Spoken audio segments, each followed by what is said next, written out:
Chapter 1. Who scratched my car? Damn it. Who scratched my car? At Tianlong Community, as Li Yuan descended from the building, still engrossed in his live stream, he was utterly taken aback. In the parking space stood his brand new Hongqi H5, which he had only just acquired a week ago, marred by a deep and extensive scratch encircling the vehicle, evidently inflicted by some sharp metallic object. The scratch was not merely superficial, it had penetrated to the base coat. As Li Yuan circled the car, he discovered two lines of crooked writing on the front and rear ends. At the front, a few scrawled letters read, "Uncle, come see your car emblem." Following the arrow, he moved to the rear, where another message stated, "Uncle, I personally painted this emblem. Isn't it lovely?" The original Hongqi emblem had been scraped off, replaced by a cartoonish face that Li Yuan did not recognize. Crudely painted with watercolor, the surge of fury coursed through Li Yuan's mind. Who could be so audacious? Such a lack of decency. His heart ached. He was merely a recent university graduate, earning a modest income from live streaming. To purchase this car, he had borrowed money from his parents, combining it with his savings to afford the down payment. The excitement of ownership had barely settled, and he had only just made one payment on the car loan. Now, to see it reduced to this state, the repair costs would surely amount to thousands. Though he could scrape together the money, it felt unbearably frustrating to have to spend it in such a manner. In the live stream, hundreds of fans witnessed the scene unfold. Wow, who could be so heartless as to damage Brother Yuan's beloved car? Can't you tell from the handwriting? It must have been a mischievous child. It was infuriating. And where are the parents? What can be done? You're just being naive. The previously silent fans suddenly found their voices. These days, children spoiled by their parents have become utterly uncontrollable. I have a wall full of figurines after my cousin's child visited.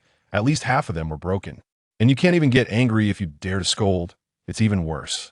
Before I can even frown, my aunt chimes in, "Oh, you're an adult, why argue with a child?"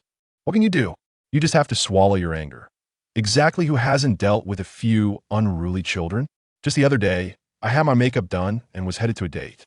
At a crosswalk, a group of kids playing with water guns soaked me entirely. The worst part? The water guns were filled with ink. Can you believe it? I didn't know those kids. Thankfully, their parents were nearby chatting. When I confronted them, they simply said, "Our little darling is just a child." What could I do? When I asked for compensation, the parents pulled out 10 yuan as if to say, "Take it or leave it." If I pressed further, they just turned hostile, accusing me of choosing to walk that way while wearing a white dress. I was nearly in tears. Those children were having a water fight right under the traffic light. How? Is that my fault?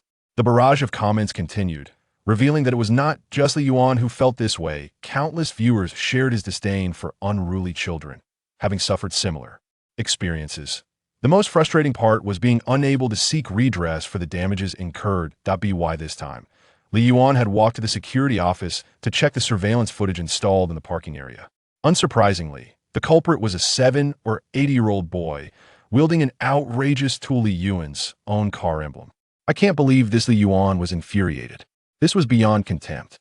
The security guard, showing some decency, voluntarily assisted Li Yuan by downloading the footage onto his phone as evidence. He further informed Li Yuan that the boy resided in Unit 3301 and that his name was supposedly Xiaozhe. This was not the first time he had engaged in such mischief. The property management frequently received complaints about him. However, complaints were one thing the family was not easy to confront, particularly the boy's grandmother. As a result, most complaints go unresolved, and homeowners are left with no recourse. In the live stream, many fans urged Li Yuan, "Brother Yuan, why not just let it go? Dealing with unruly kids and unreasonable parents is truly hopeless. Yeah, Brother Yuan, just think of it as a dog taking a bite. Come on, everyone, let's shower Brother Yuan with gifts to help him recover. There's really no point in getting serious about it. You might end up in more trouble without getting any compensation." Li Yuan gritted his teeth. Letting it go? To hell with that. The surveillance footage replayed in his mind. The boy had pulled the Hongqi emblem off the car, then took out a watercolor pen and began to draw all over the vehicle, all while wearing a smug expression as he penned the two lines of crooked writing. "Uncle, come see your car emblem. Uncle, I personally painted this emblem. Isn't it lovely?" He dialed the boy's parents, demanding they bring their unruly child over. Li Yuan spat out a curse, driven by sheer indignation. Even if the repair costs were not covered, an apology, a semblance of accountability, and sincere acknowledgement were essential. Did the child not understand? Did the adult not comprehend? Given Li Yuan's insistence, the security guard refrained from further commentary. The security office had the contact number of the residents, and he made a call to the resident of Unit 301. Is this Ms. Wang? Hello, this is the property management. Your child has scratched someone else's car. We kindly ask you to address the situation. The guard tried to maintain a polite tone, aware that this resident was not to be trifled with. On the other end of the line, the response was incredulous. Scratch someone's car? Impossible. My Xiaozhe is such a good boy, you must have a wrong person. Click. The call ended abruptly, leaving Li Yuan, the guard, and hundreds of viewers dumbfounded. What the hell? This person, how rude. In beginning to understand the saying about a crooked beam leading to a crooked roof, Li Yuan gritted his teeth and dialed again, refusing to be deterred. Beeping. The call connected. Before the guard could speak, the voice on the other end erupted. Is the property management board? Haven't you had enough? I told you, my Xiaozhe didn't do it. Apologies, Ms. Wang, but we have surveillance footage. Otherwise, we wouldn't have taken the liberty of calling you directly. The guard's tone turned frostier. Even a clay figurine would have its limits. Your child scratched another's car, and instead of addressing it, you resort to insults? Upon hearing of the video evidence, Ms. Wang's tone softened, but she remained impatient. Fine, I understand. He'll be there shortly with Xiaozhe. Click. The call ended once more. This time, Li Yuan waited in the property management office for a full 3 hours as the sun began to set. Finally, the mother and son arrived, albeit fashionably late. You're the car owner? You're not that young. Is it really amusing to bully a child? So what if he scratched your car? Can't you just fix it yourself? Can't you use insurance? Is it really necessary to drag us both here? What kind of car is this? A Mercedes or a BMW? Oh wait, just a cheap domestic model. How much is it even worth? This is just poor people and their trivial problems. Before they even entered, her sharp and cutting voice had already pierced Li Yuan's ears. The boy, Xiaozhe, was being led in by his mother, his face adorned with a smug smile, clearly accustomed to getting away with mischief. Chapter 2. Scratching my car? I'll respond with a supercar for you to play with. Confronted by a woman unleashing a torrent of unfounded accusations, Li Yuan felt utterly bewildered. Can one truly be so unreasonable? So, it is my fault that your child has defaced my vehicle, scribbling and scratching at will? In the end, should I be the one to apologize? Is my car, parked innocently, an eyesore to your child? The woman seemed to genuinely believe this, her demeanor dripping with arrogance. Upon seeing that Li Yuan drove a domestic Hongqi, her disdain was palpable. Her contempt so profound that it felt as if she would point an accusing finger and label him a pathetic loser. Not only Li Yuan, but even the security guard felt compelled to intervene, challenging her with, Ms. Wang, you cannot speak like that.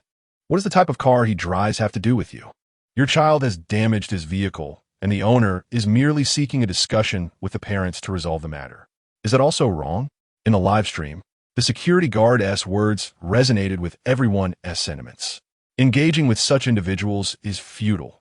They're the parents of unruly children, lacking any sense of decency. Brother Yuan, don't waste your breath. Demand compensation directly. It is astonishing how such characters exist in this world. How do they not meet with misfortune on their way out? Meanwhile, the woman, unfazed by the guard's retort, scoffed. You two must have conspired together, performing a little act, right? You simply wish to extort money. Just name your price. Her face wore an expression of disdain, a cold smile betraying her cynical worldview, denying them any chance to argue back. She opened her purse and, with a flourish, slapped 250 yuan onto the guard's desk. Here's your money. No need for change. Watching you both act is quite the performance. Xiaozi, Gume, let us go home, shall we? If you think it's too little, then go report it. She stood there, unflinching, unafraid of escalating the situation, confident that the police would not intervene over such a trifling sum. Did she truly believe herself above the law? Having delivered her parting words, she ushered her child away. The little boy bounced along, never once sparing Li Yuan a glance. Yet, just as they were about to exit, he turned back and made a face, grinning mischievously, a miniature tyrant relishing in the chaos. Li Yuan, his head throbbing with anger, felt an impulse to chase after them and throw the money back in her face. No, don't be rash. Regardless of the sum, she did offer compensation. Although it is scant, consider it bad luck when encountering such people. The security guard restrained him, fully aware of the family's nature. Despite the meager compensation for the damage, if Li Yuan were to lash out in anger, they would likely retaliate with a claim for 250,000. When the security guard pressed the 250 yuan into Li Yuan's hand, his expression turned grim. 250. This wretched woman was undoubtedly doing this on purpose, seeking to humiliate him. In the live stream, the audience erupted in laughter. Sorry, Brother Yuan, I couldn't help it. That's just too ridiculous. 250? Do you expect us to believe you're a beggar? Be grateful. At least you received something. Otherwise, what would you do? Bite back if a dog bites you? The frustration mounted. Just look at Brother Yuan's expression. He is about to explode. Anger was justified. Anyone in a situation would feel the same way. Reporting the incident was futile. The parents were unreasonable. What could one do? Damn it, Li Yuan cursed, struggling to swallow his indignation. The surveillance footage revealed the boy continuing to wreak havoc on his newly acquired car, stoking the flames of his fury. Ding! Suddenly, an electronic voice echoed in Li Yuan and Amp. Oppo's mind. Have you ever been a victim of moral coercion? Feeling infuriated, yet unable to confront the offender due to various reasons? Reject moral binding. Start with me. The anti-moral coercion system has been activated. The system is now live. Anger levels detected. Sufficient. The anti-moral coercion system offers the following 3 options. Option 1. Pay for the repairs out of pocket, demonstrating generosity and forgiveness. Reward. You will receive the title of honorable person. Option 2. Act in anger and physically reprimand the unruly child. Reward. You will receive an additional chicken leg with every lunch served during your stay in detention. Option 3. With the system's assistance, ensure that the unruly child faces appropriate consequences. Reward. Upon completion of the task under Option 3, the system will provide a rating based on your performance, ranging from F to S. Without a moment's hesitation, Li Yuan decisively selected Option 3, determined to see the unruly child punished. Ding! Task completed. Congratulations!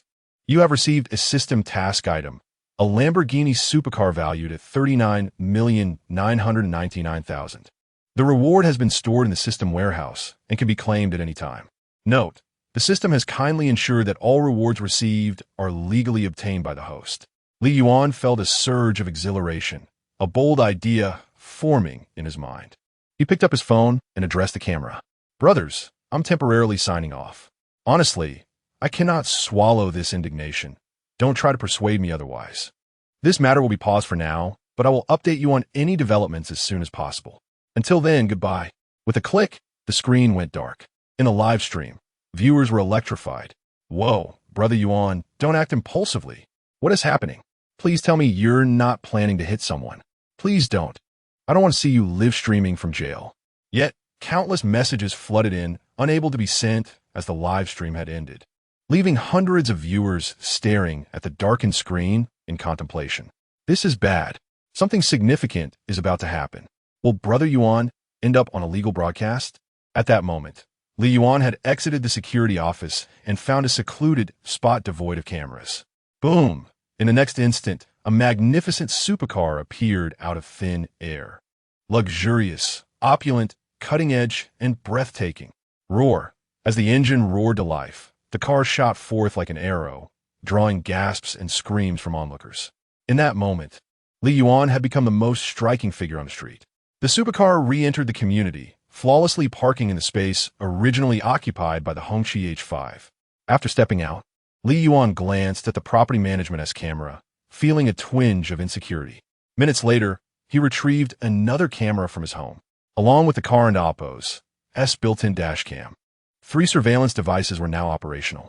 Repair costs are too low to warrant a case.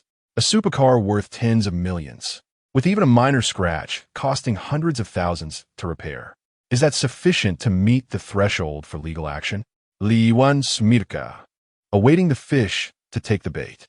Given the child's audacity and the cheeky face he had made while leaving, it was clear that some habits die hard. Chapter 3. At the dawn of humanity, nature is innately malevolent. After arranging everything, Li Yuan connected the camera to his television. After some contemplation, He also opened the live streaming room. The moment the broadcast began, a surge of viewers flooded into the chat. This was an unprecedented influx for Li Yuan. Oh my God, Brother Yuan is still here. Brother Yuan, are you alive? If so, blink your eyes. Li Yuan remained silent, despite the playful banter.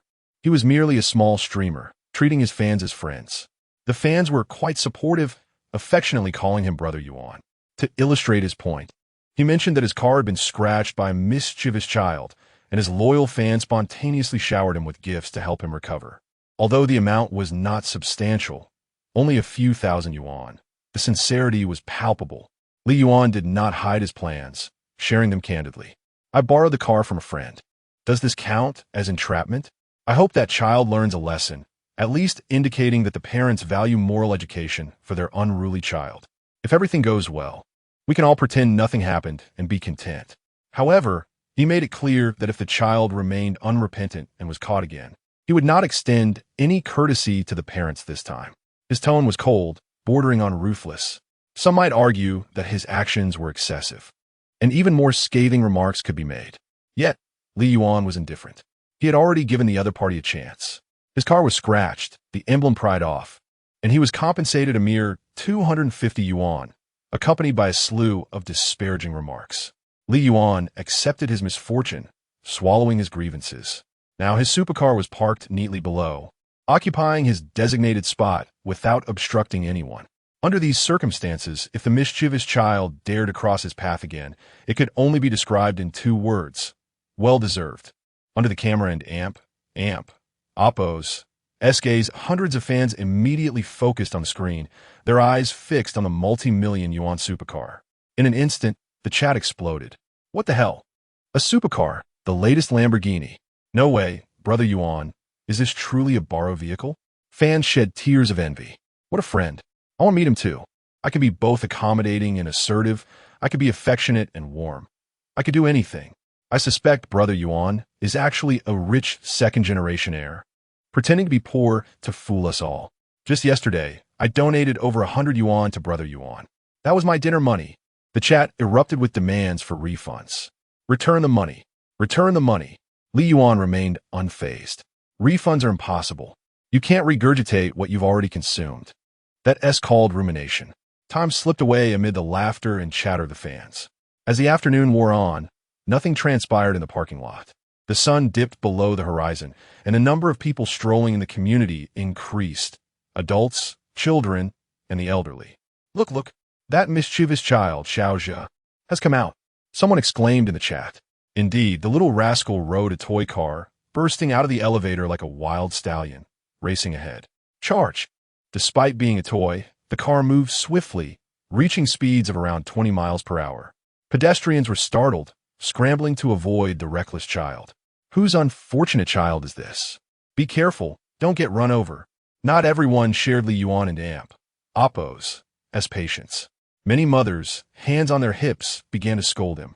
Xiaozhe, unfazed, merely spat at them as he zoomed by, oblivious to their ire. He had an important mission today. Earlier, he had reported a certain fool to the property management, resulting in his mother being fined 250 yuan. During dinner, the family had thoroughly cursed the fool's ancestors, still feeling aggrieved. Thus, after their meal, they sent Xiaozhe out to play alone. The toy car and Amp, Oppos' rear compartment was filled with various tools. Smashed the windshield with a hammer. That idiot, his grandmother said. Put nails in all 4 tires, but be careful not to hurt yourself, his mother warned. Use glue and a cloth to secretly stuff the exhaust pipe. This is the most ruthless plan, the father suggested. The whole family praised him for his cleverness. Xingdong, Xingdong. The toy car played cheerful children-esque songs as the little one, with a clear objective, soon parked next to Li Yuan and Oppos' vehicle. He was momentarily stunned. The red flag car was gone, replaced by, wow, the child exclaimed, never having seen such a beautiful car before. So cool, so handsome, 1,000 times more stunning than my toy car. Was this car also owned by that foolish adult? He tilted his head, staring for a while. It must be. Regardless, it was too beautiful, and he felt compelled to touch it. He glanced around, noting no one was watching, and his courage surged. He approached the car, touching and rubbing it.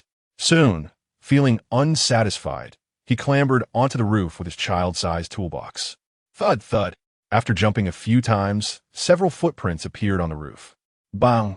Bang! He tapped the glass with his hammer. The supercar-esque glass was undoubtedly durable. Summoning all his strength, he struck with a resounding crash. Crack! The glass shattered. He remembered his parents' instructions to nail the tires and apply glue to the exhaust. Once everything was completed, the child still felt unsatisfied. He climbed back onto the roof, pulled down his pants, and urinated through the broken window. In the live stream, hundreds of viewers watched in disbelief. This child clearly had premeditated intentions, executing his plan with practiced ease. He had either rehearsed at home or had committed similar acts before. Is this still a moral dilemma? Human nature. At the dawn of humanity, nature is innately malevolent. Brother Yuan, I suggest you call the police directly. This is no longer just a matter of a mischievous child. Aren't the adults encouraging criminal behavior? Yet, they never anticipated that a domestic car would be replaced with a supercar. Stuffing rags into the exhaust and applying glue was a malicious tactic. Once the car started, the engine would be ruined. No one knew how much it would cost to replace the engine of a supercar, but it was likely enough to make this family suffer greatly. Li Yuan wasted no time. After saving the surveillance footage, he called the police. He also reported to the property management. Yes, still Unit 301. No, this time I refuse to mediate. I've already called the police, and I intend to pursue legal action. Very well. Please inform the residents of Unit 301. I personally advise them to seek a lawyer promptly, or perhaps they should start advertising the sale of their home. After hanging up, Li Yuan's expression was resolute. This time, he did not intend to let it slide. The system had a task completion rating, and now it was time for the unruly child to experience the harsh realities of society and the true meaning of swift retribution. Chapter 4. My son is amazing. Li Yuan has already alerted the authorities. In the live stream, the conversation between him and the officer was broadcasted in its entirety for the viewers to hear. At this moment, everyone felt a sense of satisfaction, eagerly anticipating the arrival of the police to reprimand the unruly child. The parents of such a child should not be let off easily either. Are there really parents who, instead of correcting their child and oppose misdeeds, not only condone them, but even instruct them to retaliate? During the call, Brother Yuan had clearly laid out the sequence of events. Unfortunately, there was no direct evidence to prove that the child had smashed the glass, stuffed rags, and applied glue at the behest of the parents. Otherwise, should the case be substantiated, the child's parents would undoubtedly be implicated in criminal activity. They deserve it. It's likely the parents never imagined that their retaliatory actions would lead to exorbitant compensation claims. Hell, not only the parents, but I never would have thought it either. To be honest, when it comes to fishing, Brother Yuan truly excels. Did you scratch my car? I'll just park a top-tier supercar right there. Go ahead and scratch it, as long as you can afford the damages. Numerous fans have already pulled out their calculators, scouring the internet for luxury car parts prices, meticulously calculating the compensation owed to Li Yuan. However, being amateurs in the field, they arrived at varying sums after several calculations. One thing was certain. The figures they arrived at were enough to leave an ordinary working-class family astounded. Brothers, I finally understand why Brother Yuan, while calling the property management, specifically mentioned, let the child's parents prepare to sell their house. And he said it so casually. Can you believe it? Downstairs, Li Yuan gazed out the window, clearly observing the brand new supercar in disarray. Glass shards littered the ground. The roof was pockmarked. Rags and glue stuffed in the exhaust pipe were not immediately visible from the outside. However, little J's urine, which he had carelessly left, attracted flies and mosquitoes, buzzing around the car windows. The yellowish liquid soiled the car's interior, creating a filthy, foul odor that was utterly nauseating. Li Yuan silently withdrew his gaze, his expression icy. In the live stream, when the fans saw Brother Yuan display such a demeanor, an unusual silence fell upon them. Look, Brother Yuan is genuinely angry this time. Obviously, if it were me, I would be so enraged I could have killed the brat on the spot. Some of the longtime fans sighed internally at this scene. In previous live streams, Brother Yuan had such a good temper. Otherwise, how could one possibly hate such unruly children? No matter how good-natured one is, they could drive you to madness. Of course, the reason these children are so detestable is undoubtedly due to their parents' complicity in their mischief. Meanwhile, at little J.'s home, a spacious 150 square meter house furnished with a sofa, coffee table, and high-end furniture reflects a family relatively affluent compared to the average household. J.'s father works as a middle manager in a large corporation, while his mother, a former mall manager, was dismissed for certain reasons and now occupies her time at home. J.'s grandmother, a factory worker in her prime, receives a monthly pension of $5,000 after retirement. They lack for nothing. Occasionally, J.'s mother indulges in a luxury item or two. At this moment, the family surrounds little J, treating him as the hero of the household. Is there any doubt? With a single swing, I shattered the car window. Little J raised a small hammer, brimming with pride. My J is simply remarkable. Come here, let Grandma give you a kiss, she said. Smack! J disdainfully pushed his grandmother away, exclaiming, Get away, you stink. He detested his grandmother's garlic breath. The family paid no mind. After all, he was their cherished darling, spoiled by all. J, tell me, did you really stuff rags and glue into the exhaust pipe? J.'s father adjusted his glasses, feeling proud of the idea he had hatched, basking in the admiration of his family. Of course, I even stood on the car roof and urinated inside. He boasted, puffed up with pride. Little J's expression seemed to scream, R&T, I incredible? You should praise me. My son is amazing. A mother knows her child best. With such talents, how could she not express her pride? Smack! A firm kiss landed squarely on little J's cheek. After the laughter and joy, the family settled on the sofa. The grandmother glanced at the clock. It was nearly time for her to head downstairs to join her friends for a square dance. The mother was engrossed in a drama, while the father brewed himself a cup of tea.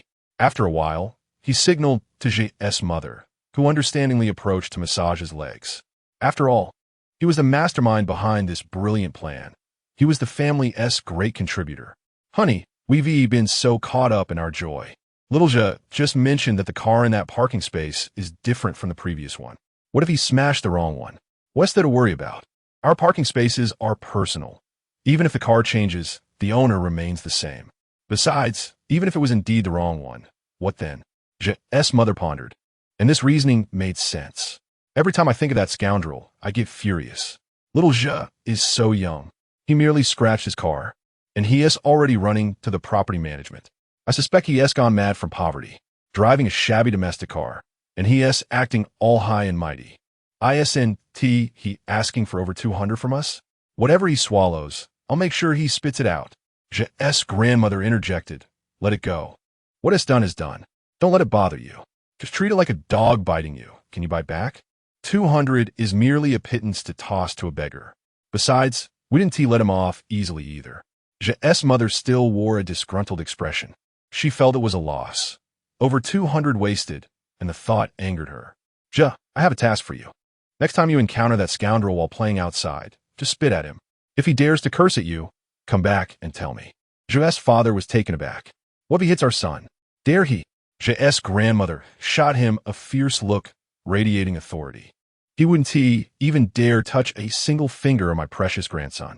If he does, I'll ensure he goes bankrupt. I bear the surname Wang. With formidable bravado, little J, playing with his toys, sparkled with admiration in his eyes. Wow, he exclaimed, suddenly finding his grandmother, whom he regarded as old and unattractive, rather endearing. Ding dong. At that moment, a sudden ring at the door interrupted. Police, please open the door. Chapter 5. Are you the car owner? The door swung open. A man and a woman, both clad in uniforms, stood outside, their expressions grave and imposing. The family was taken aback. Officers, what brings you here? Little J.'s mother stammered. In the living room, little J.'s father raised a teacup, poised to take a sip, but his arm froze in midair. Little J abandoned his toys, his mischievous demeanor giving way to the innocence of childhood. After all, the authority of the officers instilled a natural fear in ordinary people, including little J.'s grandmother, who was about to step out for a dance, now holding her breath, straining to catch snippets of the conversation between the officers and little J.'s mother. We are from the Dongyang police station. My name is Ma Hua, and this is my colleague, Go Min. We have received a report.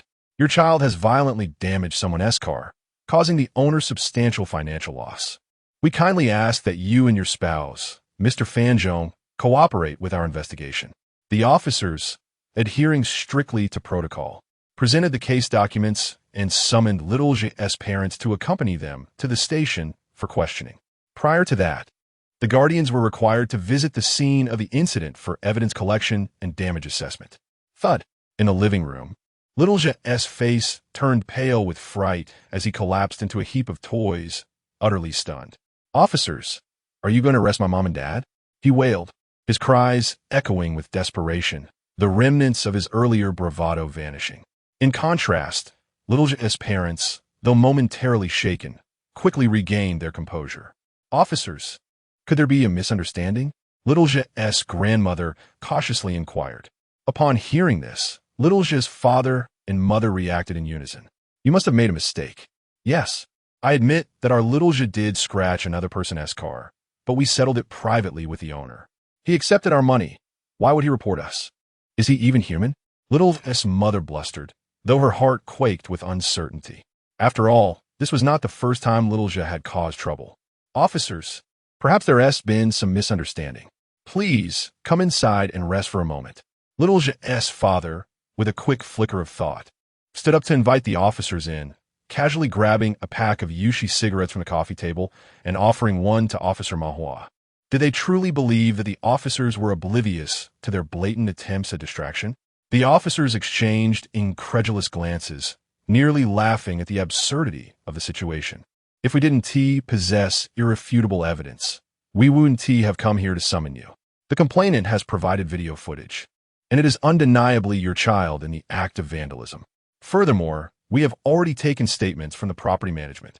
Considering there is an elderly person present, we have made an effort to moderate our tone. Regarding the luxury vehicle's damage assessment, we have enlisted the assistance of professionals. However, the complainant has made it explicit that they will not entertain any form of mediation. It is either compensation for the owner's losses or a lawsuit. What? No mediation? Little J's father exclaimed, alarmed. Meanwhile, little J's mother paused, her perspective as a woman diverging from her husband's. She had caught wind of the officers mentioning a luxury car. A luxury car? How could a mere Hongqi H5 be considered a luxury vehicle? There must be some mistake. Officers, do you not investigate thoroughly before summoning individuals indiscriminately? Yes, our little J did damage a car, but the owner drives a dilapidated domestic vehicle. How could it possibly be a luxury car? You should be arresting someone else. With one hand on her waist, little J's mother wore a mocking expression, filled with disdain. Little J had mentioned that the second car he damaged differed from the first. Yet did that change the fact that the owner remained the same? How could a mere impoverished driver conjure a luxury vehicle for little J to vandalize? This mother, in her irrationality, had convinced herself of her righteousness, growing increasingly arrogant, viewing others with contempt. Had it not been for the officer's presence, she might have forcibly thrown them out. What a farce! Little J's father felt a wave of frustration wash over him, slamming the cigarette pack back onto the coffee table, returning to the living room, and glaring at the officers with disdain. Mahua and Go Min exchanged incredulous looks, sensing the absurdity of the situation, as if they had mistakenly apprehended the wrong individuals. Please cooperate with our investigation. Suddenly, Mahua pulled out a silver bracelet from his waist, implying a coercive summons. Half an hour later, the family descended the elevator alongside the two officers. Throughout the journey, little J's mother continued her tirade. Are you officers just bored? Even if we did damage his car, we could just pay for it. Why should we be the ones to pay? He scared our child. Doesn't that warrant compensation for emotional distress? What kind of adult picks a fight with a child? The couple exchanged barbs, their complaints echoing through the elevator. The officers, both amused and exasperated, eventually resigned themselves to silence. Upon arrival, they pointed to the luxury vehicle damaged by their child. Our staff is currently processing the damage assessment. Please join us to take a look. Little J's mother scoffed. Fine, well look, I refuse to believe that a poor person could own a decent car. Is it worth 10 or 20,000? Surely it can't be a BMW. Little J's father echoed her skepticism. You're giving him too much credit. If it's a BMW, I would sell everything I own to pay for a new car. As they approached, the family aggressively pushed through the crowd of onlookers. Little J's mother spotted Li Yuan, who was live-streaming the entire ordeal, and her expression soured. She silently mouthed an obscene gesture at him. "Are you the car owner?" Little J's father sneered at Li Yuan. Li Yuan remained silent, while hundreds of viewers in the live chat were left speechless. Moments later, Little J's father exclaimed,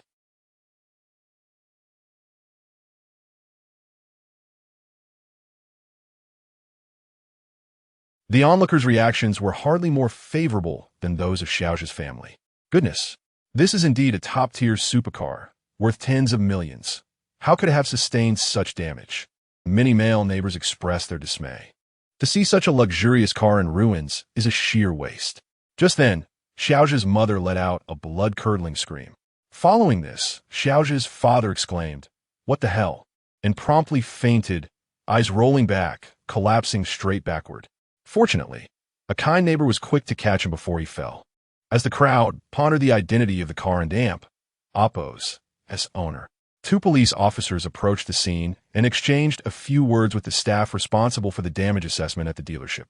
Suddenly, enlightenment dawned upon the onlookers. Their gaze uncontrollably fell upon Li Yuan, revealing a glimmer of shock in their eyes. He is the owner? So young? One cannot judge a book by its cover. Regaining their composure, the crowd then looked at Xiao's parents, their eyes now filled with nothing but raw sympathy. It turns out that this mischievous child had damaged someone else's luxury car. What a disaster! With a vehicle of such immense value. Even selling it would not suffice to cover the costs. Meanwhile, the staff from the dealership, under the watchful eyes of witnesses, commenced their assessment of the vehicle. 5 employees, appearing quite official, began their work. The hood had been trampled, with severe paint damage, necessitating a return to the manufacturer for repainting, with repair costs initially estimated at around $500,000. The crowd collectively gasped in disbelief. However, this was merely the beginning. The workers circled the car. The windshield was entirely shattered, valued at $300,000. Both left and right side doors bore scratches, with one door damaged down to the carbon fiber, requiring a full replacement costing at least $1 million. The tires had been punctured, amounting to another $500,000. As they continued their assessment, one insurance employee could not contain herself. "Oh no, someone has urinated inside." The female staff member was caught off guard as she opened the car door, nearly overwhelmed by the stench of urine. The interior damage was assessed at $800,000. Altogether, the total compensation required would be approximately $7 million. In that moment, the onlookers were rendered speechless. They understood that this supercar was exceedingly expensive, and the repair costs would undoubtedly be staggering. Yet, this compensation figure was beyond terrifying. It was nothing short of a death sentence. People cast pitying glances at Xiao's father, a man who was quite shrewd. He had previously regained consciousness, and many had seen him awake. Perhaps he had overheard the staff's quotes. His eyes rolled back, and he fainted once more. Xiao's mother, however, remained lucid. Having recovered from the initial shock, she heard the staff and Oppo's pricing and exploded in fury, resembling a cat whose tail had been stepped on. "No, impossible. This sports car was not damaged by our Xiao. He has always been well-behaved. How could he do such a thing? This is slander. Officer, he is slandering us." Xiao and Oppo's mother insisted, incredulous. She glared at Li Yuan and Oppo's calm demeanor and suddenly realized, her expression transforming into one of anger as she pointed at him, shouting, "Country bumpkin! Pathetic loser! Look at your pitiful face. How could this car possibly belong to you? You dare to extort us. I'll make you pay." Xiao's grandmother joined in, cursing vehemently, nearly grinding her teeth to dust. A tempestuous duo of a young harpy and an elderly shrew. Li Yuan remained indifferent, unwilling to engage further with his family. Under the perplexed gazes of numerous neighbors, he retrieved his phone and pressed play on a video. The next moment, the scene unfolded. Xiao, riding a toy car, approached the supercar, brandishing a toolbox and mercilessly smashing it with a hammer, scratching, carving, and finally urinating inside. Every act of vandalism was perfectly documented. Slander? Impossible. The child in the video could only be Xiao. What an audacious little rascal. One bystander couldn't help but curse. Slander? With witnesses present, what more could be said? As for whether the supercar belonged to Li Yuan, he need not defend himself. The officers had already produced evidence, including the purchase receipt, driver and Oppo's license, and vehicle information, all in order. At this moment, even the two police officers regarded Xiaozha's family with disdain and disgust. A mischievous child acting out is one thing, but the adults being unruly was unacceptable. Even now, Xiaozha and Oppo's mother continued to call him a pathetic loser. Wasn't this utterly irritating? This family was remarkable. A tens of millions worth supercar was destroyed by the hands of a mischievous child. This child had a history of troublemaking. I lived just below them, and their family often kept us awake at night with loud music and basketball games, despite numerous attempts to resolve the issue. They certainly had it coming. This family was about to face dire consequences. Even the elderly shook their heads disapprovingly. They might not understand the intricacies of supercars, but the compensation amount left everyone dumbfounded.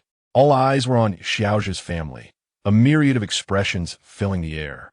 Yet undoubtedly, in the face of such exorbitant compensation, even if this family had previously exhibited a semblance of sophistication, they would likely be left in tatters. Xiaozha's father no longer dared to feign unconsciousness. His face was ashen, lips quivering. He could never have imagined that his son would cause such a monumental disaster. In stark contrast, the mischievous child, though uneasy, maintained an air of indifference. What was there to fear? If the sky were to fall, his parents would hold it up. Hadn't he faced consequences for his misdeeds before? This child had grown accustomed to such situations. Once the damage assessment was completed, the staff from the dealership signed off and prepared to leave. At that moment, Li Yuan calmly interjected, "Excuse me, there's still the exhaust pipe and engine that need to be inspected. In the video, the child injected glue and rags into my exhaust pipe. The engine should also be checked." Upon hearing this, the dealership employees were taken aback. What? The engine had been tampered with? The damages were already significant. If the engine had issues as well, the assessment price could very well shatter any ordinary person's understanding. The audacity to stuff rags and glue into the exhaust pipe. Was this the work of a mere child? Of course, this was none of their concern. Seeing the owner's insistence, the officers nodded in agreement. The dealership employees immediately bent down to inspect the exhaust pipe and engine. The result, they actually pulled out a rag. One male employee climbed into the car, shining a flashlight for a considerable time. When he emerged, his expression had changed dramatically. The glue could not be removed. Moreover, within the exhaust pipe, traces of glue permeation were evident. Upon visual inspection, it was highly probable that the engine had suffered significant damage. A murmur of astonishment erupted throughout the crowd. This is disastrous. The engine is damaged. How much will the repairs cost? Haven and Oppo's. You heard what the representatives of the 4S dealership said? This sports car cannot be repaired domestically. It must be sent abroad for repairs. The engine is indeed broken. I fear the cost will be at least this amount. One individual extended 8 fingers. 10 million. And this is merely a conservative estimate. The figure could very well exceed 8 digits. The crowd was already in a state of shock. At this moment, all eyes were fixed upon one family. There was no sympathy, no compassion. Such sentiments were utterly absent. Their gazes resembled those one might cast upon lifeless corpses. The family felt an overwhelming dread as they were scrutinized, their bodies trembling violently. No, how could the compensation amount to such an exorbitant sum? There must be a miscalculation.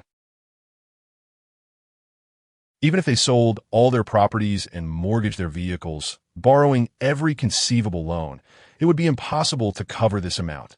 It is far too much. 2 plain buns per meal, perhaps driven to desperation.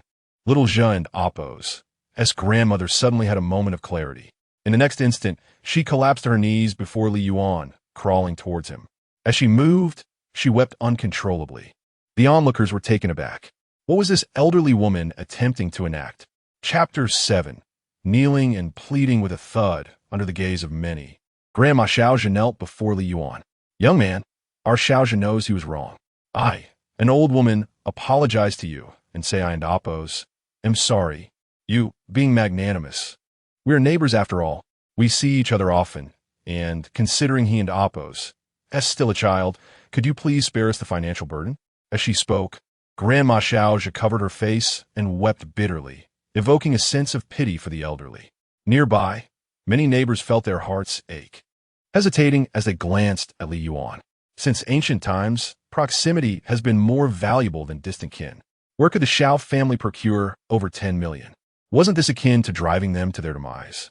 Observing the restless gathering of neighbors, Li Yuan maintained a calm demeanor, neither affirming nor denying their pleas. Even the kneeling Grandma Xiaozhi was ignored by him. Seeing her efforts were in vain, she wiped her tears and sniffled, presenting a pitiful visage, her frail body appearing as though it might collapse at any moment. Young man, I implore you, what does a child understand? Please, show compassion and spare our family. We recognize our mistakes, and after this incident, we will certainly educate Xiaozhi properly. I have a weak heart and am scheduled for surgery next month. If we lose such a large sum, I would. Before she could finish, Grandma Xiaozhi suddenly clutched her heart, her eyes widening. She fell straight to the ground, as if she had suffered a heart attack. Quick, call an ambulance. The neighbors panicked. Several took out their phones to dial emergency services.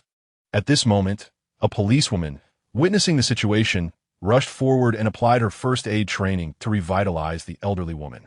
Remarkably, after just a few compressions, Grandma Xiaozhi revived, coughing repeatedly and waving her hands to signal that they could stop.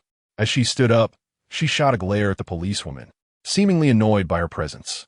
Li Yuan and the crowd exchanged glances, bewildered. Nevertheless, her display evoked a sense of empathy among several elderly residents in the community. Many began to plead for leniency on behalf of Grandma Xiaozhi. The elderly have it tough. They are of such an age. Indeed, they spoke a certain truth. Living in the same community, they would inevitably encounter one another. Young man, why not show mercy and forgive them this time? Someone urged Xiaozhi and Apos, as parents.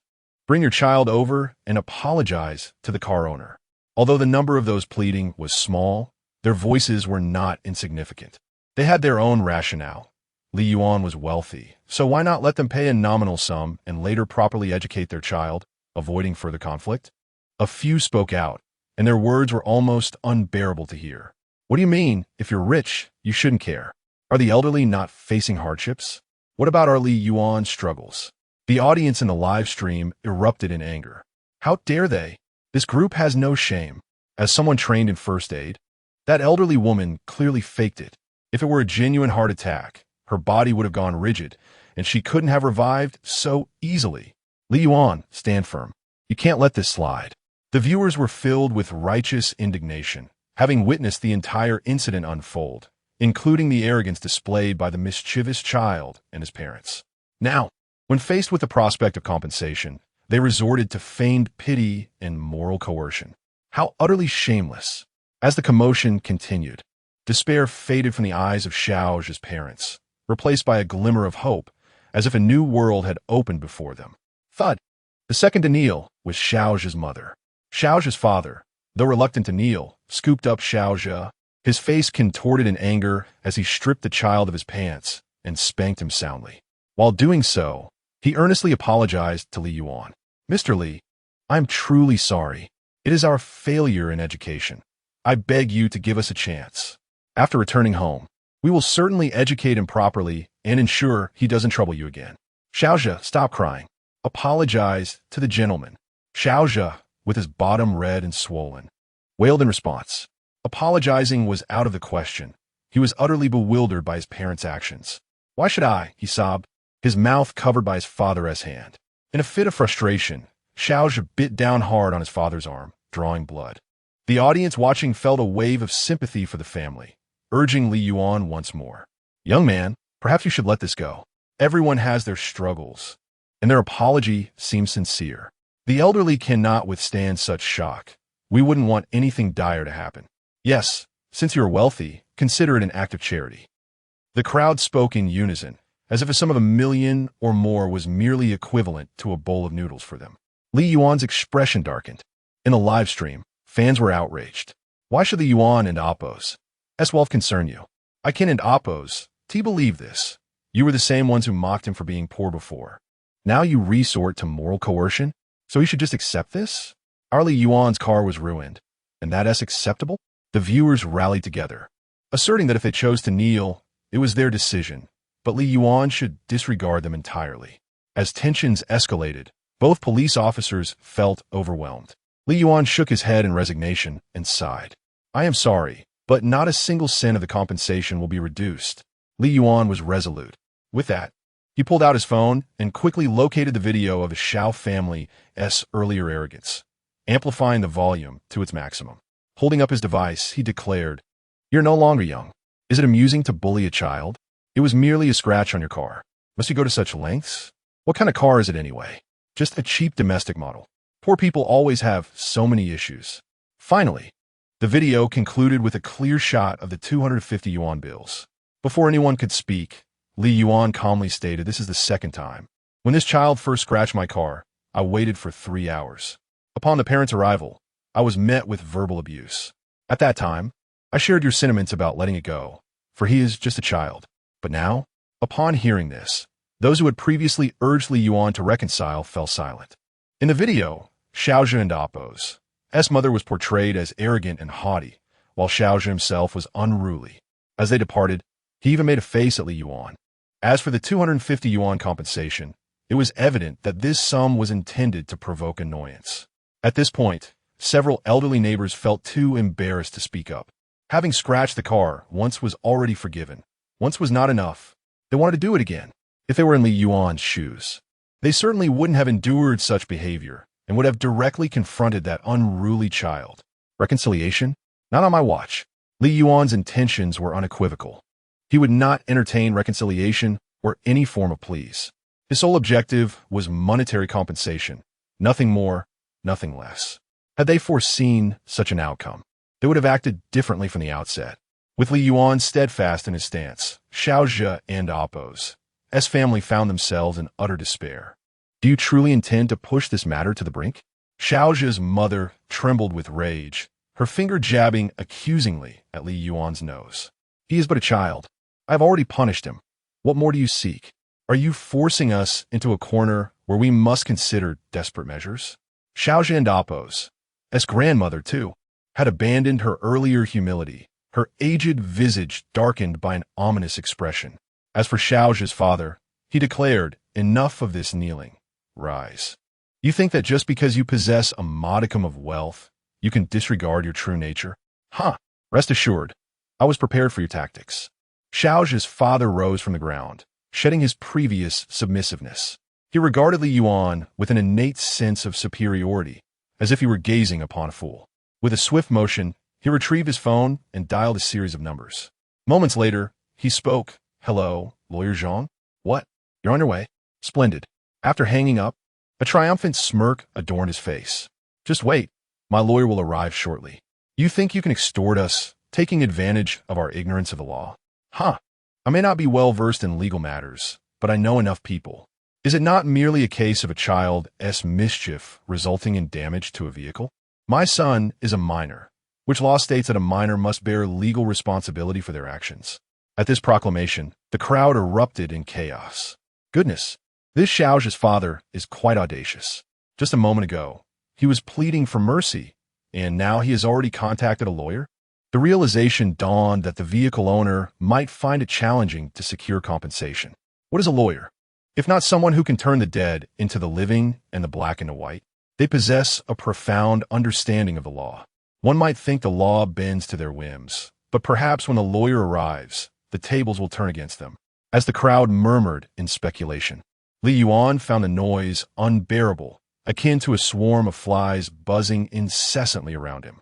And as for the lawyer, he too was curious to witness how the opposing party would distort the facts, transforming the dead into the living.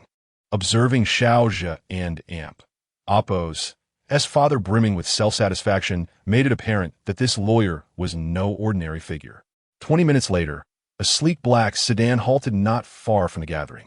A serious-looking man in a suit emerged from the vehicle, striding purposefully towards Xiaozhe's family. Upon sighting this individual, Xiaozhe and Appo's father stumbled forward as if he had encountered a savior, grasping the man and Appo's hand fervently and expressing his gratitude. Lawyer Zhang, you have finally arrived. Oh, this situation has become quite troublesome. I must rely on your expertise. The patrol officer, noting the lawyer's presence, interjected, to be frank, we also advocate for mediation. Since one party's lawyer is here, let's engage in dialogue. It would be best to resolve this matter amicably for the benefit of both parties. Chapter 8. Inverted Truth Greetings. I am Zhang Shiji, a senior attorney at Mingyuan Law Firm. May I inquire as to how you wish to be addressed? Upon hearing the police officer and Oppo's remarks directed at Li Yuan, Zhang Shiji immediately comprehended that Li Yuan was the complainant in this incident. Zhang Shiji? Song Shiji? What an amusing family of miscreants to have summoned the esteemed lawyer. One bystander jeered. Brother Yuan, this is going to be challenging. I've heard that these lawyers can spin even the deceased into living beings. Huh, what of lawyers? They are the culpable party, and we possess irrefutable evidence. We have nothing to fear. However, when Zhang Shiji extended his right hand, Li Yuan refrained from shaking it immediately, instead asserting his position. Hello, Attorney Zhang. I have already conveyed my stance to the police. This time, I will not entertain any private mediation. I demand adherence to legal procedures. The compensation due must be exact, no less than a single cent. Zhang Shiji was clearly taken aback by Li Yuan's blatant disregard for decorum, his hand lingering awkwardly in the air as his eyes twitched in embarrassment. Mr. Li Yuan, my client wishes to reach an amicable resolution regarding the damage to your luxury vehicle. Although you have expressed your stance as a lawyer, it is my duty to remind you that private settlements can. Before Zhang Shiji could finish his sentence, Li Yuan interrupted him. I apologize, Attorney Zhang, but allow me to reiterate for the last time, I will not accept any settlement. Even if the heavens were to collapse, I refuse. Yet, Zhang Shiji persisted, ignoring Li Yuan and Oppo's words, continuing, I understand, Mr. Li Yuan. My client is not unwilling to compensate you. However, your luxury vehicle and Oppo's value is exorbitantly high, far beyond what an ordinary family can bear. Furthermore, the cause of this incident was merely a child who has just turned 5 years old. From a legal perspective, a 5-year-old lacks the capacity for civil conduct, thus I believe. Silence. This time, Li Yuan did not temper his words, but rather rebuked him fiercely. What do you believe, Attorney Zhang? I wish to inquire. Is there any clause in our Constitution that states, the esteemed lawyer Zhang Shiji believes? If not, there are Oppo's. No need for further frivolity. Although you are an attorney, you do not embody the law. I am aware that our nation's legal framework clearly stipulates that when a minor damages another's property, the responsibility for compensation falls upon their guardian. There is no law that states a minor and Oppo's misdeeds can evade legal scrutiny. Moreover, there is a saying, in Oppo's, a child of 3 can be seen as an adult. And Oppo's, I trust, Attorney Zhang, that having perused numerous texts, you comprehend this adage better than I. A child in Oppo's behavior greatly depends on parental guidance. If the foundation is flawed, the structure will inevitably falter. Thus, when a child errs, it is not I whom you should beseech for settlement, but rather you should counsel their parents to amend their own shortcomings. In conclusion, this is no longer a declaration, but a warning. I shall never accept a settlement.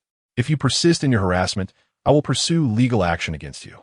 Upon the conclusion of Li Yuan and Oppo's remarks, a profound silence enveloped the gathering.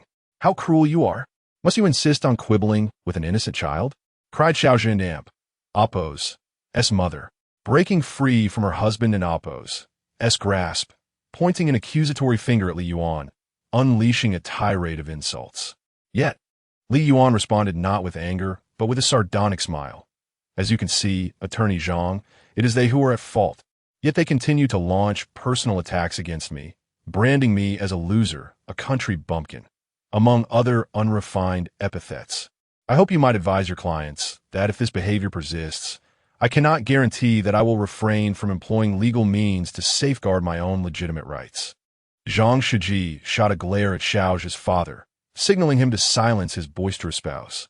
Zhang Shiji felt a headache brewing. After all, it was Xiao's family who had erred, yet they exhibited not a shred of remorse, nor even a modicum of basic courtesy. Their actions only served to exacerbate the situation. Bravo, Brother Yuan. That was splendid. Listening to your retort was exhilarating. Indeed, what can lawyers do? Right is right and wrong is wrong. Do they truly believe they can manipulate the law at will? Well done, Brother Yuan. You must have researched the relevant laws beforehand, right? Your eloquence is more suited for the legal profession. The barrage of comments in the live stream never ceased. As initial ambivalence transformed into a prevailing sentiment that the Xiaozhi family should be held accountable. Some viewers were so incensed by their attitude that they felt compelled to leap through the screen to confront them. Li Yuan had indeed prepared thoroughly, and after delivering his speech, he expected the opposing side to cease their attempts at persuasion. However, just as he was about to turn away, Zhang Shiji spoke again. Mr. Li Yuan, please hold on a moment. Li Yuan's brow furrowed in irritation, his patience wearing thin. Yet, out of courtesy, he chose to turn back. Mr. Li, since you wish to resolve this matter from a legal perspective, allow me, as an attorney, to enlighten you on the law. Li Yuan raturta coldly. I eagerly await your elucidation. I am curious to hear how you, a lawyer, will spin this tale. Mr. Li, I have reviewed the 2 video evidences you provided to the police. After thorough analysis, I find myself perplexed and require your clarification. Li Yuan scoffed, his disdain evident. Losing patience with the obstinate lawyer, he tilted his head and remarked, "Why should I provide you with answers?" Zhang Shiji replied, his tone slightly frigid, "Because I have reason to suspect that you intentionally misled a 5-year-old child into damaging your luxury vehicle, rather than it being the volition of my client." At this assertion, Li Yuan found himself laughing in exasperation, shaking his head in disbelief. "Very well, Attorney Zhang. I am indeed curious to hear how you contend that I misled a 5-year-old into deliberately destroying my own property." Chapter 9 Interrogation. Li Yuan gazed at Zhang Shiji with a cold smile, inwardly mocking. It is often said that the profession of law is not one that just anyone can undertake, and this assertion holds true. The law embodies justice, and in a certain sense, lawyers personify the law itself. However, whenever a case arises, there will invariably be both an accuser and a defendant. And regardless of the nature of the case, one party must bear the primary fault. Yet, the emergence of numerous and scrupulous lawyers who prioritize monetary gain over integrity has led to an abundance of wrongful convictions and injustices. The Zhang Shiji before Li Yuan is undeniably among this cohort of unscrupulous attorneys. Brother Yuan, this lawyer harbors ill intentions. The evidence is irrefutable, yet he still seeks to turn the tables. He epitomizes the essence of a corrupt lawyer. Just the other day, a prominent attorney assisted a wrongdoer in winning a case, leaving everyone infuriated. Alas, there is little we can do. We live in an age where self-interest reigns supreme, and the virtuous seldom reap rewards. As Zhang Shiji and Amp, Oppo's, as presence grew, so did the audience in Li Yuan and Amp, Oppo's, livestream, swelling from a mere few hundred to several thousand viewers. Yet, Li Yuan remained unfazed by the influx, for at that moment, Zhang Shiji began to speak again. "Since you insist on pursuing this matter, I shall address you in my capacity as an attorney, Mr. Li. I have thoroughly examined the 2 video segments presented as evidence. I would like to raise a few inquiries for your consideration. First, in the prior video, prior to today, the child of my client, Xiaozhi, had already scratched your private vehicle. Yet after this incident, instead of taking protective measures, you parked an even more luxurious and appealing car in the same spot. What could be the rationale behind this? Secondly, after your private vehicle was scratched for the first time, you immediately replaced it with an even more enticing luxury car in the same location, and you even installed multiple cameras to monitor the situation. Are you suggesting that this newfound interest in surveillance simply emerged spontaneously? If not, I must ask, why did you not install additional cameras prior to this incident? Why wait until after my client's child caused damage to increase the number of cameras? Thirdly, you conducted this entire process while live streaming the event for the online audience. It is well known that some individuals, in their quest for fame and fortune, will resort to unscrupulous means. Does your behavior not suggest an intention to orchestrate a sensational incident to attract attention? After all, a headline like an Amp, Oppo's, Brat destroys Lamborghini. Owner seeks sky-high compensation is bound to pique anyone's curiosity, is it not? Thus, as an attorney, I have ample grounds to suspect that your actions were deliberately designed to provoke my client's child into damaging your luxury vehicle. Upon concluding his remarks, before Li Yuan could respond, Xiaozhe and Appo's mother chimed in, her tone dripping with sarcasm. Exactly. Who doesn't and Appo's know that children are drawn to cars and toys? By parking such an attractive vehicle in a previously troubled location, are you not attempting to entice my Xiaozhe into scratching your car again? So you can leverage that for exorbitant compensation? You aim to gain fame and fortune at our expense, preying even on a 5-year-old. Truly, your heart is as dark as it is deceitful. Xiaozhe's grandmother seized the moment, adding her voice to the chorus. Oh my goodness, we a humble family stand no chance against such a conniving villain. Were it not for this lawyer and Appo's insight, we would have been unjustly wronged. Everyone consider this. When a child errs, how could the parents remain silent? We have already spoken to him, but a child's self-control is limited. Had you not deliberately parked a more attractive car, my Xiaozhe would not have repeated the mistake. As soon as she finished, Xiaozhe's grandmother burst into tears, causing a wave of discomfort among the onlookers. Yet, one could not deny the effectiveness of Zhang Shiji's manipulative rhetoric. Although he did not explicitly state it, every word he uttered insinuated that Li Yuan had orchestrated this entire charade. The third point he raised resonated particularly well with the audience. In today's society, with rapid technological advancements and the rise of short videos, an increasing number of individuals forsake diligent work in favor of the allure of becoming an internet sensation. Once one achieves fame, opportunities for endorsements, advertisements, and live selling emerge, with profits reaching astronomical figures. An ordinary person might toil their entire life and never accumulate such wealth. Consequently, a plethora of shameless influencers have emerged, bringing about numerous societal ills, much to the disdain of the general populace. Zhang Shiji astutely capitalized on this sentiment, steering public opinion in favor of Xiaozhe's family. It must be said, Zhang Shiji is indeed quite skilled. Damn it, this dog of a lawyer is truly twisting the facts. Brother Yuan, send me your address privately. I'll book the nearest flight and go confront him. Just watch me smash his head. Brother, take me with you. I'll tear him apart. However, Zhang Shiji's arguments did carry a semblance of reason. The broadcaster's actions did seem somewhat questionable, especially considering the other party was merely a 5-year-old child. Some newcomers expressed their opinions, only to be drowned out by a barrage of insults. Indeed, what nonsense! If you lack common sense, stay off the internet and visit the library instead. Otherwise, I'll first deal with Zhang Shiji and then come for you. The newcomer sentiments echoed the growing discontent, as Zhang Shiji's rhetoric led many astray. Yet, Li Yuan maintained a calm smile, exuding an air of confidence as if he had everything under control. Not only Xiaozhe's family, but even the lawyer felt a sense of unease at that moment. Chapter 10. Reasoned defense. At this moment, Li Yuan, despite feeling anger towards Zhang Shiji's words, found himself becoming even more composed. He understood that in such circumstances, maintaining his calm was of utmost importance. His thoughts rapidly transformed, and he reorganized them with clarity. Lawyer Zhang, I shall elucidate the points that perplex you.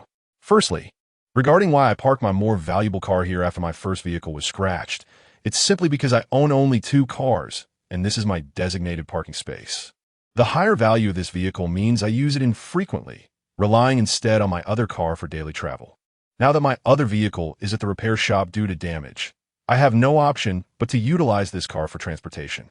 As I mentioned earlier, I parked in the same spot because it is my family space, and the community regulations stipulate that homeowners must park their private vehicles in their designated spots to avoid inconveniencing the management. Does lawyer Zhang truly believe that because my vehicle was scratched once, I should forfeit the use of this parking space? Is the location itself to blame for the damage inflicted upon my car? In accordance with your reasoning, I must pose a rhetorical question. If one day my home were to be burglarized, should I then abandon my residence? My analogy left Zhang Shiji momentarily speechless, attempting to counter but finding himself devoid of words. Furthermore, It is indeed after my first car was scratched that I considered installing additional cameras.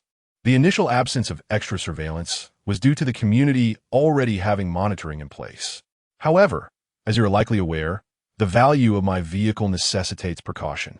The adage "a lesson learned is wisdom gained" applies here. Having experienced damage to my car without receiving an apology, I realized that should anything happen to this higher value vehicle, having clear evidence would facilitate a more straightforward resolution. My intention was purely preventative, wishing to avoid a repeat of past misfortunes. After all, we were taught to anticipate potential problems to circumvent unnecessary troubles. Moreover, I wonder if there exists a law in our country which prohibits car owners from employing multiple cameras to ensure an understanding of their vehicle's condition. If such a law does exist, I would gladly apologize and offer compensation to the affected parties. Zhang Shiji's brow furrowed deeply. He had not anticipated that his intimidation tactics would prove ineffective against Li Yuan. As for the third point, unless I possessed the gift of foresight, how could I possibly predict that someone would come to scratch or even damage my vehicle? If my intention were to gain notoriety through vehicular damage, I could easily create a video titled "Mischievous Child Scratches Luxury Car," thereby avoiding the significant detriment to my sole luxury vehicle. Anyone with even a modest understanding of automobiles knows they are consumables. From a moment of purchase, they bear the label of "and oppos," used, and oppos, while my car retains a degree of value. The exaggerated damage it has sustained would undoubtedly lead to a considerable depreciation in worth, even if only a scratch had occurred. Wooden and oppos. I'd be foolish to seek distant gains while jeopardizing my own interests. To entertain the notion that I wish to create a spectacle for attention is ludicrous. If no one were to damage my car, my efforts would be in vain. Should I genuinely have coerced this child into damaging my vehicle, I would have no defense. Yet, I have done nothing, and you suspect my actions to be manipulative? Lawyer Zhang, while I may not possess your legal expertise, I am aware that unfounded speculations lacking evidence, which malign my character, could lead to serious repercussions for you. Thus, I implore you, as a legal professional, to exercise discretion in your speech. With Li Yuan's words resonating, the entire live stream erupted with enthusiasm. Well said, Brother Yuan. That was incredibly cool. From now on, if I'm ever intoxicated, I'll only support you, Brother Yuan. My goodness. Look at Lawyer Zhang's flushed face. Truly impressive. Who knew Brother Yuan had such eloquence? Why are we still standing here? Let us shower him with gifts. If nothing else, double tap the screen for 666. Observing Zhang Shiji and oppos. As speechless embarrassment, Li Yuan smirked disdainfully. Lawyer Zhang, if you have any further queries, I suggest you communicate with the law enforcement officers. I am under no obligation to address your questions. I will reiterate, I refuse any form of mediation. All matters must proceed through legal channels, and I demand full compensation for my losses, down to the last cent. As a regular lawful citizen of our nation, I trust the law will yield a just outcome. My friends await me for a meal. If there are no other pressing matters, I bid you farewell. With that, Li Yuan departed with an air of nonchalance. Watching Li Yuan and oppos' carefree demeanor, Xiaozhi's family seethed with frustration, as did Zhang Shiji, whose countenance darkened. Li Yuan had publicly humiliated Zhang, sealing their enmity. After a considerable time, the law enforcement officers and insurance personnel regained their composure. Following a brief exchange, one officer approached Xiaozhi's family. Mr. Han, Mrs. Han, since the complainant refuses mediation, we must adhere to standard procedures. Given the significant damages caused by your children, you are prohibited from leaving the city until the final verdict is rendered, and our personnel will monitor your movements. After delivering this message, the officers, along with the insurance staff, departed, leaving the nearby residents murmuring sympathetically towards the dejected Xiaozhi family. It was then that Xiaozhi's father grasped Zhang Shiji's hands tightly, imploring, Lawyer Zhang, is there any possibility for a turn of events? This immense sum is beyond our means to repay, even if we sold everything we owned. Zhang Shiji replied in a dark tone, there may still be a way. Chapter 11. The third trending topic, Li Yuan and oppos' rise to fame in response to the earnest inquiries and pleas from Xiaozhi and oppos' parents. Zhang Shiji suddenly wore a grim expression. At first glance, it was evident that he was not a person of integrity, nor would he conjure up any legitimate solutions. What solution? Xiaozhi and Oppos, as parents and Oppos, eyes lit up, clearly regarding Zhang Shiji and Oppos, as so-called solution as their last lifeline. This family was not concerned with whether the method was morally sound. Their sole desire was to evade responsibility and avoid compensating Li Yuan. They would not even hesitate to run naked around the city if it meant escaping their predicament. Noticing the eager gaze from Xiaozhi and Oppos, S family, Zhang Shiji lowered his voice and said, "In this situation, there remains but one option, to leverage public opinion." Leverage public opinion? The family looked at Zhang Shiji in utter confusion, failing to grasp the specifics of his suggestion. Internally cursing their ignorance, Zhang Shiji patiently elaborated. "You should disseminate your case online, utilizing the media's influence to apply pressure on the opposing party.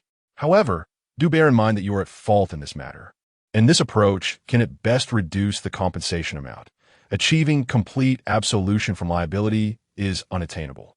The family immediately concurred, grateful for any possibility to minimize their financial burden. Ding! Upon returning home from a dinner gathering with friends, Li Yuan once again heard that familiar electronic mechanical sound. Without a doubt, the system had news to relay. Congratulations, host, on completing the task of disciplining a troublesome child. Based on your performance, the task has been rated as B level. Congratulations, host, on receiving a preliminary reward for task completion, a super invisible listening device. Instructions for the super invisible listening device. This device can be placed anywhere at any time. Remaining invisible. It has been stored in the system's warehouse and is available for retrieval at will. Additional reward for task completion, a Lamborghini supercar. A super invisible listening device? What purpose does it serve? Li Yuan felt somewhat bewildered. Was he to eavesdrop on others and Oppos? Secrets for no reason? Perhaps not. While the super invisible listening device seemed somewhat useless, it did not diminish Li Yuan and Amp. Oppos, as satisfaction in seeing Xiaozhi and Amp. Oppos, as family humbled and the arrogant child thoroughly subdued. Moreover, he awaited compensation from Xiaozhi and Amp. Oppos, as family, which would yield a substantial income for him. In a sense, this could be deemed a reward for completing the task. Additionally, the Lamborghini, valued at $39.99 million, although wrecked by the troublesome child, could still fetch a handsome price if sold at a discount. Such income was astronomical compared to what Li Yuan had previously dared to imagine. After a refreshing shower, Li Yuan logged into the live stream, immediately greeted by a flurry of comments. Brother Yuan is online. Come on everyone, Brother Yuan is here. Today's methods for dealing with troublesome children were exhilarating.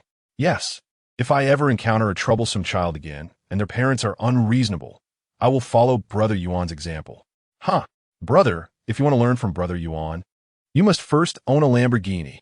Laughter erupted in the chat. Despite having only 100 or so viewers, they were all loyal followers of Li Yuan. Thus the atmosphere was lively. Feeling slightly helpless yet suddenly inspired, Li Yuan posed a question to his audience. Brothers, let's discuss a hypothetical scenario. If you could eavesdrop on anyone at any time, how would you utilize this superpower? Upon hearing Li Yuan's inquiry, there was a brief pause in the chat before a wave of comments flooded in. Ha ha ha. Brother Yuan, broaden your horizons. This can be considered a superpower? Though I think Brother Yuan is being a bit conservative, since he sincerely asked, we and Amp, Oppos, here to help him out. This ability may seem trivial at first, but in specific contexts, it could be remarkably effective. For instance, in the cozy bedroom of a couple at midnight. You catch my drift? The upstairs neighbor is quite indecent. In fact, it could be useful today, like quietly recording the conversations of Xiaozhi's family. Wouldn't that simplify matters? You all are overthinking it. I believe the most practical use would be to hear what the girl of your dreams truly thinks of you. As the viewers continued to ramble on, Li Yuan found himself slowly drifting into slumber. A restful night passed. The next morning, Li Yuan awoke with vigor, buoyed by the success of disciplining the troublesome child. While brushing his teeth and washing his face, Li Yuan logged into the live stream once more. Due to the compensation matter, he had taken a leave of absence from work. Without obligations, he sought to occupy his time.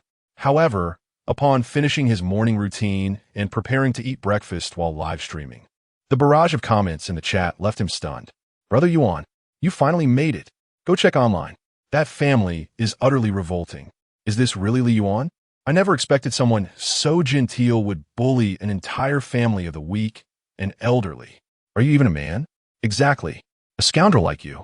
Scheming to gain fame through underhanded tactics would only become a menace to society if you succeeded. The comments in the live stream showed no signs of abating, and the number of viewers had surged to over 10,000. Li Yuan thought, what happened while I was asleep? Why do I feel like the world is turned upside down? How am I not a man? How did I become a scoundrel? Overwhelmed with frustration, Li Yuan clicked on the link shared by the viewers. Upon opening it, he was taken aback to discover that he had unexpectedly made the top 10 of trending topics on a popular search engine. After watching the video linked, he finally understood why he had gained notoriety overnight. Chapter 12. Triggering tasks. The link that Li Yuan opened led to an online video, a recording uploaded by Xiaozhi's family. In the footage, Xiaozhi's mother and grandmother tearfully berated Li Yuan, then feigned weakness and misery, striving to elicit sympathy from netizens. Beneath the video, there are shockingly tens of thousands of comments. This resulted in the video achieving viral status overnight, and Li Yuan consequently became the focus of attention, thrust into the trending searches. What was most infuriating was that the video included remarks from Zhang Shiji. As a lawyer, he publicized his suspicions about Li Yuan from their previous debate. Such a clearly biased statement immediately incited keyboard warriors online, with many expressing support for Zhang's doubts, declaring the entire situation to be Li Yuan's conspiracy. The sheer volume of comments was also suspect, resembling the work of hired trolls relentlessly attacking in the video's comments section. In summary, Li Yuan and Oppo's predicament had captured the attention of the entire internet. As he witnessed the view count soaring, Li Yuan gritted his teeth in frustration, momentarily at a loss for what to do. Ding! A clear electronic voice resonated in his mind, startling him into calmness. Detected host's anger level is sufficient, triggering system task. The internet is not a lawless place. Counter-moral coercion system, providing the host with the following 3 options. Option 1. Withdraw the accusation and rescind the compensation request against Xiaozhi's family, seeking peace. Reward. You will receive the title of coward. Option 2. Vengefully unleash fury by immediately heading to Xiaozhi's home and giving the entire family a beating. Reward. In future days spent in detention, you will receive an extra bar of soap for each shower, eliminating the hassle of dropped soap. Option 3.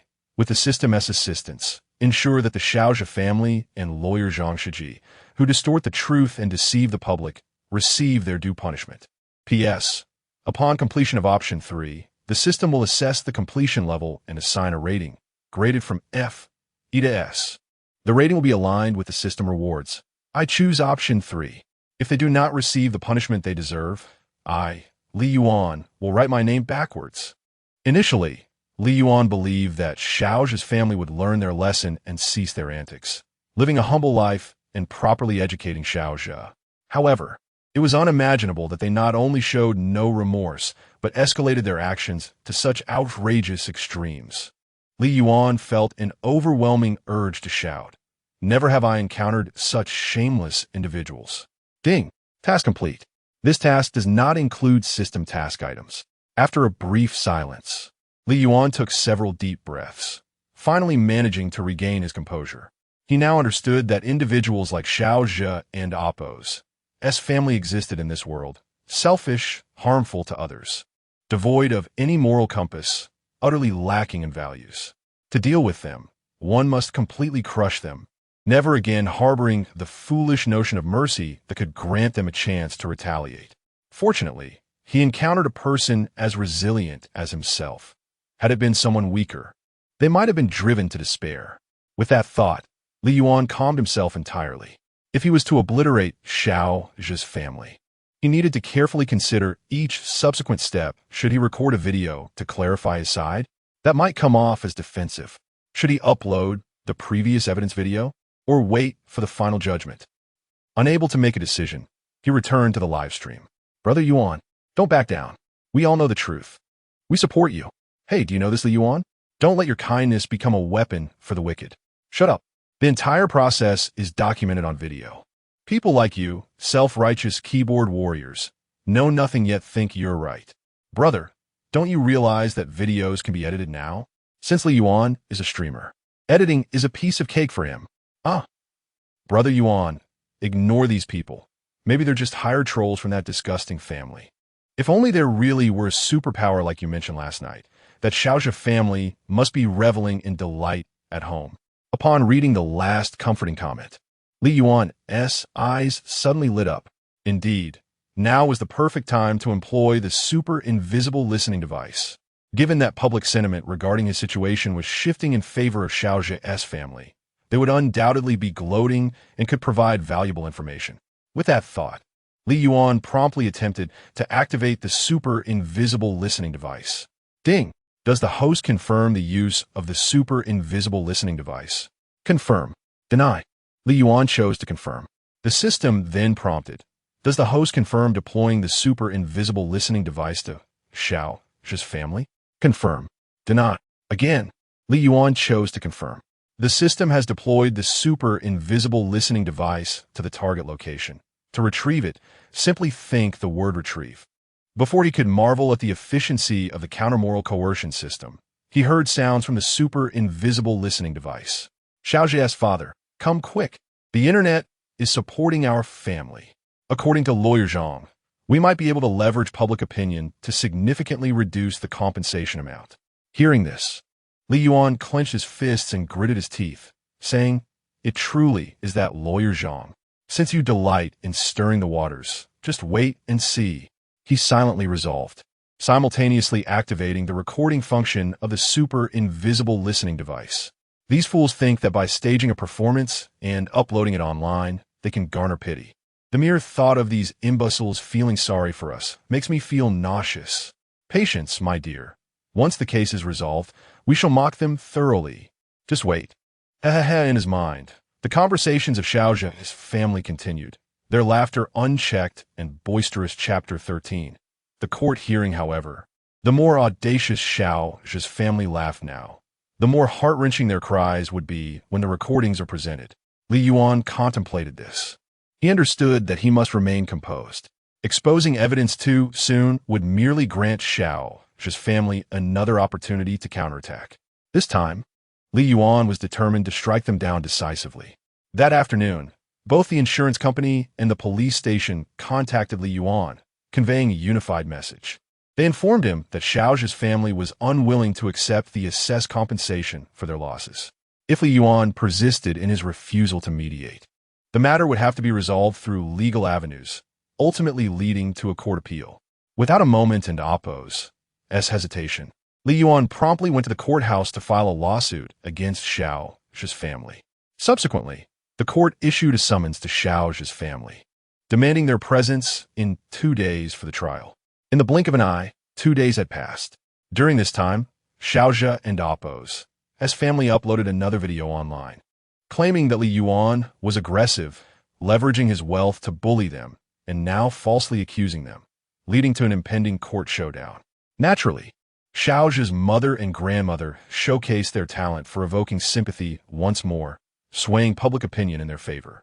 Nevertheless, Li Yuan remained unfazed by their antics. The more fervently Xiaozhe's family performed, reveling in their perceived triumph, the deeper they would eventually plunge into despair when the dust settled. Brother Yuan, the court hearing is tomorrow. Rest assured, we are in the right. Victory is ours. One supporter exclaimed, I've heard that because the online video has caused such a stir, the court has to conduct a live broadcast of the hearing. Just wait and see. Tomorrow the brothers will surely back you up. How splendid. A live broadcast of the hearing? I can hardly wait to witness the reaction of a scoundrel who bullies the elderly and children when he loses. Li Yuan was accustomed to the mixed reactions surrounding his situation, receiving both support and scorn. Take, for instance, the netizen who had just commented. He was clearly unaware of the live broadcast of the trial and was merely a passerby seeking to stand on a moral high ground to condemn others, thus showcasing his own superiority complex. After all, it was just a matter of venting online with a few keystrokes. as long as it did not cause significant repercussions or violate the law. There were countless netizens like him, always eager to stir chaos, which is precisely why keyboard warriors came into existence. After greeting those in the live stream, Li Yuan retired for the night, knowing that he needed to conserve his energy for the court proceedings the next day. However, he could not discern how long he had slept when, in a hazy half-sleep state, he heard a loud pounding on his front door that jolted him awake. Sitting upright in bed, he glanced at the clock, 4:59. Who on earth is banging on my door so early in the morning? Li Yuan muttered to himself as he rose to investigate. Who is it? He called out, and immediately, a flurry of panicked voices erupted from outside, accompanied by the sound of hurried footsteps. With that, Li Yuan opened the door. Good heavens! A powerful, acrid blend of gasoline and paint assaulted his senses. Li Yuan quickly covered his nose, only to find chaos awaiting him. His door, the walls, and even the hallway had been splattered with paint and gasoline. A bold message was scrawled on the wall in paint. As a human being, I urge you to be kind. Otherwise, we will set fire to everything. Li Yuan furrowed his brow, utterly astonished that the public sentiment surrounding Xiao Zhu and Appo's family had escalated to such extremes that someone dared to vandalize his home in the name of justice. He did not immediately suspect Xiao Zhu and Appo's family, as he had placed a super invisible listening device in their home, recording their conversations for the past 2 days. Apart from a segment of their parents exercising late the previous night that had been cut off, virtually everything they had said was captured, with no indication of any plans to vandalize his property. This was merely a stroke of luck for them, had he possessed recorded evidence alongside the tangible aftermath. Li Yuan could have even pursued charges of arson and attempted murder against them. The hearing was set for 8 in the morning, leaving Li Yuan with 2 hours to prepare. He decided to open the live stream and capture this scene as well. Wow, Brother Yuan, what kind of performance art is this? I never imagined you possessed such artistic talent for large-scale graffiti. Are you out of your mind? This is vandalism, not art. Oh my goodness, did that madman do this? I can end amp, Appo's, tolerate this any longer. Wait for me, I amp, Appo's, am grabbing a kitchen knife and coming over. At this hour, the viewers entering the live stream were Li Yuan's loyal followers. Upon witnessing the disarray, they were filled with righteous indignation, launching into scathing critiques of Xiao Zhu's family lineage. The sentiments expressed by his supporters were unanimous. Xiao Zhu's family must not be allowed to escape unscathed. Otherwise, it would be akin to releasing a tiger back into the wild, resulting in untold future harm. Li Yuan shared this sentiment, recognizing that Xiao Zhu's family was exploiting the goodwill of netizens to absolve themselves of responsibility for their malevolent actions. He was resolute that, even at the cost of his own life, he would fight them to the bitter end. The act of vandalism would not instill fear or hesitation in Li Yuan. Rather, it only served to fortify his resolve. Time flew by swiftly, and Li Yuan arrived at the courthouse punctually, finding that Xiao Zhu's family had already gathered. There, he witnessed Xiao Zhu's grandmother and mother lamenting tearfully, accusing Li Yuan of all manner of offenses, even going so far as to claim he never washed his hands after using the restroom, leaving Li Yuan both amused and exasperated. Silence. A commanding voice rang out, drawing everyone back to their seats. The judge took the central position, officially commencing the trial. To Li Yuan and Appo's surprise, as the judge announced the start of the proceedings, Xiao Zhu and Appo's mother pointed an accusatory finger at him, exclaiming, Li Yuan, you are inhumane. You bully our 5-year-old Xiao Zhu. You take advantage of my elderly mother. You are the one orchestrating this. Today, I demand you restore our family's honor. Chapter 14. The Debut Bang. Bang. Bang. Silence is strictly enforced in the courtroom. The defendant's side is urged to maintain decorum.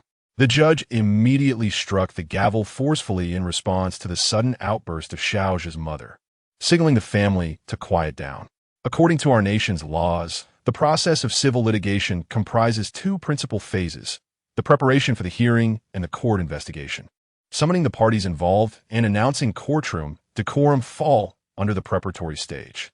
Thus, the judge and Appo's declaration of the case and Appo's as commencement does not signify the beginning of the investigation. Rather, it is a prelude to the preparatory phase. Following the announcement of courtroom rules, the actual investigation will ensue, commencing with the parties' statements, not a verbal altercation between the plaintiff and the defendant. Therefore, Xiao Zhe's mother, in her misguided attempt to dominate the discourse, revealed her complete ignorance of legal proceedings, ultimately making a fool of herself. Is this child's mother truly so oblivious? Does she believe the court is her domain, where she can dictate terms? You critics only scratch the surface of the situation. Do not be deceived by the plaintiff and Oppo's seemingly refined demeanor. He could very well be a deviant. Goodness, are you suggesting that a sharply dressed individual is more of a pervert than one who flaunts their body? What should we judge first, appearance or demeanor? Should we perhaps conduct a full body scan? As this case is being publicly broadcasted, the official live stream was activated prior to the judge's entry. Xiao Zhe's mother's antics immediately ignited fervent discussions among the online audience. The litigation attorney, standing next to Xiao Zhe and Oppo's family, swiftly turned to whisper into the ear of Xiao Zhe and Oppo's father. Moments later, Xiao Zhe and Oppo's father promptly ushered his wife, mother, and son back to their seats, signaling for silence. The attorney representing Xiao Zhe's family caught Li Yuan's attention. He had presumed that the family's attorney would be Zhang Shiji, yet to his surprise, it was a relatively inexperienced young man. Li Yuan quickly grasped the situation, realizing that Zhang Shiji lacked confidence in winning this case. Deep down, he must have understood that the evidence Li Yuan possessed was irrefutable, rendering the defeat almost inevitable.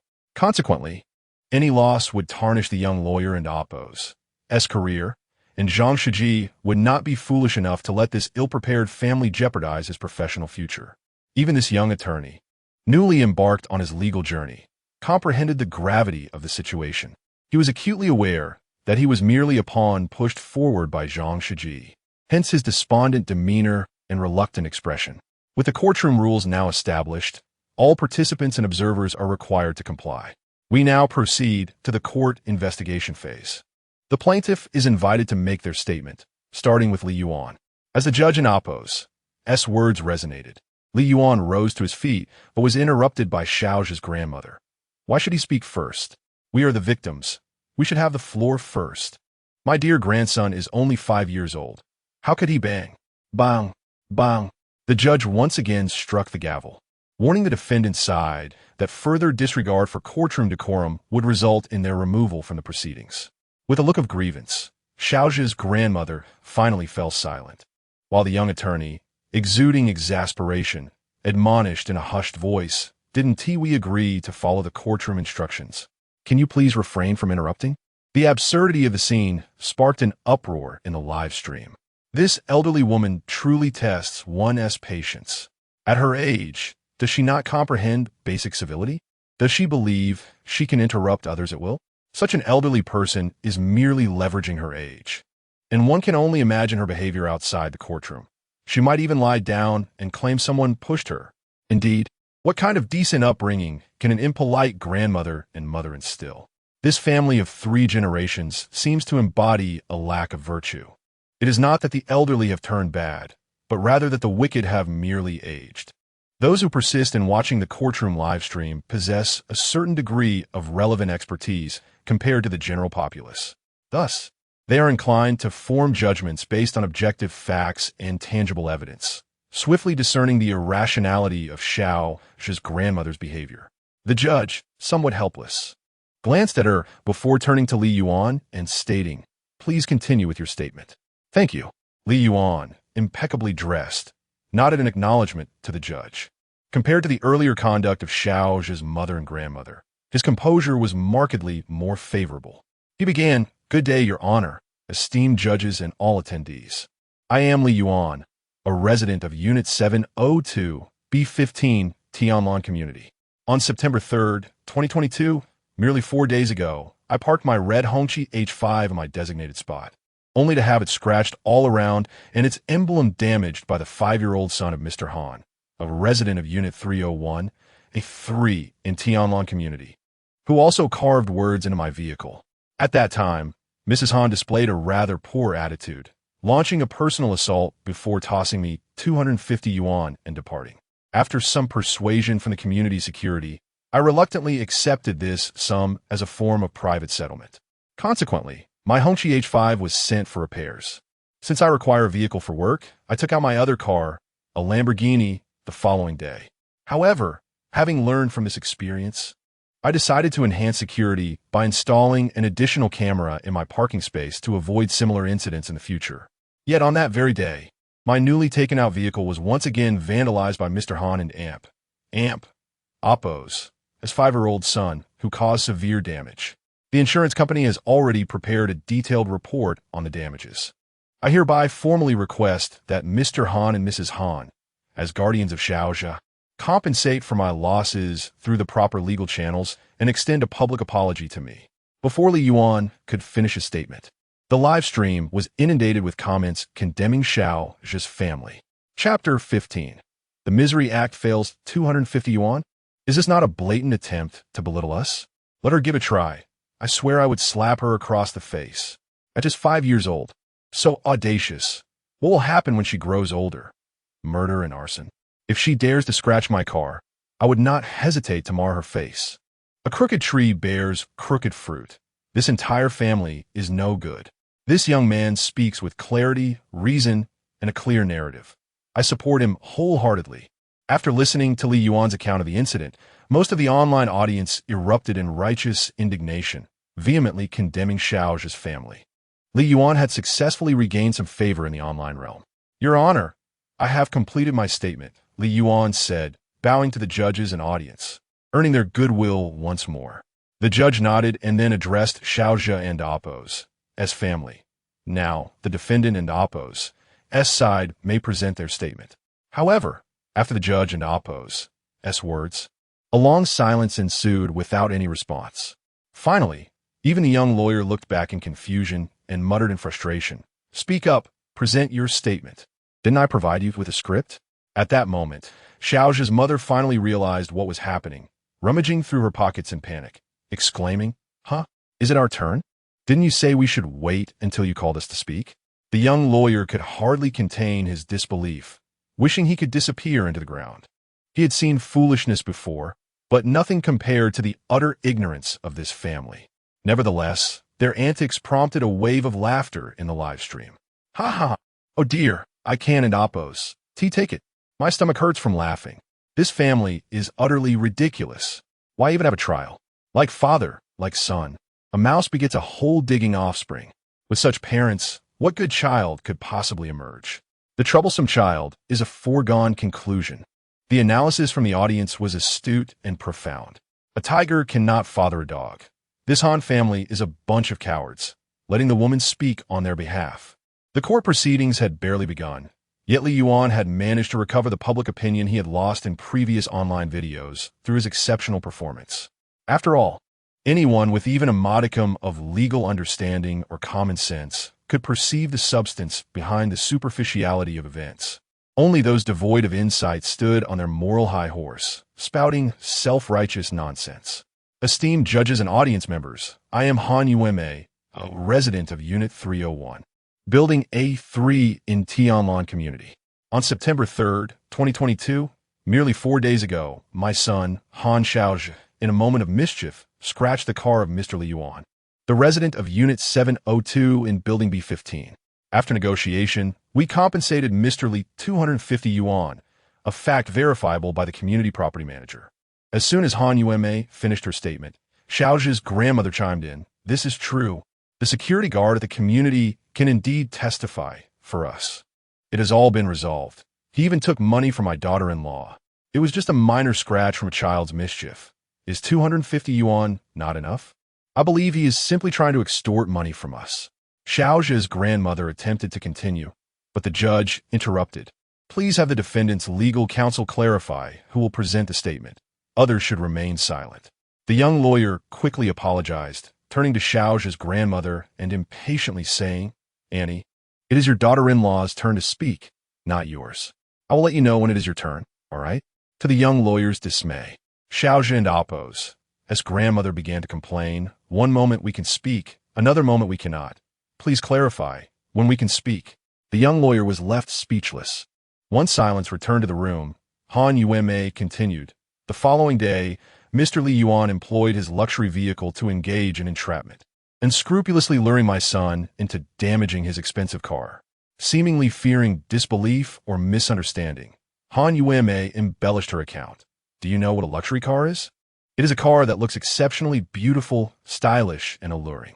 My son is only 5 years old. What does he know? Naturally, he would be curious upon seeing such a stunning car. Furthermore, he parked in the same spot and had set up cameras in advance. This is nothing short of malicious entrapment. You must advocate for us. We are merely an ordinary family. We cannot afford such an extravagant vehicle. Is it necessary to hound a mere 5-year-old child for this? He merely seeks attention from this incident. We must remain vigilant, for no reasonable person would hold a 5-year-old accountable. As she spoke, Han Yueme began to cry. I worry for my mother. Her heart is weak and requires medication. I earn so little, and our family relies solely on my husband and Amp, Oppo's, its income. We truly cannot afford such a hefty sum. Han Yueme's display of sorrow immediately sparked a similar reaction from Xiao's grandmother, who collapsed onto the table, weeping loudly indeed.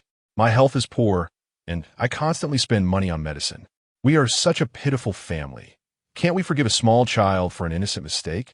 His car is worth several million. They're so wealthy.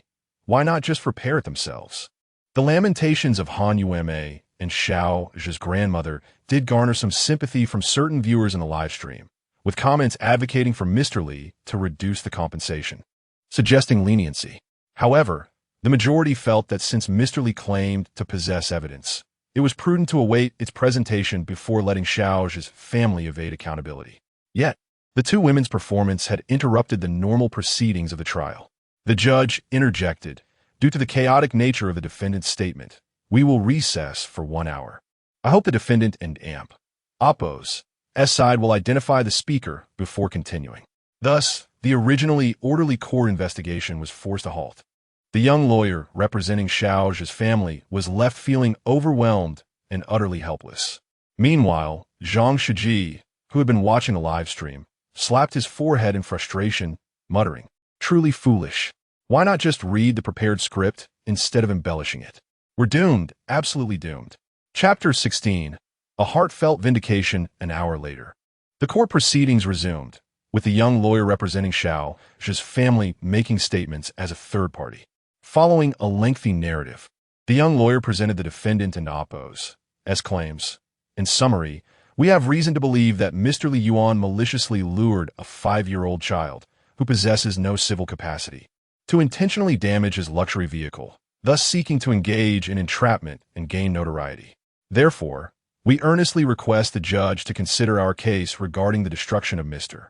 Li Yuan's luxury car and to reasonably reduce the compensation to a level our family can bear, or even dismiss the compensation entirely. It must be said, the young lawyer's presentation starkly contrasted with the previous statements made by Han Yueme. Not only did he skillfully shift the blame onto Li Yuan, but he also employed the same tactics as Zhang Shiji, utilizing suggestive language to redirect the narrative towards entrapment and Li Yuan and Oppo's supposed intent to create a sensational topic for attention. This statement by the defendant and Oppo's representative stirred a wave of skepticism in the live stream, with viewers beginning to side with Xiaozhen and Oppo's family. This well-dressed individual cannot genuinely be attempting to gain notoriety, can he? If I misjudge this, I shall never watch court live streams again. Are you all out of your minds? Who in their right mind would intentionally damage a luxury car worth 40 million for attention? Unless he is insane. How many years would it take to earn that back? Upon hearing the young lawyer and Oppo's assertion, the judge turned to Li Yuan and inquired, Plaintiff, do you agree with the defendant's claims? Li Yuan answered without hesitation, I do not agree. I will not settle with the defendant in any form. He must compensate me for my losses at the original value. Additionally, I wish to present new evidence to the judge beyond the previous 2 video recordings. Upon hearing of new evidence, Xiao's family and the young lawyer felt a chill of uncertainty, unsure of what Li Yuan had in store. Soon, They saw Li Yuan hand a small USB drive to the bailiff. The judge then signaled for the bailiff to play the evidence. The USB contained not only Li Yuan's prior video recordings, but also a new audio recording. Haha! The methods taught to us by lawyer Zhang are indeed effective. These online fools, a little act of feigned sorrow, and they believe us. It's simply too easy to deceive. Aside from our family, everyone else is a fool. Exactly. That scoundrel thinks he can extort money from us? I won't give him a single cent. Xiaozhi, you did well. If you encounter that Li guy again, you should damage his car again, but make sure to avoid the cameras. Don't get caught, understand? Send Xiaozhi to do it? How can a child notice the cameras? If he gets caught again, it won't be so easy to escape. What should we do? I cannot swallow this anger. Rest assured, my dear wife, I have already incited some radicals online. They have promised to go to that scoundrel Li's doorstep and throw paint. Just managing the cleanup will wear him out. The recording contained much content, lasting nearly an hour, filled with discussions among Xiaozhi's family on how to feign pity online to garner sympathy, while simultaneously berating those supportive netizens, alongside instructions aimed at Xiaozhi and incitements to threaten Li Yuan. When the first two videos aired, viewers were already in a furious uproar, unable to contain their anger. Those were irrefutable pieces of evidence. Regardless of how Xiaozhi's family tried to deny it, Xiaozhi damaging Li Yuan's two vehicles was undeniable. However, it was the final audio recording that truly ignited the viewers' outrage. How could I have previously supported this family online? I never imagined they were such despicable scum. You think I'm a fool? If I ever see this family again, I will make sure to teach them a lesson, even if it means going to jail. This family could not merely be described as morally bankrupt. They were akin to demons, raising a little demon of their own. If they're not severely punished, they will inevitably wreak havoc on society. The live chat exploded with fury, with countless insults directed at the family, making the comments nearly impossible to read. While the viewer count surged to a staggering 100,000, this was now the highest viewership record for a civil lawsuit live broadcast. In stark contrast, Xiaozhi and Appo's family had become pariahs. At this moment, their faces were ashen. They could hardly fathom how their private conversations had been recorded by Li Yuan. It was Xiaozhi and Appo's father who reacted swiftly, kneeling before Li Yuan. Mr. Li, we were wrong. Our entire family was wrong. As long as you can reduce the compensation amount, we will do anything you ask. Seeing Xiaozhi's father kneel, Xiaozhi's grandmother and Han Yueme immediately followed suit, tearfully admitting their family and Appo's mistakes, pleading for Li Yuan to spare them a chance at redemption. However, witnessing this scene only intensified the vitriol in the live chat. Mr. Yuan, don't be soft-hearted. This family is merely acting.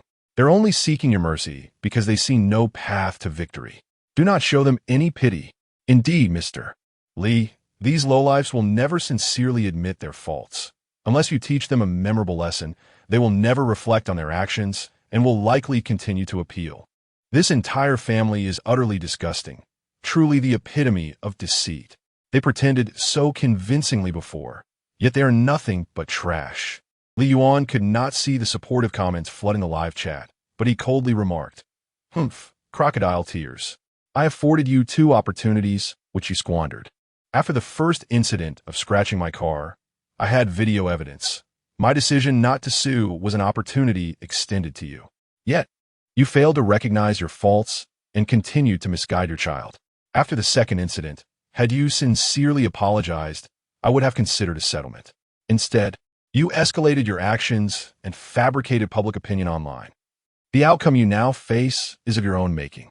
And let me remind you, this matter is far from over. With that, Li Yuan signaled to the judge that he was ready to leave, exiting with an air of nonchalance. Meanwhile, the live chat was ablaze with the phrase, "A heartfelt vindication." Chapter 17. Confronting the reporter upon the court's verdict regarding the destruction of luxury vehicles in the Tianlong community. The defendant, Han Yueme and her family, were ordered to fully compensate Mr. Li Yuan for the losses calculated by the insurance company. As the presiding judge announced the final judgment, Xiaozhi's family crumpled to the ground like deflated balloons, their previously arrogant countenances replaced by a pallor of despair. They understood that their future would be consumed by the obligation to repay Mr. Lee for his losses. They would likely refrain from ever uttering the phrase, "He is just a child again." However, as Mr. Lee departed, he left behind a parting remark that hinted this was not the end of the story. Mr. Lee, I am a reporter from Tianlong Daily. Congratulations on your victory. Do you have anything to say? The reporter pressed on. Some netizens claim you are a hidden super-rich heir, the son of a Saudi oil magnate. May I ask your father's name? Another question followed. It is said that your success in court is due to your background in law. Which prestigious institution did you attend? Prior to the public live broadcast of the trial, Xiao's family had uploaded a video online, which went viral, attracting over 100,000 viewers to the courtroom proceedings. Consequently, numerous reporters had gathered to cover the story, eagerly awaiting the trial's conclusion to obtain immediate statements from Mr. Lee. As Mr. Lee stepped out of the courthouse, he was inundated by a throng of journalists. With little to say, he expressed his hope that all parents would instill proper values in their children, reducing the number of problematic kids in society. He then thanked everyone for their support and requested space to move on. Just as he began to navigate through the crowd, a hand suddenly seized his wrist. In the next moment, a gaunt, disheveled man, brandishing a microphone, stood in front of him, a press badge dangling from his neck, emblazoned with the ominous name of a newspaper that left Mr. Lee momentarily stunned. Mr. Lee, the reporter began, I have heard that the opposing party is merely an ordinary family, incapable of compensating your substantial losses nearing 10 million. Does this not seem excessively ruthless of you? Furthermore, you are a successful individual, and the other party consists of a mere 5-year-old child. Does this not reflect poorly on your character? He continued, the new evidence you presented during the trial was recorded in another damp, Oppo's home. When did you stealthily enter their residence to obtain this recording? Do you not risk being accused of trespassing? He pressed on, before this incident, you were just an ordinary worker earning no more than 150,000 a year. Pray tell, how did you acquire a Lamborghini worth nearly 99 million? As the trial concluded, the defendant's family knelt before Mr. Lee, apologizing profusely. Yet, he remained unmoved. Do you not feel you are being rather cold-hearted? The reporter queried, considering there was an elderly lady involved. Mr. Lee, he implored, I hope you will address these questions. The reporter's inquiries were pointed and seemingly intended to undermine Mr. Lee, insinuating he lacked humanity and was emotionally detached, with an income that did not align with his assets. It was clear that anyone hearing such remarks would be incensed. An awkward silence enveloped the atmosphere, as even reporters from other outlets exchanged knowing glances, acknowledging the audacity of this intrusive journalist. Yet, unbeknownst to them, Mr. Lee was even more audacious and unyielding. What sort of muddled intellect qualifies you as a journalist? Did you recently suffer a blow to the head? Has the bar for journalism fallen so low that even those without a primary school education can conduct interviews? His biting retorts left the reporter speechless, his face flushed with indignation. Yet he struggled to contain his anger, attempting to retaliate in another manner.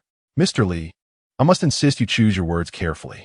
Should you continue with personal attacks, I may pursue legal action against you.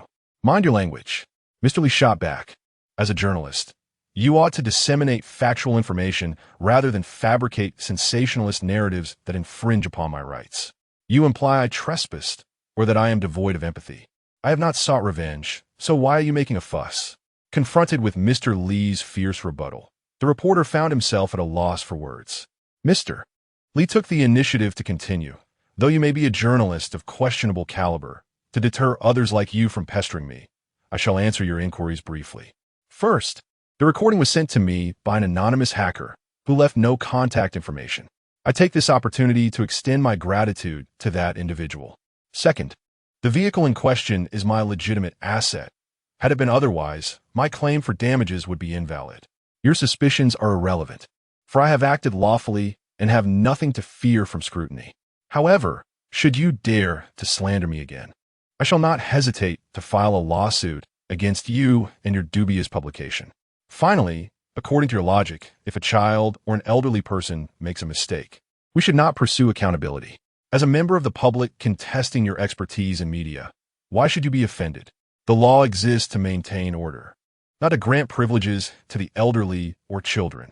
My vehicle is valuable, but that does not imply my wealth is easily attained.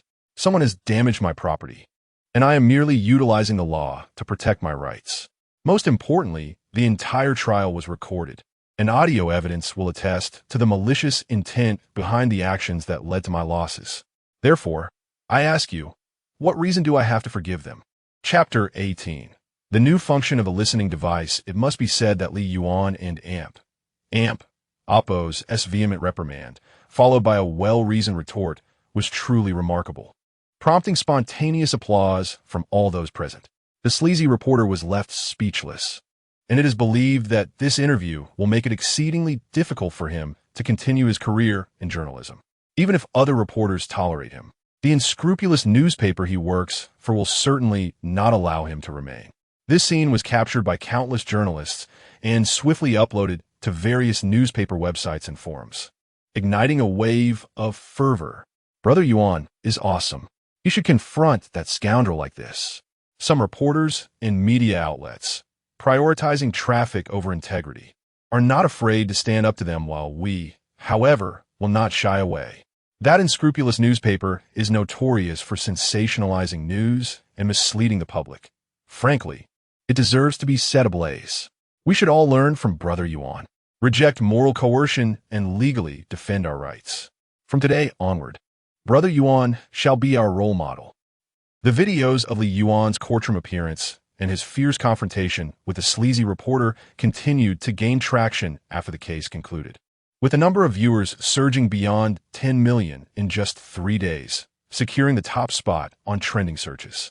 Renowned media figures, influencers, and experts seized the opportunity to ride the wave of popularity, asserting that Li Yuan would undoubtedly become an internet sensation with at least 1 million followers. However, while the world was preoccupied with concerns for Li Yuan, he was solely focused on the unresolved case at hand. Did he believe that receiving full compensation from Xiao's family was the end of it? Having decided to pursue justice and equipped with a system for doing so, Li Yuan was determined to see it through to the end, leaving no stone unturned. Indeed, Li Yuan sought more than mere compensation. Having identified Xiaozhe and Oppo's family as malicious individuals, he felt no need to be courteous. What he aimed to do was to ensure that this family, which harmed others and themselves, would be incarcerated. With a super invisible listening device at his disposal, Li Yuan had amassed substantial evidence, and now he needed to demonstrate the tangible consequences of Xiao's family's actions. After much contemplation, Li Yuan made his way to the hospital psychiatry department. "Hello, Mr. Li. How may I assist you?" As he entered the consultation room, a melodious voice resonated, reminiscent of a serene valley and a gentle stream. Upon closer inspection, he found the doctor to be exceptionally beautiful, an oval face, delicate brows, and sparkling eyes radiating intelligence and tranquility. Taking note of the name tag on her chest, Li Yuan saw it read, Lin Shun. "Dr. Lin, I believe I'm suffering from depression." The female doctor momentarily paused, then lowered her gaze to her name tag, realizing why Li Yuan knew her name. After all, patients rarely pay such close attention to their doctors' names, which allowed Lin Shun to form an initial impression of him, meticulous and cautious. Depression? Well, it's not simply a matter of feeling down for a while. It may just be due to some recent challenges in your work or life, leading to temporary low spirits. Mr. Li, perhaps you could spend time with friends, enjoy some good food, and your mood might improve. Lin Shun replied with a smile. Yet Li Yuan was resolute in his intention to ensure that Xiaozhe and Oppo's family faced the consequences of their actions. "Dr. Lin, I truly believe I am depressed. Could you provide me with a certificate and prescribe some medication?" Hearing this request, Lin Shun instantly misinterpreted it. "Oh, you're seeking a depression certificate to take sick leave, are you? You might want to consult another department. As a psychologist, we cannot casually diagnose a mental issue." Faced with Lin Chen's insistence, Li Yuan felt a pang of frustration. "Dr. Lin, is it not a bit hasty to declare me free from depression without even conducting an assessment? If you genuinely respect your patients, you should at least perform an evaluation regarding depression, should you not?" Confronted with Li Yuan's words, Lin Shun found herself at a loss and reluctantly retrieved a self-assessment depression scale from her drawer handing it to him. Here, please fill this out. If you're not depressed, then I kindly ask you not to linger here unnecessarily. Upon receiving the assessment, Li Yuan was momentarily bewildered. He recognized the words on the form and understood the questions, but he was uncertain how to respond in a manner that would validate his claim of depression. A frown creased Li Yuan and Oppo's face, without a diagnosis of depression, pursuing a lawsuit against Xiaojin and Oppo's family might lead to a ruling insufficient to imprison them, rendering his efforts futile. At that moment, Li Yuan began to fantasize. If only someone were to discreetly reveal the answers to this assessment. Meanwhile, Lin Shun, observing Li Yuan and Oppo's perplexed demeanor, became increasingly convinced of her initial impression, believing he was merely attempting to obtain a hospital certificate for an excuse to take leave. A hint of impatience arose within her as she thought, "Humph, if he can't even be honest at work, he must not be a respectable person. How about it? Are you confused by the assessment? I know all the answers, but want to share them with you." The answer to the first question should be the last option. Just as Lin Chen's inner thoughts echoed in her mind, Li Yuan suddenly jolted, his expression frozen in shock, his gaze fixated on the left side of her chest. His astonishment stemmed not from anything else, but from the realization that he could actually hear Lin Chen's thoughts. Yes. From a moment he began to imagine someone revealing the answers to the assessment. He could perceive Lin Chen's inner voice. Li Yuan couldn't help but marvel. This is astonishing. It dawned on him why he could hear Lin Chen's thoughts. He distinctly noticed that the super invisible listening device had somehow appeared within her heart. This also explained why he was staring so intently at that particular part of her body. However, regardless of who it is or the circumstances, a man and Oppo's gaze upon a woman and Oppo's chest will inevitably lead to the perception of him being a lecher. Chapter 19. The relentless rear report. It must be said that Dr. Lin Chun possesses a truly remarkable physique. Even though she wears a white coat that does little to highlight her figure, it cannot conceal the prominent curves of her bosom. Noticing that Li Yuan's gaze was fixated on her assets, Lin Chun could not help but mentally chastise him as a lecherous scoundrel before hastily turning away. Upon hearing the insult aimed at him, Li Yuan snapped back to reality, feeling unjustly wronged. Although he could perceive the formidable invisible listening device concealed within Lin Chun and Oppo's heart, it did not grant him the power of X-ray vision. What he could see resembled an X-ray image, merely outlines without substance. Thus, he was oblivious to Lin Chen's inner beauty. Nonetheless, this very limitation spurred Li Yuan to inwardly lament. Why can't this system provide a comprehensive 360-degree holographic view?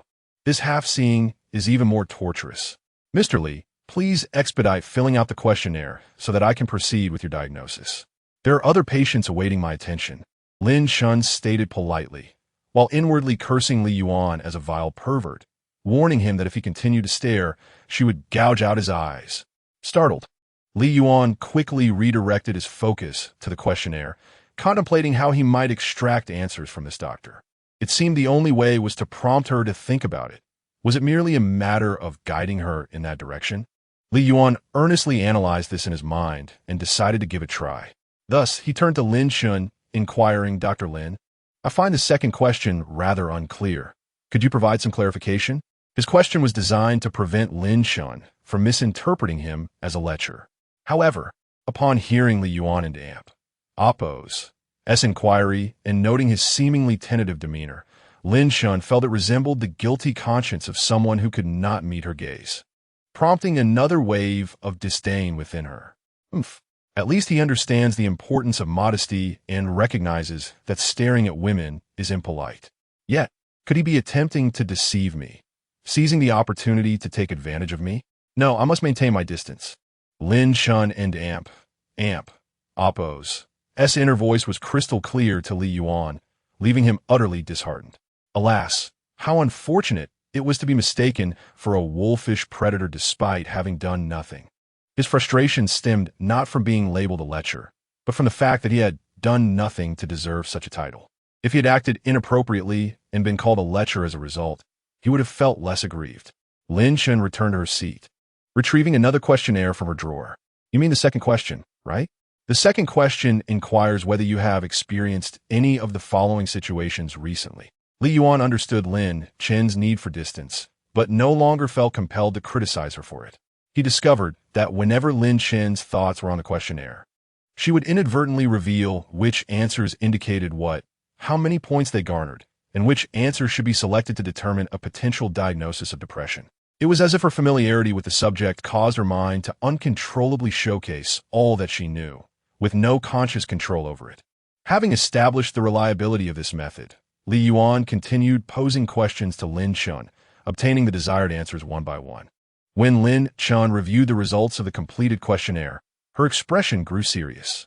The results indicated that Li Yuan was an extremely severe depression patient. This revelation compelled Lin Chun to adopt a more earnest demeanor. Mr. Li, your situation appears to be quite serious. I will issue a certificate for you and prescribe some medication. For the time being, you should refrain from going to work and come to see me regularly for treatment. Trust me, I will help you regain your former self. Observing Lin Chen's earnestness and genuine concern for her patient, Li Yuan, who had initially intended to tease her, decided against that course of action. Such dedicated physicians are a rarity, and having achieved his objective, he felt it unnecessary to further trouble her. Thus, Li Yuan ceased speaking, merely nodding in acknowledgement. However, to Lin Chun, this response seemed indicative of a depressed patient, igniting an even greater sense of sympathy for Li Yuan. Once Li Yuan acquired the certificate and exited the hospital, a twinge of guilt washed over him.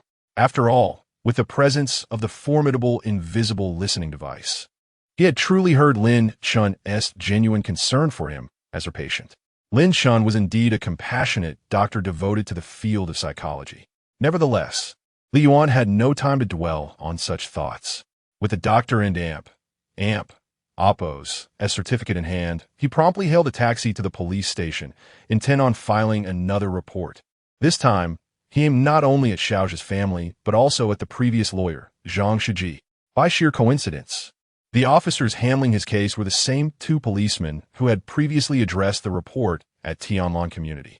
Upon their second encounter with Li Yuan and confirming his desire to press charges against Xiao and Oppos' family, the officers could not help but feel somewhat perplexed.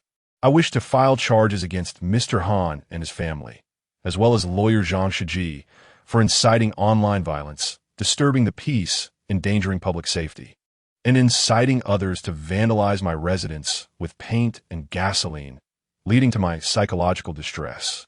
Before long, news of Li Yuan's second report spread throughout Tianlong City, igniting a media frenzy once more, as the relentless Li Yuan had returned. This time, he was genuinely determined to pursue justice. Some of Li Yuan and Oppos' fans even established an online forum dedicated to his cause, proclaiming him as their leader.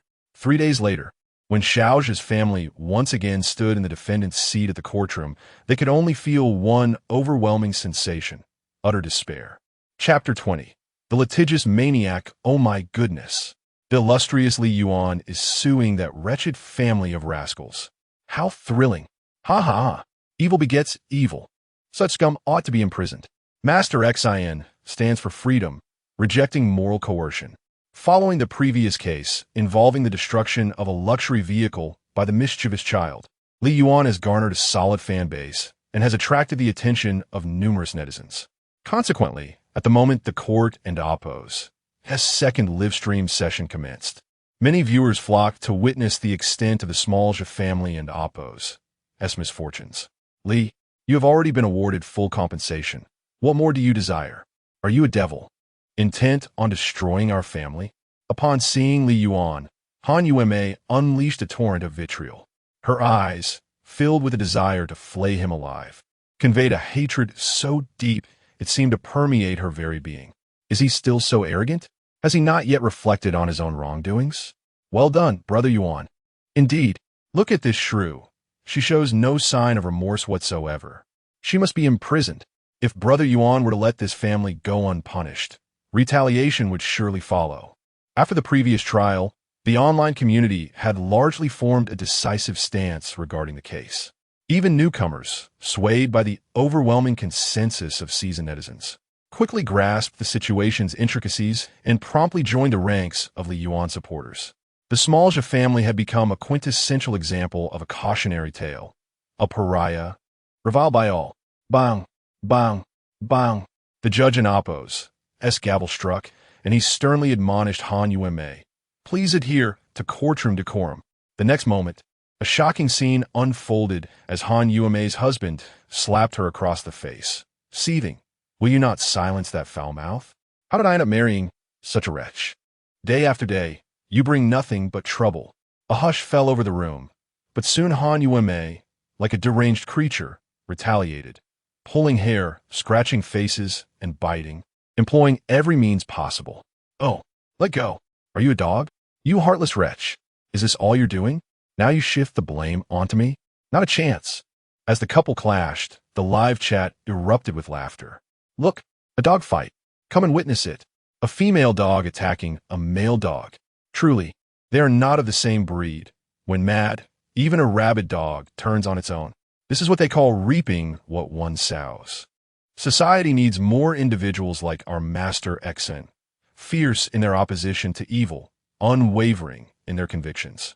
Soon, the world will transform for the better. In order to restore order to the proceedings, court-martials swiftly intervened, separating the bickering couple and issuing another warning, allowing the family to finally settle down. "Your Honor, the internet is not a lawless realm.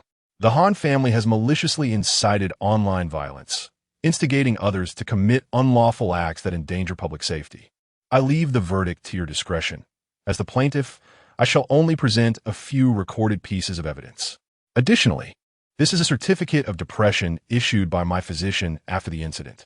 The Han family has inflicted genuine psychological harm upon me." After submitting the signed depression certificate by Lin Shun, Li Yuan played the recordings captured by a super discreet listening device. "These fools. Can you believe someone actually went to the Li family and Appo's doorstep to vandalize? Are they not foolish? We've never even laid eyes on them. What are you waiting for? Keep playing the victim. Chat privately with those outraged individuals below. Concoct some fictional tales and claim he always exploits the elderly and children for attention. Then live stream to garner views. Dad, Mom, what are you doing? Why aren't you sleeping? Is it because I damaged that bad man's car? Didn't you say it was all right? Oh, my dear grandson, of course it's all right. That uncle is nothing but a villain, deliberately antagonizing us and bullying our family. You did nothing wrong. You are the most obedient and exceptional child. When I see that bad man next time, I'll spit on him, and then, when he is not paying attention, I'll pee on him. Yes, yes, yes. Exactly. Our dear grandson is brilliant." The recordings contained several exchanges clearly identifying members of the Smalja family, igniting the live chat once more. "Monsters. Scoundrels. Is this family even human? How can they possess such shamelessness? My worldview has been shattered. They must be imprisoned. Can you still hold onto your worldview? I feel as if the entire world is collapsing. Such a wonderful child, utterly ruined by this family. How can anyone raise a child in such a manner?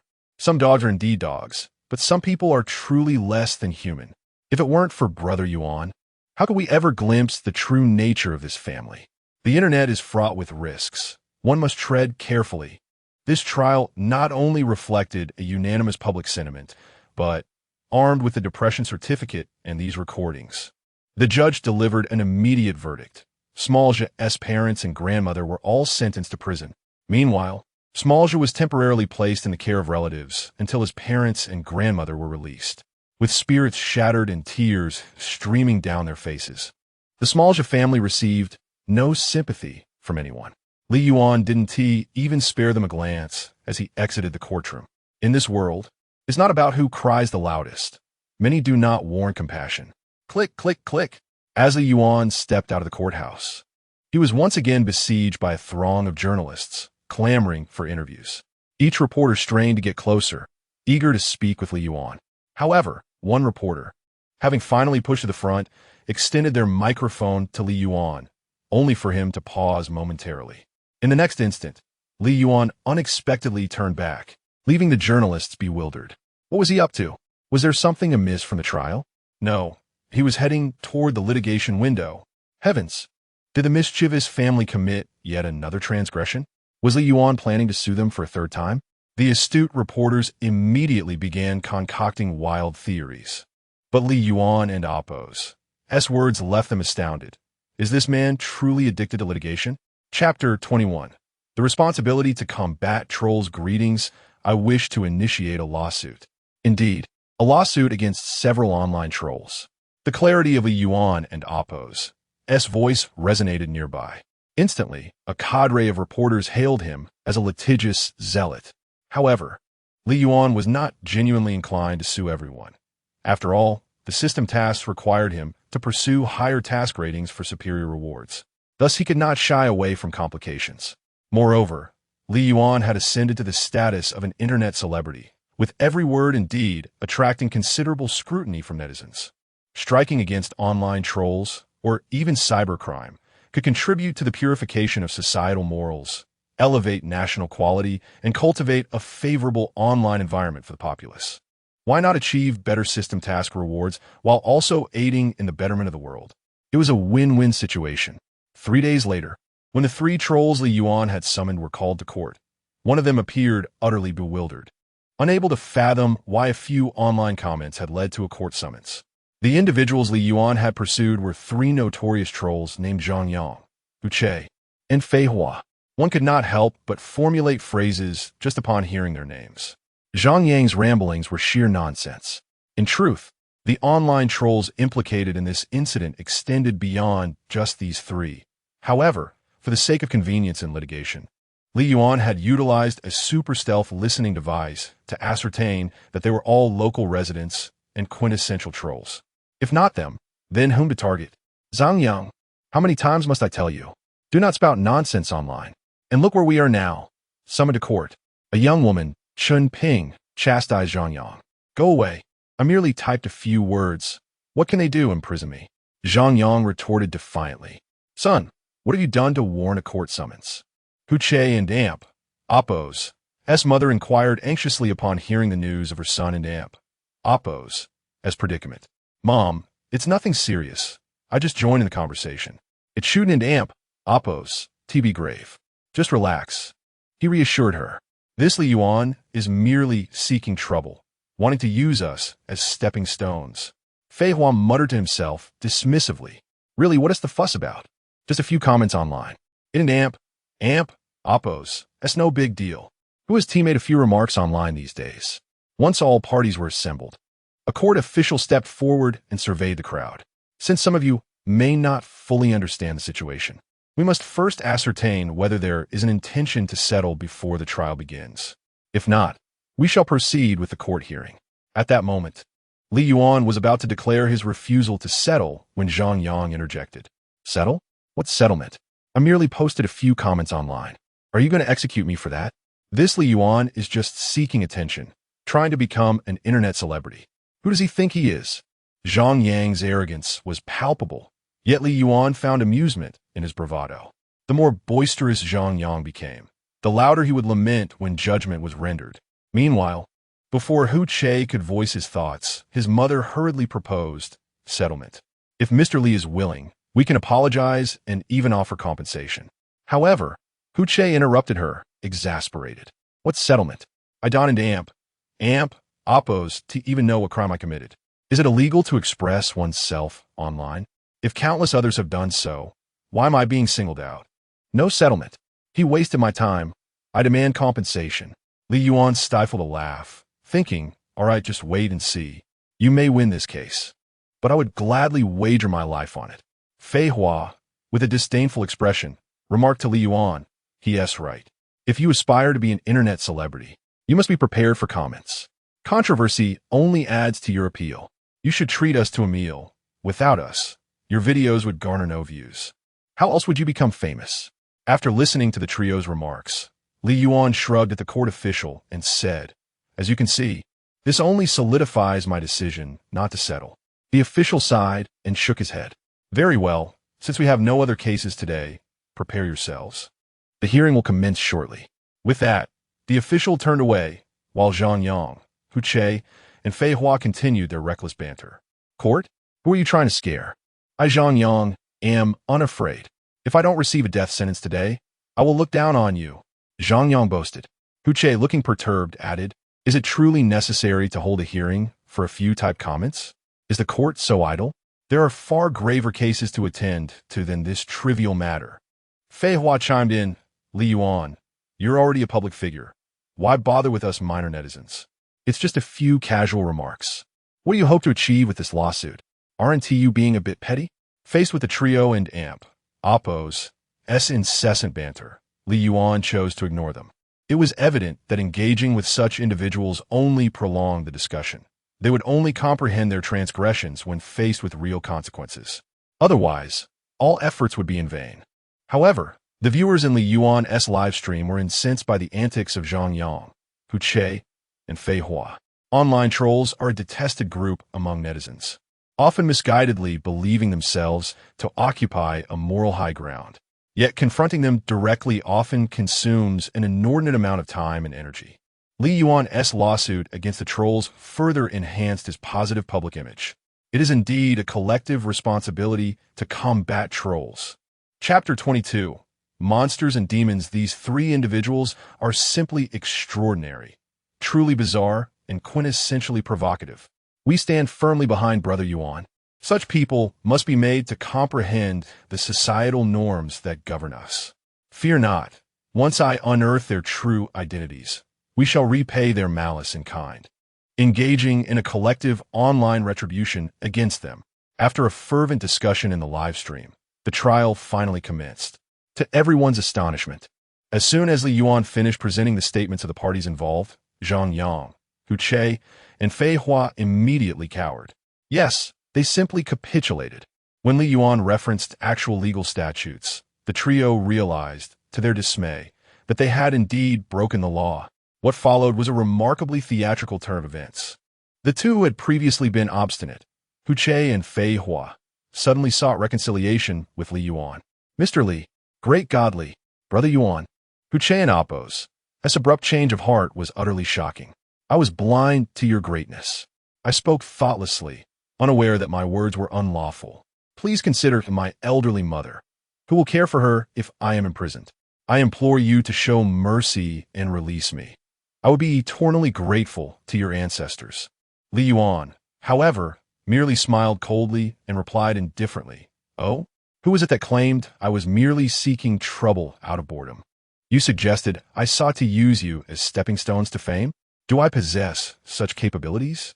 I cannot afford to reconcile with you. Otherwise, I fear you would not express gratitude towards my ancestors, but rather insult them daily. Feigning ignorance and playing the victim? Can you truly outdo the Korean family? Hu Che was left speechless, his demeanor deflated. In this age of advanced technology, one can easily discern whether one and Oppo's actions are criminal. Thus, Hu Che and Oppo's apology was insincere, merely a ploy to elicit sympathy from his mother, hoping Li Yuan would withdraw his complaint. Even without the aid of a super invisible listening device to hear their innermost thoughts, Li Yuan could see through Hu Che and Oppo's clumsy theatrics with clarity. Recognizing Hu Che and Oppo's tactics were futile, Fei Hua interjected, Li Yuan, you are already quite popular. Your prospects for endorsements and partnerships are undoubtedly soaring. Given your family's wealth, why must you persist in this dispute? We have apologized for our harsh words. Surely that suffices? Continuing this aggressive stance only reflects poorly on your character. Li Yuan regarded Fei Hua, his outward composure belying the contempt he felt inside. Through the super invisible listening device, he discerned that Fei Hua's mind was a cacophony of profanities, essentially conveying a singular thought. Don't let me catch you again, or I will make you pay. Thus, Li Yuan responded with a serene smile. When did I ever claim to possess such magnanimity? I am neither a saint nor a gentleman, merely an ordinary citizen. Those who provoke me will face my retribution. If one does not offend me, I shall not offend them. Should they offend me, they will surely regret it. Therefore, Mr. Fei, not only will I pursue accountability this time, but if you dare to transgress again, I will do everything in my power to ensure you find yourself behind bars once more. If you harbor thoughts of revenge against me, why should I extend you any courtesy? I will not reconcile. Fei Hua, realizing his intentions have been exposed, felt a heavy weight in his heart. unable to fathom how Li Yuan had seen through his thoughts, rendering him speechless. Meanwhile, the most arrogant of the trio, Zhang Yang, remained defiantly silent. Yet his wife's intercession went unopposed, revealing a hint of fear. "Mr. Li, I am Zhang Yang and Appo's wife, and I extend my sincerest apologies on his behalf." Hoping for reconciliation regarding this matter, Li Yuan glanced at Zhang Yang's wife before turning to Zhang Yang. "Do your previous words still hold weight? Should I take your statement seriously, or should I heed your wife and Appo's plea?" Li Yuan intended to afford Zhang Yang another chance, but his direct questioning felt like a slap to the face, igniting Zhang Yang and Appo's fury. "You, Li, do not presume to be so brazen. Even if I am imprisoned this time, you cannot confine me for life. I warn you, should you not withdraw your complaint, I will ensure you regret it upon my release." Zhang Yang and Appo's outburst left everyone momentarily stunned, including his wife, who struggled to process his reaction. However, Li Yuan could not contain his laughter, quickly regaining composure as he addressed the judge. "Your Honor, Mr. Zhang has just threatened me directly. May I formally add this intimidation to the record?" The judge nodded in affirmation. "Is the plaintiff confirming this addition?" Li Yuan replied in the affirmative, "Indeed. Furthermore, I reiterate, concerning these three, I shall never accept reconciliation." This scene garnered an outpouring of praise in the live stream. "Bravo, great Li Yuan. What a magnificent display. Teach these lawless online trolls a lesson, making them realize that this world is not theirs to exploit, especially for the most temperamental among them.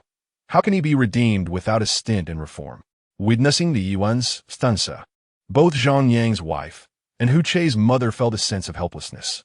In their frustration, the two women decided to fight for their loved ones, simultaneously reaching for their phones to seek legal counsel. Even if they could not exonerate them, perhaps they could secure a lighter sentence.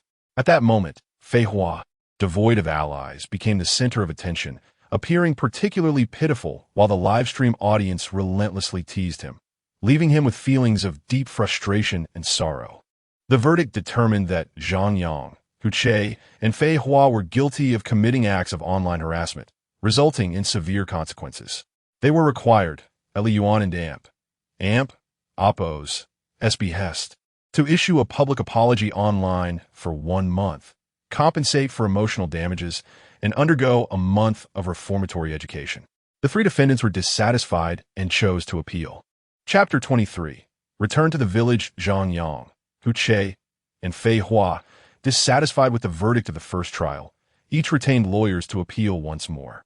However, with the presence of a super invisible listening device, Li Yuan effortlessly acquired compelling audio evidence. Ultimately, the three had no grounds for rebuttal and suffered another defeat. Besides compensating Li Yuan for his rightful losses, they were also mandated by the plaintiff, Li Yuan, to publicly apologize to him online for a duration of 1 month. These three scoundrels deserve their fate. Brother Yuan, your generosity is truly remarkable. Allowing them to compensate you with such a meager amount is a flaw in your kindness that must be amended.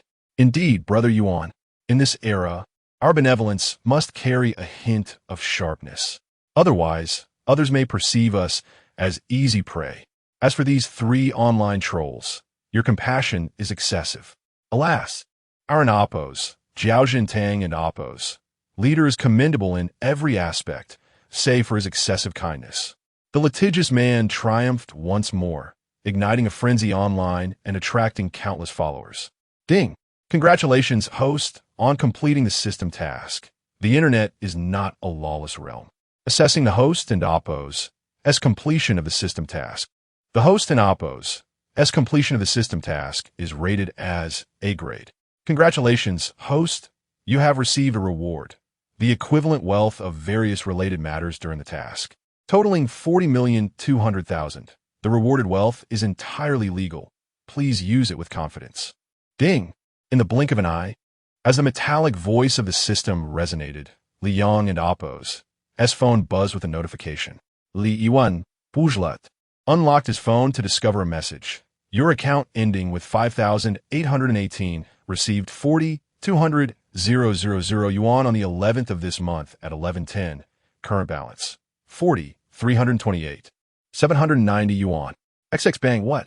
Li Yuan's heart raced, and he quickly concealed his phone, glancing around to ensure no one was watching before exhaling deeply. Over 40 million. This truly signifies financial freedom. Yet, Li Yuan found it somewhat amusing. Within this entire case, the most valuable asset was that Lamborghini prop. Even considering the previously scratched Hongqi H5, the total worth of everything else paled in comparison to a mere fraction of this prop. In the next moment, Li Yuan and Appo's thoughts drifted to his father. With this newfound wealth, he could immediately arrange for his father and Appo's surgery, no longer needing the family to painstakingly save every penny. Just as he was about to dial his father and Appo's number, his phone rang instead, displaying an incoming call from his uncle. "Hello, uncle?"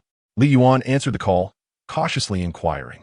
Given his father's ailment, which required a substantial sum for medical expenses, relatives had been avoiding Li Yuan's family, fearing they might ask for loans, making a call from them quite unusual.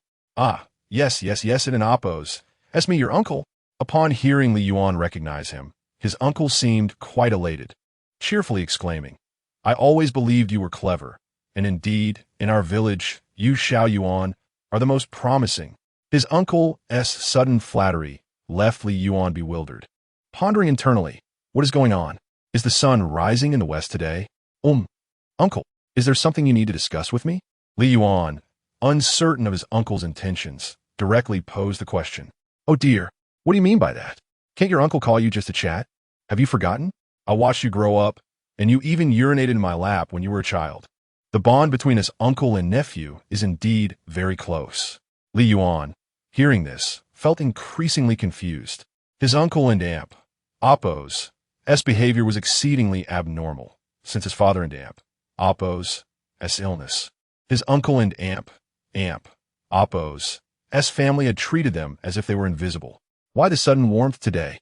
At this moment, Li Yuan sensed something strange. As the saying goes, no one visits the temple of the gods without a purpose.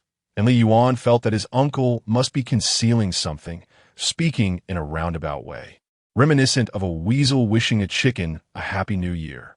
Being forthright by nature, Li Yuan pressed again, "Uncle, if you have something to say, please be direct. Beating around the bush feels quite awkward." On the other end, his uncle chuckled and replied, "Indeed, there is something, but it's not easy to discuss face to face." Seeing his uncle dawdle, Li Yuan, unwilling to waste time, responded, "Very well. I plan to return home soon to see my father, so you can tell me then." Upon hearing Li Yuan's intention to return, his uncle expressed unrestrained joy, eagerly agreeing, Good. Your uncle will await your return to discuss this matter." Li Yuan exchanged a few pleasantries before ending the call. To be honest, he had little desire to engage with his uncle, as he was quite familiar with their family and Appo's character. If you were to summarize it, it could only be encapsulated in 4 words, difficult to articulate. This uncle, possessing considerable land in the village, also worked as a carpenter, earning a decent living throughout the year, thus enjoying a moderately affluent lifestyle. However, the moral compass of his family was truly disheartening. His uncle had 2 sons, which should have been a cause for celebration. Yet due to the excessive pampering by their parents, the boys became lazy and unambitious, epitomizing the archetype of troublesome children. Growing up, they lounged at home, contributing nothing, merely living off their parents. Although his uncle and aunt recognized their sons' shortcomings, their love for their children only led them to indulge them further, rendering the boys entirely incapable of independent living, transforming them into true man-babies. Fortunately, his uncle and aunt seemed to have advised their sons against getting too close to Li Yuan and Appo's family, so the 2 boys, from their days as troublemakers to their current state as adult man-babies, had scarcely interacted with Li Yuan. Li Yuan, of course, kept his distance from them. Little did he know that upon returning to the village, he would become entangled with this family. Having rendered the Hongqi H5 and Lamborghini unusable, Li Yuan opted to purchase an Audi A7. While the Audi A7 is considered a remarkable vehicle for the average person, for Li Yuan, now a millionaire, it was indeed rather subdued. Yet, upon returning to the village, Li Yuan immediately sensed an unsettling atmosphere. Chapter 24. Home and Parents. Ah, is that not the young Yuan from the Oldley family? What a splendid car he drives. As soon as he entered the village, he spotted several ants sitting at the entrance, leisurely cracking sunflower seeds. Although Li Yuan was not particularly fond of interacting with them, they were all from the same village, and his parents would continue to reside there, so basic etiquette was necessary. Therefore, Li Yuan pressed the brake and rolled down the window. Zhang, Aunt, Zhao, Aunt, Wang, Aunt. It's been a while. I'll come back to check on my mother and my old man. One of the women immediately replied, Oh, your mother must have missed you dearly. You've grown up and become more sensible. Li Yuan chuckled and responded, Aunt Wang, you jest. There's no way I can serve my parents at home all the time. I truly appreciate you all for looking after my father and mother. I'll definitely bring some cigarettes, alcohol, and fruits for you ladies next time, he added. Another woman quickly interjected, No need, no need. We're all from the same village. It's just lending a hand. However, little Yuan, I heard from your third uncle the other day that you've made a fortune in the provincial capital and have become quite renowned. Now, seeing this car you drive, my good-for-nothing son mentioned something about 4 rings. What is it called? Audi or something. It must be worth hundreds of thousands. Little Yuan, your return is indeed a glorious homecoming. If you find any good opportunities, be sure to give my useless son a hand. Li Yuan hurriedly laughed, and Zhang, please don't jest about mis chos from Europa. Making a fortune and being famous. I'm just a worker. This car belongs to my boss. I'm merely borrowing it for a while. But rest assured, Aunt Zhang, if I truly come across any good work, I will definitely let little who know. With that, Li Yuan took his leave, and the women nodded in agreement, smiling as they watched him drive away. Yet, as soon as Li Yuan and Oppo's Audi A7 turned a corner and vanished from sight, their expressions and tones shifted dramatically. Just because he has a fancy car, he thinks he has something special, planning to bring us cigarettes, alcohol, and fruits? All talk, no action.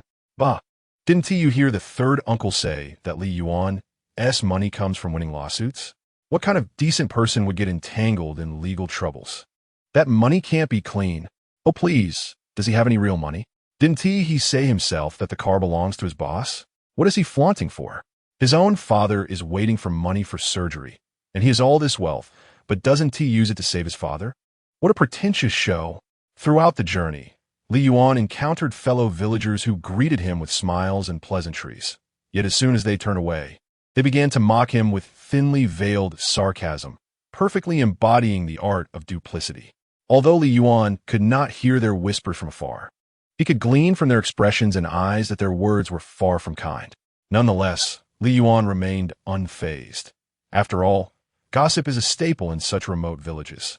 As he neared home, he suddenly opened his phone and logged into a live streaming room. Instantly, a flurry of fans who received notifications of the stream joined in. Li Yuan held his phone and declared, Brothers, I mentioned before that my father is ill, which is why I've been selling showcasing my talents in the stream. It's absolutely genuine and trustworthy. Today, I'll introduce you all to your grandfather. As soon as he finished speaking, the live chat erupted in mock outrage. What way to exploit us? You've aged us a whole generation. We regard you as a brother. But you want to be our father? What? Don't you think we want to do it if you don't? The live room became lively, but Li Yuan had little inclination to dwell on it. Now that he had some money, his sole desire was to expedite his father's surgery to alleviate his suffering.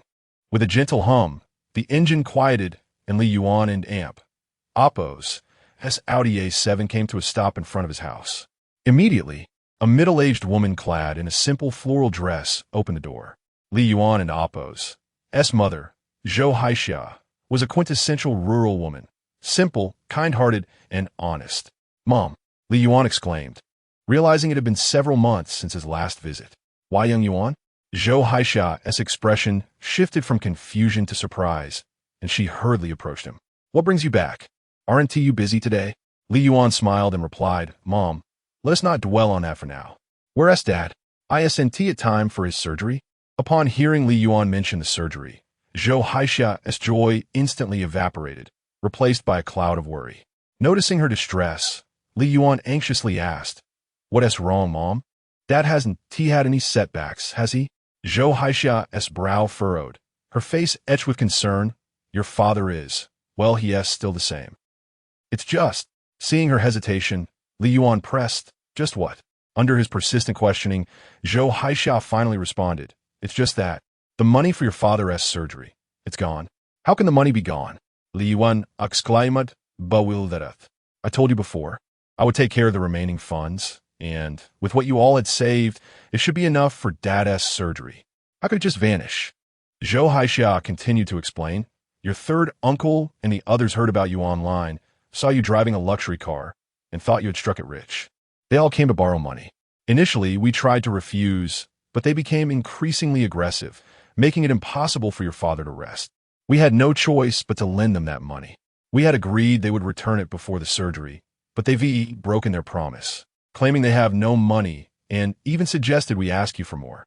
Li Yuan felt a surge of anger and frustration. Why didn't you tell me? Mom? Zhou Haixia pouted and replied, I intended to call you, but your father insisted that you've had it tough out there. Over the years, you and Oppos, scrimped and saved for your father's illness. You've hesitated to even enjoy a good meal, let alone think about dating or getting married. The only significant expense was that second-hand car, which you had to buy for work. Your father said he owed you too much. Her words struck a chord deep within Li Yuan, filling him with a profound sense of sorrow. Chapter 25, Borrowing money indeed over the years. He had endured considerable hardship due to his father and Oppos' illness, yet he never felt aggrieved. As a human being, he understood the principle that filial piety is paramount among virtues. If his father fell ill and he did not exert every effort to help, how could he claim to be a dutiful son? With this thought, Li Yuan and Oppos' anger intensified. These people could hardly be called relatives. They were nothing but devouring demons. This indignation, one could tolerate the uncle, but not the aunt. Although Li Yuan no longer worried about finances, the principle remained. What belonged to their family was rightfully theirs. Observing her son's chest heave with anger, Zhou Haixia hurriedly consoled him. Do not be upset, Xiao Yuan. I will go find your third uncle and demand the money back. It's not even time yet. Perhaps this time they will return it to us. Just as Zhou Haixia turned to head towards her third uncle and Oppos' house, she spotted them approaching Li Yuan's home from a distance. Hey, Xiao Yuan, sister-in-law. From afar, the third uncle noticed Li Yuan and Zhou Haixia, his gaze sweeping over the Audi A7 parked at the entrance, and a glimmer of delight flashed in his eyes as he jogged over to them. Xiao Yuan, why are you back so soon? You could have notified your uncle. I would have gone to the village entrance to pick you up. Oof. Li Yuan coldly retorted. No need for that. I wouldn't dare trouble you, uncle. Had the third uncle repaid the borrowed money, Li Yuan might have been more courteous. However, now that the third uncle was fully aware that the money was meant to save Li Yuan's father and yet still refused to return it, Li Yuan was seething with rage. Seeing Li Yuan and Oppos' demeanor, the third uncle exchanged a glance with Zhou Haixia and quickly guessed the cause. He forced a smile and said, Well, Xiao Yuan, you must be aware that your uncle borrowed money from your family, right? This money was for my second son's wedding. The bride and Oppos' family suddenly demanded a higher bride price, and since the wedding preparations were already underway, we couldn't let it fall through. That's why I borrowed the money from your parents. We genuinely intended to repay you as soon as we received the wedding gifts. But who knew the bride and Oppos' family would ask for even more? I happened to see you in a video from the provincial capital and noticed your success. You're driving a car worth millions. I thought your family might not be in a hurry for the money, so he chuckled, gesturing towards the Audi A7. This car is worth nearly $1 million, right? I've always said that Xiao Yuan would be the most accomplished in our village. Look, I was right. You all didn't believe me back then. His family nodded in agreement, but this scene only filled Li Yuan with genuine disgust. Fearing that her son might explode with anger, Zhou Haixia interjected, Old San, come inside and sit down. Have some water. All right, sister-in-law. The third uncle immediately complied, stepping forward to enter the courtyard. However, Li Yuan swiftly blocked his way, saying sternly, My father is waiting for surgery. He needs to rest. If there is anything to discuss, let us do it here. Upon being outrightly rejected by Li Yuan, the expressions of the third uncle and his family darkened. Yet, the third uncle quickly donned a smile again, saying, "You're right. Oldie has always had poor health. I should have considered that." We want to disturb him. However, regarding what I mentioned yesterday, Li Yuan impatiently interrupted. "What is it? Just say it." The third uncle eagerly replied, "Well, the bride's family is demanding an even higher bride price. Xiao Yuan, since you're not short on money at the moment, could you lend your uncle another 300,000? Li Yuan was taken aback, staring wide-eyed at his uncle. Incredulous. "You said how much?" The third uncle, startled by Li Yuan and Amp Oppo's reaction, quickly amended. "If 300,000 is too much, then 200,000 will do this time." Li Yuan could no longer contain his fury and shouted, "Yang Lao-san, do you realize what you're saying? 300,000? Do you think money grows on trees? You haven't repaid a single cent of what you owe my family, and you dare to ask for more? What? Have you become so shameless with age?" Faced with Yang Lao-san's audacity to not only refuse repayment, but also to demand another 300,000, Li Yuan was livid. Simultaneously, viewers in the live stream erupted in outrage. How could such brazen shamelessness exist in this world? Are you trying to take advantage of us? You've already borrowed nearly 200,000, and now you want 300,000? Are you expecting a diamond or a golden bride? Li Yuan's sudden outburst caught Zhou Haixia and the Yang family off guard, leaving them momentarily stunned. However, seconds later, the Yang family's expressions hardened. "Li Yuan, who do you think you're to speak to us that way? Do you dare to threaten our family? Believe it or not, I can make sure you enter the village, standing, and leave lying down."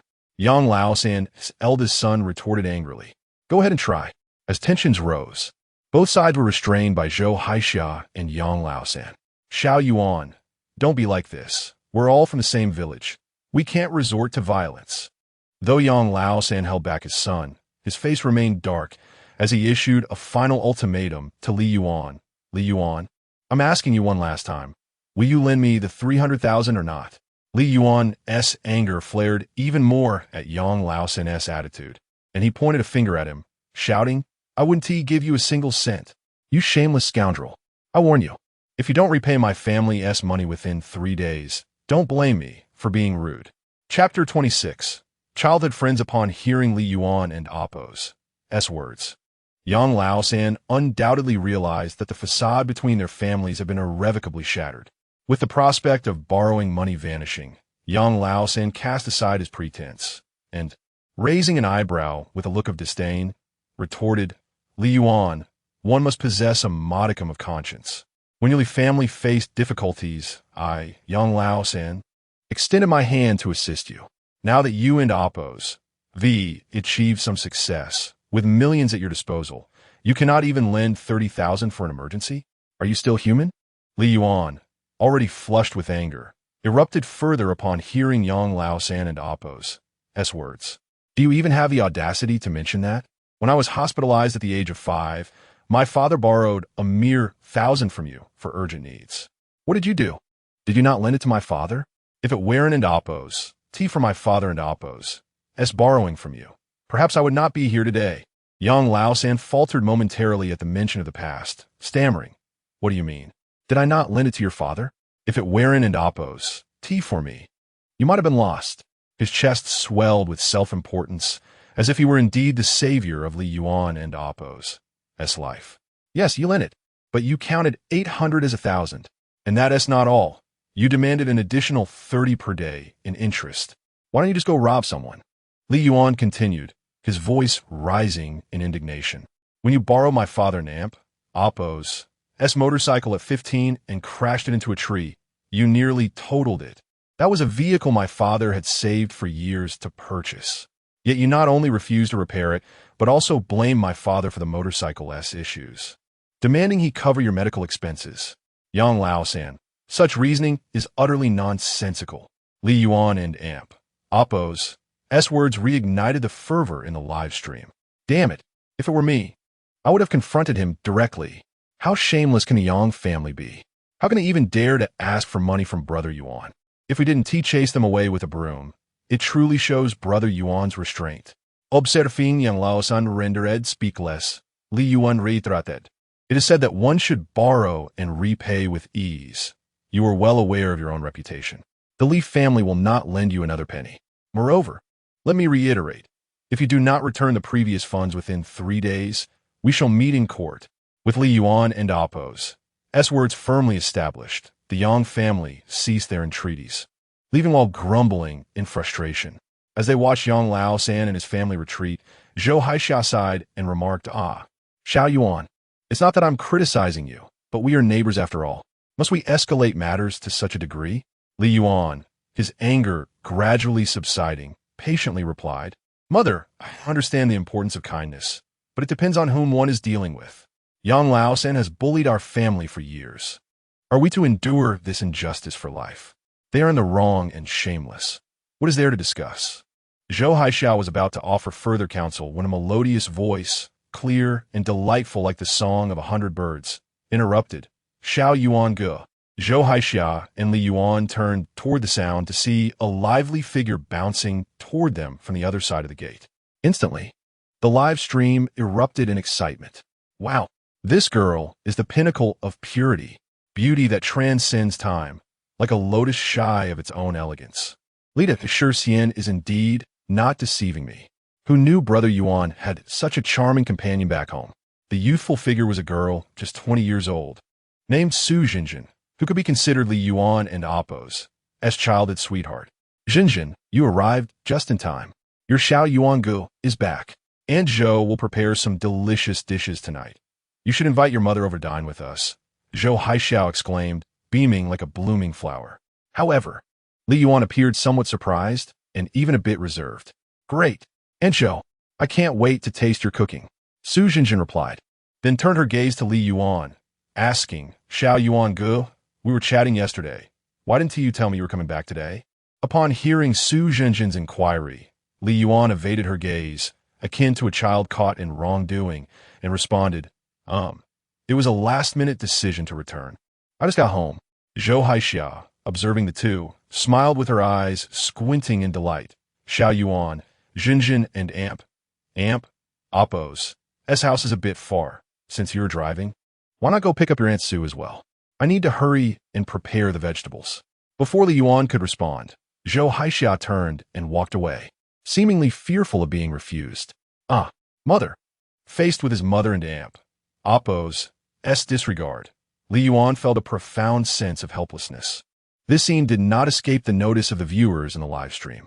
Auntie is trying to matchmake Brother Yuan and Jinjin. It's rare for a mother-in-law to think so highly of her future daughter-in-law. But it seems like the feelings are unreciprocated. Does Brother Yuan not fancy our Jinjin? No way.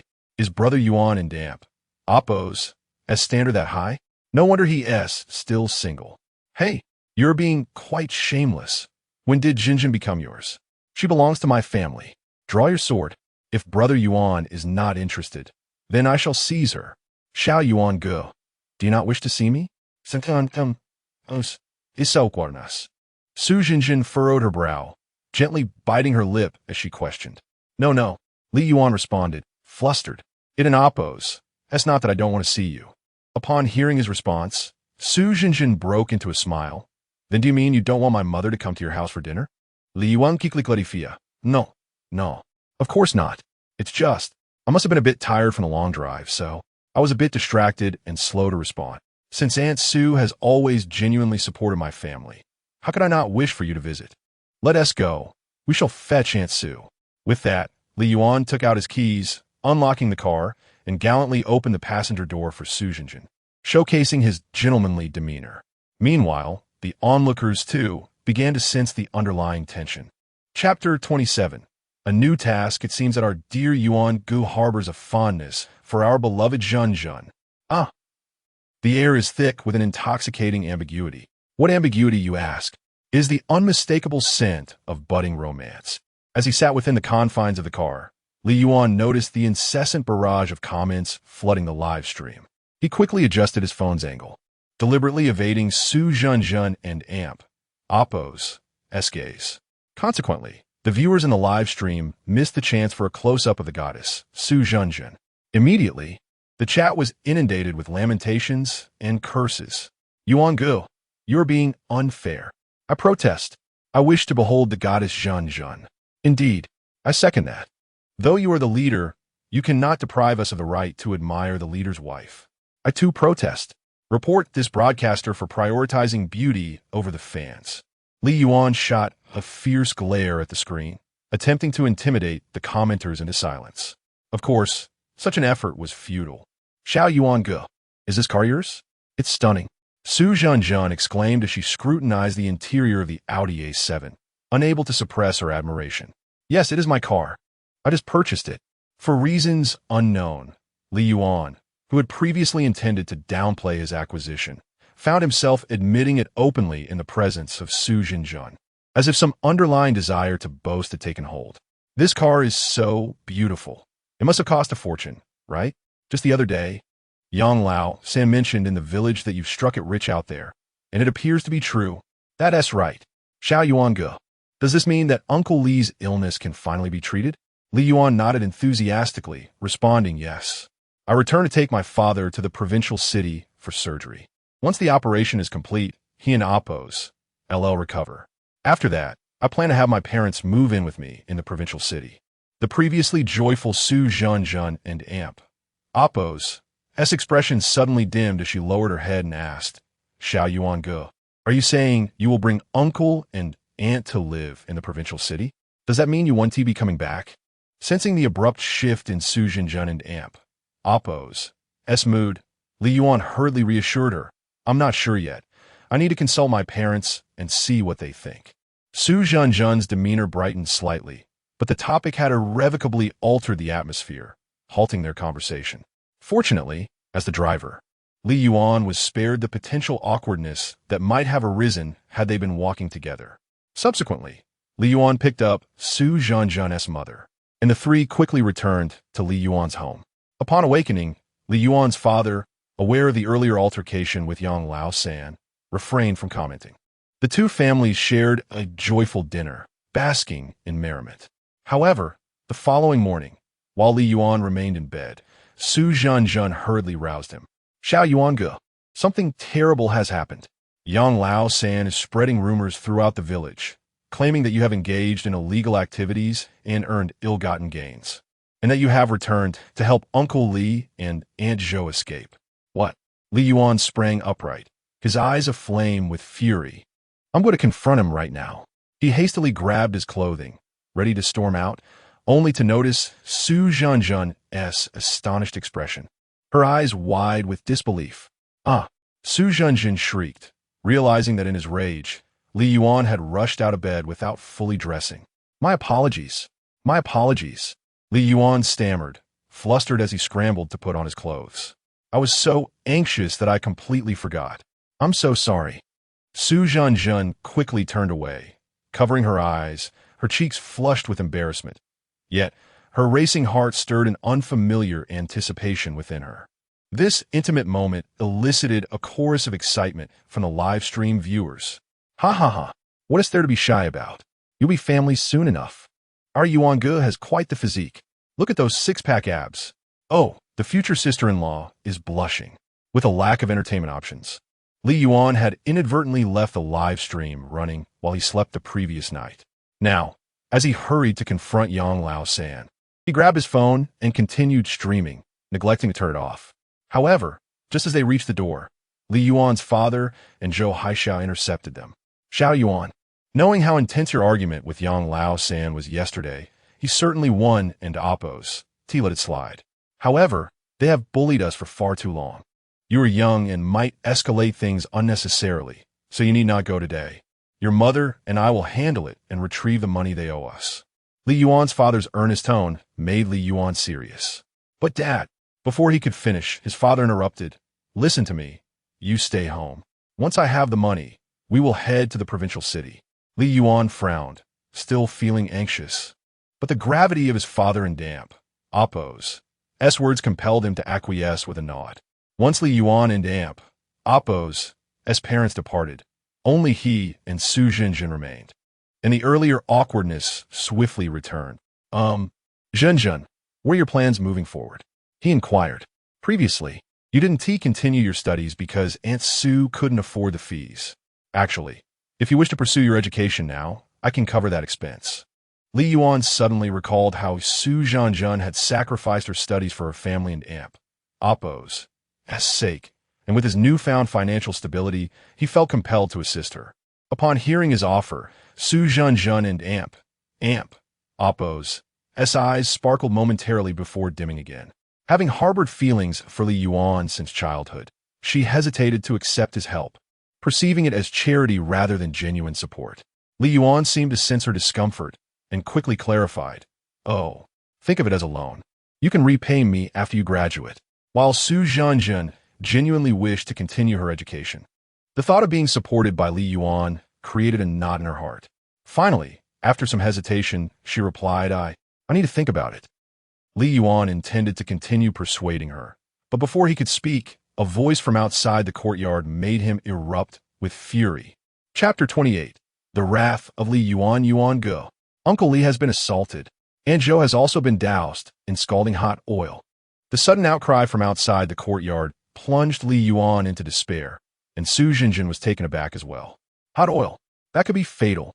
Not only Li Yuan, but even the viewers in the live stream were seething with rage, gritting their teeth and wishing they could devour Yang Laosan and his family whole. Pouring hot oil on someone? This is attempted murder. It's utterly abhorrent. They must not be allowed to escape unpunished. Yuan Go, if you need help, just say the word. Our people are always ready to assist. In the next instant, Li Yuan erupted with fury, leaping forth from his home and racing towards Yang Laosan's residence. Su Zhanzhen followed closely behind, accompanied by a group of curious villagers eager to witness the commotion. Yang Laosan, you scoundrel! From a distance, Li Yuan saw a crowd gathered before Yang Laosan and Appo's home, where his father was grappling with Yang Laosan and Appo's family, while his mother sat on the ground, her face contorted in pain. With a furious roar, Li Yuan lunged into the fray, delivering a kick to Yang Laosan's eldest son, sending him sprawling. As both sides momentarily retreated, Li Yuan caught sight of Zhou Haixia, her body emanating smoke, her hands swollen and red from severe burns. Yang Laosan, I will kill you. Li Yuan's eyes bulged with rage as he grabbed a nearby stone, ready to charge at Yang Laosan. However, the onlookers, having indulged in the spectacle for long enough, stepped in and forcibly separated Li Yuan from Yang Laosan and Appo's family. Mom, are you all right? Realizing that further confrontation was futile, Li Yuan knelt beside Zhou Haixia, hurriedly dialing emergency services while anxiously inquiring after her condition. I'm fine. Mom's fine. Just splashed with hot soup by Air Guzzi. A little burn ointment will remedy it. Hearing it was not hot oil, Li Yuan's heart eased somewhat. It is worth noting that although hot oil and hot soup are only a word apart, the damage they inflict upon the human body is not comparable. Nevertheless, Li Yuan and Appo's fury continued to escalate. Yang Lao-san, how dare you lay a hand on my parents? He rose, pointing an accusatory finger at Yang Lao-san. You owe money yet still dare to strike? Is it because I refused to lend you money that you resorted to violence? Have you no shame? Li Yuan's words struck a chord, and the gathered crowd finally understood why Yang Lao-san had been spreading slander about Li Yuan throughout the village that very morning. No wonder he had risen at dawn to speak ill of the Li family. It was evident he had sought to borrow money and been denied. It was rumored that the dowry for Yang and Appo's second son's wedding fell short, amounting to a staggering 500,000. 500,000? What kind of bride demands such a fortune? Are they made of gold? Moreover, one couldn't overlook the fact that Li Yuan, despite being merely a laborer, had suddenly come into considerable wealth, which led some to speculate whether there was something dubious behind his newfound fortune. The crowd buzzed with gossip, and while some questioned Li Yuan's integrity, most took the opportunity to mock Yang Lao-san, leaving his family red-faced with embarrassment. What is happening? Who's being shameless here? You're wealthy enough. What is wrong with lending us a little? We've watched you grow up in this village. Is it too much to ask for a small loan? If you refuse to lend, knowing it's for my son, Air Go's wedding, why must you harass us for repayment? You're so well off. Is it really necessary to be so stingy?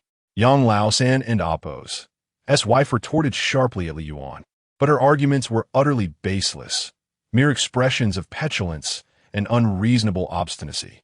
Li Yuan, incensed by her words, shot back, marriage? Do you not realize that the money you borrowed was meant for my father's surgery? Your son is a good-for-nothing who cannot afford to marry. What does that have to do with my family? By your reasoning, should every villager with spare cash be obligated to lend it to your family? Do you hear the absurdity in your own words? At that moment, Yang Laosan's second son stepped forward, shouting at Li Yuan, Li Yuan, who do you dare to call a good-for-nothing? Li Yuan, undeterred, met his gaze with cold defiance.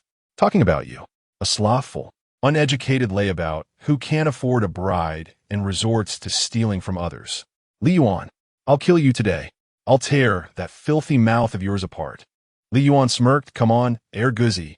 If you don't take action today, I'll truly lose all respect for you. Just as Li Yuan and Yang Laosan's second son were about to clash, a commanding voice intervened. Enough. Everyone halt.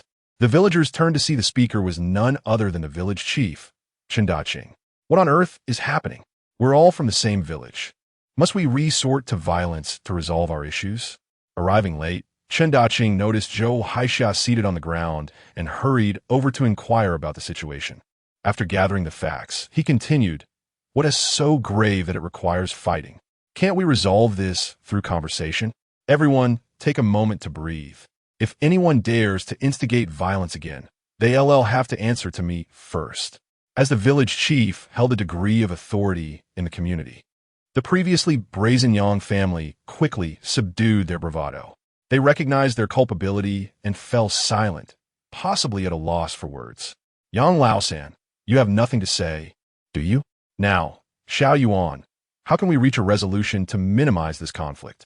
Hearing Chen Daqing's words, Li Yuan inhaled deeply, the tempest of his anger gradually subsiding. Uncle Chen, for your sake, I will not hold them to account too severely. First, my mother must be taken to the hospital for a thorough examination, and the Yang family will cover all expenses. Second, they must return every penny of the money borrowed from my family. Third, in front of the entire village, they must apologize to my parents. Otherwise, this matter will not conclude. Chapter 29. The wicked must be ground by the wicked. Don't hold back too much. Yuan Gu, you are far too kind. If it were me, anyone who harmed my mother would face the wrath of my entire family. Indeed, this despicable family deserves nothing less than annihilation. They must kneel and beg for forgiveness. Although the mobile phone was tucked away in Li Yuan's pocket, the cacophony of sounds from the scene reached the viewers in the live stream clearly. The actions of Yang Laosan's family incited public outrage. Upon hearing Li Yuan's demand, the village chief, Chen Daqing, addressed Yang Laosan's family, saying, Laosan, this young man from the Li family has a point. It is only right to repay debts and make amends for injuries. We are all from the same village. You should apologize to Xiao Zhou. The village chief's tone was perfectly reasonable, yet Yang Laosan and Appo's wife continued her raucous behavior, exclaiming, apologize? Why should we apologize? If his kick had harmed my precious son, who would take responsibility? Repay the debt? Dream on. Not only will we not pay, but he should also cover my son's medical expenses. Her argument was evidently baseless. Village Chief Chen Daqing immediately responded sternly. What you're saying is simply incorrect. The money was borrowed by your family, and you initiated the violence. How can you then act as if you were blameless? Surrounding villagers began to voice their condemnation of the Yang family. Sensing the tide turning against them, Yang Laosan quickly interjected, Chief, you can't say it that way. Since we are all from the same village, shouldn't we help one another? My son, Ergu, is preparing for his wedding, as the whole village knows. The bride's family is asking for more money, and I'm short on cash. Isn't it reasonable to borrow some from the Li family? As a father, I cannot let my son's wedding fall through. I know that this money is for old Li's medical expenses, and I should repay it. However, every situation deserves its own consideration. If old Li truly needed this money for his life, I, Yang Laosan, would sell everything to return it. But now Li Yuan is thriving, driving a car worth tens of millions. Since they have no lack of money, why shouldn't I ask for a little help? Shouldn't they lend a hand? Yang Laosan's twisted reasoning left the elderly village chief, Chen Daqing, momentarily stunned, unable to respond. Yet the viewers in the live stream were acutely aware of the absurdity of the situation. What nonsense! Yang Lao-san is truly a character. Helping you is a kindness. Refusing is the norm. Moreover, how can he forget his own past actions? Li Yuan was infuriated by Yang Lao-san's remarks, about to explode with rage, when suddenly a notification from the system echoed in his mind. Ding! Detected the host's anger has reached a threshold, triggering the system task. The wicked must be ground by the wicked. The host is presented with the following choices. Option 1. Let it go, forgive Yang Lao-san and Oppos, as family, and pay for all medical expenses. System reward, title of great benefactor. Option 2. Vent your emotions, unleash your anger upon a Yang family until you feel satisfied. System reward, after being extorted for more money by the Yang family and ending up in prison, you will be able to witness the wedding of Yang heir and Oppos, G from afar. Option 3. With the system's assistance, ensure that Yang Lao-san's family receives the punishment they deserve. Without hesitation, Li Yuan instinctively chose the third option. Ding! Selection confirmed, providing relevant task information. Jiang Lily. Kind reminder, if the host and amp, Oppos, emotions are excessively negatively impacted, or if the host engages in direct conflict with the task target, it will reduce the host's rating during task completion. Please proceed with caution. Upon reading the system's notification, Li Yuan grasped its deeper implications. Firstly, to achieve a higher rating upon task completion, one should employ intellect over force. Secondly, when gazing into the abyss gazes back. If every task necessitated a physical confrontation with these scoundrels, it would not only affect his mindset, but also lower his own stature. Thus, controlling his emotions and actions was paramount. Having clarified these thoughts, Li Yuan opened the task information regarding Jiang Lily. Jiang Lily, a minor internet celebrity on a livestream platform, has made a living by deceiving viewers for tips. Now at 30, her follower count has plummeted, and she's engaged in a relationship with Yang heir and amp, Oppos, G, with potential marriage fraud suspected. Yang Ergu, a lazy and unambitious individual, has relied on his family for years. After falling for streamer Jiang Lily, he has continuously spent his father's money on gifts. Under the misconception that he is affluent, they are currently negotiating marriage. Upon reviewing the system and amp, Oppos, task information, Li Yuan surmised the nature of the relationship between Yang Ergu and Jiang Lily, his eyes gleaming with insight. Essentially, this marriage was a result of Yang Ergu's manipulative tactics. Although Jiang Lily was likely no saint, Yang Ergu's motives were tinged with desperation for a better match. Li Yuan recognized that Jiang Lily was not naive and would likely seek to exploit Yang and amp, Oppos, family further upon truly understanding his character. Given this, there was no need for Li Yuan to engage in further debate with Yang Lao-san, as reasoning with such unreasonable individuals was merely a waste of breath. Contemplating the system task of the wicked must be ground by the wicked, Li Yuan knew precisely what actions to take. Beyond ensuring Yang Lao-san and amp, Oppos, family faced legal repercussions, he must also guarantee they received punishment beyond the law. With this resolution, Li Yuan shot Yang Lao-san a cold smile and dialed the police, promptly calling 110. He then turned to Su Jinjin beside him and inquired, Jinjin, you have been in the village. Do you know Yang Ergu's fiancée? Is there a way to notify her to come to the village immediately? Chapter 30. Heaven and Earth. Upon hearing Li Yuan and amp, Oppos' words, Su Jinjin, although perplexed as to why Li Yuan wished to summon Jiang Lily at this moment, had never questioned him throughout her life. I do not possess the contact information for Heir Guzi and Oppos' wife, but Xiao Yuan Gu, you are well aware of the villagers. They all flocked to her live stream upon learning that she is a popular internet celebrity. I can simply inquire among them, and it would suffice to send a message in her live stream chat. Li Yuan nodded, recalling his previous live stream experiences. To avoid becoming the subject of ridicule in the village, he had chosen not to disclose his streaming activities. Naturally, Su Jinjin remained unaware. Even Yang Lao-san only learned of it through his two sons, who squandered their days glued to their screens. Now, having returned to the village and quarreled with Yang Lao-san, it seemed impossible to keep the streaming secret any longer.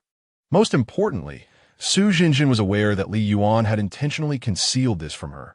Regardless of the reasoning, it would surely sadden her. Reflecting on this, Li Yuan turned to Su Jinjin and said, "I apologize, Jinjin, about my live streaming. It was never my intention to hide it from you. I understand." Before he could finish, Su Jinjin responded with a smile. "Xiao Yuan Ge, you are merely concerned about the villagers gossiping. That is of no consequence. I can empathize." The words that had been on Li Yuan's lips were swallowed back, and at that moment, he felt a surge of emotion. A girl as perceptive and understanding as Su Jinjin was truly rare. Meanwhile, the atmosphere in the live stream chat had erupted in excitement. "Where can I find such a wonderful girl? Yuan Ge, if you dally any longer, we shall not be polite. If she were my girlfriend, I would burn incense to the heavens for her. How did she become a sister-in-law instead of a perfect girlfriend?" Upon hearing Li Yuan's report to the police, Yang Laosan and his family maintained their arrogant demeanor. "Report to the police? You think I am afraid of that? No money, even if I am arrested. It is merely 2 words, no money." Li Yuan, having lost interest in arguing with the shameless Yang Laosan, acknowledged the system's advice. Engaging with such individuals only diminishes one's own stature. After all, one cannot retaliate against a rabid dog that has bitten you. In no time, the blaring sirens of the police and ambulance arrived simultaneously. Li Yuan did not delay, instructing his father to take Zhou Haixia to the hospital while he remained behind. Who is the complainant? Since Li Yuan mentioned that someone had resorted to violence, 4 officers arrived on the scene. "I am a complainant," Li Yuan promptly declared. Hearing his voice, the leading officer approached him, pulling out a notebook to inquire about the details of the incident. After gathering the necessary information, the officer stated, "We have a general understanding of what transpired. Mr. Li Yuan, if the other party is willing to repay and apologize to your mother, would you accept a private resolution?" Li Yuan refrained from answering directly. "Officer, the other party just remarked that even with your presence, they are unafraid, simply stating and oppose. No money, and oppose. Therefore, let us see if you can ensure they apologize first." The officer frowned upon hearing this and ceased further questioning, turning to approach Yang Laosan's family. Initially, Yang Laosan appeared somewhat polite, conversing with the officer, but soon his wife erupted. "No money. We are completely broke. We have no money." At this, the officer finally grasped Li Yuan's earlier implication. A tree without bark is doomed. A person without shame is invincible. The Yang family was a living testament to this. However, a surprising turn of events soon unfolded before the officers, as the sound of an engine shutting off echoed. A sleek car parked in front of the Yang family home. Moments later, a provocatively dressed woman, heavily made up, stepped out of the vehicle. One could not deny that had she been a few years younger, she might have possessed some allure, yet in comparison to Su Jinjin, she was nothing short of pedestrian. "What on earth is happening? Yang Ergu, what trouble have you stirred up now? It has been so long, and you still have not repaid the 30,000. Why have you attracted the police?" The woman, clearly Jiang Lily, addressed Yang Ergu with a frosty demeanor, showing no respect for the Yang family. Observing Jiang Lily's commanding presence and tone, Li Yuan could not help but smile faintly. This Jiang Lily was enough to give the Yang family a run for their money. Upon hearing Jiang Lily's words, Yang Laosan and his wife regarded her with palpable resentment, their expressions betraying a deep-seated animosity, indicative of a strained relationship between future in-laws and bride. In stark contrast, Yang Erga panicked, hurriedly running to Jiang Lily and Amp. Appo's side, desperately explaining, "No, Lily, our family has not broken the law. It's merely a small issue." As he reached out to grasp her hand, Jiang Lily pushed him away. "What good is talk? Where's the 30,000? No money, no wedding." Before Yang Laosan and Amp, Appo's family could respond, the officer interjected, "Since you refuse to repay the borrowed money and are uncooperative, you will need to accompany me." As the officers moved to escort Yang Laosan to the police vehicle, Jiang Lily gasped, "What? Not only can you not produce 30,000, but you also owe others money? Yang Ergu, this is not what you told me. Since you deceived me, there is no need to continue this engagement. The wedding is off. We are no longer connected." With that declaration, Jiang Lily turned to leave. Yang Ergu, in a panic, grasped her arm and called out to his father, "Dad, say something. You don't want me to be a lifelong bachelor, do you? Chapter 31. More Peculiar Lily. Wait a moment. Upon hearing his son's words, young Lao San, despite his frustration with his unambitious son, was compelled to call out to Jiang Lily, considering his son's lifelong happiness. Upon hearing her name, Jiang Lily halted her steps reluctantly. However, before young Lao San could utter a word, Jiang Lily turned around and engaged in a verbal sparring match. The failure of this marriage is not my issue. It is yours. I am, after all, an internet celebrity. If people discover that my fiancé is a borrower who defaults on loans and engages in criminal activities, how will I continue my career and face others? She continued, Uncle Yang, if you must place blame, direct it at your son Ergo for his lack of ambition. It has nothing to do with me. Furthermore, let me make this clear. I am canceling the wedding due to your family and Oppo's unlawful actions. Therefore, we will not be returning a single penny of the betrothal gifts you previously provided. As Jiang Lily's words echoed, the onlookers began to murmur among themselves. Goodness, this woman isn't here to marry. She's merely negotiating the price for her own sale, refusing to return the betrothal gifts after calling off the engagement. This bride is quite formidable. The Yang family truly deserves such a daughter-in-law. Yang Lao San was taken aback by Jiang Lily's retort, his anger palpable as he struggled to suppress it, forcing a somewhat unpleasant smile as he responded, Lily, you've misunderstood. How could we possibly be involved in criminal activities? Rest assured, I will gather the 300,000, even if it means selling our house and land. He added, as long as you can live happily with Ergo. However, upon hearing Yang Lao San's words, Jiang Lily's expression darkened further, as if she wished he wouldn't manage to gather the money at all.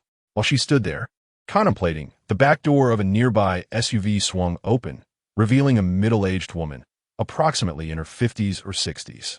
The woman immediately shouted, No marriage. Absolutely not. Our Lily is such an outstanding girl. Why must she marry into a family of criminals? Not involved in criminal activities? If that were true, the police wouldn't be here to take you away. You young family may be lacking in wealth, but we are not. At the very least, your family should have a clean background. Now, with the possibility of imprisonment looming, our Lily will not marry into your family. Much to everyone's surprise, the woman concluded with a conditional unless. Upon hearing those words, the entire Yang family perked up in unison asking, unless what? The woman scanned the Yang family with an astute glint in her eyes, appearing exceedingly cunning. Unless you agree to a few conditions. Yang Lao San's face turned shade of green upon hearing that more conditions were to be added. However, before he could respond, Yang Ergo impatiently exclaimed, Agreed. We will accept whatever you ask for. With this enthusiastic response, a smug expression spread across the woman's face. Firstly, the marriage house must solely bear Lily's name. In an instant, the expressions of the Yang family shifted dramatically. Before Yang Lao San could voice his objection, Yang Ergo's mother interjected, Absolutely not. What if your daughter wanted to divorce right after the wedding? That would mean we gifted you a house for free. After giving you a substantial betrothal gift, you still expect a house? Your family is being incredibly greedy. This is no different from selling your daughter. And let us be honest. We know your daughter is an internet celebrity. Who knows how many men she has been with? Upon hearing this, Jiang Lily and Oppo's mother erupted in anger. How dare you speak like that as an elder? You are the one who has likely been with numerous men. Sell my daughter?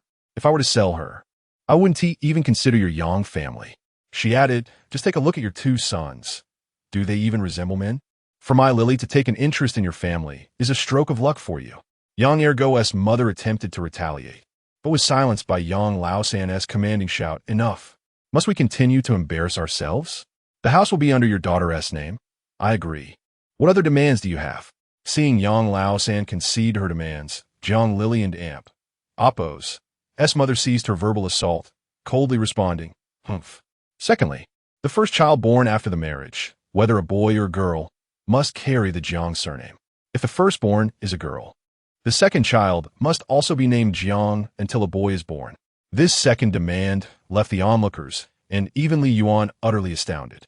What is the point of this marriage? In the live stream, comments flooded in, seriously?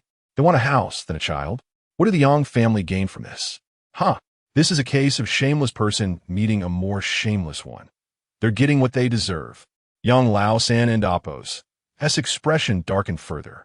While he could begrudgingly accept spending money on a house, the stipulation that the child couldn't carry the Yang surname threatened to extinguish their lineage. Clenching his teeth, he was about to erupt when Yang Go eagerly chimed in, "Of course.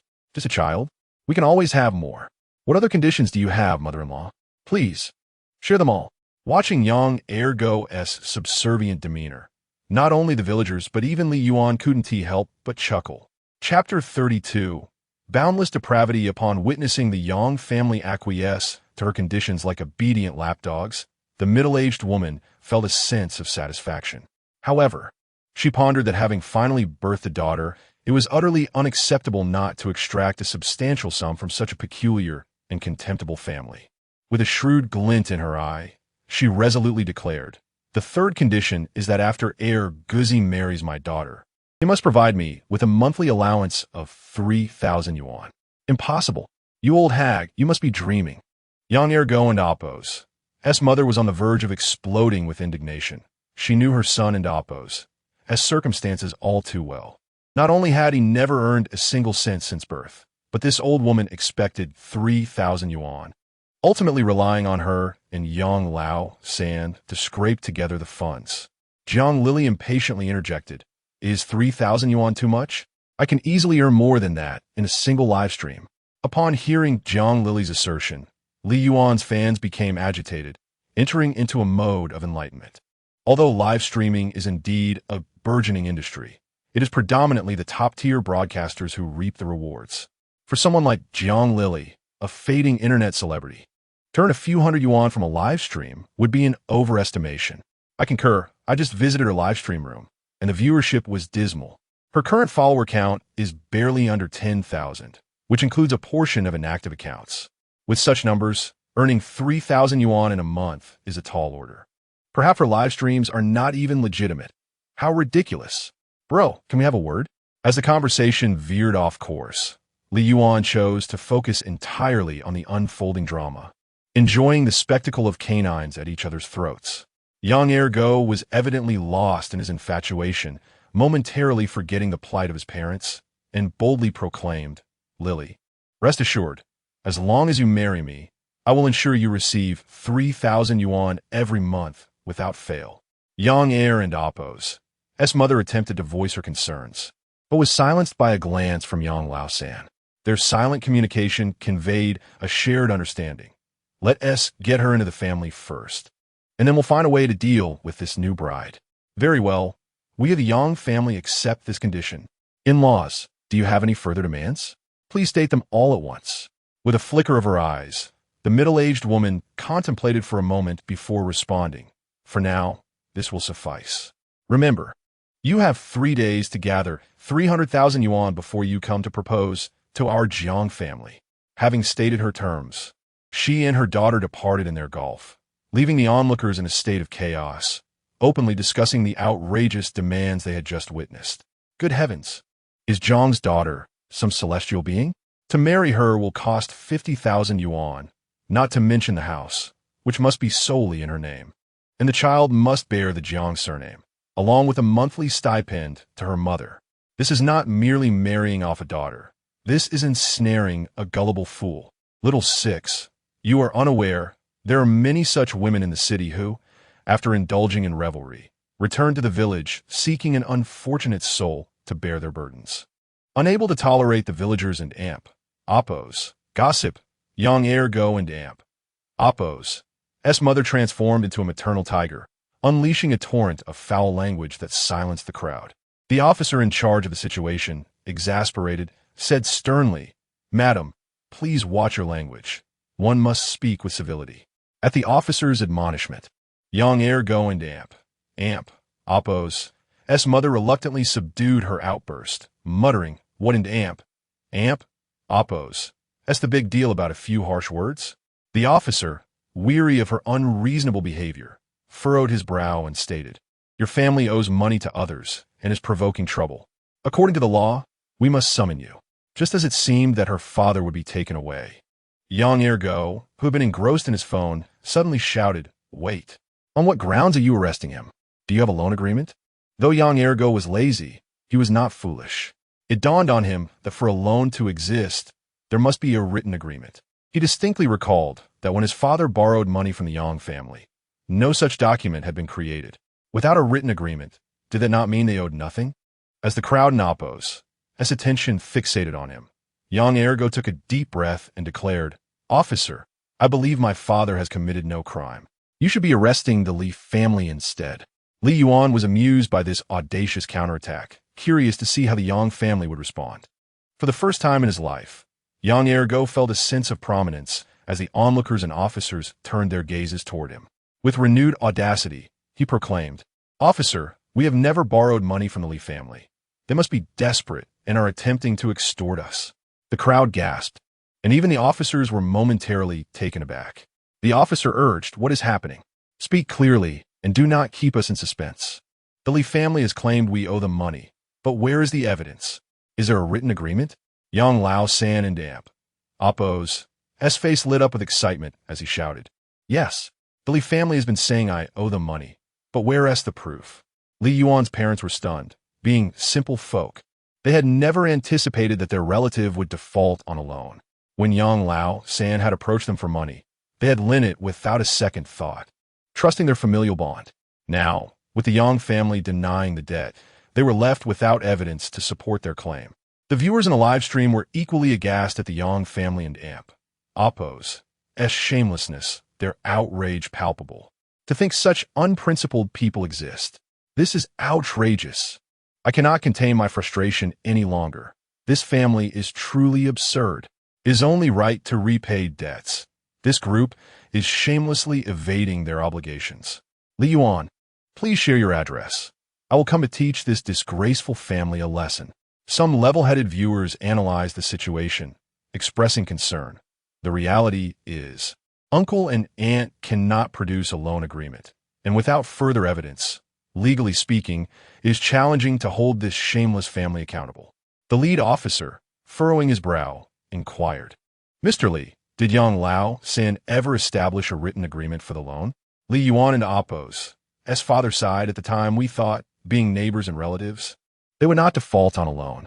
We never considered writing it down." Young Lao San immediately retorted, "Mr. Li, your words are unfounded. I never borrowed money from you. Officer, I am being wronged. You should arrest the Li family for falsely accusing us and provoking trouble. They have caused misunderstandings among the villagers. How can we ever face them again?" Li Yuan was genuinely enraged, realizing he had underestimated the Yang family and Oppo's audacity. How could they be so utterly shameless? Just as he prepared to confront young Lao San, his father, who had been unwell and in need of surgery, suddenly collapsed from stress. Chapter 33. The clown. As events escalated to this extent, the constables found themselves unable to intervene further, offering only a verbal reprimand to young Lao San before departing. Meanwhile, Li Yuan followed the ambulance to the hospital to seek treatment for his ailing father. The scene was left with only young Lao San and Oppo's family. With the town and Oppo's officials gone, Guzi and Oppo's mother, notorious in the village for her fiery temperament, immediately launched into a tirade. She began with a stream of vulgarities, then proceeded to accuse Li Yuan and Oppo's family of being driven mad by their desire to gather funds for the deceased, brazenly attempting to extort money from the Yang family. As she ranted, she incited the villagers not to associate too closely with Li Yuan and Oppo's family, claiming that he was a good-for-nothing who had inexplicably returned with a luxury car, likely acquired through deceit. The villagers, unconcerned with the truth, were eager spectators, all too willing to side with the Yang family in this drama. With Li's family absent, they readily echoed Guzi and Oppo's mother's sentiments. Unable to tolerate the slander, Zhun attempted to defend Li Yuan, only to become a target for Guzi and Oppo's mother's wrath. Seeing Zhun, Guzi and Oppo's mother seethed with anger. The girl was not only beautiful, but had a pleasant demeanor and came from a respectable family, with suitors from the Su family practically trampling her doorstep. Naturally, Guzi and Appo's mother harbored hopes of her son marrying such a lovely girl to improve the Yang family and Appo's unfortunate lineage. However, Zhun had no interest in Heir Guzi, and this resentment festered in Heir Guzi and Appo's mother's heart. Now, Zhun dared to speak up for Li Yuan, which was the final straw. Who gave you the right to speak here, little girl? What connection do you have with that Li boy to defend him? Is it because he drives a nice car that you've developed a fondness for him? You've always been picky about suitors introduced by the neighbors. Could it be that you've secretly been involved with this Li fellow? Zhun, gentle by nature, was no match for the village and Appo's notorious shrew, and tears welled in her eyes as she turned to flee. With Zhun driven away, Heir Guzi and Appo's mother strutted about like a proud hen, incessantly barking and twisting the narrative. The villagers, eager for entertainment, sided with the Yang family, not wishing to incur the wrath of Heir Guzi's mother for fear of retribution. Before they knew it, 2 days had passed, and Yang Laosan's family, believing they had successfully evaded their debt, walked about the village with an air of arrogance. Yet, they were troubled. Only 1 day remained until the deadline set by Jiang Lily. They had sold off possessions, liquidated properties, and even borrowed high-interest loans, managing to scrape together a mere 250,000 yuan, still falling short by 50,000. Desperate, they found no one willing to lend the money, as their sharp tongues had alienated their relatives. The villagers, not fooled, publicly sided with Yang Laosan while privately refusing to lend any money, remaining shrewd in their dealings. While Yang Laosan sat in his courtyard, pondering his predicament, a villager named Zhang Fu approached, offering him a cigarette. Laosan, the house is finally built. We're hosting a banquet at noon today. You must come. It's a pity Li can't make it due to his illness. Otherwise, it would be a perfect opportunity to reconcile our families. Hearing Zhang Fu and Appo's words sparked inspiration in Yang Laosan. Of course, I can borrow money from Li Gua. That Li Yuan has struck it rich somehow. He has always been away. I've helped their family countless times before. The debts owed to me are merely compensation for my assistance. Moreover, he thought, I could threaten them. If they refuse to lend me money, I'll accuse them of defamation. At the provincial hospital, in a spacious VIP room, Li Gua lay on the bed, visibly improved compared to before. The surgery had been successful, and he felt nearly recovered. Xiao Yuan, I'm almost completely healed now. Let us proceed with the discharge paperwork.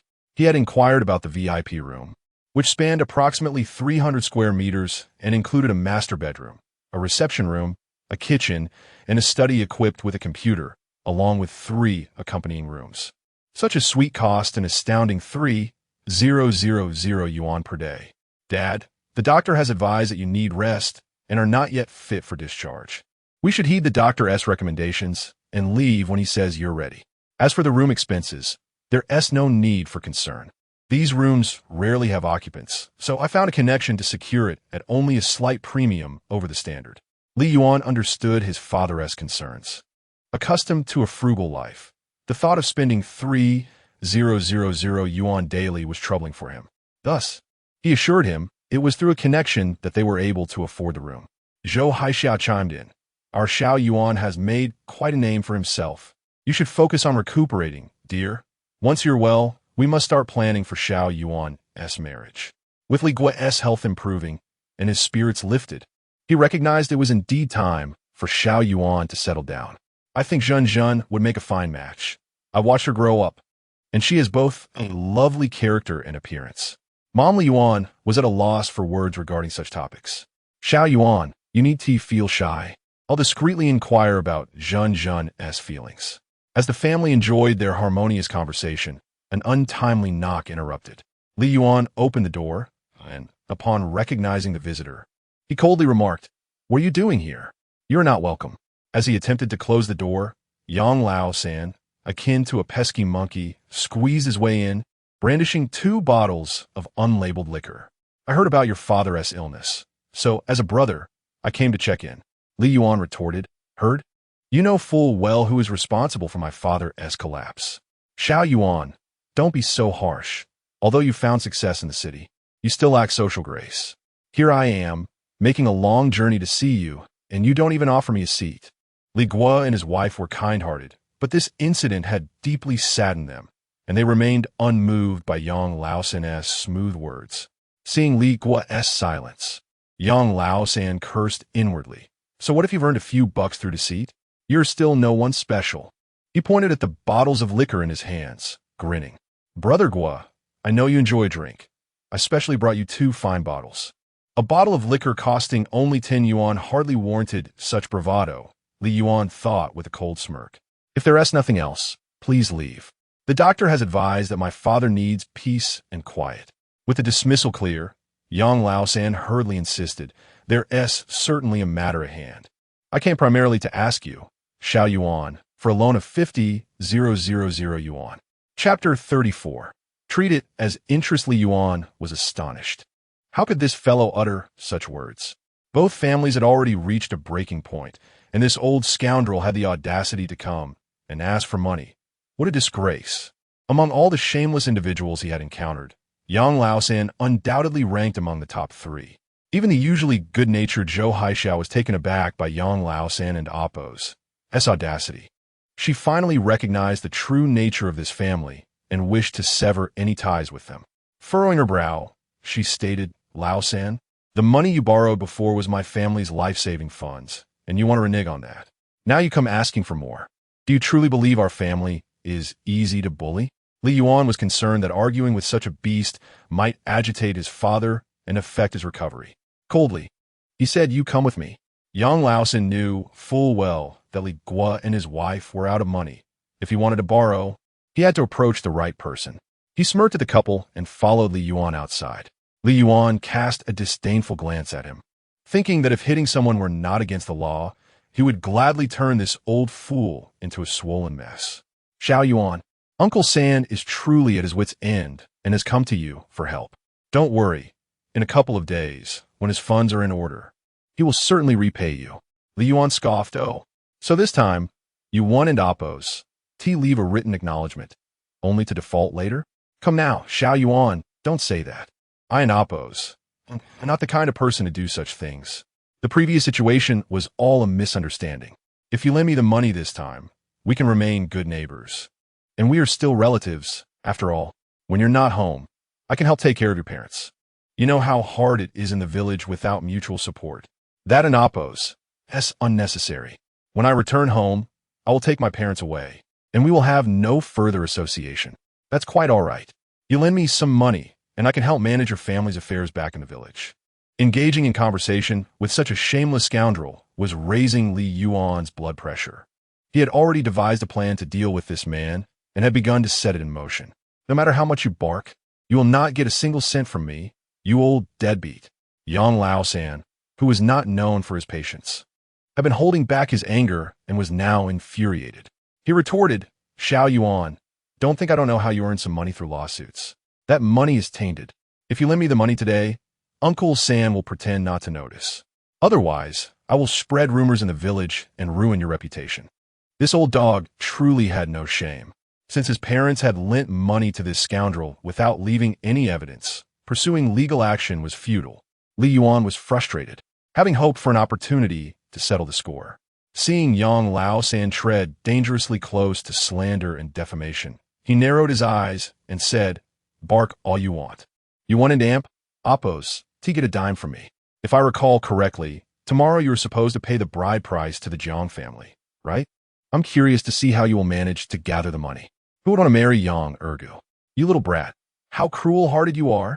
Are you trying to ensure the Yang family dies out? I took such good care of your family before. Just wait. I will expose your true colors to everyone. I will also sue you for your dubious sources of income. I will see you utterly disgraced and reduced to a wandering dog. Do whatever you like, old dog. When the time comes, I will sue you for defamation. Li Yuan thought, already formulating a strategy, and he still had an aces up his sleeve. When Yang Erga got married, he would deliver a grand surprise. Truth threshold met, triggering system task. May there be no more deadbeats in the world. Now providing the host with the following options. Option 1. Let it go, forgive Yang Laosan, and lend him money. System reward. Honorary title of Ninja Turtle. Option 2. Vent your emotions and knock out Yang Laosan with a punch. System reward. Honorary title of super tough guy with a minimum 3-year prison sentence. Option 3. With the help of the system, ensure Yang Laosan and his family receive the punishment they deserve. Is there even a question? It must be option 3. Selection confirmed, providing task item. This IOU holds legal weight. Automatically signed with Yang Laosan's family names and fingerprints. Loan amount left blank. The system item arrived. While the amount was not filled in, the signatures and fingerprints made this IOU an absolute weapon against deadbeats. In the village, a banquet was held to celebrate Zhang Fu's new home, with several tables set up, gathering young and old alike in a lively atmosphere. After several rounds of drinks, Yang Ergu sat at a table with his rowdy friends, his face flushed and eyes drooping. His father, Yang Laosan, was out seeking funds. Once they gathered 300,000, he could finally bring home the woman he had longed for. After that, they would move into a new house in the county, completely severing ties with these simpletons. He would finally be a city dweller. However, before that, he needed to put on a grand show. That Lee fellow, driving a shabby used car, thought he was something special. Damn it, he was determined to hold a lavish wedding that would dazzle everyone and crush this little brat's ego. He slammed his cup down, declaring grandly, "Just wait and see. I will throw a wedding that will blind your eyes, one you never even dreamed of." His friends immediately flattered him, of course. Who in the 10-mile radius can compare to Brother Ergu? You know, Sister Ergu is a big internet celebrity, the object of many people's dreams. Smack! Yang Ergu slapped the back of his friend's head and stammered, "Dog, what are you thinking? My wife is pure as the driven snow, fair-skinned and beautiful and still a virgin." Seeing everyone perk up their ears, Yang Ergu cursed, "Get out of here. You can't pry in my wife's matters." That night, the Yang family convened for a family meeting. Yang Ergu, still intoxicated, asked with a foul breath, Dad, have we gathered enough money?" "Enough," Yang Laosan replied, a bit weary. "Did that little brat from the Leaf family lend us money?" Mentioning this made Yang Laosan furious. Not only had he failed to borrow money, but he had also been humiliated, having ruled the village with an iron fist. He had never suffered such disgrace and was now seething with anger. With no money in hand and burdened with humiliation, he was at a loss for how to return home. Fortunately, he met a kind soul on the way, from whom he borrowed 50,000 via his phone, allowing him to scrape by. After dealing with his disappointing son's wedding, he would have time to settle accounts with the Leaf family. He could invite the Leaf family to attend Ergu's wedding, publicly humiliating them as a form of interest. Chapter 35. As time flows, half a month has passed. Li Guo, who had long wished to be discharged from the hospital, finally received the doctor's approval to return home for a period of recuperation. The family packed their belongings and boarded the business vehicle purchased by Li Yuan, setting off towards their hometown. This time, Li Yuan had prepared to confront his uncle, Yang Laosan, and therefore did not want his father to return. However, the latter had already promised to move to the city with his son, insisting on visiting their old home. Unable to refuse his father, Li Yuan reluctantly embarked on the journey, planning to keep Yang Laosan at bay when the time came. Since entering university and later starting his career, Li Yuan had spent little time with his parents. During this period, he devoted nearly all his time to being with his family. The couple, Li's parents, had a general understanding of their son's transformation. The father merely hoped his son would stay on a righteous path, while the mother feared he might face retaliation from others. In response to his parents' and Appo's concerns, Li Yuan had already devised a plan. Having achieved financial independence, he believed that as long as he avoided stock trading, mutual funds, or entrepreneurial ventures, his wealth would suffice to ensure a life free from worry. Thus, he intended to seize this opportunity to purchase 2 apartments in a high-end community, one for himself and one for his parents, effectively severing ties with past events. Most importantly, he aimed to completely dissociate from Yang Laosan and his family. This way, he could comfortably engage in outdoor live streaming, chatting and boasting with his online followers, relishing his carefree existence. Having lived in the village for so long, upon returning home, Li Guo and his wife felt a tinge of sadness, wanting to take everything with them. Unlike other children who hurried to cleanse their parents of rural traits, Li Yuan was different. As long as his parents desired to take something and it was feasible, he would not stand in their way. This visit was meant for them to leave the village, and aside from their good relationship with the Su family, they had not informed anyone else. Yet, those least welcome often showed up uninvited. As Li Guo and his wife were organizing their belongings, the unexpected arrival of Yang Lao-san immediately darkened their mood. "What brings you here?" Li Guo asked irritably.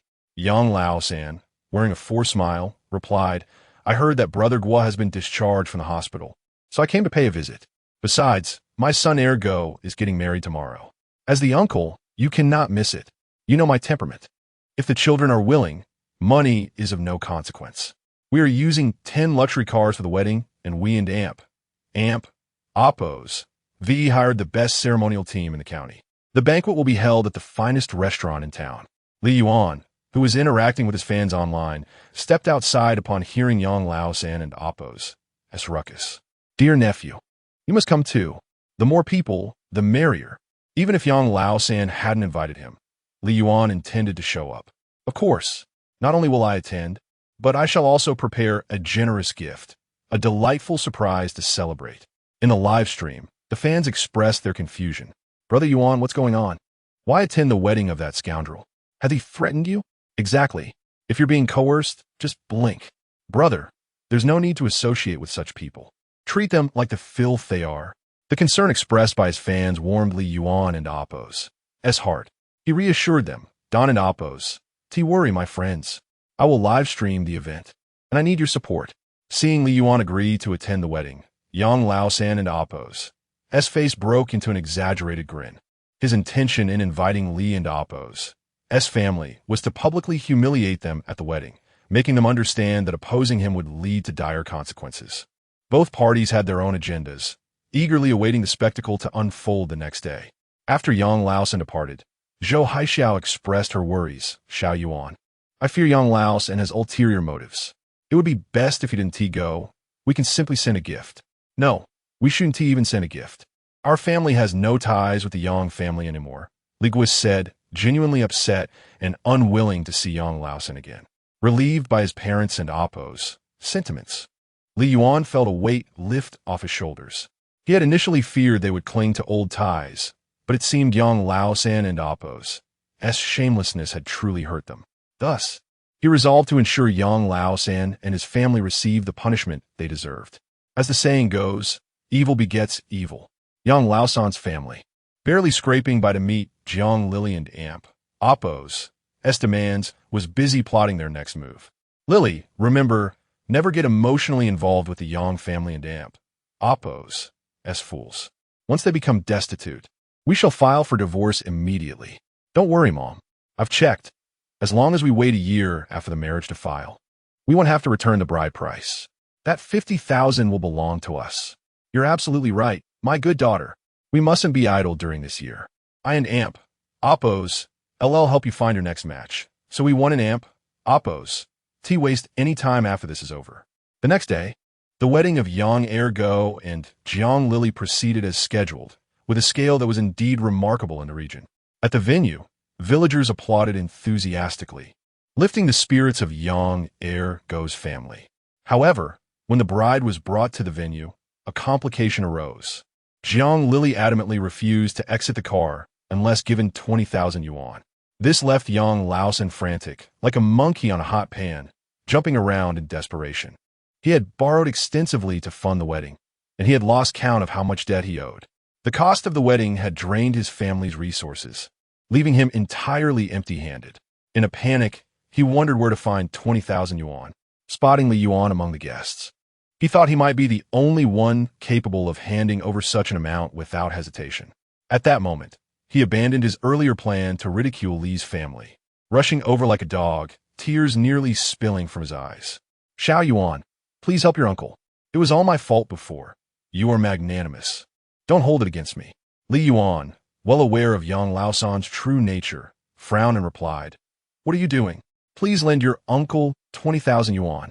I promise I won't default." Li Yuan had come to witness the unfolding drama, and with the bride refusing to alight, the event could not commence. He said with a hint of amusement, "Why should I trust you? Desperate to secure the money and avoid embarrassment in front of the neighbors, young Laosan hurriedly offered, "I will write an IOU." Chapter 36. A grand performance. Young Laosan was truly agitated. A scoundrel of his ilk had surprisingly uttered the words about writing an IOU. Li Yuan had already prepared himself for the spectacle, knowing full well that the blank promissory note was ready, allowing him to write any amount he desired. 200,000 yuan was of no consequence. He retrieved 20,000 yuan in cash from his vehicle, waiting for young Laosan to inscribe his name and press his thumbprint on a new note before handing over the money. Upon receiving the 20,000 yuan, young Laosan resembled a frantic old dog, hastily delivering it to his new bride, urging her to exit the vehicle quickly to avoid the neighbors witnessing their embarrassment. Jiang Lily was elated at the unexpected windfall, indifferent to the source of the funds. As long as it filled her pockets, no one could take it away. Finally, the wedding could proceed as planned. The couple, sitting resplendently on the stage, wore broad smiles. Regardless of the circumstances, this wedding undeniably brought prestige to the Yang family. The ceremony was grand, the bride was undeniably beautiful, and most importantly, she was a social media influencer, a veritable celebrity, who in the surrounding villages could compete with the Yangs in marrying a star. After receiving the money, Jiang Lily played her role with remarkable proficiency, which was almost pitiful to observe. Young Laosan was, however, preoccupied with scheming on how to evade the repayment of the borrowed 20,000 yuan. He contemplated visiting the Li family after the wedding, dragging along his wife to exploit familial ties and orchestrate a dramatic display of tears and tantrums. Now, the Li family scion had gained a certain stature. Surely he wouldn't sever ties over a mere 20,000 yuan. If matters escalated, young Laosan was not one to shy away. His silver tongue could easily cast aspersions on the Li family, leaving them to deal with the fallout. Lost in his musings, he glanced at Li Yuan, only to find that the latter was smiling back at him. At that moment, the grand screen at the wedding venue displayed sweet moments of the newlyweds. The live-streaming audience was beside themselves, eagerly anticipating the unfolding drama. What a pair of shameless lovers, colluding in their misdeeds. It was utterly perplexing why Li Yuan would attend this wedding and even lend money to the detestable Yang Laosan. But the viewers were reminded to trust Li Yuan. After all, he had promised surprises for the day. Suddenly, a viewer gasped in astonishment. The screen, which had been showcasing tender moments, abruptly switched to revealing the bride's scandalous past. Disturbing images flashed on screen, with various male figures appearing alongside her. Yet the singular female remained constant. Remarkable, this woman changed boyfriends more frequently than one changes clothes. It was an explosive revelation. The viewers counted at least 50 men this woman had dated, young lads, aging men, and even dubious characters. The audacity was astonishing. The audience erupted in disbelief. They had never encountered such a brazen individual, and the spectacle was captivating. Young Laosan, in a frenzy, demanded to know the origin of these images, akin to a donkey about to be castrated. "Shut it down. Turn it off," he bellowed. The individual responsible for controlling the screen was his own nephew, an ne'er-do-well. Unaware of the content being displayed, he merely followed orders to plug and unplug USB drives. Is it really that serious, just to show a few past escapades? He mused, although he caught snippets of his uncle's frantic pleas. He had been promised a handsome sum upon completing the playback, and he had no intention of halting the show. The music ceased abruptly, and the nephew finally extracted the USB.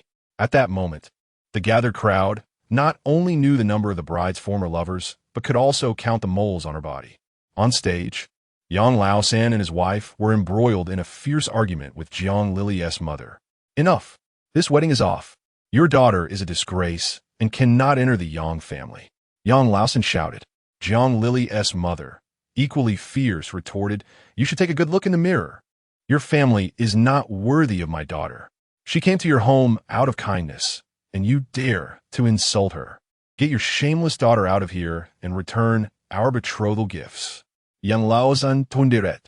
"Refund, refund, refund," Jiang Lily's mother shouted, jumping in fury. Meanwhile, Li Yuan poured himself a drink, reveling in the chaos of the verbal battle unfolding on stage, typing excitedly in the live chat. Surprising, isn't it? Li Yuan is indeed amazing. I always knew he had a trick up his sleeve. Some viewers speculated, surely, he must have hired a private investigator. This tactic is truly brilliant. The bride is treating marriage like a business transaction. Although the bride faced an undeniable reckoning, Yang Laosan's family was merely losing face. They likely underestimated the bride's true nature. The wedding was destined to unravel, and they might even reclaim the betrothal gifts. Li Yuan remained unfazed by the audience and Oppo's concerns. Losing face in the countryside was a fate worse than death, for the local gossip could amplify any incident 100-fold. What transpired today would ensure that Yang Laosan's family would never again hold their heads high. And what if the wedding truly fell apart? With a man-child like Yang Ergo, who only knew how to assert dominance at home, finding a woman was a rarity. He would undoubtedly cling to her like a lifeline. As Li Yuan predicted, the quarrel between Yang Laosan and Jiang Lily's mother escalated into a chaotic melee. Yet, Yang Ergo, gripping Jiang Lily's hand, shouted, "Stop fighting. You're making Lily cry." Yang Laosan turned to see his son entangled with Jiang Lily and snapped, "Stay away from that filthy woman. She's tainted." "No, I want tea," Yang Ergo declared, gazing at Jiang Lily with unwavering determination. "Lily is the best woman in the world, and I want to marry her." The villagers shook their heads, witnessing Yang Ergo's folly. Yang Laosan, infuriated by his son's foolishness, clutched his side in distress, nearly collapsing. Recognizing the need to intervene, Li Yuan decided it was time for him to take action. Chapter 37. A penny's worth of affection. Jiang Lily felt that her reputation was utterly tarnished. It seemed unlikely that she could ever manipulate marriage for financial gain again. To her surprise, Yang Ergo was still willing to marry her. She quietly calculated that if this marriage fell through, the 50,000 and the house in the county would slip from her grasp. Thus, she begrudgingly decided to marry this simpleton, planning to divorce him after a year, leaving her with both the money and the property. With a gaze full of affection, she choked out, "Ergo, in my naivety, I was deceived by those men, and I have regretted it deeply. That is why, even at 30, I have remained unmarried. But upon meeting you, your kindness and thoughtfulness have moved me, and I yearn for stability. Are you truly willing to marry me and provide me with a home?" Yang Ergo, the quintessential sycophant, blurted out, "Of course I am. Today, no one can stop us from getting married." Clap, clap, clap. Li Yuan applauded as he approached the stage, taking the microphone from the astonished officiant. Little did Yang Ergo know that he was being played. Unbeknownst to him, a secretive listening device had revealed that this woman was with child, certainly not carrying a Yang family heir. Of course, Li Yuan was unconcerned. If Yang Ergo was willing to take on the burden, so be it. He stepped onto the stage to hold the Yang family accountable for their previous disgraceful actions. Clearing his throat, he remarked, "Yang Ergo, your deep affection for Jiang Lily has nearly driven your father to despair. It is truly touching. You must treat her well to honor the sacrifices your parents made to fund this wedding." Yang Laosan initially assumed Li Yuan was there to cause trouble, but was taken aback to find him defending his son. Consequently, he did not intervene. "Your father has gone to great lengths to secure funds for you, employing all manner of deceit, including borrowing 10 million yuan to finance this wedding. Shuden and Oppos, do you kneel and express your gratitude to your good father?" "What? Yang Laosan borrowed 10 million? Confusion swept through the Yang family, the villagers, and even the online audience. "When did you borrow 10 million, Laosan?" Yang Ergo and Oppos' mother, disheveled, resembled a dismal figure. "Dad, where in Oppos? That's the money you borrowed?" Yang Ergo was ecstatic. His father had somehow secured 10 million, a fortune that could sustain him indefinitely. The villagers whispered among themselves, most expressing skepticism. Who would lend such a sum to someone like Yang Laosan? Finally regaining his composure, Yang Laosan glared at Li Yuan and growled, "Don't listen to his nonsense. I never borrowed 10 million. In response to Yang Laosan's barking, Li Yuan snapped his fingers, and the large screen displayed a loan document. It read that Yang Laosan borrowed 10 million from Li Yuan with a repayment deadline of August 25th, today. Impossible. I never signed such a document. Yang Laosan recognized the handwriting as his own, but would never admit it. Li Yuan smiled calmly, pulling another loan document from his briefcase and parading it around the stage. Ladies and gentlemen, this loan document was signed by Yang Laosan not long ago to secure funds for his beloved daughter-in-law and Appos as transportation. You can compare the handwriting on this document with that on the big screen. Yang Laosan's handwriting was as unrefined as a dog's paw print, making it easy to discern that both documents matched perfectly, causing a significant stir. Damn it, when did I borrow 10 million? This must be Li Yuan and Appos. That's trickery. Yang Laosan fumed, transforming into a furious beast, seizing the document from Li Yuan's hand and consuming it. Now I have never written a loan document. You cannot slander me. His anxiety and excitement caused veins to bulge on his forehead. He believed this act would obliterate the evidence, but it only confirmed his guilt, revealing his trepidation. Li Yuan regarded him with amusement, his demeanor unchanged. What you consumed was merely a backup. The original loan document remains in my possession. Yang Laosan greu frantic, truly desperata, wanted to rush forward and snatch it back. Li Yuan, maintaining his composure, remarked, I am currently live streaming with over 20,000 viewers. If you dare lay a hand on me, I will sue you, adding another charge to your list. Although Yang Laosan was accustomed to lawlessness, he understood that violence was illegal, especially under such scrutiny, and he refrained from acting out. Unable to seize the document, he shifted his strategy, feigning tears. Xiao Yuan, please do not jest with me. Tell everyone this is just a prank. The 10 million loan is all fabricated. Li Yuan, having long seen through the Yang family and Appos, SFAADE, addressed the audience. Recently, Yang Laosan has borrowed money from my family 3 times. The first was for 180,000 from my father, which was critical for his health.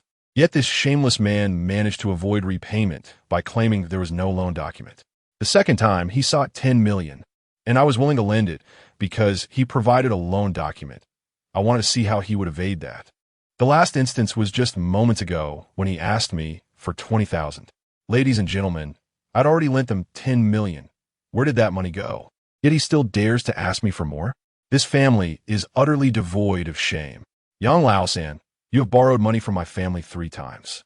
Initially, you willingly acted like a scoundrel, avoiding repayment.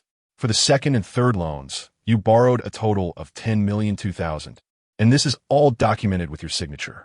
You cannot escape this. Now repay the money. Yang Laosan was genuinely panicked. He had always bullied kind-hearted individuals, never writing loan documents. He never imagined he would be caught in such a trap. Observing Yang Laosan like a defeated rat, Li Yuan coldly smiled and said, Let us consider our familial ties. Upon hearing familial ties, Yang Laosan eagerly nodded. Yes, Xiao Yuan, we are relatives, perhaps you should. Not wanting to hear more of his whimpering, Li Yuan interrupted. Given our relationship for the 10,002,000, you only need to repay 9,999,999 yuan and 90 cents. The remaining penny will be my tribute to you upon your passing. The live stream erupted with excitement. Brother Yuan is truly remarkable, like a cow that cannot produce a calf. Ha ha ha, a penny is a farewell gift. You've outdone yourself. Such relatives, such affection, are indeed worth no more than a single penny. Chapter 38. A farce of filial piety. Yang Laosan found himself in a predicament, burdened by a debt exceeding 10 million, with the evidence starkly inscribed in black and white. Anger surged within him as he contemplated violence, rallying his family to seize the incriminating evidence. The father and son brandished folding stools, intent on assaulting Li Yuan and threatening him to cease the recording. However, the wailing of police sirens shattered their hopes. Li Yuan, having anticipated the family's unscrupulous nature, had already contacted the authorities. Regardless of the ensuing outcome, Yang Laosan was undeniably incapable of repaying such a sum, facing a bleak future behind bars, his remaining years spent in servitude. With a sudden weakness, Yang Laosan collapsed to his knees, tears streaming down his face as he cried out, Xiao Yuan, I was wrong. Please do not torment your uncle any further. Just tear up the IOU. The usually audacious heir, Go-Ma, finally grasped the gravity of their situation. The debt was inescapable, and their only recourse was to plead for Li Yuan's mercy. Yet, Yang ergo, ever the fool, still clung to the hope of a last-ditch effort, attempting to attack Li Yuan, only to be swiftly dispatched with a kick. Soon after, the police arrived, swiftly taking control of the scene. The lead officer, Su Ming, approached the stage with an even demeanor and inquired, "Did you report this incident?" Li Yuan remained composed in response, retrieving the IOU from his briefcase. "Yang Laosan owes me 10 million and not only refuses to repay, but also attempts to forcibly seize the IOU. His son, Yang Ergo, even tried to assault me. The fans in the live stream can attest to this." Although there were villagers present, Li Yuan preferred the testimony of his online followers. After assessing the situation, Su Ming confirmed that Yang Laosan and Appo's actions were indeed those of a scoundrel attempting to evade his debts through intimidation. Yang Laosan, repaying debts is a matter of principle. Are you prepared to settle your account? With a pallor of defeat, Yang Laosan retorted, "Good heavens, where do you expect me to procure 10 million? I cannot repay this." "So, you intend to refuse?" "I wanted Appo's T-pay. That I must be a forgery." Su Ming had already verified the handwriting belonged to Yang Laosan, yet he now vehemently denied his obligation. "Mr. Li, I personally suggest we first attempt private mediation to see if a resolution can be reached. If that fails, we may have to involve the courts." Li Yuan cast a cold glance at Yang Laosan and replied, "Mediation is out of the question. I refuse to waste my breath on such a rogue. We shall meet in court." Given the substantial amount involved in Yang Laosan and Appo's violent tendencies, we will assign officers to monitor his family's movements. It was over for Yang Laosan. The involvement of the authorities made it impossible for him to evade his debts. He resembled a wilted plant, head hanging low as he crawled forward, clutching Li Yuan's leg. "Xiao Yuan, my dear nephew, spare your uncle, and from this day forth, I will serve your family like an ox or horse. I have sinned, driven by greed and foolishness." He began to slap his own face in despair. Ertagoma, now frightened, fell to her knees as well, her voice trembling. "Xiao Yuan, I carried you in my arms when you were young and fed you bread. Surely you have not forgotten? We have treated your family well. How can you ensnare your uncle with such a heavy debt? Yes, indeed, Xiao Yuan. Think of how your uncle has cared for you. We are all from the same village, related by blood. Bringing this to court would be disgraceful. It would not only tarnish your uncle and Appo's reputation, but yours as well. Others will surely gossip about your falling out." Li Yuan, unwilling even to glance at them, remained silent.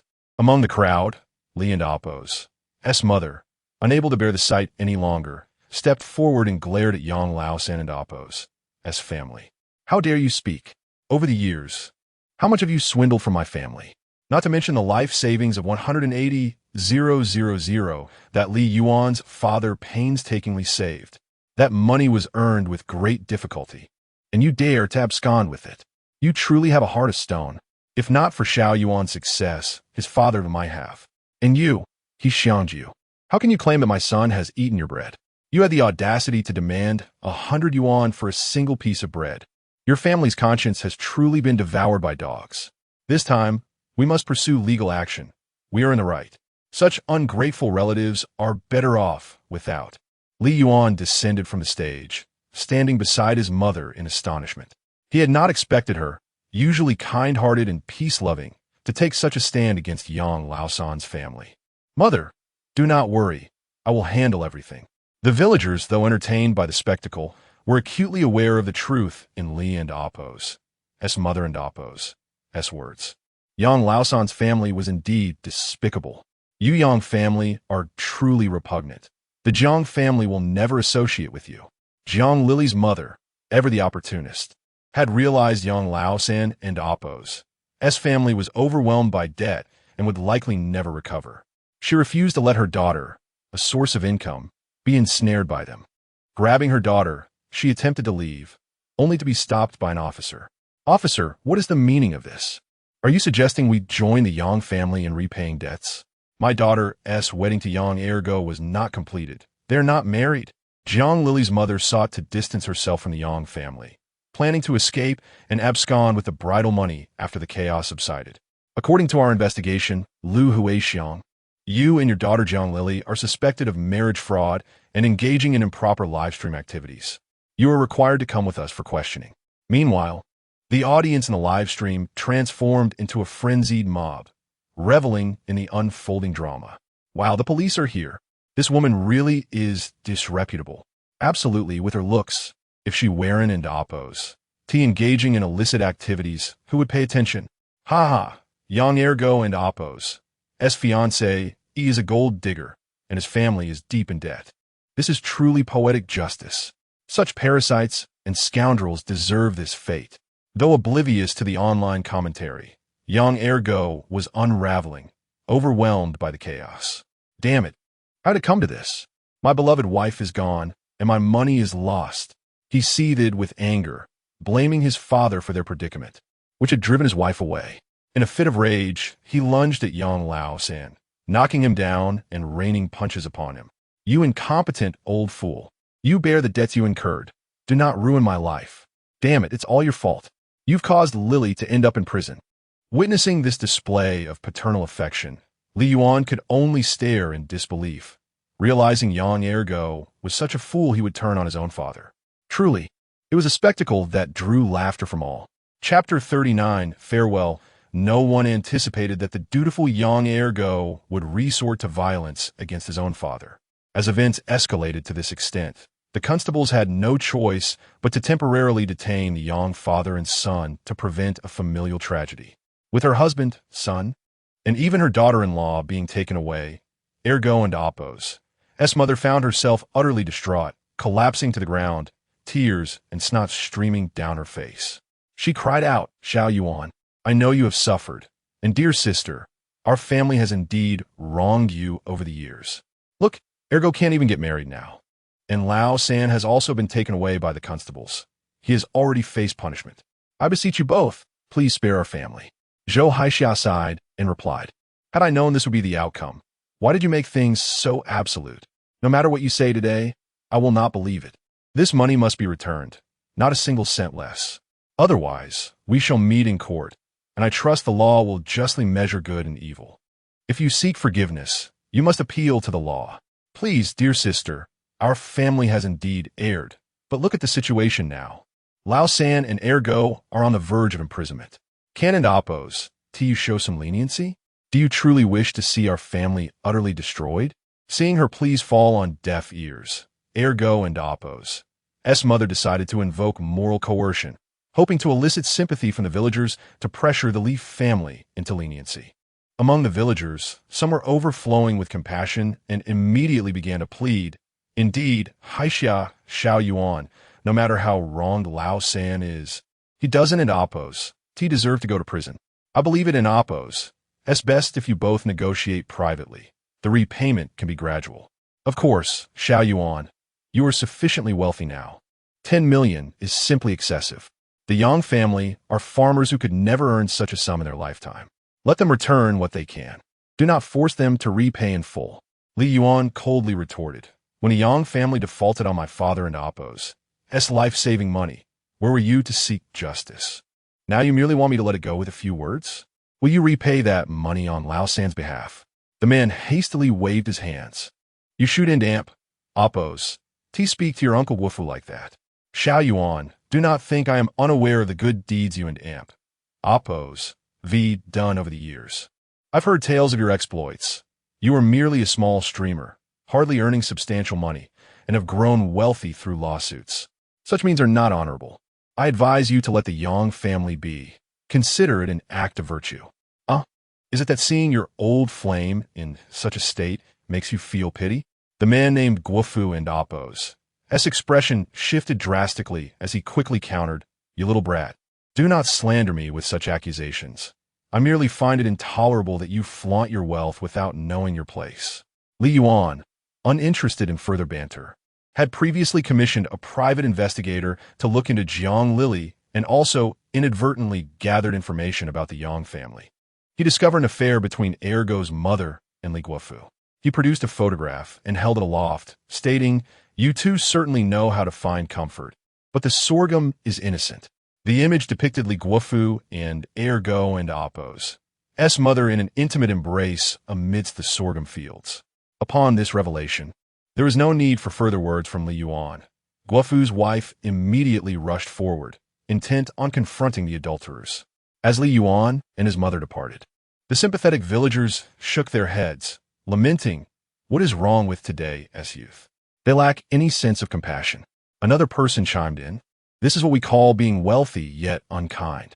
Annie Yang, you should stop crying. Your priority now is to find a lawyer and see if there is any way out of this situation. Perhaps this money need not be repaid." To avoid further harassment from the Yang family, Li Yuan planned to take his parents back to the provincial city ahead of time. This departure would likely be permanent. Thus, before leaving, they gathered with the Su family. Over the years, the two families had maintained a close relationship, and Li Yuan and Su Jinjin had been childhood sweethearts. They chose to meet at home rather than a grand hotel. The three members of the Li family and the two Su women gathered together to prepare a meal, creating a warm atmosphere. However, upon hearing that the Li family would be leaving the next day, the Su women felt a sense of loss. Su and Appo's mother was particularly saddened, thinking that once the Li matriarch departed, she would have no one to converse with in the village. Su Jinjin, knowing that this departure might mean never seeing Li Yuan again, felt a heavy heart.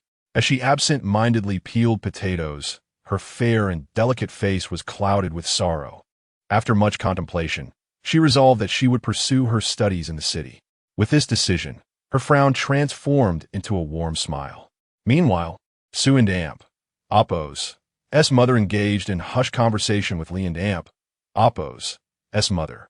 Zhou Haixia, observing Su Jinjin, remarked with a smile, "Jinjin is truly beautiful, and her character reflects yours, generous and kind-hearted. She will surely marry well in the future." Su and Appo's mother replied with a smile, "This little girl may appear gentle, but she is resolute in her opinions. Many suitors have come to court her, yet she has shown no interest in any of them. Gossip-mongers have whispered that my daughter is too proud, and if she continues to delay, she may never find a husband.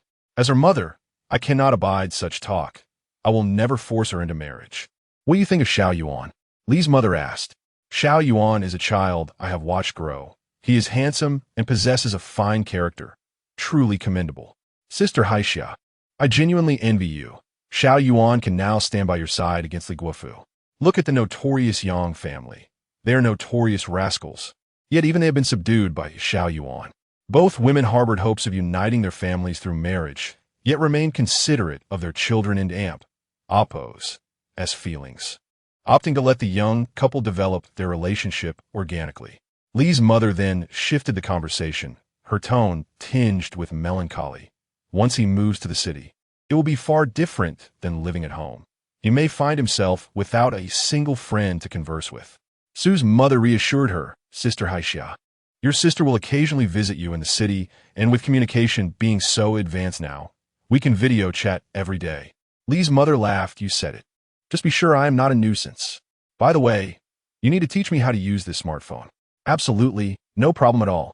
Su's mother picked up a smartphone that Li Yuan had recently purchased for Zhou Haixia, guiding her on how to use a certain social media platform and also downloading an online shopping application. Buying online is much cheaper than in stores, especially during live streams. The prices can be astonishingly low. Just yesterday, I snagged a fan for only 9 yuan and 90 cents.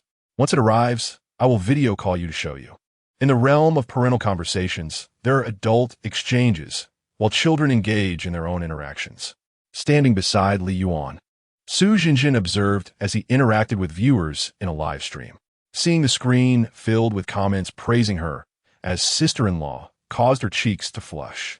Li Yuan initially attempted to explain himself to the viewers, but as the situation escalated, he opted for silence. "Jinjin, these viewers enjoy jokes. They harbor no ill intent." "I know, Xiao Yuan. When you have time, please teach me how to stream." "Of course, no problem." In a live stream, a particularly perceptive viewer exclaimed, "Brothers, future sister-in-law is going to stream. Be sure to support her when the time comes. With her looks, she'll far surpass those flashy streamers who rely on cheap tricks." Chapter 40. Incarceration. As time passed swiftly, the day of the trial arrived. The Yang family appeared haggard, having sought legal counsel in hopes of exploiting loopholes to evade their debts. However, after hearing the lawyer and Oppo's explanation, they came to the stark realization that the debts were indeed inescapable. Moreover, Yang Lao-san and Yang Ergu even contemplated resorting to violent means to avoid repayment, which would lead them to face criminal charges. The only viable solution was to approach the plaintiff for a private settlement. Yet, Ergu's mother brought forth her extended family, even dragging her ailing mother-in-law into the fray, attempting to leverage familial ties to coerce the Li family into reconciliation, but they encountered nothing but empty air. Despite her fierce demeanor, she found herself at an impasse. On the day of the trial, Li Yuan drove his Audi to the local court, parking his vehicle and making his way toward the courtroom. From a distance, he spotted the Yang family standing outside the court. Upon seeing Li Yuan approach, Yang Lao-san immediately knelt, followed suit by Yang Ergu and Ergu's mother. Xiao Yuan, our family truly recognizes our mistakes. We implore you to spare us, they pleaded. The money we owe you will surely be repaid.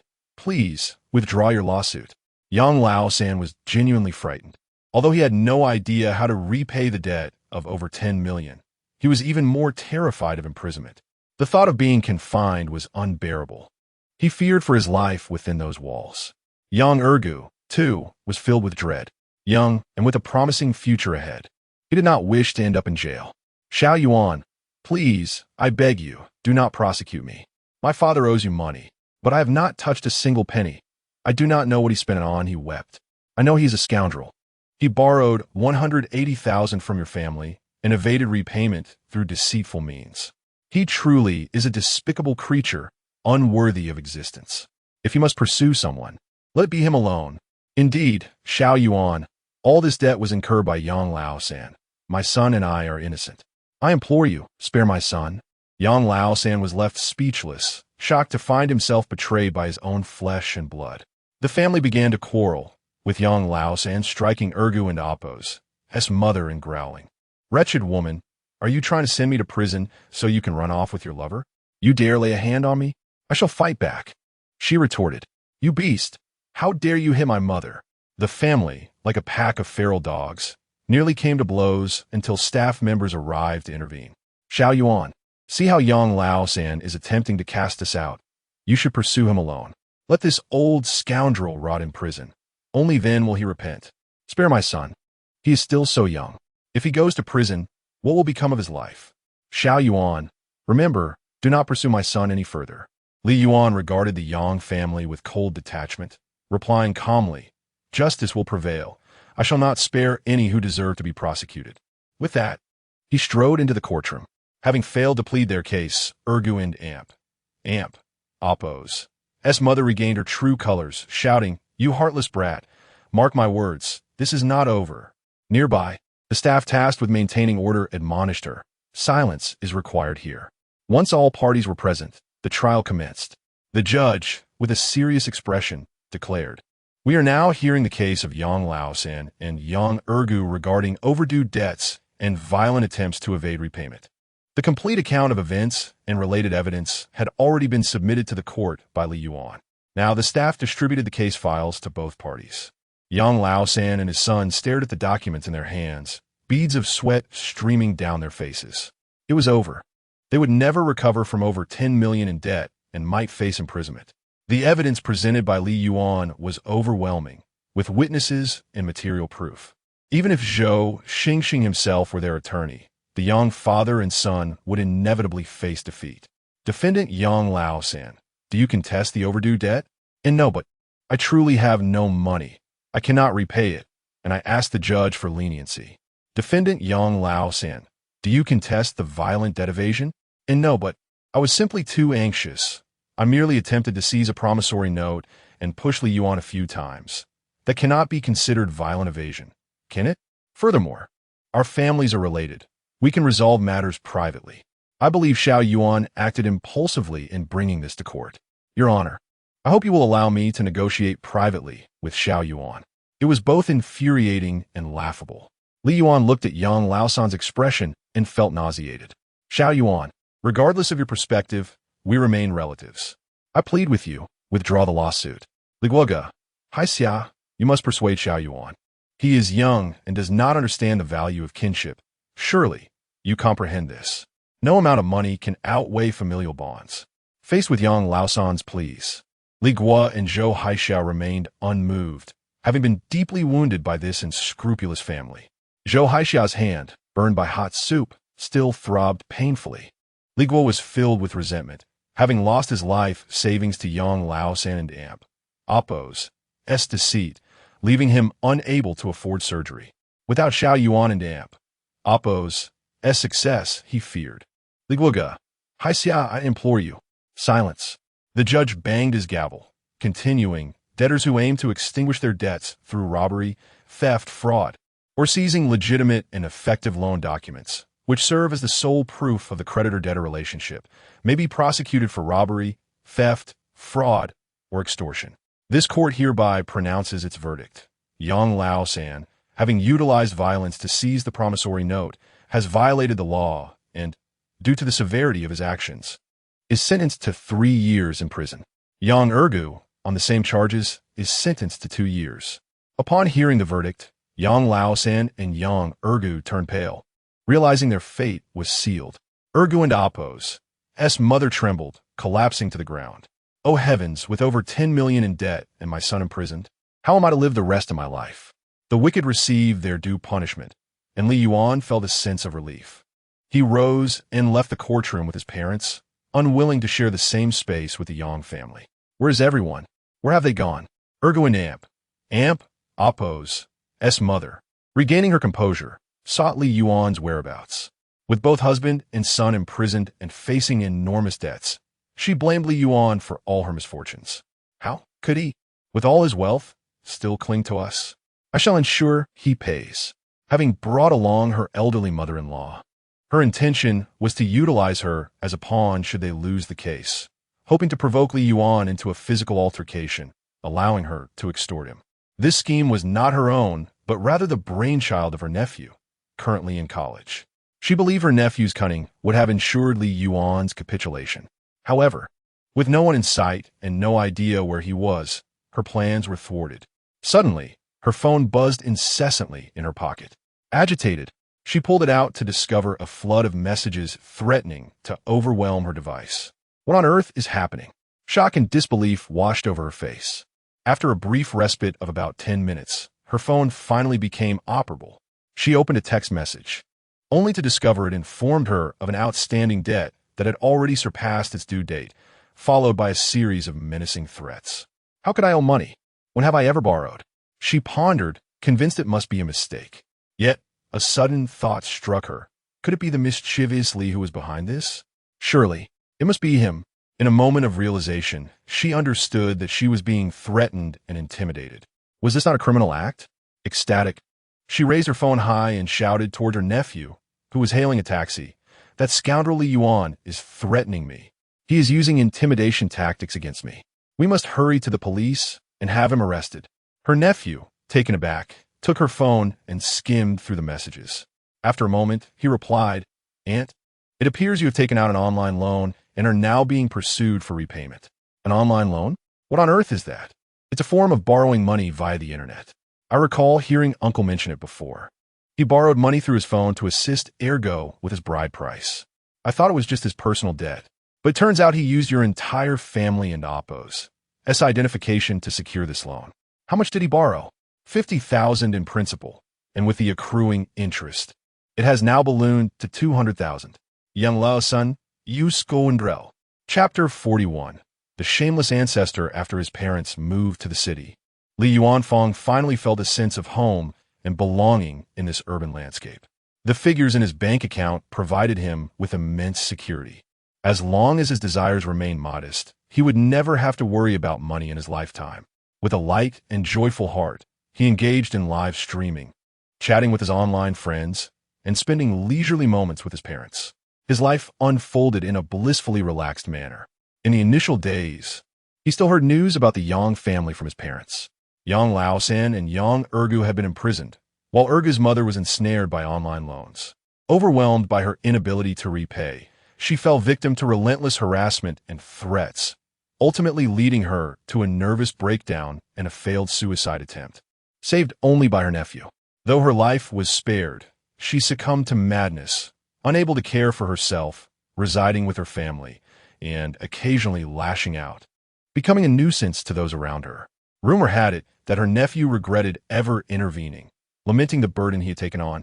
Initially, Li Yuanfang and Appo's parents discussed the Yang family and Appo's misfortunes, but soon they ceased to mention them, as if they had never known these individuals. Following their relocation to the city, Li Gua and Zhou Haixia no longer toiled under the scorching sun, and with fewer worries weighing on their minds, they appeared much more rejuvenated. During a video call with Zhou Haixia, Su and Appo's mother noted this transformation, bringing great joy to Zhou, for who Wuden and Appo's wished to remain youthful forever. Notably, Su Jinjin had resolved to pursue further education through self-study, resigning from her job and renting a modest apartment in the city to focus on her studies. Occasionally live streaming as well. Li Yuanfang called to inquire which platform she was using for her streaming, but she simply replied that it was a secret. Understanding her nature, he refrained from pressing for details, knowing that she would share them when she felt ready. Although he was not inclined to dig deeper, his online followers were quite curious and spontaneously organized a detective effort to uncover the identity of Yuan Feng and Appo's sister-in-law. As a result of various events, his follower count surged to 200,000, including over 10,000 longtime fans who had met Su Jinjin. If this group truly dedicated themselves to the task, they might very well reveal the identity of Yuan Feng's sister-in-law. Li Yuanfang found this situation both amusing and absurd, pondering the idleness of these individuals. Unlike them, he spent his days not only live streaming, but also acquiring new skills, aspiring to become a versatile host. After finishing his broadcast, he entered the kitchen, retrieving ingredients he had purchased the previous day, intending to visit his parents and learn to cook alongside his mother. Upon entering their home, he was taken aback by the sight of numerous delivery boxes, at least 10 scattered about. Noticing her son's astonishment, Zhou Haixia fidgeted with her hands, slightly embarrassed. Since mastering the use of a smartphone, she had developed a fondness for online shopping, frequently acquiring various inexpensive items. Recently, she had learned to purchase items through live streams, finding the experience incredibly cost-effective. Guided by a host, she had unconsciously purchased over 10 items for merely a little over 100 yuan, which included several comparatively expensive items like hair dryers and massage devices. However, when the items arrived, she realized they were not what she had anticipated. While the items themselves were indeed as described, they were all worn and secondhand, rendered practically unusable. Zhou Haixia awkwardly explained, "Xiao Yuan, these are the items I bought online. It seems the seller may have overlooked sending some unusable secondhand goods.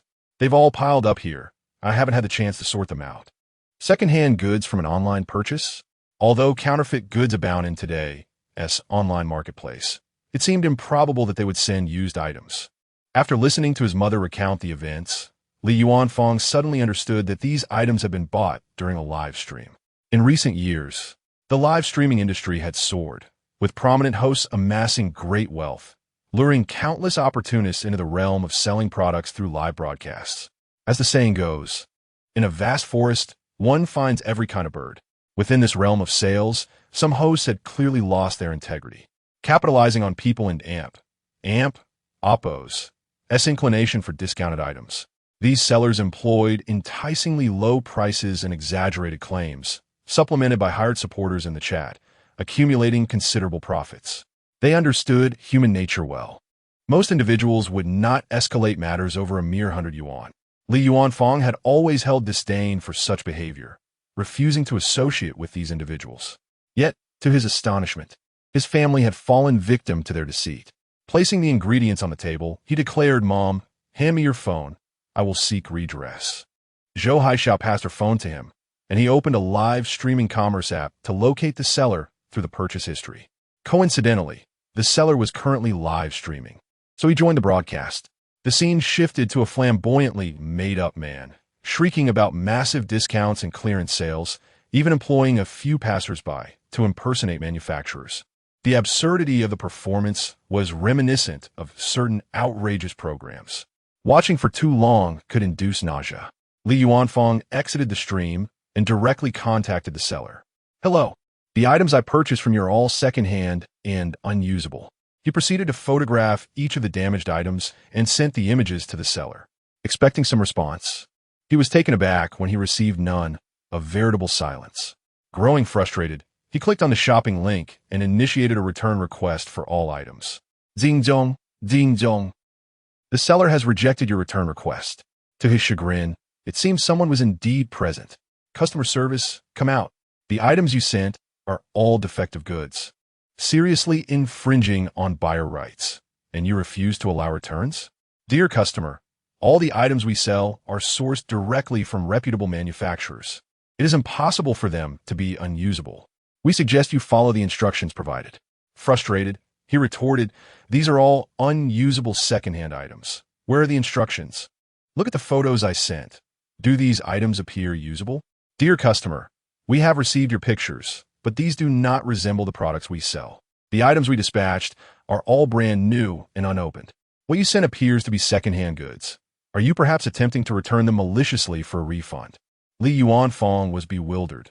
How had the seller turned the tables, portraying themselves as the victim? Am I that idle? Do you think I would go through the trouble of sifting through secondhand junk just to return them maliciously? Such a possibility cannot be ruled out. We occasionally encounter unreasonable customers who attempt to hassle us with damaged goods. Li Yuanfeng was exasperated. He had truly encountered a shameless entity. They had dispatched defective goods, yet dared to accuse the customer of being unreasonable. The items were precisely what they had sent, untouched upon opening. Please send us an unboxing video. Li Yuanfeng's mother, being of an older generation, was not well versed in capturing unboxing videos.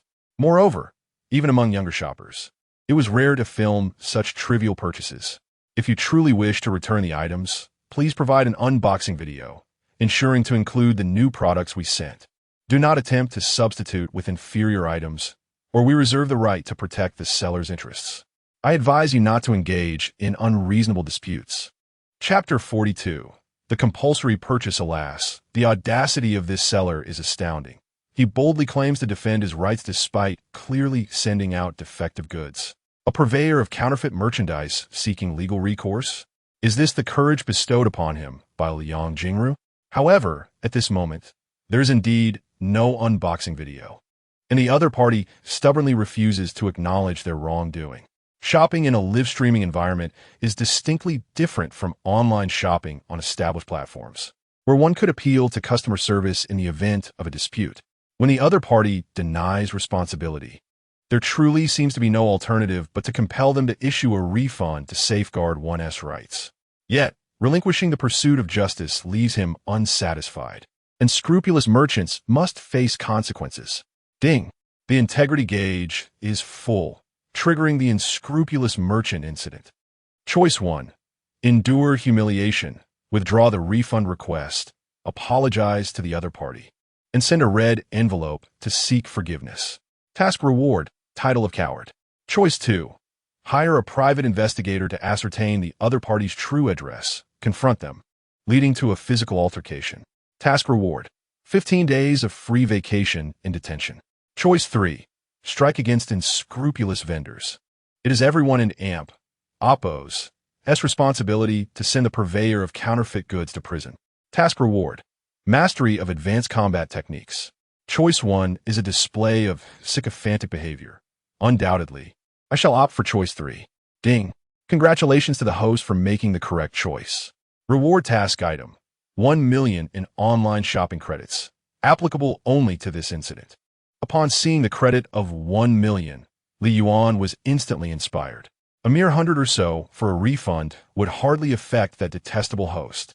But 1 million is sufficient to bring them to tears behind bars.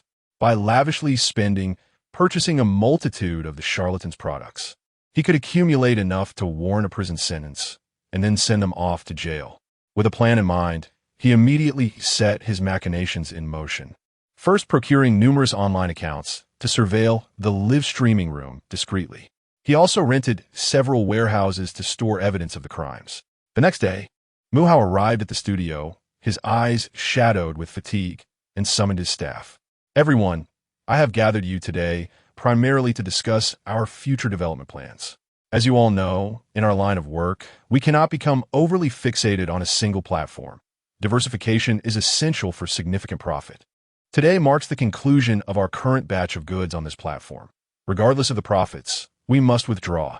Prepare yourselves accordingly. Having completed his motivational address, Mu Hao retained the staff member responsible for customer service. Have there been many returns lately? Indeed, there have been several returns, but I managed to dismiss them all. What we sell is priced at a mere 10-odd yuan. No one is willing to fuss over it. Oh, I just remembered last night. There was indeed a fellow clamoring for a return, but I silenced him effectively, and he has since remained quiet. That's good. I refuse to believe anyone would genuinely argue over such trivial sums. Moreover, our business is not without its challenges. We exert tremendous effort merely to earn a meager profit. If everyone were to return their purchases, would we not be left to starve? Exactly. We deserve to earn that money. Who told them to take advantage of us? Indeed, even if we encounter a penny-pinching nuisance, we need not worry. The authorities would hardly make a fuss over a few dozen yuan. Having arranged the matters at hand, Mu Hao promptly commenced the live broadcast. His tactics were merely repackaged. Incredible deals, liquidation sales, limited-time offers. He relied on hired shills within the live stream to generate a frenzy, creating an atmosphere of urgency designed to entice hesitant buyers into parting with their money. An outsider may relish the spectacle, but an insider, as the orchestrator of the entire enterprise, Mu Hao was acutely aware that despite the apparent frenzy within the live stream, the actual number of purchasers remained modest. Each session would yield only about 8,000 to 9,000 yuan. He had been in this line of work for over 3 years, accumulating over 3 million yuan. Yet he lamented the scarcity of foolish buyers. Had there been more, he would have long since become a millionaire. In this particular live stream, he was peddling health pots, a product predominantly sought by middle-aged and elderly individuals, a demographic which has fallen behind in the digital age and remains oblivious to the concept of consumer rights. The thrill of exploitation was palpable. He closely monitored the sales, observing the initial trickle of 10 purchases swell to 200 or 300, and upon surpassing 1,000, he recognized the culmination of this lucrative endeavor was upon him. After all, he was no major influencer. The live stream and Oppos, as popularity had its limits. As the number of purchases plateaued, he contemplated withdrawing the link when suddenly the figures began to surge. 1,001, 1,002, 1,003. Hundreds upon hundreds. The excitement was electrifying. Mu Hao was utterly astonished, his mouth agape in disbelief. What was happening? How had orders suddenly exploded? Could it be that a prominent figure had taken notice? The staff member responsible for dispatch murmured at an inopportune moment, "Brother Hao, the warehouse is nearly empty. Should we end the broadcast?" "End it? Nonsense!" Mu Hao exclaimed, his excitement evident as his eyes gleamed with fervor. "Quickly, contact our partners and procure more stock. But the stock we acquire haphazardly may not align with what we advertised. Want an amp? Oppos. T that pose a problem? Slap." Mu Hao smacked the back of the staff member into amp, Oppos, S-head, retorting, "Is this your first day on a job? When have we ever sold legitimate goods? These fools know nothing. We can simply send out any old rubbish." "Oh." As he continued to observe the skyrocketing purchase count, Mu Hao rubbed his hands together, murmuring, "We and amp, Oppos, we're going to strike it rich. This is truly our windfall." He had not anticipated such a surge in sales on this platform. No, the withdrawal plan must be temporarily shelved. He would sell again tomorrow and assess the results. Mu Hao and amp, Oppos. S-mind raced with possibilities. If every live stream could yield such bountiful sales, becoming a millionaire was no longer a mere dream. Meanwhile, Li Yuan, after completing the so-called limited-time offer, began to organize his purchase records, careful not to raise any suspicions about his intent to abscond. He planned to invest the 1 million in increments over the next few days, bracing himself for several more of the grotesque performances. The thought made him feel ill. Yet, for the sake of seeing the other party behind bars, he could only endure for now. Thus, in the ensuing days, he remained vigilant within the seller's live stream, utilizing hundreds upon thousands of accounts to make purchases as soon as links appeared. On the first day, The goods he received were precisely as expected, a filthy glass cup. The glass bore evident signs of wear. It was unmistakably second-hand. This wretched cup was hardly suitable for health purposes. It was more likely to cultivate bacteria. This time, he filmed an unboxing video and subsequently contacted customer service to assert his rights. "Hello, I purchased this item from your live stream. The product description indicated a health cup. Yet what I received was a dirty glass cup, clearly used. This is utterly revolting." As before, there was no initial response from the other party. It was only after he filed a return request that they replied, stating, "We are a legitimate manufacturer. Such a situation as you describe is impossible." Li Yuan refrained from engaging in further banter, simply sending over the unboxing video. "Our staff has determined that your video is clearly fabricated. Your actions are deplorable. To attempt to obtain our products through such crude means is unacceptable. I hereby issue a stern warning. Your actions may be construed as fraud, and should the situation necessitate, we will involve the authorities to have you apprehended." Chapter 43. The easy money, observing the barrage of responses from the other party. Li Yuan felt he had significantly underestimated their shamelessness. Despite peddling shoddy goods and profiting through deceit, they had the audacity to masquerade as victims.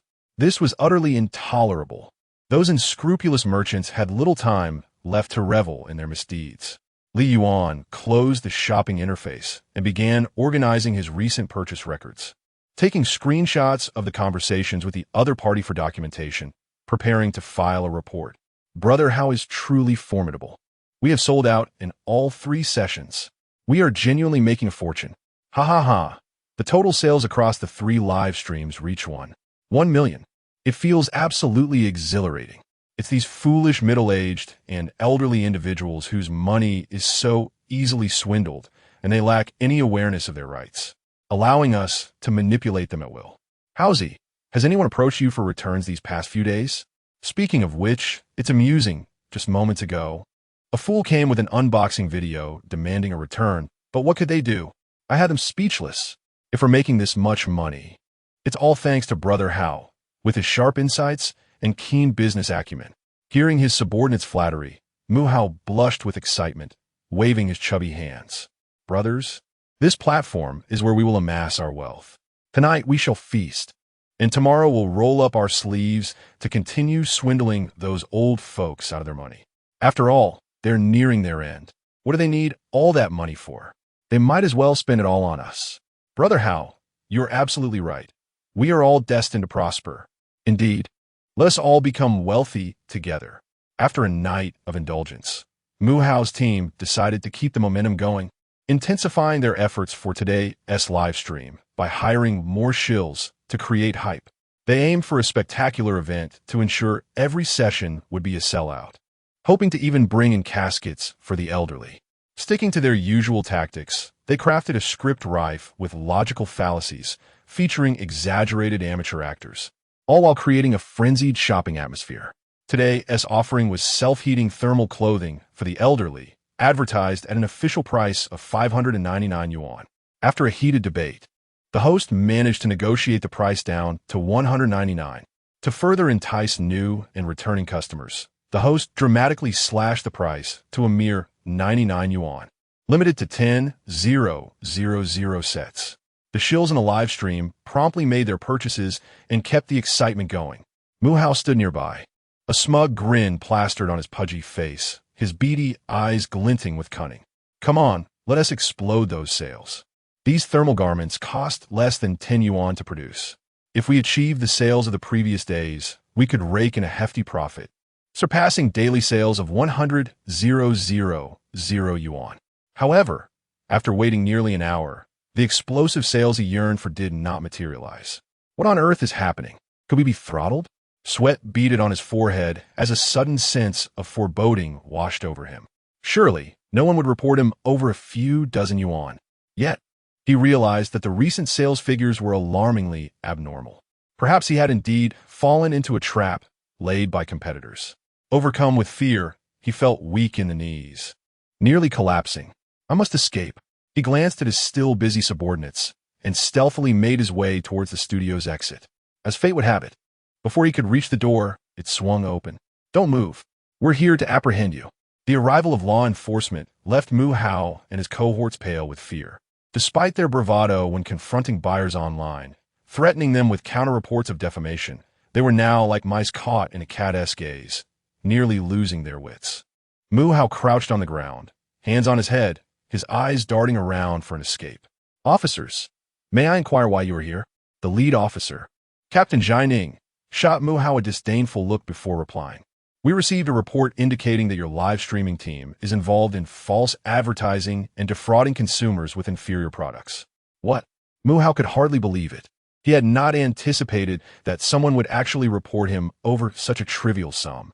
Officer, you must be mistaken. I'm merely a live streaming host selling small items. How could I be defrauding anyone? Our goods come from reputable manufacturers and are monitored with full video surveillance during shipping. There is no way defective products could be sent out. This must be a misunderstanding. Surely, it is a competitor's slander. You must investigate thoroughly. Jining shot him a cold glance. With your unscrupulous methods of earning, you have no need to continue. His department had taken Li Yuan's complaint very seriously. Given the recent surge of sellers peddling counterfeit goods, though few had bothered to report losses of such a small amount.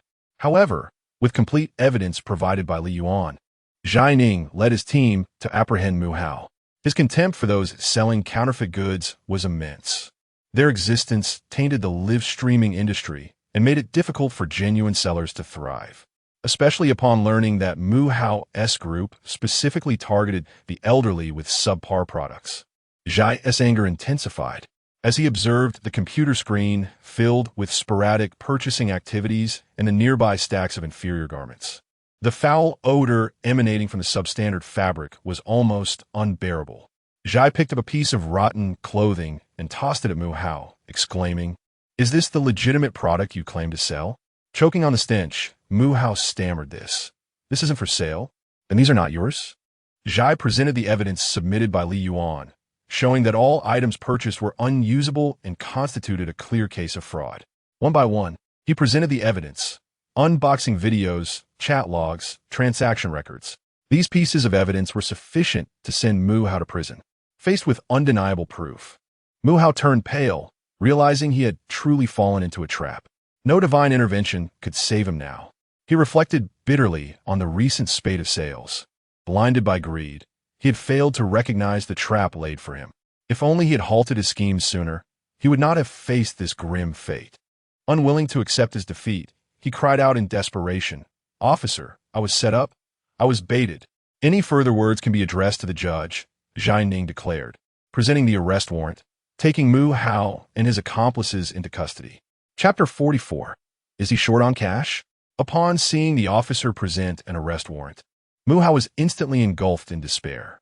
He had always believed that the business model he had developed yielded a mere profit of a few tens of yuan per transaction. With such a trivial amount, how could it possibly lead to trouble? He had firmly held the notion that no one would cling to such a paltry sum. Surely, they must be rather idle to pursue such a frivolous matter. After all, I merely deceived you out a couple of dozen yuan, and in return, you throw 1,000,000 just to see me in trouble? That seems excessively disproportionate, akin to using a cannon to shoot a mosquito. The more Mu Hao pondered, the angrier he became. He nearly pleaded, "Officer, I am being set up. This was a trap laid for me to fall into. I must request a lawyer. Only with legal counsel can I clear my name." Jining, weary of wasting words with him, ordered his subordinates to escort the individuals away. If it were up to him, he would advocate for the execution of all involved without a second thought. He held a deep admiration for the complainant. The world needed more individuals like him, those who were unwavering in their principles, for only such resolve could stifle the arrogance of malicious opportunists. Typically, after receiving a report and executing an arrest, officers would conduct a follow-up with the complainant. Jining retrieved his phone and dialed the complainant and Oppo's number. "Hello, Mr. Li. This is Jining from the Songjiang branch. Thanks to the clues you provided, we have apprehended the counterfeit gang, and we have secured both the criminals and the stolen goods. I would like to express my gratitude for your righteous actions in helping us identify a typical case of live-stream fraud. This is the duty of every citizen." Li Yuan hung up the phone, a slight smile gracing his lips. The scoundrel had finally received his due punishment. One could only wonder how much money this rogue had swindled prior. Surely, it would be enough for him to spend a decade behind bars. That day, as Li Yuan concluded his live stream, he suddenly received a call from an unknown number. He pressed the answer button, and a voice immediately came through the receiver. "Hello, Mr. Li, I am Wang Yong, a lawyer."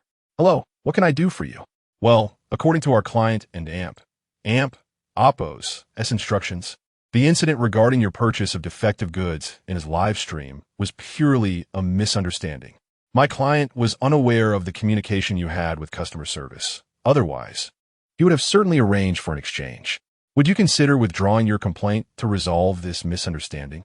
"A misunderstanding? How utterly shameless." During our online communication regarding the return, there was no indication of misunderstanding on their part. They even issued threats and intimidation. Now, just as they are about to face severe punishment, they float the idea of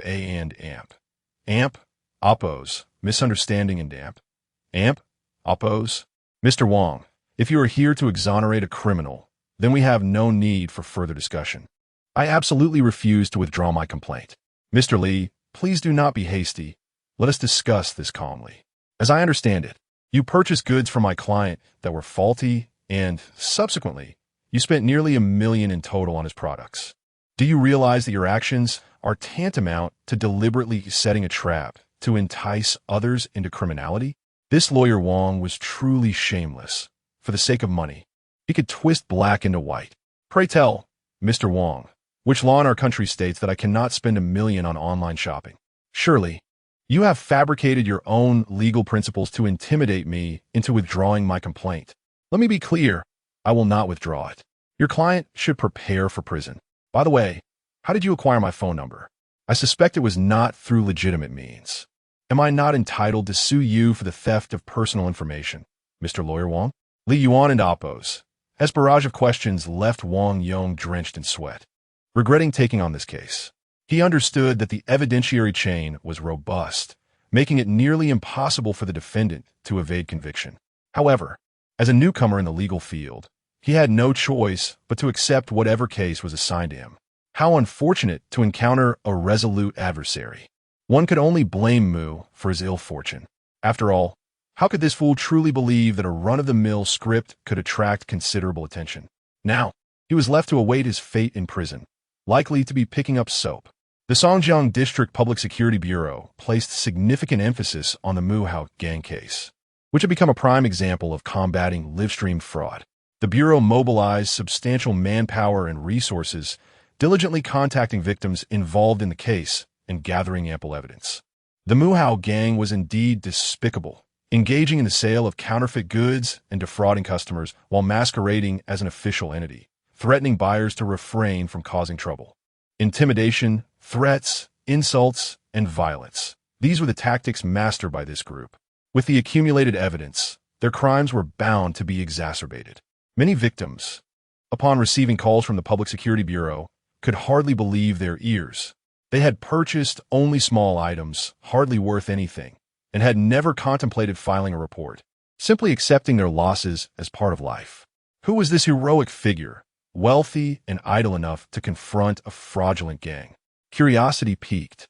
Many took to the internet to search for related information, discovering that indeed, there were reports about this behind-the-scenes hero who had been deceived by unscrupulous merchants, only to retaliate with $1 million in pursuit of evidence against the criminals. Applause erupted, yet deep down, many felt that this hero was perhaps overly meticulous. If the roles were reversed, they would surely not invest $1 million to contend with wrongdoers, opting instead to endure and move on, as so many had done before.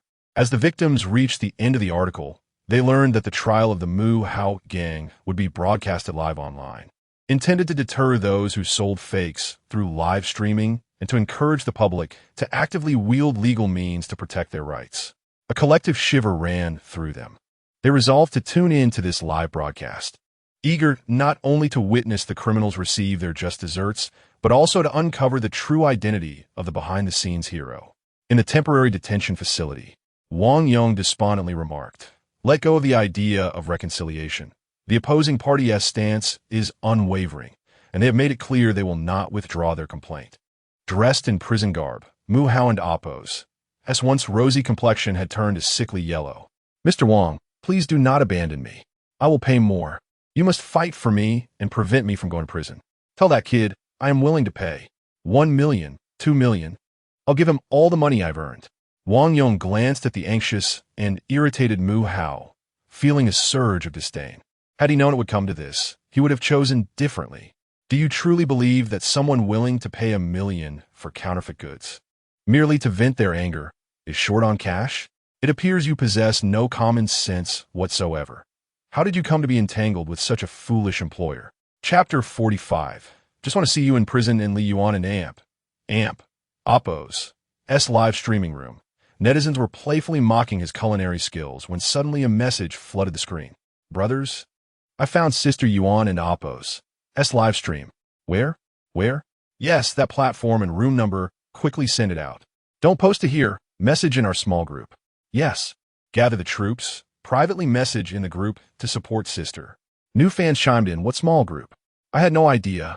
Seeing this message, Li Yuan helplessly shrugged. Not only did he not know, but he was also puzzled about when these guys had formed a small group.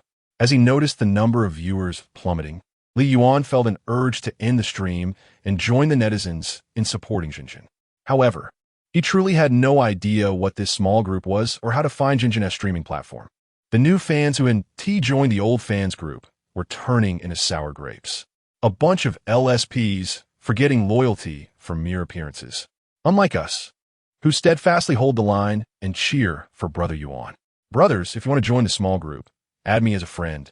And please note your ID to prevent Brother Yuan from sneaking in. Brother, I'm adding you now. The number of online viewers plummeted to a new low. Li Yuan shook his head and smiled wryly. This group of people even had a backup plan. He wouldn't sneak in uninvited. With the audience dwindling, he decided to end the stream, retrieving a long-forgotten alternate account to apply to join the old fans group. To his surprise, he was immediately rejected, receiving a response. Brother Yuan and LSPs are not allowed in. What kind of operation is this? Can they really distinguish my alternate account? After trying several alternate accounts, all were denied access. Anger surged within him. It was infuriating. Soon, the day of judgment arrived. As the plaintiff, Li Yuan arrived early at the courthouse, spotting a throng of reporters outside. What on earth was going on? Why were there so many journalists gathered? Before he could react, cameras were aimed directly at him. "Mr. Li, I'm reporter Xiao He. Your lawsuit against the Mu X gang for selling counterfeit goods has made headlines, sparking widespread discussion among netizens.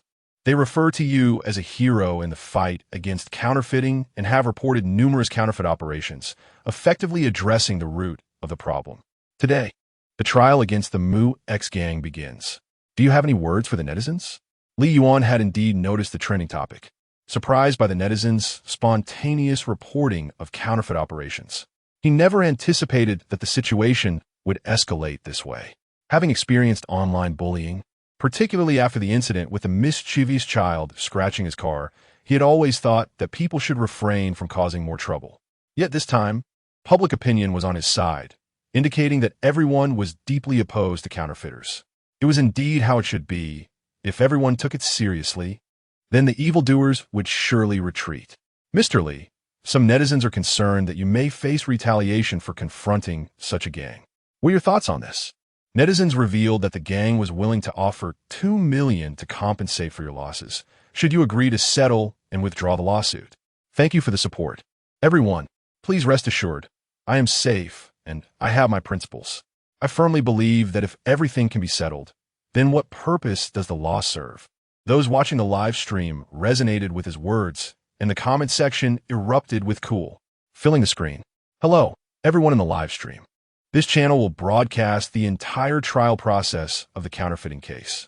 Please prepare yourselves for viewing and remember to maintain civil discourse. Li Yuan had become a regular at the courthouse, feeling quite at home as he navigated the familiar surroundings. He sat quietly in the plaintiff's seat, awaiting the commencement of the trial. The live stream focused on him, switching to close-up mode. Wow, the anti-counterfeiting hero is so calm. Look at him, so nonchalant, as if he views this place as his own home. I just realized how handsome he is. His looks rival those of popular young stars. Hey, you're missing the point. Let us wait for the trial. Mind your business. I just want to see his looks. With the gavel sound, the counterfeiting case officially commenced. The room fell silent, and netizens ceased their barrage of comments, listening to the staff outline the case details. The evidence chain for this case was robust, leaving no room for an appeal. Mu Hao, having learned from his defense attorney that the opposing side was unwilling to withdraw the lawsuit, knew he was destined for incarceration. This time, he had truly messed up. He cast a resentful glance at Li Yuan, blaming him for being so serious. Was it really necessary to go to such lengths over a few counterfeit goods? Moreover, hadn't he offered $2 million for settlement? Why not just accept the condition and withdraw the lawsuit? He simply could not comprehend why Li Yuan would forego such an easy opportunity to earn money and choose to send him to prison instead. He contemplated loudly confronting Li Yuan, but upon meeting the fierce gaze of the officer who had apprehended him, he shrank back, daring not to raise his voice. Once the case details were read, the judge announced the sentencing. The MuX gang had utilized online streaming to sell products, mixing counterfeits with genuine items, passing off inferior products as high quality and substandard products as compliant. The total sales amount exceeded 4 million yuan. According to Chinese law, selling counterfeits exceeding 2 million yuan warrants a sentence of 15 years to life imprisonment, along with fines or confiscation of property amounting to 50 to 100% of the sales value. Given the severe nature of the MuX gang's counterfeiting activities, the principal offender, MuX, was sentenced to life imprisonment, while the gang members received 15-year sentences and forfeiture of all assets. What? Life imprisonment? Mu Hao felt his legs weaken, collapsing in shock. Did his actions truly warrant such a severe sentence? I refuse. I want to appeal, he shouted hoarsely. Silence. The judge rapped the gavel again. Defendant Mu Hao, do you have any objections to the charges against you? Mu Hao knew full well that the evidence presented by the plaintiff was substantial, leaving no possibility for an appeal. His objection lay solely in the severity of his life sentence. I object. Why am I sentenced to life? Unfazed by the defendant's outburst, the judge calmly produced the evidence submitted by the security department. In addition to Li Yuan and AMP, Oppo's evidence, there were also several victim testimonies. Upon seeing the screenshots of chat records, threats, intimidation, and impersonation of officials, Mu Hao turned pale, akin to a drowning man gasping for breath. Lawyer Wang, what? What should I do? Lawyer Wang rolled his eyes. What can you do? Just brace yourself. It's your own greed that led you to this predicament, encountering someone who takes things seriously. Chapter 46. A calamity within the live streaming room. Netizens furiously typed, inundating the chat with messages. That despicable purveyor of counterfeit goods has been sentenced to life imprisonment. What a relief, my friends. However, there lingered a concern. Will he appeal and possibly have his sentence overturned? Rest assured, my comrades, the evidence in this case is indisputable. Not even Jesus could intervene. The court and Oppo's verdict indeed aligned with the sentiments expressed online, as the judge promptly dismissed Mu Hao and Oppo's appeal, leaving no room for further debate in the face of such solid evidence. Dejected and ashen-faced, Mu Hao realized his fate was sealed. He would spend the remainder of his life behind bars. Overwhelmed with regret, he lamented his insatiable greed, recognizing that those who sell counterfeit goods ought to relocate frequently to evade capture. Trembling, he fulfilled his obligations as a defendant before being led away. The viewers cheered at his fearful demeanor, reveling in the outcome. As the dust settled, Li Yuan received notification of his task completion, along with a reward that had been credited to him, a premier martial arts manual, one that would impart profound knowledge, enabling him to master elite combat techniques instantly. With such a skill at his disposal, he felt confident in facing any adversary without fear of retaliation. Upon exiting the courthouse, he was instantly besieged by reporters. Mr. Li, following the public announcement of the sentencing, you have skyrocketed to trending status. Netizens are hailing you as the embodiment of justice. What are your thoughts on this title? In this digital age, it is all too easy to elevate individuals to celebrity status, but equally easy to cast them down. Li Yuan preferred to refrain from engaging in such discussions. As the saying goes, the higher you are lifted, the harder you will fall. He believed it wiser to maintain a grounded stance. However, if these individuals wished to become fans in his streaming room, that would be a different matter altogether. My dear friends in the press, I have not had a decent rest in quite some time due to this case. I simply wish to return home and unwind. Please understand. After exchanging a few pleasantries, Li Yuan swiftly entered his vehicle and drove away. Following the counterfeit goods incident, Li Yuan's fan base surged once more, though a significant number had been swayed away by longtime followers. Left alone in his streaming room, he discussed the potential of sliding tackles against tigers with his dwindling audience. Since acquiring the elite martial arts knowledge, he genuinely believed he could take on a tiger, except for those like the one from Mount Winda. Although he lacked practical experience, his discussions on techniques flowed effortlessly. His few remaining fans listened intently, resembling eager first graders. However, this harmonious scene was soon disrupted. Is anyone interested in joining Sister Yuan's livestream? There are only a few seats left, so hurry up if you wish to attend. Goodness, here we go again. Li Yuan observed his top supporter with amusement, akin to an excited monkey, incessantly encouraging his fans to join in. This old trickster, his backstabbing combo, is too clever. Yet, Li Yuan was equally eager to partake. Having previously purchased a multitude of secondary accounts online, he awaited the opportunity to infiltrate Su Jinjin's live stream. With over 1,000 accounts at his disposal, he was determined to blend in. With patience, he utilized these secondary accounts to add his top supporter, hoping to gain entry into their exclusive group. Remarkably, amidst the onslaught of thousands of accounts, even the shrewdest of his followers could falter. Li Yuan successfully infiltrated his own fan group, and it was thrilling. Top supporter, brothers, please record a short video to prove your identities. Second supporter, it's not that I don't trust everyone. It's just that Yuan Ge is too cunning. I suspect he has already infiltrated. Third supporter, exactly. Yuan Ge is quite peculiar. He clearly wants to know where Sister Yuan is streaming, but we simply won't tell him. Let's keep him guessing. Such clever trickery, Li Yuan thought, amused by their antics. Suddenly, a striking message dominated the screen. Have you seen the trending news? A residential complex is on fire, destroying 2 buildings. Alarmed, Li Yuan quickly searched for news on the fire. Clicking on a video, he saw 2 buildings engulfed in flames, their intensity illuminating the sky in a fiery hue, transforming the clouds into crimson. Firefighters battled the inferno, risking their lives to save others, yet the flames raged on, exacerbated by explosions from gas pipelines. The anguished cries of the crowd resonated. Their loved ones were trapped within the burning structures. The merciless fire had severed the ties between life and death. Chapter 47. Forced donations. A catastrophic fire, 2 residential buildings were reduced to mere skeletons. This devastating fire is truly shocking, and the casualty numbers are still being tallied. While the fire rages mercilessly, the human spirit shines bright as various sectors spontaneously organize donations. Behind the glaring headlines lies the disintegration of countless families. Li Yuan shut down his computer and sighed heavily. In the face of natural disasters and human tragedies, human life is undeniably fragile. Observing the lifeless bodies being carried away, some elderly, some children, and even pregnant women, was heart-wrenching. Each lost life signifies the shattering of a family. Although accurate casualty figures have yet to be confirmed, it is evident that the fire broke out at a time when homes were filled with light. Students had just returned from school, and workers had just finished their day.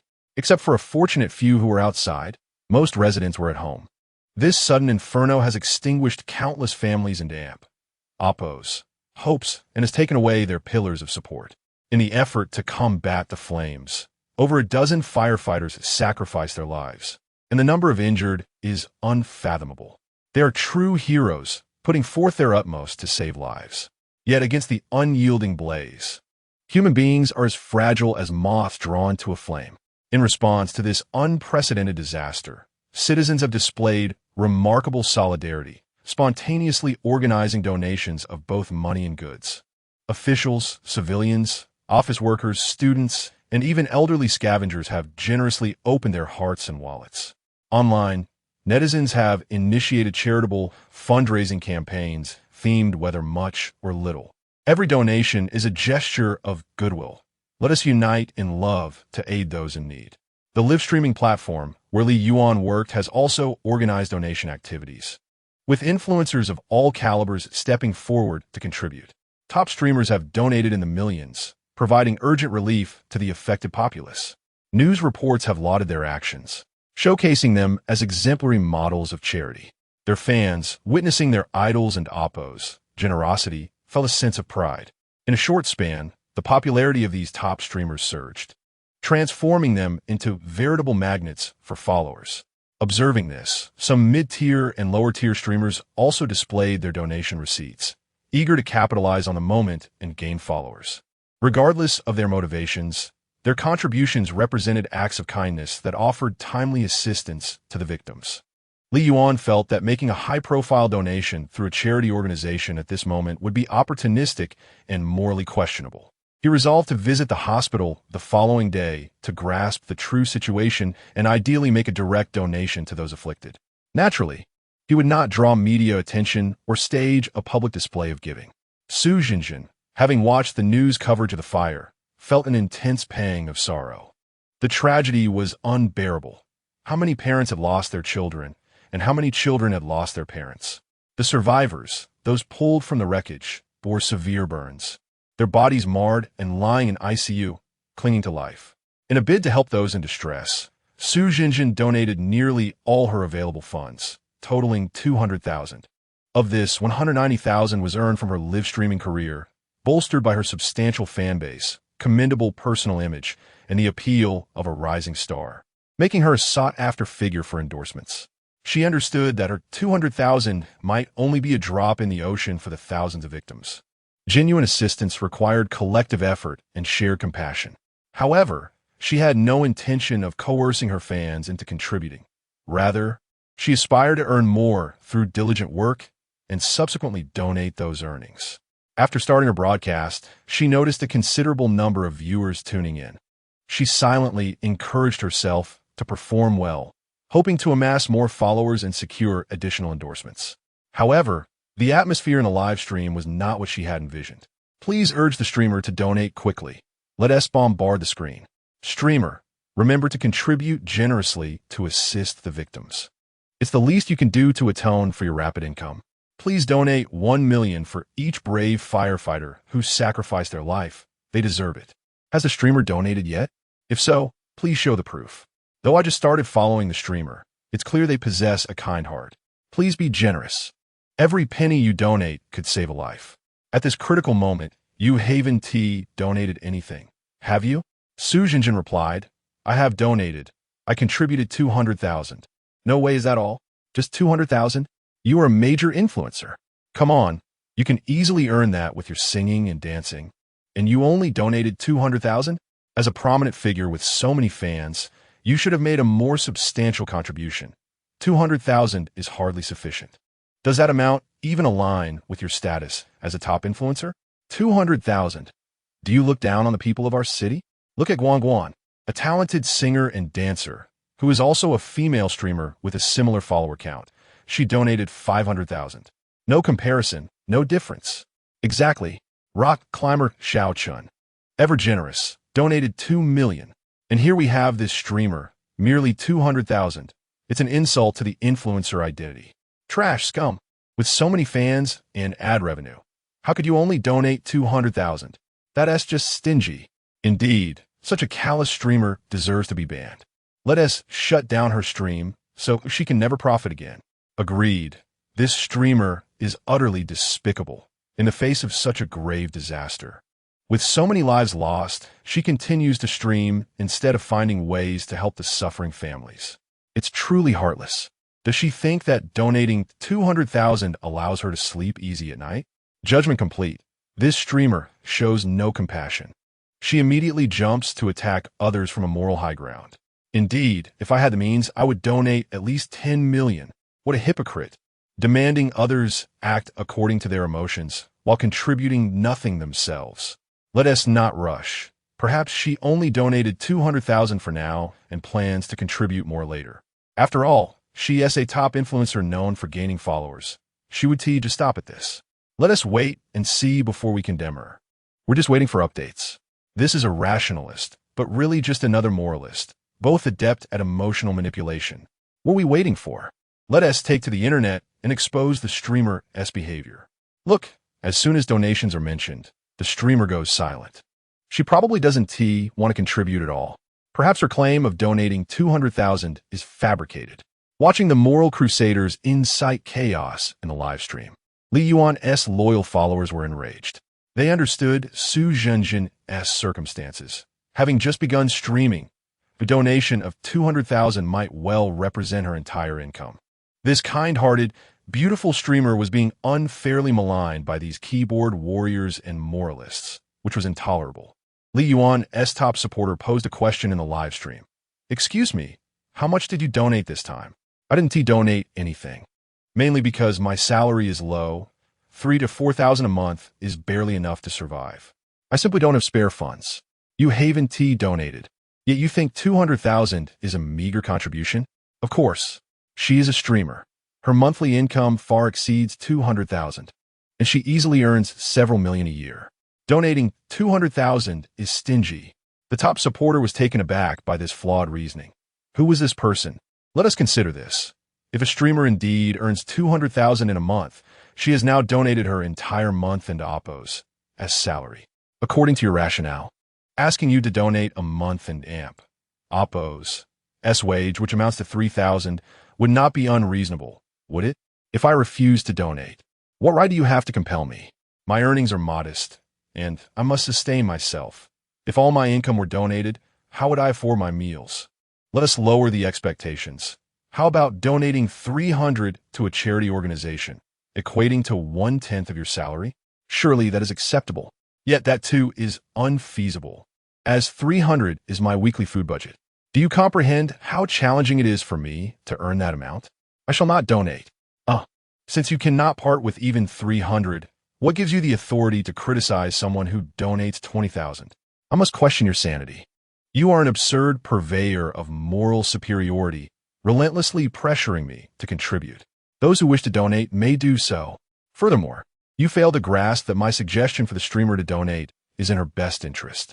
Such a significant calamity garners widespread attention. Encouraging her to donate at this critical juncture would enhance her popularity, enabling her to earn even more. In contrast, no matter how much we contribute, we lack the opportunity for tangible returns. Do you understand now, you misguided individual? My blood pressure rises at the thought of such people. These keyboard warriors are utterly detestable, only capable of moral coercion against others. I cannot tolerate this any longer. I must rally my comrades to confront this narrow-minded fool and dismantle his ignorant worldview. Reshaping anew. Chapter 48. The ranking post as she gazed at the words on the screen, Su Zhenjin felt as though a multitude of daggers pierced her, leaving her grievously wounded. She had made a donation, nearly all her savings, yet these individuals continued to mock and even insult her. What was amiss with this world? Was it wrong to donate? A sense of injustice enveloped her as she silently closed the live stream, truly heartbroken. Her initial intent was to earn a little more through streaming to aid those in distress, but she never anticipated becoming the target of an online assault. Doubts crept in her mind. Had she donated too little? Yet, that was her entire savings. She wished she could give more, but her means were limited. Meanwhile, Li Yuan was also streaming. His audience comprised of loyal followers who, after enjoying traditional crafts, inevitably discussed the calamity. The severity of the disaster was palpable, affecting everyone in the community. The residents were on edge with the recent fire. Brother Xiong, I watched the live footage. It was truly tragic. As a grown man, I couldn't help but shed tears. Can you believe it? Upstairs, who could argue otherwise? I saw a little girl lying in the ICU. It was heartbreaking. I donated a month into Oppos as salary to her. It may not be much, but I did my best. Thumbs up for you, brother. If you go hungry this month, just let me know, and I and Oppos, LL share my meals with you. Haha, brothers, I have a bold idea. Why don't we all donate a month's salary and then go eat at Brother Yuan's place? You rascal, Brother Yuan is watching. Be careful, or he'll kick you out. Still, Just thinking about it is exhilarating. We could all dine at Brother Yuan and Amp. Oppos. Yes, he could write a book titled an Amp. Oppos. My fans donated their salaries. Come eat at my house. And Amp. Amp. Oppos. You lot are hilarious. I can an Amp. Amp. Oppos. T stop laughing. Just as the banter continued, a striking banner flew across the live stream. Oh, the top donor is back. Didn't you say goodbye to Brother Yuan and pledge support for Sister Yuan? Why the sudden retreat to Brother Yuan's stream? Don't mention it. Sister Yuan was bombarded by a crowd of trolls. I'm here to rally everyone against them. Who dares to insult Sister Yuan? What a bold fool. Why would anyone attack someone so kind and beautiful? It an Amp. Oppos. Because of the fire, both online and offline, everyone is raising funds for the victims. Yet in Sister Yuan and Amp, Oppos, livestream, there are shameless scoundrels who haven't donated a penny yet demand she contributes. The top donor succinctly recounted the situation. This is utterly shameless. Donations are voluntary, and Sister Yuan has already contributed. How can they still criticize her? Are these people mentally underdeveloped? Jinjin faced criticism for her donation. Li Yuan and Oppos' expression darkened.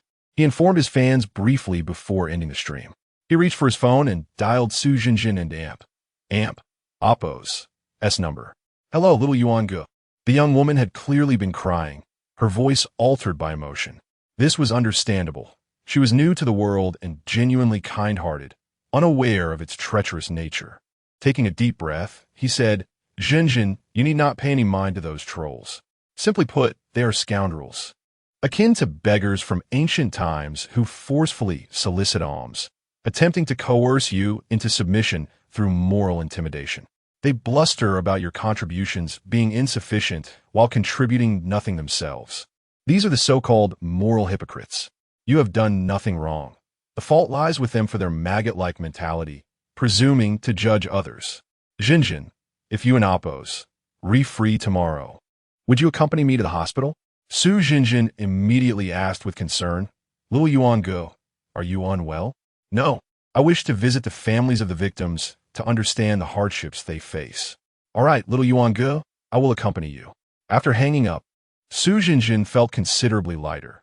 Indeed, she must not allow the malice of others to tarnish her own moral compass. The next day, Li Yuan withdrew 200,000 yuan in cash, placing it in a travel bag, and then drove to pick up Su Jinjin before heading to Chongqing Hospital. Prior to this, he had learned that most of the financially struggling victims were being treated there. Upon arriving at the hospital, they needed no guidance to find the wards of the injured. The sheer number of victims made it evident, alongside the heart-wrenching sounds of grieving families. They approached room 302, where an elderly man in his 70s sat slumped at the entrance, looking haggard. Sir, why are you not inside the ward with the patient, but sitting out here? With a heavy sigh, the old man replied, Young man, you are unaware. My wife was nearly burned to death in the fire. Thank goodness for the government and Oppos' supportive policies, which covered most of her medical expenses, saving her life. However, the subsequent treatments require a substantial amount of money. I feel so helpless. I cannot afford her care. Hearing her cry in pain breaks my heart. I feel like a useless old man. I do not know what purpose my life serves. What of your children? Upon hearing this, tears streamed down the old man and Amp, Oppos' face.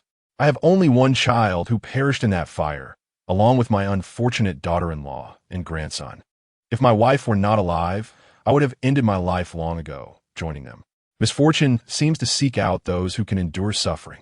Listening to the old man and Oppos' tale, Li Yuan felt a deep pang in his heart. To lose a child is a sorrow beyond measure, and with his spouse in peril. He wondered how the old man found the strength to endure. Sir, please do not be anxious. Here is 100,000 yuan. Take this for now. If you need more for your wife and Oppos' subsequent treatments, do not hesitate to reach out to me. You are a good person. I truly do not know how to thank you. The old man began to kneel, but Li Yuan quickly supported him. Sir, there is no need for such gestures. We all face hardships at times. I will pray for your wife. May everything turn out well.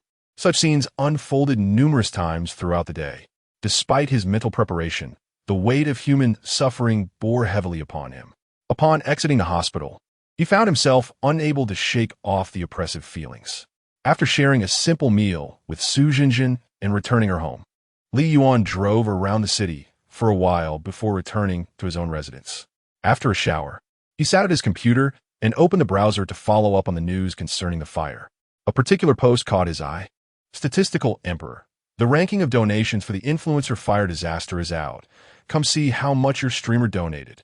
What? There's a ranking for this? These people must be utterly bored. Fuming, he clicked on the post, eager to see the absurdities these individuals could conjure. Influencer fire donation rankings. 1. Li Ziyao. Halong platform. 2. 2 million followers, donated 5 million yuan. 2. Barehanded climber Xiao Chun. Yaya platform. 2. 5 million followers, donated 2 million yuan. 3. Bu Yun Yi Siu Isu Di Yaya platform. 2 5 million followers, donated 2 million yuan hunali. Neng Ye Shan Vu Guan, Hailong platform. 500 000 followers, donated 500. 000 151 yuan. Su Fu Fu, Suzan Halong platform, Nam Jam, Kong Folao, donated 150 yuan một nghìn. Odo Shaui, Li, un característica platform, si cents, 000 followers, donata 0 yuan. The platform, follower count, everything was laid bare. These individuals truly had too much time on their hands. As he scrolled through the comments below, the atmosphere could only be described as chaotic. I am acquainted with the individual named Su Fufu, who incessantly claims to have donated 200,000. Yet it turns out she is a deceiver, having contributed merely 150,000. Indeed, I too emerged from her live broadcast, and it was evident that she is of dubious character. Our intention in urging her to contribute was benevolent, yet she callously terminated the stream. What a cold-hearted creature. Absolutely. Such individuals ought to be banished from the internet. Those devoid of moral integrity do not deserve to profit from us. It is astonishing, my friends. Do observe the individual at the very bottom of the leaderboard. This streamer, who was recently hailed as a hero for exposing frauds, astonishingly turned out to be such a person, having donated not a single penny. Upstairs, I am familiar with this person. In recent times, several trending topics have been linked to him. A child scratched his car, and he demanded compensation in the millions. Moreover, his maternal uncle owes him a fortune of 1 million. Good heavens, a millionaire refusing to donate even a cent? What a heartless being. I had long discerned his selfish and indifferent demeanor. His refusal to contribute was entirely anticipated. Master, swiftly cast your spell and rid us of this vile creature. Such scum does not deserve to possess immense wealth. Indeed, if I were to possess tens of millions in assets, I would at the very least allocate 1 million to assist those in suffering. Observing the toxic comments, Li Yuan could only feel his blood pressure rising. Chapter 49. Do not chill the donor's heart. The family of the mischievous child has yet to repay their dues. In Yang Laosan and Appo's, S family remains entirely in debt. His current expenditures are solely derived from system rewards and his earnings from work. After purchasing 2 properties and 2 vehicles, coupled with today and Appo's S donation of 2 million, he finds himself with little left. He simply cannot fathom the mentality of these individuals. By what right do they coerce others into submission? By what authority do they impose donations upon others? This is nothing short of blatant extortion, a moral imposition laid bare. What is most alarming is that these individuals do not perceive any wrongdoing in their actions.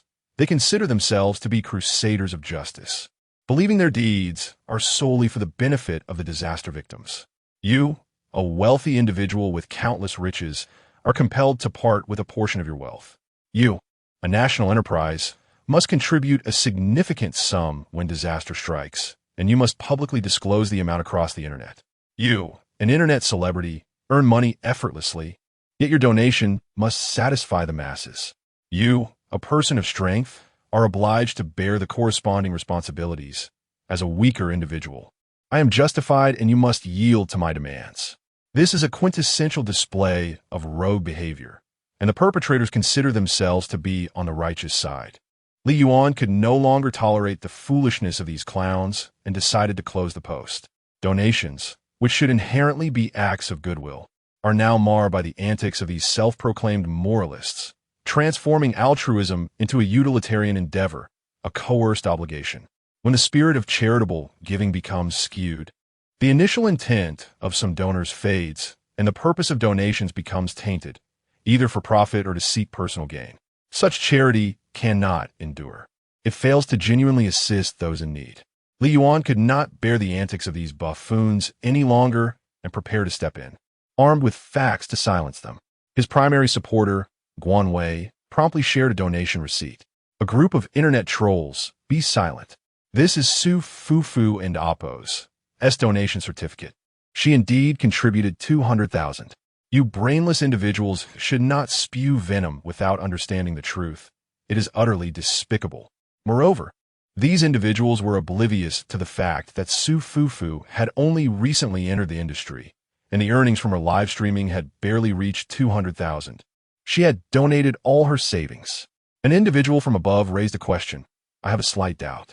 Since your evidence demonstrates that Su Fufu donated 200,000, how come the statistics from the Charity Association indicate she only donated 150,000? What is your explanation for this? How would I know? Perhaps the Charity Association made an error. Impossible. How could the Charity Association make a mistake? This is a highly reputable charitable organization. I suspect this receipt is a forgery. You must be a hired gun for Su Fufu. You are the hired gun. Your entire family are hired guns. Guan Wei and Appo's teeth ground in frustration. These wretched individuals were infuriatingly slanderous. He was certain that the donation receipt he provided was indeed from the Charity Association. Yet he could not fathom why the amount disclosed by the Charity Association had been altered to 150,000. See, you have nothing to say now. If you wish to prove that Su Fufu donated 200,000, contact the Charity Association and request a statement. Then we will accept it. Damn it. Do you think I'm afraid? Guan Wei, the #1 supporter, immediately dialed the Charity Association. He explained his intent, hoping for a confirmation that Su Fufu had indeed donated 200,000. However, the staff of the Charity Association stated that Su Fufu had only donated 150,000. How could this be? Guan Wei found it hard to believe. He was convinced Su Fufu would not lie, as he trusted Li Yuan's judgment. Yet, how could 200,000 turn into 150,000? Could it be that the Charity Association was embezzling donations? Guan Wei was startled by his own thoughts. It was difficult to accept that an organization claiming absolute fairness and transparency could potentially misappropriate a donor and Appo's funds. Meanwhile, the online community continued to mention him incessantly. Su Fufu's hired guns, come out. Have you found out the results? Quickly share with us to vindicate your master. Disperse. If you haven and Appo's spoken for so long, you must have completed your master's task and run away with the money. These individuals turned Guan Wei into a laughingstock, shifting the topic to mock him. What about this Li Yuan? How does he think? With so much wealth, he is a public figure, yet refuses to part with even a dime. Do you not realize? The wealthy are often devoid of compassion. Those who have amassed wealth through unscrupulous means are miserly, valuing money more than their own lives. To ask him to part with his money is akin to asking for his life. This is outrageous, utterly shameless. How can a person possess no compassion whatsoever? I have his photograph. I will post it on various forums and boards. I will ensure he is thoroughly disgraced, making everyone aware of his true nature, especially his fans, to let them know they are supporting a cold-blooded creature. I support you. Post it and I will like it. Let this scoundrel rise to infamy. As Li Yuan observed this detestable discussion, his blood pressure surged. What kind of rubbish is this? Regardless of the truth, they are mindlessly creating a frenzy, akin to a horde of mindless single-celled organisms. What infuriated him further was that Guan Wei sent him the conversation details with the Charity Association. Upon reading that the organization staff firmly stated Su Jinjin had only donated 150,000, he immediately sensed a hidden agenda. He firmly believed in Jinjin. If she claimed to have donated 200,000, then she undoubtedly had, and the donation receipt could not be falsified. The issue lay with the Charity Association. This organization held a monopoly, controlling the narrative and wielding significant influence in the charitable sector, operating with impunity. While he simmered with indignation, a notice and a post ignited heated discussions. The notice came from the Charity Association. Its content essentially stated that they had recently received inquiries regarding discrepancies in donation amounts and solemnly declared that they would not misappropriate donor funds. All donation processes and usage of funds were entirely transparent. They urged certain ill-intentioned donors to exercise restraint. Upon the release of this notice, it sent ripples through the community. Those who had previously attacked the #1 supporter, Guan Wei, experienced a collective surge of excitement. Look, I told you. How could the Charity Association possibly make a mistake? Su Fufu thought she could hire trolls to absolve herself, only to be publicly slapped in the face by the Charity Association. It truly brings joy to the heart. Indeed, this woman must think that by spending money to hire trolls, she can deceive our astute eyes. I have long recognized her true nature. She is certainly seeking attention through these antics. I propose we associate her with Li Yuan. One is a female swindler, and the other a miserly man. What a perfect match. My friend, excellent idea. Let us make it happen. Li Yuan truly could not comprehend how this organization could so brazenly lie, unafraid of the truth coming to light. How could they dare? And these internet trolls, utterly devoid of reason, believed in the most nonsensical fabrications. Turning off the notice, he opened the post that had sparked the uproar, discovering that he was the central figure. The self-righteous contrarian, Li Yuan, I have followed you for some time. From your extortion of millions to ruin a family, to enticing others into selling counterfeit goods that led to incarceration. How many filthy deeds are hidden beneath? You know better than anyone. Do you not realize that such actions lead to dire consequences? You are bound for hell. If you wish to redeem yourself, then donate all the quick money you have earned to those who truly need it. Only then can you atone for your sins. Li Yuan was genuinely furious. It was utterly despicable, whether it be internet trolls or charitable organizations engaged in self-serving deceit. They are all revolting parasites. These creatures of the underbelly must face severe punishment. The host and Oppo's sense of justice has reached its limit, triggering the mission. Charity must not become a burden. Option 1. Submit to the coercion of the trolls. Voluntarily donate all your assets and accept their oversight. Mission reward. Title of complicit honor. Option 2. Engage in a tit-for-tat battle with the trolls. Hurl insults at each other online and hire a legion of internet warriors to manipulate the narrative. Mission reward. Loss of internet surfing rights, resulting in a complimentary half-month stay. Option 3. Gather evidence, sue the evildoers, and restore integrity to charity. Mission reward. 10 million in cash. I choose option 3. Congratulations, host, on making the correct choice. Task item provided. 10 million charitable fund to be used solely for this mission. Chapter 50. The plan upon observing the task items presented by the system. Li Yuan felt a profound sense of satisfaction. Regardless of the outcome of this mission, the 10 million in charitable donations would undoubtedly provide significant assistance to the victims. However, he was resolute in his decision not to contribute through any organization, as he harbored doubts about their ethical standards. Instead, he intended to follow his previous approach of donating directly to the victims on site.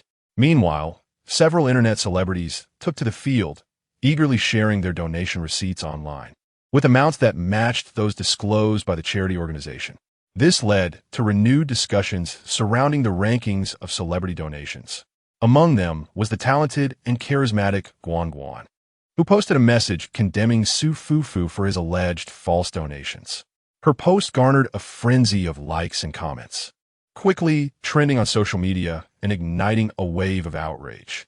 Another influencer, the rock climbing enthusiast Xiao Chenggu, also voiced his thoughts on Weibo, asserting that as a public figure, he had a duty to contribute to charitable causes. He planned to visit the hospital to comfort the affected individuals. That afternoon, a video surfaced capturing Xiao Chenggu at the hospital, where he spoke with the victims, his voice breaking with emotion as he pledged to increase his donations to aid them through their difficulties. Netizens rallied behind Xiao Chenggu, redirecting the conversation back to Li Yuan. In the eyes of the public, comparisons were inevitable. When contrasted with Guan and Xiao Chenggu, Su Fufu and Li Yuan appeared utterly devoid of compassion. Particularly, Li Yuan, who had not donated a single penny, was deemed heartless. Calls for boycotting the broadcaster echoed throughout the internet, with many insisting that individuals like Li Yuan, who squander their existence while breathing the same air as others, were a waste of life. It was reported that he was also from City X, and his indifference to the local disaster was deemed merciless. Many expressed their shame in sharing a city with him. Indeed, the plight of those who perished in the fire was heart-wrenching, as were the sacrifices of the firefighters, the pillars of their families, and the hope for their future. Now, with their lives lost, how devastated and helpless their families must feel. As their compatriots, could we stand idly by? How can we turn a blind eye to their suffering? Of course, as ordinary individuals, our capabilities are limited. Some might not even manage their own livelihoods, and thus refrain from donating. However, both Li and Su, as public figures, had amassed considerable wealth yet displayed utter stinginess, which was truly despicable. This vehement rhetoric ignited fervent discussions. Supporters argued that as public figures, they should lead by example, especially given their substantial earnings. Now is the time to give back. After all, they could easily earn back any donations after the fact. Indeed, public figures who refuse to donate lack responsibility and compassion, rendering them almost inhuman. Reading the inflammatory comments, Li Yuan's expression turned icy. He was acutely aware of the keyboard warrior's nature. They cared not for the truth or the nuances of the situation and would hurl insults indiscriminately. Engaging in rational discourse with such individuals was futile. They needed to feel the impact on their own lives to understand the weight of the matter. Legal action against these trolls was imperative. Moreover, the charity organization itself was shameless, reportedly siphoning off donations, a deeply rotten entity. Each vitriolic comment made by these trolls online could serve as evidence in a court of law. However, to successfully sue the charity, the amount involved must be substantial enough to draw the attention of relevant authorities and incite public outrage. He resolved that the entirety of the 10 million charitable fund for this mission would be donated to the charity. If they dared to embezzle, he would use that as evidence in court. If they distributed it to the victims as intended, it would still serve a noble purpose. The following day, he and Su Jinjin returned to the hospital, donating the last 2 million to those in dire need. Despite the intense backlash from internet trolls, the thought of genuinely helping others warmed their hearts. Aside from the monetary contribution, Su Jinjin decided to stay on as a volunteer to assist patients without family support. Meanwhile, Li Yuan acquired an anonymous phone card to contact the charity. "Hello, I saw the news about the fire in City X online and felt deeply saddened. I wish to donate to aid the victims in any way I can." The response from the other end was mechanical. "Sir, if you wish to donate, you can do so through our online platform. But I want to donate cash," he insisted. "For cash donations, you may visit your local charity and deposit it into the donation box. I wish to donate 10 million. Is it permissible to deposit that amount directly into the donation box?" "What?" The other party's voice cracked in disbelief. A 10 million donation was a significant sum. "Sir, please hold for a moment. Our manager will be right with you. This donation will be personally handled by our manager." Through the receiver, Li Yuan could faintly hear, "Manager, we have a major client." He smiled slightly, preparing to ensnare them in his trap. "Hello, sir. My name is Manager Ma, and I am responsible for coordinating donations for this fire." "Oh, Manager Ma, I wish to donate 10 million, but am unsure of how to proceed. Could you assist me?" "Sir, may I ask your name? Are you from City X?" "No need for formalities. I reside in this city." "Hello, Mr. Yi. Due to the substantial amount you wish to donate, our regulations require an in-person transaction. Would you be available to meet at our office? I will personally assist you. However, I do not want others to know I visited the charity, as I wish to remain anonymous." "Anonymous donation?" Manager Ma paused, his mind racing with thoughts on how to claim the funds for himself. If the transaction occurred at the office, he could only pocket a portion. But if it was conducted externally and anonymously, he could seize the entire sum. The mere thought sent adrenaline coursing through him. Suppressing his excitement, he feigned calmness, saying, "Where would you prefer to meet for the transaction?" "Let us meet at the Black Swan Plaza." "Very well, Mr. Yi. Would you be available?" Tomorrow afternoon. Agreed, mister. Yeah, we shall see each other then. By the way, it would be best if you drove over, as I will have all cash prepared. It would be inconvenient without a vehicle. Chapter 51. The hook as time flows. The following afternoon, Li Yuan, disguised in a different guise, ventured into the bank to withdraw the previously arranged sum of 10 million. To secure this fortune, he had rented an old pickup truck. The vehicle appeared dilapidated, making it inconceivable for anyone to suspect that the two large suitcases in the back were brimming with cash. 10 million is sufficient to ensure a comfortable life for an ordinary person. It could also tempt the avaricious to take reckless risks. Manager Ma arrived at the appointed location early, wearing a stoic expression devoid of joy or sorrow, though he frequently glanced at his wristwatch, betraying his inner impatience. Damn it! Why are they late? It's been an hour already. Are they toying with me? After all, 10 million is not a sum one can easily disregard.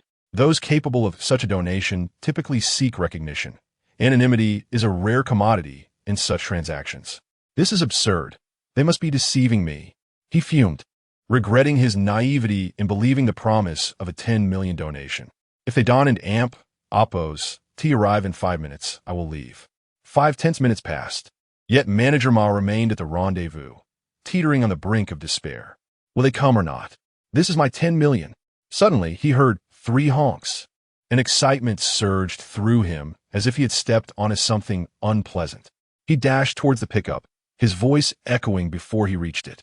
Mr. Yi, you finally arrived. I and Oppos. We been waiting here for 2 hours. Apologies, Manager Ma. There were some unexpected issues in securing the funds that delayed me. Li Yuan replied, feigning exhaustion. Not all. Not all. You see, the number of donations recently has been overwhelming, and there are many matters awaiting my attention. Shall we swiftly proceed with the transaction? Li Yuan smirked inwardly at Ma and Amp, Oppos' eagerness for greed. He was more than willing to indulge him. Certainly, I too have matters to attend to. The cash is in the suitcases. Each contains 1 million. To facilitate your inspection, I specifically chose a truck with a bed. Manager Ma jumped into the back of the truck, prying open a suitcase to reveal the vibrant notes inside, causing his heart to race uncontrollably. Seizing the opportunity while Ma inspected the money, Li Yuan secretly implanted a sophisticated listening device deep within him. Are you not going to verify the amount? Li Yuan inquired. Ma, his voice trembling, responded, I have a counting machine in my car. I will take the suitcase and count it there. That sounds fine. Let me help you lift the suitcase into your vehicle. Manager Ma had indeed brought a commercial vehicle spacious enough for 2 counting machines. After verifying the cash, Manager Ma was elated, envisioning how this 10 million would afford him a life of indulgence for years to come. New cars, new homes, new lovers. He was so enthralled that it took him a moment to start the engine. Just as he prepared to leave, Li Yuan halted him. Manager Ma, although my donation is anonymous, your charity should provide me with a donation receipt, correct? How could I forget that? He said, retrieving a receipt from his briefcase and handing it to Li Yuan. Thank you, Mr. Yi, for your generous support of our charitable cause. We will ensure your donation reaches those in need swiftly. Huh, fool, you have no idea that I am one of those in need, do you? Furthermore, you are oblivious to the fact that the receipt you hold is utterly worthless. Our organization controls the narrative. If we declare you did not donate, then you did not, regardless of the truth. Even if something goes awry, I have no fear. I can simply dismiss a few temporary workers. Today has been splendid. Securing 10 million with such ease is exhilarating.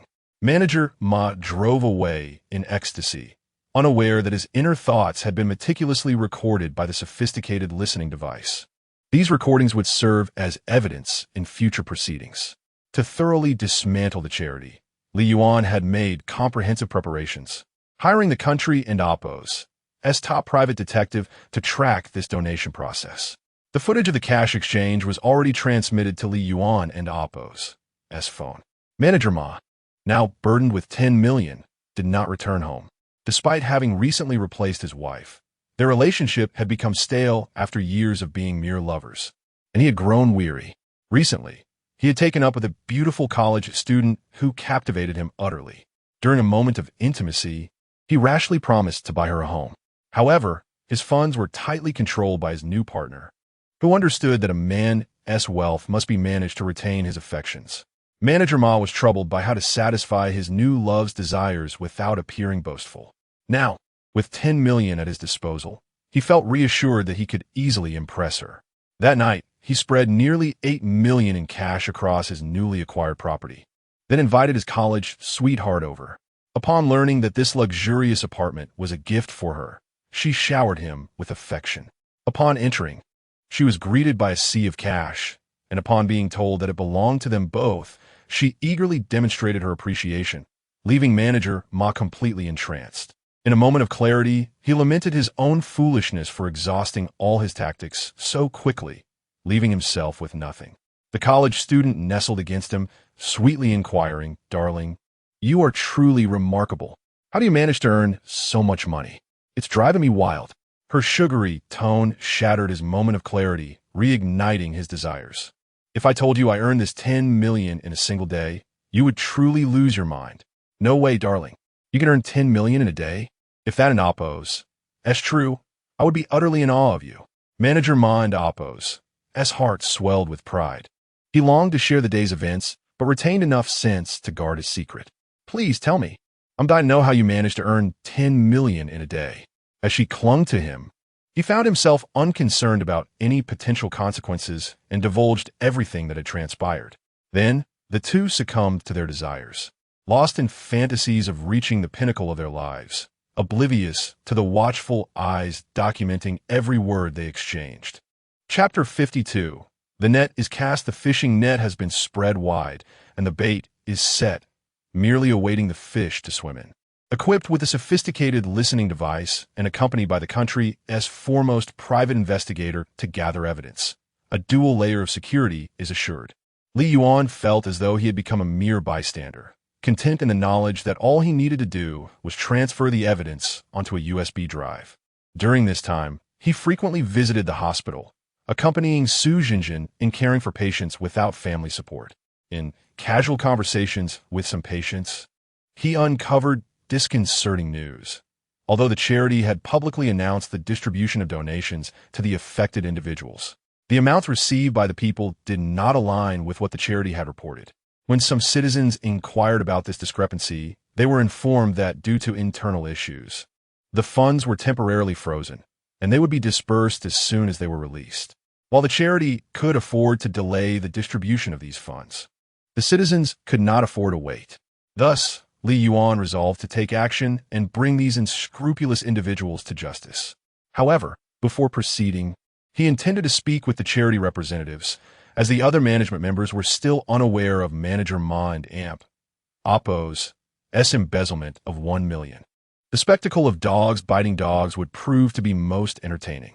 Upon returning home, he contacted the private investigator and transferred all recently gathered evidence onto a USB drive. He edited a segment of video footage showing Manager Ma accepting bribes.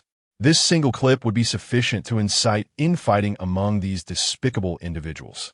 He duplicated the video onto multiple USB drives, dispatching them to the charity's headquarters and several high-ranking officials' residences.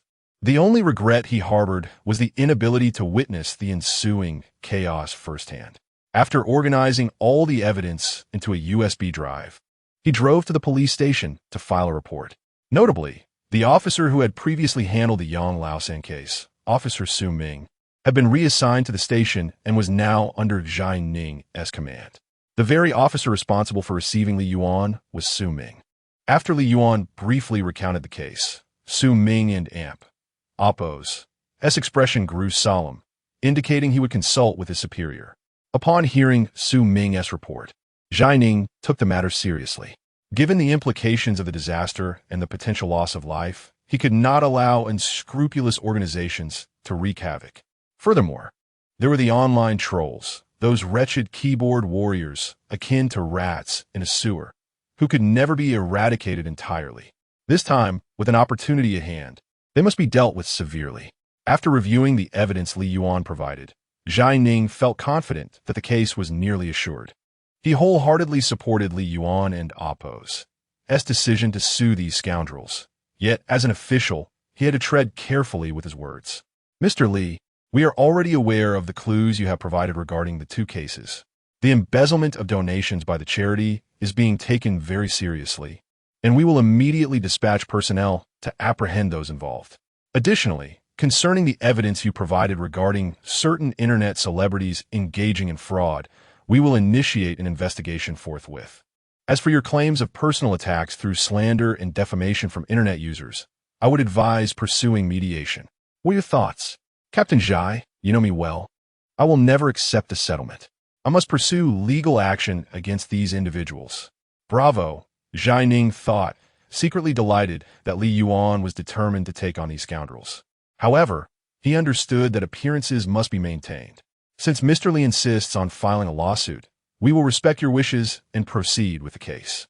Meanwhile, at an upscale residential complex, a phone suddenly rang. Upon glancing at it, he felt a wave of revulsion and promptly shut it off. Taking a moment to grab Manager Ma's phone, he checked the incoming call's ID. She sighed softly. Why aren't you answering? This is your wife, after all. Manager Ma pinched her, nonchalantly replying, What wife? She's just an old hag. I've already decided to divorce her. Why go through with a divorce? Because I intend to marry you, my little enchantress. He disdainfully tossed his phone aside, but it rang again. Don't answer it, the female college student whined. Yet the ringtone persisted. In a fit of anger, Manager Ma seized the phone, ready to shut it off, but upon seeing the caller ID, he was taken aback. President Liu, you're looking for me? On the other end, Liu Gui, the influential president of the charity, spoke with a darkened expression. Upon learning that Manager Ma had embezzled 1 million behind his back, he roared like an enraged lion. His anger was not truly about the 1 million. After years of leading the charity, he had amassed wealth beyond ordinary comprehension. To him, 1 million was merely a drop in the ocean. His ire stemmed from Manager Ma's audacity to pilfer funds without his knowledge. He detested those who flouted rules. Little Ma, are you unaware of the gravity of your actions?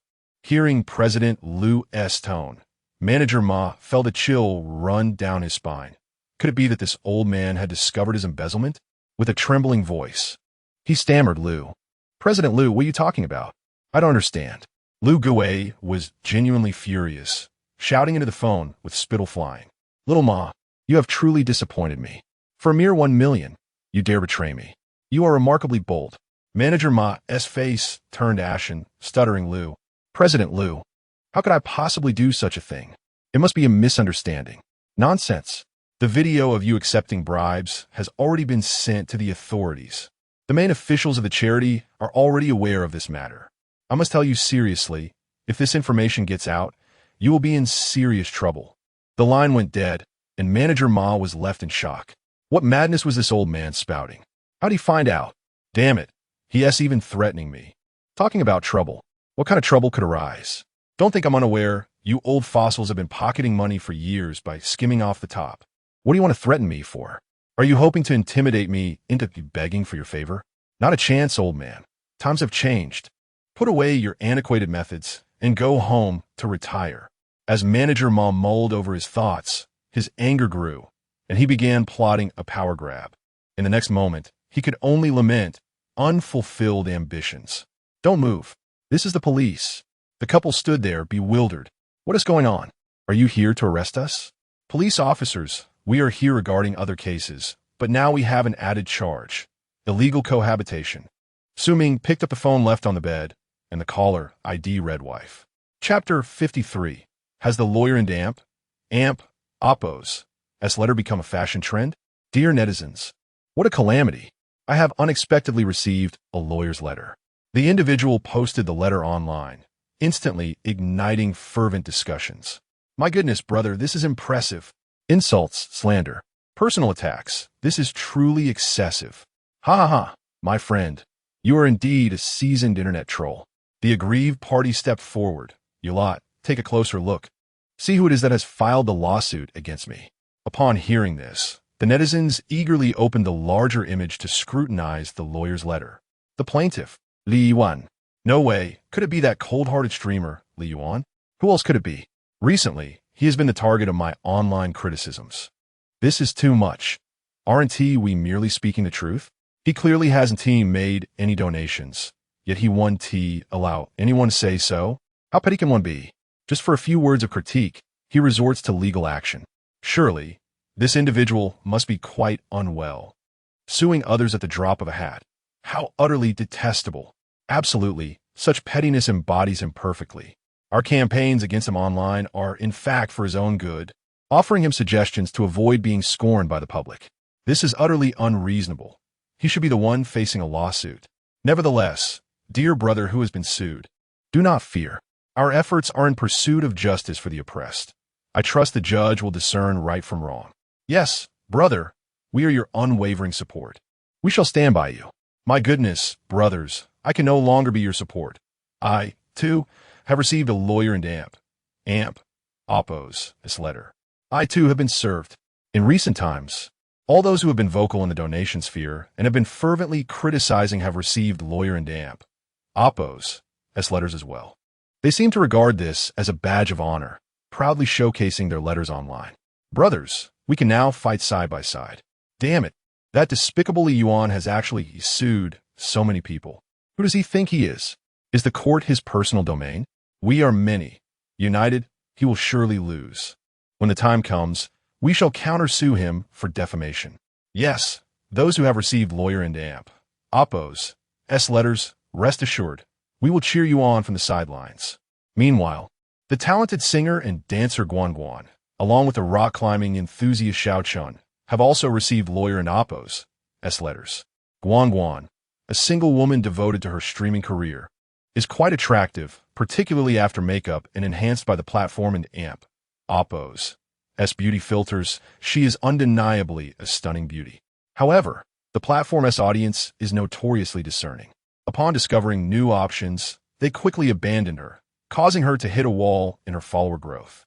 She attributes this misfortune to the rising streamer Su Fufu, infuriated that the latter has drawn away her fans. Thus, she has taken to the internet to express her grievances, insinuating and even directly slandering Su Fufu with personal attacks. Li Yuan gathered evidence and subsequently filed a lawsuit against her. Such unscrupulous influencers, who rely on their looks to gain prominence, are destined for a fleeting existence. As for Xiao Chun, his receipt of a lawyer's letter is not due to Li Yuan's actions. The two have no direct connection. However, the incident does stem from Li Yuan, as the authorities uncovered that Xiao Chun had not made any donations, yet falsely claimed to have done so in conjunction with the charity. At this moment, Li Yuan remains unaware that his peers are also facing legal letters. He is engaged in a conversation with the higher-ups of the charity. Hello, I am Lu Gue, the president of the charity. Should I address you as Mr. Yi or Mr. Li? Hearing this, Li Yuan was not taken aback. After all, the head of the charity possesses sufficient resources to track someone down. Call me whatever you like. If you have matters to discuss, speak. If not, hang up. Mr. Li, your straightforwardness is quite refreshing. Let us become friends. No need for that. I prefer not to entangle myself with charitable organizations. Ha, Mr. Li, you truly have a sharp tongue. The purpose of my call is to intercede on behalf of my incompetent subordinate who has offended you. He has disrespected you, and I apologize for his behavior.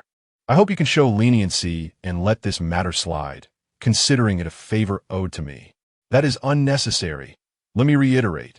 I do not wish to be associated with charitable activities. I find them distasteful.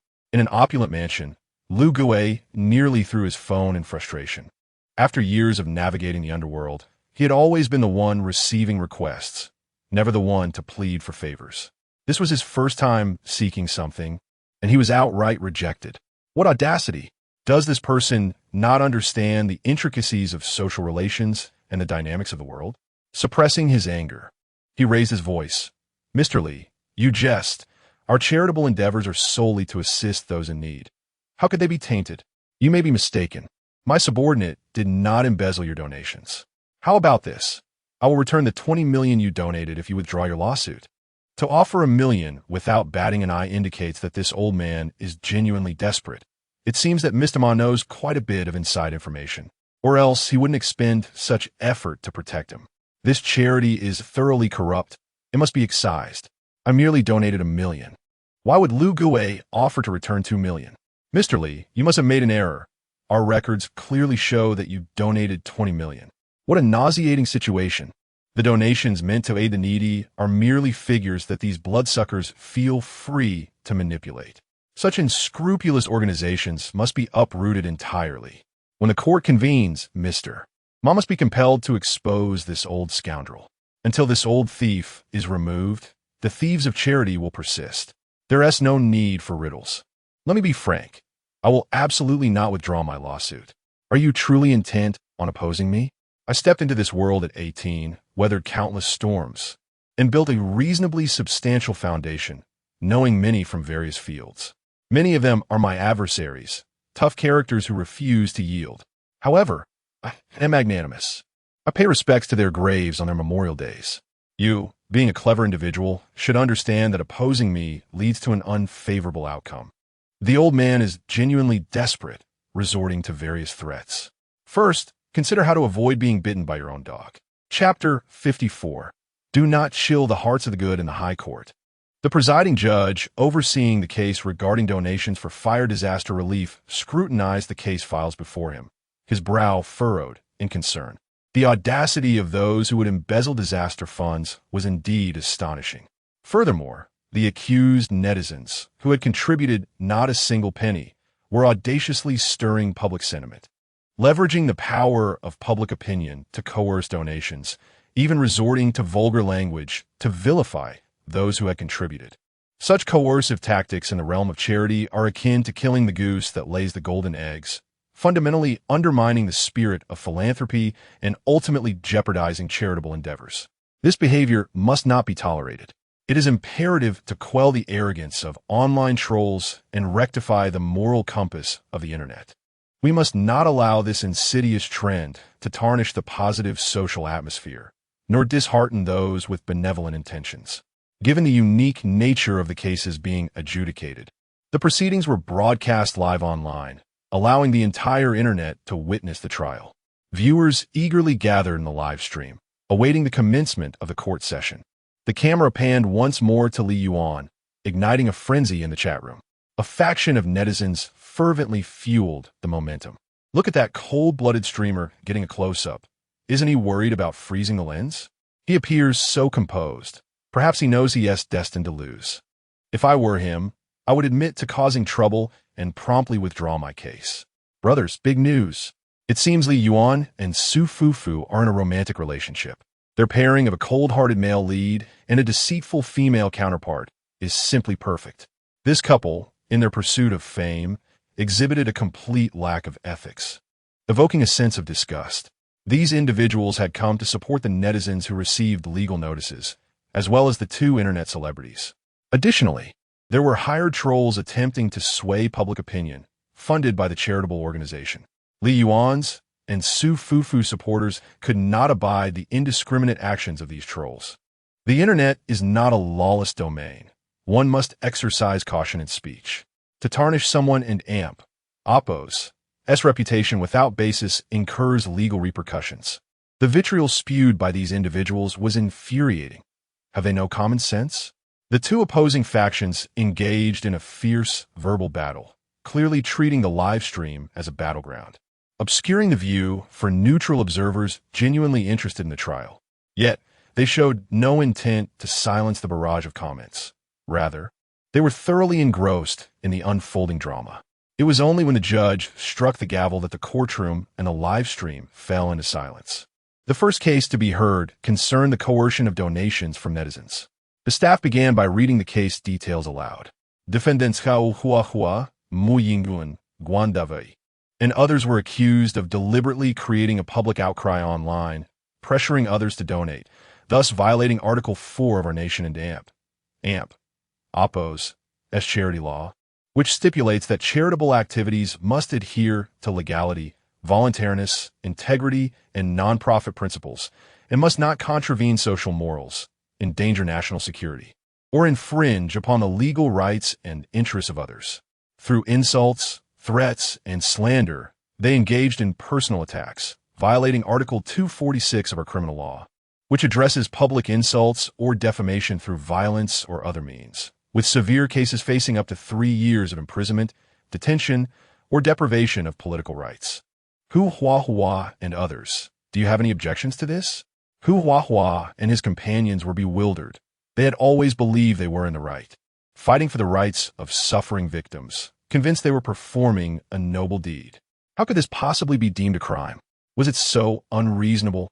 Did their status as internet celebrities render them immune to criticism? Moreover, it was a fact that this individual had not donated. How could they be accused of fabricating lies? Perhaps their language had been a bit harsh in their attacks, but surely that did not warrant criminal charges. This is such an overreaction. The judge was met with cries of dissent. I object. I have objections. Hu Huahua shouted loudly. The others echoed, We object. We are all aggrieved. Silence. The judge commanded, striking the gavel again. Do you have any objections, defendant? Hu Huahua retorted angrily. To my knowledge, the plaintiff has never donated a single cent. Everything I stated is factual. How can this be considered slander? Supporters of Hu Huahua in the chat room rallied. He and Amp. Oppose. That's right. This fellow has not donated anything. That is not slander at all. Indeed, the judge must have made a mistake. Surely he's been misled by false evidence provided by that character. We all know that Li Yuan has not donated a single cent according to the donation leaderboard. Yes, this has been certified by the charitable organization. There must be no error. It and oppose. It's highly likely that Li Yuan provided falsified evidence, just as the supporters of the trolls were flooding the chat with their assertions. A red message dominated the screen. You must be mistaken. This Li fellow personally came to the hospital and donated 100,000 yuan to my family. How can you claim he did not donate? This message did not silence the dissenters. Instead, it incited even more fervent attacks. That red message must be from a fan hired by Li Yuan. How unprofessional. If you and oppose, we're going to claim Li Yuan donated, at least exaggerate the amount. 100,000 yuan, and you could dare to flaunt it? How ridiculous. This Li fellow is truly stingy. Even hiring trolls, he couldn't and oppose. Fine professionals. My parents perished in this fire, and my only surviving sister has been hospitalized. I lack the means to pay for her treatment. But it was brother Li Yuan who provided the funds to save her, and sister Jinjin who helped care for her. I truly do not know how to express my gratitude to them both. Another message interrupted the trolls and oppose tirade. My family too, Mr. Li Yuan donated 100,000 yuan to us. One message followed another, 3, 4, and soon over 30 messages attesting to Li Yuan and oppose. Donation of 100,000 yuan appeared. Some of the more rational trolls began to waver. Could it be that Li Yuan truly donated? Surely not. If 30 people each received 100,000 yuan, that would total 3 to 4 million. Could this cold-hearted individual actually be so generous? It must be a fabrication. These hired trolls were despicable. Meanwhile, within the courtroom, the staff presented the evidence for this case. The first piece of evidence revealed was Su Jinjin and Amp. Oppose. Donation receipt, confirming a contribution of 200,000 yuan, along with the corresponding bank statements. As the evidence was disclosed, Hu Huahua and Amp. Oppose. Eyes widened in disbelief. This Su Jinjin, also known as Su Fufu, actually donated all her savings. And indeed, it was 200,000. Does that mean the statistics were incorrect? I am guilty of defamation. This is certain to lead to criminal charges. Fortunately, during their attacks on Su Fufu, their language had not been excessively harsh. Their primary target remained Li Yuan. As long as this individual had not donated, there was still hope. However, upon witnessing the subsequent evidence presented by the staff, their hearts sank to the depths of despair. Chapter 55. Extracting the carrot and bringing out the mud. A donation of 10 million? This must be a fabrication. How could Li Yuan, this cold-hearted streamer, possibly donate such a sum? The total contributions to charitable organizations, combined with what was directly given to the people, would likely amount to 15 million. Beyond mere donations, he even personally visited hospitals to care for patients without family to support them. Is this still the behavior of a cold-hearted streamer? This is unequivocally that of a great philanthropist. However, one must wonder, this individual's personal assets are likely only around 10 to 20 million. He has directly donated over half of it. Has he sold his house and possessions? How could he endure such a loss? Hu Huahua was utterly perplexed by this turn of events. Why would this man named Li choose to donate?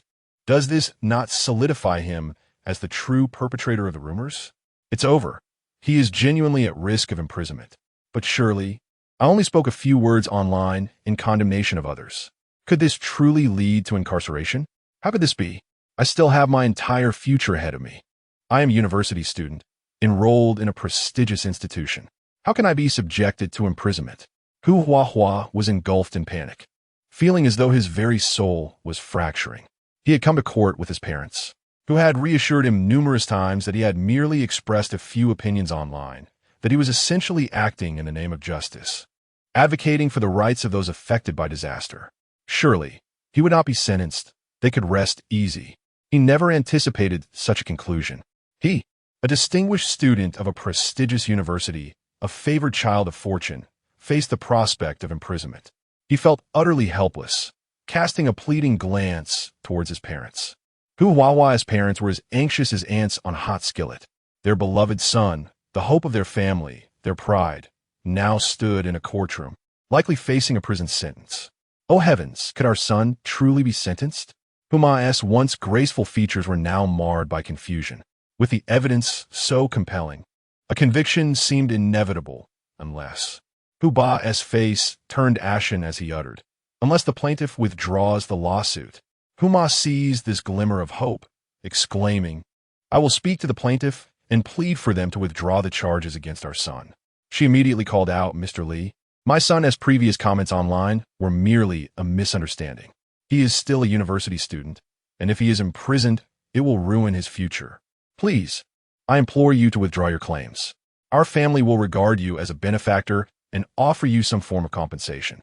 A university student, a product of higher education. Yet he cannot discern right from wrong, acting as a shameless troll online. Such ignorance is even less deserving of forgiveness, and his future matters not to me." Li Yuan disregarded Huma's pleas. Had she considered this day, she should have taught her child proper conduct instead of allowing him to harm others. Believing a mere, fleeting apology would suffice for forgiveness. Seeing Li Yuan's indifference, Huma was incensed. She had never possessed a placid temperament, always considering herself superior to others. After her son gained admission to a prestigious university, she felt even more elevated, believing her educational philosophy was exemplary and worthy of emulation. Now, with the prospect of her son's imprisonment looming, she could not bear the thought. "Mr. Lee, I earnestly request you to retract your appeal. One must leave a path for others. This will foster friendships and benefit your future endeavors." Li Yuan, initially disinterested, finally spoke. "Do you truly believe I would befriend a troll?" "You." Huma's expression shifted dramatically, her voice rising in a sharp retort. "Li Yuan, I advise you to act wisely and not overstep your bounds. My plea is an opportunity for you to learn how to conduct yourself properly. My son's promising future cannot be destroyed by your actions. You must withdraw your appeal, or you will come to regret it." Veins bulged on Huma's face, her fury palpable. How could he remain so unresponsive in the face of her desperate entreaties? This wretched boy, what more does he desire? Li Yuan remained unmoved, patiently awaiting the judge's ruling. In a fit of desperation, Huma wished to confront him physically, but staff intervened, escorting her out for repeatedly violating courtroom decorum. In the streaming room, Li Yuan's fans applauded the verdict with fervor. Justice had been served against the online trolls, bringing a sense of satisfaction to all. These repugnant individuals, the loathsome vermin, had failed to consider the consequences of their vitriol. When maliciously attacking others, they never pondered the possibility of facing punishment themselves. Now that repentance has arrived, it is too late. If mistakes and crimes could be forgiven, what purpose would the law serve? As adults, one must take responsibility for their actions. Those who violate the law must accept the repercussions. Hu Huahua and his accomplices were led away, their future now a prison sentence, left to repent within the confines of their cell. With this case resolved, the audience in the streaming room remained, eagerly awaiting the next trial. Chapter 56. Permanent ban. The trial concerning the case of online defamation has concluded. After a brief recess, two prominent internet personalities, Xiao Chun and Guan Guan, were summoned to the defendant's bench. Guan Guan, renowned for her beauty, bore the weight of her idol status, persistently pleading with the staff to allow her to wear sunglasses. She could scarcely bear to face the audience present for the trial. From a young age, she had believed in the power of her looks, dedicating considerable effort to mastering the art of captivating men. She cast flirtatious glances at the staff, only to be met with cold indifference. Unbeknownst to her, the cameras were capturing her every move, and the online audience bore witness to her antics. Goodness, what is this woman doing? Can and amp, oppose, TCC? Exclaimed an unsuspecting viewer. Perhaps she seeks to charm her way into something, pondered a more discerning member of the audience. Oh dear, my Guan Guan is too pitiful. How could they treat such a beauty this way? Indeed, many felt that Li Yuan, the plaintiff, was utterly reprehensible for suing Guan Guan. This man is desperate for fame, relentlessly trampling on others to elevate himself. Others expressed their disdain, cautioning one another against the litigious tendencies of the plaintiff. Fear not, for Guan Guan has a loyal fan base of 500,000. He cannot possibly sue us all. These ardent supporters remained unrepentant, even after witnessing several detractors receive sentences. They were oblivious to the consequences, as the penalties had not yet befallen them. In contrast, Xiao Chun felt a gnawing anxiety, acutely aware of the fact that he had not donated a single penny while claiming online to have contributed 2 million. However, the charity had acknowledged the donation. Surely, there would be no ramifications? He furtively glanced at the plaintiff's bench, noting that Li Yuan appeared to be resting his eyes. Frustration bubbled within him. He had never provoked this individual, yet found himself unjustly targeted. Recalling their pre-trial communication, he had implored Li Yuan to retract his claims and avoid escalating the matter. In exchange, he promised to engage with him more frequently and assist in increasing his follower count. To his astonishment, Li Yuan had flatly refused, showing no regard for Xiao Chun's standing as a well-known streamer with millions of followers. Thus, Xiao Chun issued a final ultimatum. Should this trial tarnish his career, he would not rest until he avenged himself. With a gavel and oppose strike, the judge commenced the proceedings. Defendant Guan Qianqian, you are accused of leveraging your influence to spread rumors that have tarnished the reputation of Ms. Su. Do you contest these charges? Guan Guan, who had been waiting in the holding area, was unaware of the previous trial and oppose outcome. Your Honor, I most certainly contest. I have always exercised caution in my online conduct and have never spread falsehoods. There must be some misunderstanding as to why I am being sued. The staff promptly presented the evidence. Guan Guan and oppose's social media accounts and screenshots of her posts on Weibo, which included derogatory remarks about Su Fufu, alleging that she had risen to prominence through her looks and that her charitable donations were fraudulent. In the live stream, Su Zhenjin and oppose's fans erupted in righteous indignation. This woman is all talk and no substance. Why does she dare to accuse Zhenjin of exploiting her beauty? Another fan declared, indeed, she is the one who panders for attention. How dare she speak in such a manner? As the audience denounced Guan Guan, her supporters swiftly defended her. So what if she posted a few critiques? Who among you has never shared a post condemning someone? They argued. The judge is yet to make a ruling. Perhaps Su Fufu is indeed as Guan Guan claims. They insisted that Guan Guan, being young and inexperienced, deserved leniency and more opportunities. Although Guan Guan could not see the support of her fans, she was confident they would rally behind her, bolstering her resolve. Your Honor, I admit to having posted those remarks, but what is that proof? Su Fufu claimed to have donated 200,000, yet the charity confirmed it was only 150,000. Is that not a form of deceit? Furthermore, she gained 500,000 followers in just 1 week. Is it not reasonable to suspect she used dubious means? The audience found amusement in her defense. This woman is utterly oblivious, clinging to the donation issue. If she only knew that the previous case confirmed Fufu and oppose's donation of 200,000, she would be furious. Such defamers were indeed loathsome. As Fufu's contribution represented nearly all her savings, a gesture of great generosity, yet she was being attacked by someone as vile as Guan Guan. In response to Guan Guan and oppose's objections, the judge provided a thorough rebuttal. Upon learning that Su Fufu had indeed donated 200,000, Guan Guan was left dumbstruck. How could this be? Does this not confirm my slander? Panic set in as she feared criminal repercussions that could jeopardize her burgeoning career as a streamer. Realizing the precariousness of her situation, she glanced desperately at the plaintiff's table, seeking a reaction from Su Jinjin. However, Su merely met her gaze briefly before turning away, offering no response. Before the trial commenced, Su Jinjin had discussed with Li Yuan the necessity of ensuring that those who spread rumors faced the consequences of their actions. She was incensed by the disruption Guan had caused in her life, with incessant online harassment infringing upon her reputation. After dismissing Guan's objections, the judge pronounced the verdict. Guan Qianqian has exploited her influence to disseminate falsehoods online, resulting in significant harm to Ms. Su's reputation and daily life. According to the regulations governing online information content, we impose the following sanctions: a permanent ban on Guan Qianqian from participating in the streaming industry, alongside a 2-year prison term and a fine of 50,000 yuan. Chapter 57. Deception. Upon hearing the judge and Oppo's verdict, the live streaming room erupted with fervor, as Su Jinjin and Oppo's fans applauded in delight. The sight of this woman, utterly dejected, truly amused me. Indeed, now she realizes the pain after having spread rumors in the past.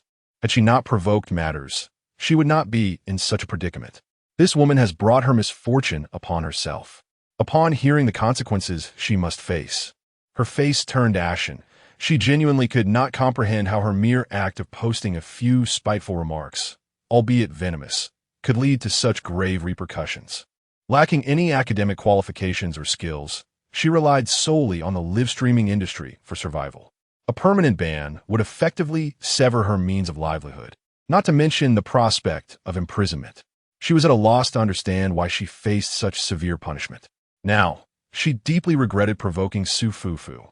Initially, upon witnessing Su Fufu's rapid rise in followers and being hailed by netizens as the purest streamer in history, jealousy consumed her, prompting her to incessantly leak information online in a bid to tarnish Su and Oppo's reputation. Little did she anticipate that instead of ruining someone else, she would be heading to prison herself. Alas, she wished she could slap herself for her reckless words. In the live streaming room, an observant netizen noticed that despite the judge pronouncing Guan's charges, no staff member came to escort her away, sparking curiosity. Could it be that this woman had committed further offenses? Soon after, the judge clarified the netizen's doubts. Following an investigation, it was revealed that the accused, Chun Liping, and Guan Qianqian had not fulfilled the terms of a donation agreement. As stipulated by Article 46 of our country's charity law, donors shall fulfill their obligations as per the donation agreement. If a donor fails to deliver the donated property, the recipient may request its delivery. The verdict announced that Chun Liping was required to donate 2 million, while Guan Qianqian was obligated to donate 500,000. Both defendants were allowed to contest this ruling. Xiao Chun, feeling astonished, had already reached an agreement with the charity to contribute 2 million without any actual funds. Logically, this matter should have been airtight. How could it have been investigated? They had collaborated on similar matters before without issues. Everything had gone smoothly. So how could it have gone awry? Could it be that the charity had betrayed him? The more he pondered, the more alarmed he became, and he steeled himself to speak. "Your Honor, I contest this." In the live streaming room, his fans fervently rallied behind him. With over 2 million followers on the streaming platform alone and additional fans across various social media, his total following approached 5 to 6 million. He was indeed a major internet celebrity, and thus he had numerous supporters. How could Xiao Chen possibly be involved in such a fraudulent scheme? He had always been devoted to charitable causes. This was inconceivable. Perhaps the judge had made an error. 2 million was a trivial sum for Xiao Chen. He could easily earn that in a single live session. There must be a misunderstanding. Let us await further developments, for I believe the judge will exonerate Xiao Chen. Those supporting him are likely either the appellants or simply mistaken regarding the charity and Oppo's actions. In a lavish residence, Lu Gue also followed the live broadcast. Upon witnessing the exposure of Xiao Chun and Guan and Oppo's alleged false donations, he promptly made a decisive move. "Go inform Lao Lu. Have him arrange for some temporary workers to take the fall." If officials or media personnel arrive to investigate, all blame shall fall upon the temporary workers. If necessary, blame could also be shifted to mid-level management within the charity, but the interests of higher-ups must remain untouched. Understood, Liu Lao. Arrangements were swiftly made, but Liu Gui and Appo's expression darkened. He was genuinely enraged. The fraudulent donations of these internet celebrities and manager Mond Appo's embezzlement were all tied to that scoundrel, Li Yuan. He felt that Li Yuan was deliberately opposing him. Had this been a decade prior, he would have eliminated him without hesitation. Yet now, with the law reigning supreme and advanced forensic technology, making someone disappear had become exceedingly difficult. He had previously enlisted thugs to create trouble for Li Yuan, only to find that a dozen or so ruffians were insufficient against Li Yuan's resilience.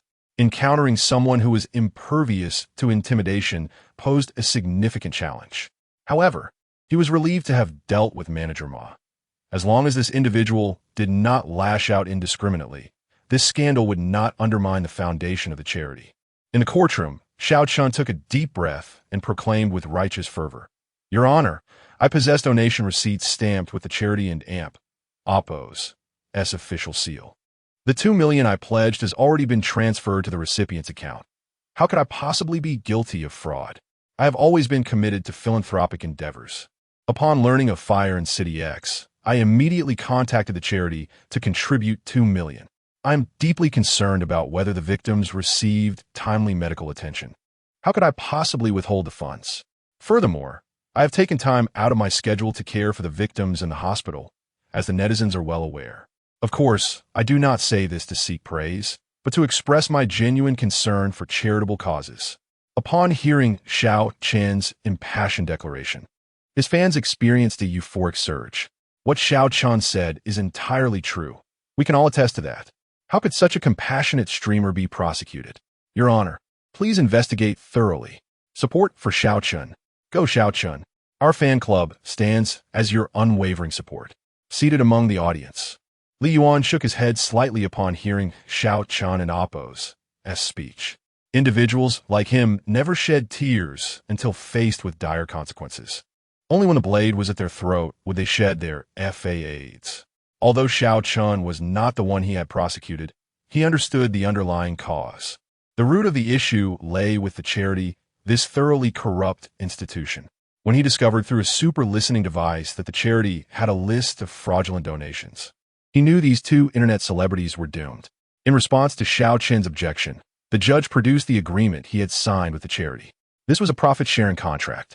Xiao Chun had leveraged his influence to incite his followers to participate in charity fundraising online. The charity and Appo's officials had funneled these donations into personal accounts, awarding Xiao Chun a commission. The agreement was clear, with both parties and Appo's identification clearly documented. Upon seeing this agreement, Xiao Chun and Appo's face drained of color. Chapter 58. Encountering the sixth one? Defendant Chen Liping was found guilty of falsifying donations, organizing illegal fundraising, and embezzling charitable funds, receiving a sentence of 10 years in prison, a fine of 100,000 yuan, and the obligation to repay 2 million yuan in donations.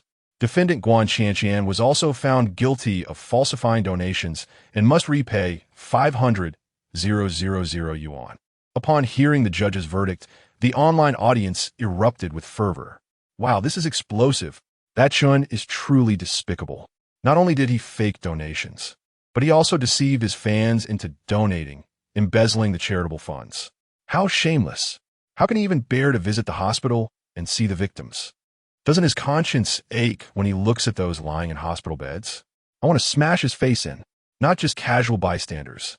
Even his fans began to turn against him, joining the ranks of those seeking his downfall. The internet was ablaze with anger, especially from his fans who felt more betrayed than if they had consumed a dead fly.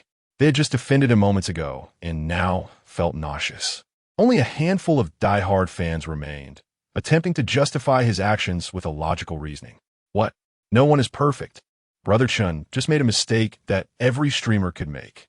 Such foolish remarks immediately drew the ire of many, particularly those who had shifted from fans to detractors, eager to fight to the bitter end. Moreover, these individuals who had recently criticized Li Yuan were now eager to become his supporters, with some even reaching out to the top fan of the latter to join group chats. Sitting in the plaintiff and damp, Oppo's seat, Li Yuan was unaware that his follower count was on a rise. He was intently waiting for the next case to commence, the primary focus of his appeal. Today, he was determined to make the charity association pay for their misdeeds and expose their vile nature to the world. In a luxurious mansion, Lu Gui had arranged for subsequent matters.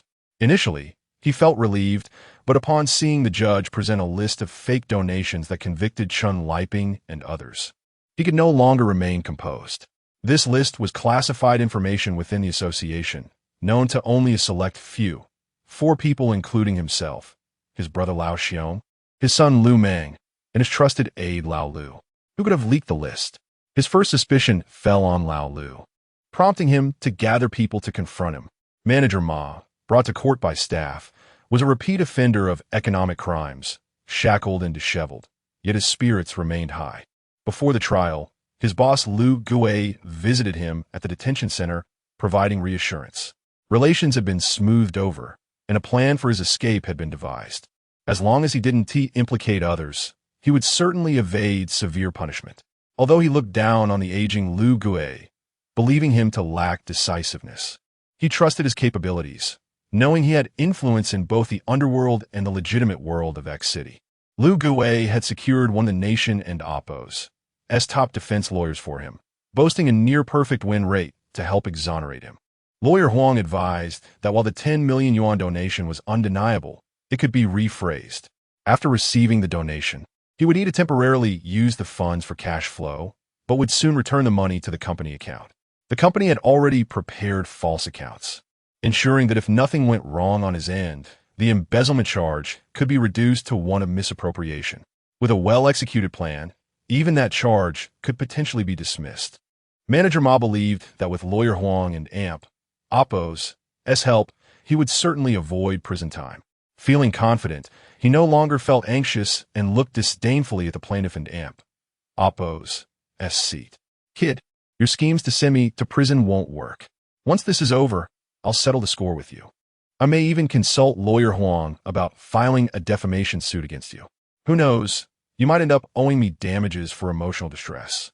Seeing Manager Ma's arrogant demeanor, Lawyer Huang was perplexed and quietly advised, Manager Ma, perhaps you should reconsider the trajectory of the case. Ma flattered him. With you on my side, Huang lawyer, what do I have to fear? You may not know, but things have changed. In the previous case, your charity association and Oppo's fake donation list was exposed. Such lists are supposed to be top secret, yet it has become public. I suspect there may be internal issues within your organization that could affect you. Upon hearing Huang and Oppo's words, Manager Ma grew anxious and exclaimed, Huang lawyer, is it really that serious? What should I do? You must help me. Huang, disgusted by his demeanor, had initially been reluctant to take on such a morally questionable case, but felt indebted to Lu Gui and had no choice but to comply. Will adapt as needed. The judge and Oppo's gavel struck, signaling the formal commencement of the trial.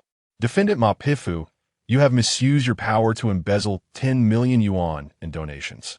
Do you have any objections? Your Honor, I am wronged. I did not embezzle funds. I merely faced cash flow difficulties and temporarily used the money. I intended to return it to the company account shortly. Hearing this, Lawyer Huang lamented that Ma had acted foolishly. According to their agreed plan, Ma should have first argued that he merely delayed the transfer of funds, only to adopt a different stance later, if circumstances changed, admitting to the misappropriation. Unexpectedly, this incompetent fellow had revealed his hand too soon.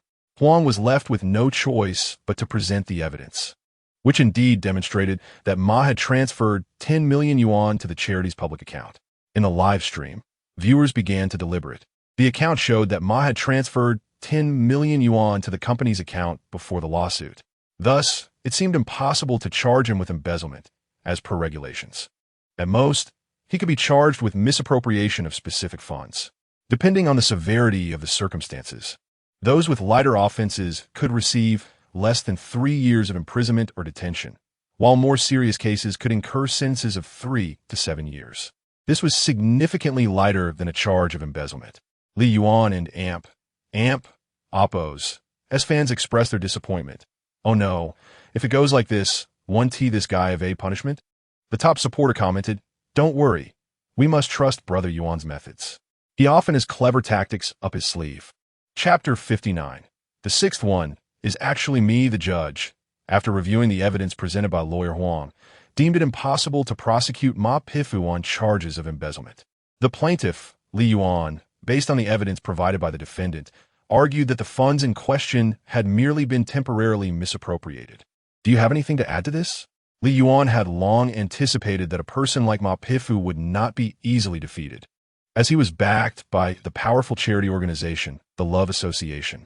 With Lu Gui's extensive network, transferring 10 million into the company's account was as effortless as drinking water. When it was time for the plaintiff to present his case, all eyes turned to Li Yuan, especially Ma Pifu, who was acutely aware that his fate hinged on this young man.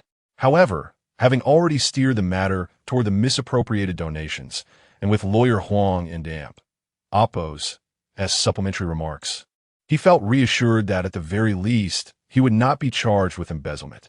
The charge of misappropriation could be trivialized, and reclassifying it as such would transform it into a matter strictly between him and the company, allowing him to navigate the situation with relative ease, perhaps avoiding imprisonment altogether.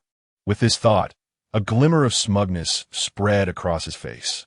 As long as he remained free, there would be ample opportunities for a comeback, and he could later find a way to deal with this young man. He looked at Li Yuan with a sense of triumph, eager to see him flustered.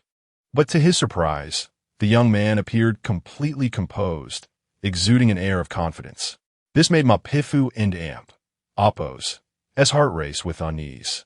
What could this young man possibly have up his sleeve at this juncture? Noticing Ma Pifu and oppose gaze, Li Yuan returned it with a knowing look, further unsettling the latter. Under the scrutiny of everyone present, Li Yuan stood up calmly and spoke clearly. "Your Honor, the defendant Ma Pifu claims that he misappropriated my donation for cash flow purposes. To this, I present evidence of his expenditures following the embezzlement." With that, he handed a file to the court clerk to deliver to the judge. This evidence had been gathered by a private investigator he had hired. The expenditure list revealed that within a single day, Ma Pifu had spent 2 million on a house, followed by the purchase of an Audi A8, along with numerous luxury items, including, but not limited to, designer handbags and an array of high-end women's lingerie. Ma Pifu and Amp oppose wife was also present in the courtroom, and upon seeing her husband and Amp oppose spending spree, she transformed from a proud peacock into a furious goose. "Ma Pifu, what is the meaning of this? Whom did you buy these for? You better explain yourself," she shouted, her anger palpable. She had never experienced such lavish treatment, neither as a wife nor as a mistress. Her fury was directed at the mystery woman who had squandered what was rightfully hers. Ma Pifu was taken aback, realizing that his opponent possessed such incriminating evidence, leaving him momentarily speechless. There was no escaping the truth of his expenditures. He quickly turned to lawyer Huang for assistance. Huang, exasperated, rubbed his forehead, lamenting his unwanted involvement in this case. Yet even more so, he dreaded the prospect of a failed defense. Rising, he began to speak, "Your Honor," but was abruptly interrupted by the judge and oppose's stern admonition. "It is the plaintiff and oppose's time to speak. Defendant and oppose's counsel, please refrain from commenting. This is your warning." Huang cursed himself for allowing a teammate's blunder to distract him from the basic rules of the courtroom. Meanwhile, the exposure of the expenditure list incited Ma Pifu and oppose's wife to continue her tirade, akin to a protective mother cat. Viewers in the live stream commented that had this not been a courtroom scenario, she would have lunged at Ma Pifu, claws bared. "Your Honor, in addition to the expenditure list, I have further evidence. A recording of a transaction between Ma Pifu and Lu Gui, the president of the Love Association." His declaration stunned not only Ma Pifu, but also Lu Gui, who had been closely monitoring the case. Has the conspiracy between Ma Pifu and me been unveiled? Lu Gui pondered, perplexed. Not long ago, He had conducted an investigation into his associates due to a fraudulent donation list, attempting to unearth a traitor among them. Even after interrogating the sixth, he had failed to identify the source of betrayal. Now, with the reappearance of the sixth element, he was genuinely alarmed. However, being a seasoned player in this arena, he quickly regained his composure, reasoning that Li Yuan might merely be making an unfounded claim. When he and Ma Pifu had conspired to evade guilt, they had been alone. There had been no witnesses. He could certainly not be the sixth, and Ma Pifu, despite his foolishness, would not betray his own interests. Thus, their plot could not possibly be known to Li Yuan. It must be a mere ruse. With a newfound resolve, Lu Gui narrowed his eyes, eager to see what tricks Li Yuan would attempt next.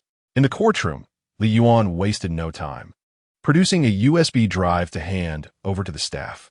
This USB contains recordings detailing the entire scheme between Ma Pifu and Lu Gui. Your Honor, I request a technical expert to authenticate it. Upon hearing this, Ma Pifu and Appo's heart sank. Could it be true that there was an actual recording? His mind raced, and a sudden realization struck him. Lu Gui must have betrayed him. What treachery was this old man plotting? Lawyer Huang furrowed his brow, quietly inquiring about the situation, to which Ma Pifu briefly recounted their conspiracy, emphasizing his suspicion that Lu Gui was attempting to frame him. Huang scoffed at this notion. If Lu Gui truly wished to harm him, he would have already seen him imprisoned. Huang and Appo's thoughts swirled as he contemplated how to respond if the evidence proved authentic. Should the transaction between Lu Gui and Ma Pifu be exposed, Li Yuan would hold an undeniable advantage. The implications of such evidence would render any defense nearly impossible. What could he do? After analysis by technical experts, it was confirmed that the recording on the USB was indeed the original, unaltered. Furthermore, comparisons verified that the voices in the recording belonged to Ma Pifu and Lu Gui. The staff connected the USB to the main system and played the recording. Before the playback concluded, Lu Gui and Appo's eyes widened in shock. The contents of the recording accurately depicted the entirety of his conspiracy with Ma Pifu, without a trace of fabrication. Yet, he knew that at the time, no one else had been present. As the defendant, Ma Pifu would have no reason to disclose this information, only adding to his own disadvantage. Could it be that the sixth was, in fact, himself? Lu Gui could not fathom how their scheme had been brought to light. Chapter 60. As long as you don't pursue, I can offer you shares within the live broadcast room. The viewers, upon hearing the recording, exclaimed in astonishment. Yuan Yi. You and Appo's. Incredible. What a cunning maneuver to present such irrefutable evidence, instantly turning the tide. It was evident that Yuan Gu had enlisted the services of top-notch detectives. For how else could he have procured such classified evidence? Hilariously, with this newfound proof, Ma Pifu, the old dog, should brace himself for imprisonment. He truly deserves it.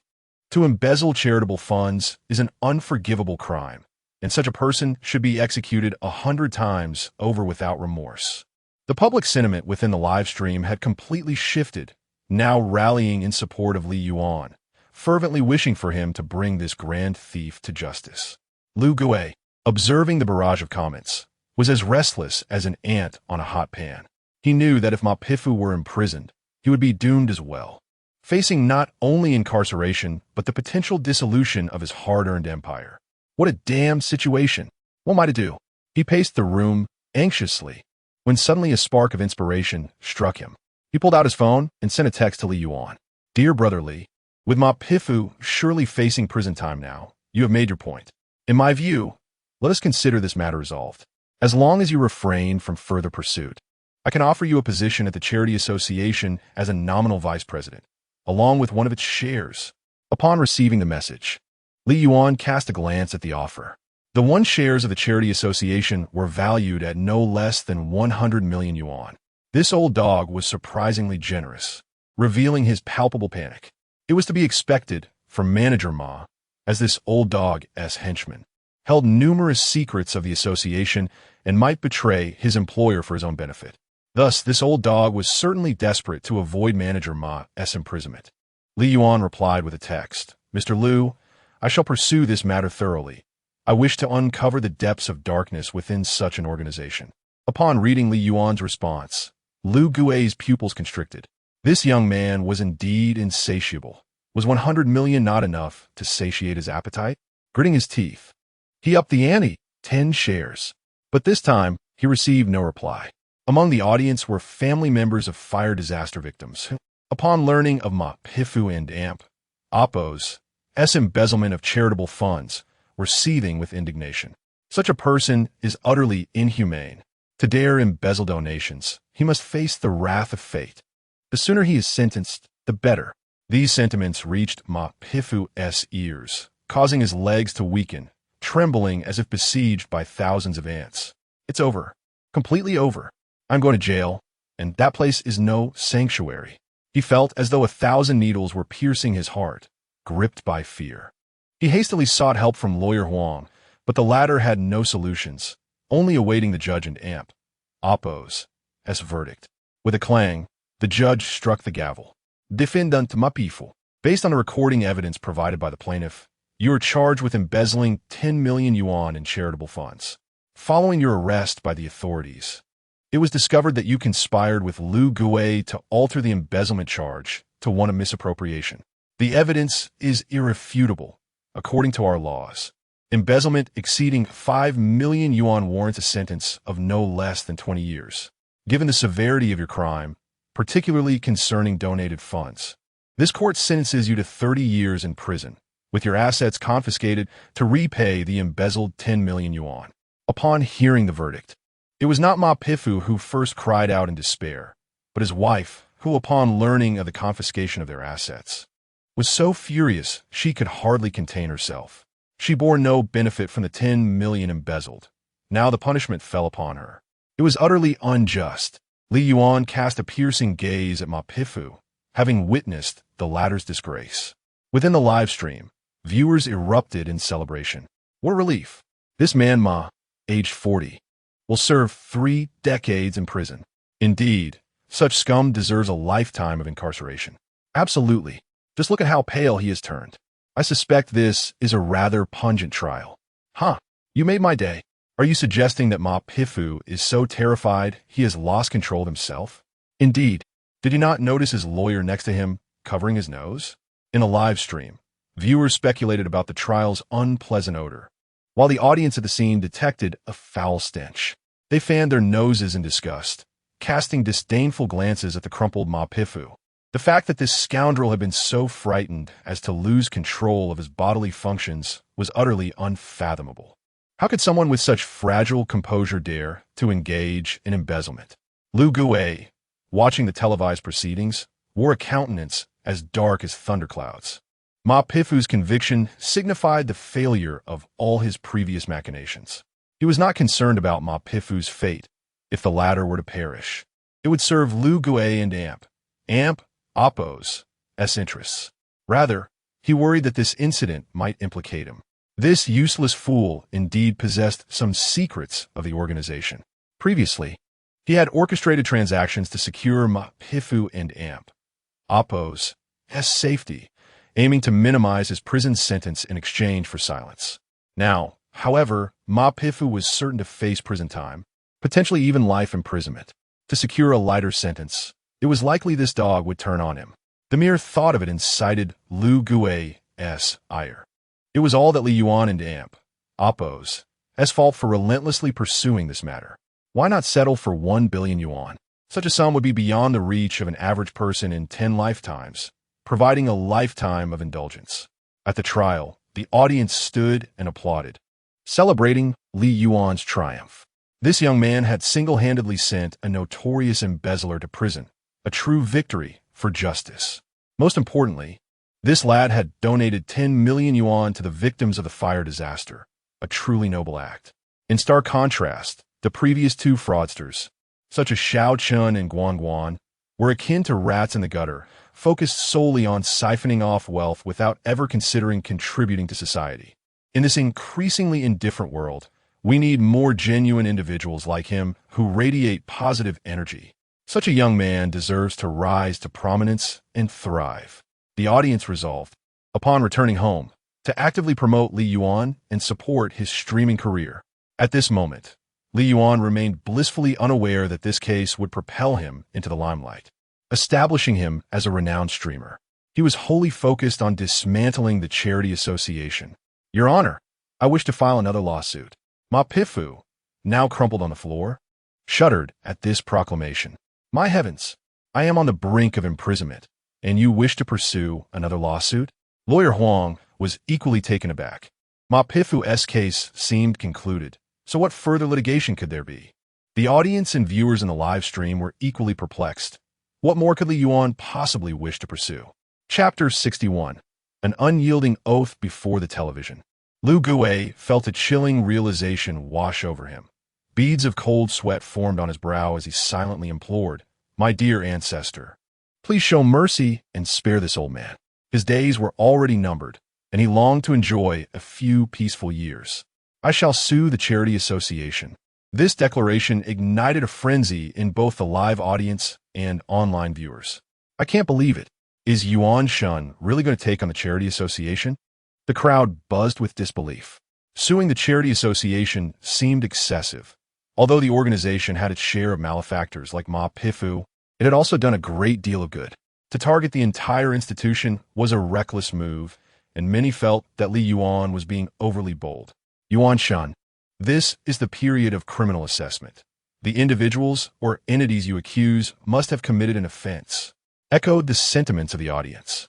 Indeed, such charitable organizations claim to operate transparently, yet one can never be certain of their true dealings. After all, the funds flow directly into their pockets.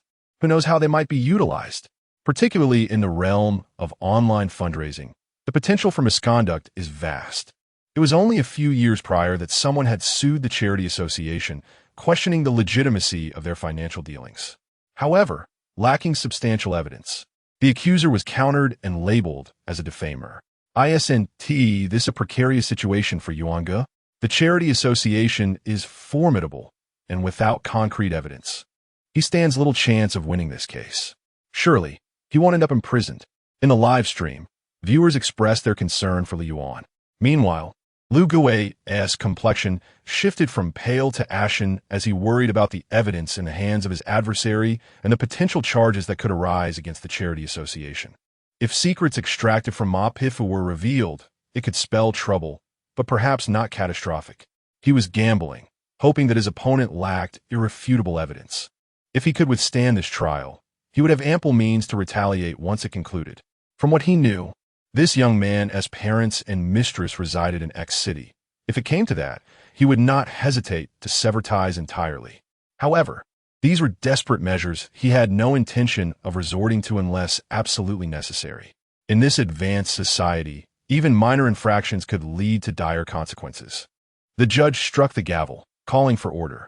Li Yuan, on what charges do you intend to sue the charity association? At last, the moment had arrived. Li Yuan, composed and unflustered, replied, "Firstly, I wish to accuse the president of the charity association, Lu Gui, of exploiting his position for personal gain. The specific amounts can be corroborated in his ledger." What? Lu Gui was drenched in cold sweat. How could he possibly know about the ledger? Fear gripped him. The funds he had embezzled were indeed recorded in a ledger, known only to him, a secret no outsider could uncover. Is this boy merely bluffing? He thought as he hurried to locate his ledger, finding it still hidden in his secret chamber. A momentary relief washed over him. This document must never be exposed. It not only detailed every cent he had misappropriated, but also listed his bribery targets. If it were to come to light, X City would tremble, and he wouldn't even need an official investigation to be eliminated by powerful figures. Li Yuan, do you possess proof? Lu Gui's heart raced. Could it be that the ledger had been discovered? As Li Yuan produced a file, Lu Gui felt a surge of dread. The staff accepted the document and presented it to the judge, who, after a thorough examination, instructed them to display it on the large screen. Incredibly, it was true. Lu Gui collapsed, stunned, as the figures on the A4 paper matched precisely with the funds he had embezzled. Even the dates and locations were identical. What on earth is happening? Am I suffering retribution? Although Lu Gui was known for his ruthlessness, he held a belief in the supernatural and was bewildered by how his ledger's contents could be known. He hastily knelt before the deities he worshipped, beseeching their intervention. What should he do now? Although the police had yet to secure conclusive evidence, Li Yuan's documentation was sufficient to warrant an investigation. This was not something he could afford to overlook. In the live stream, viewers were ablaze with excitement.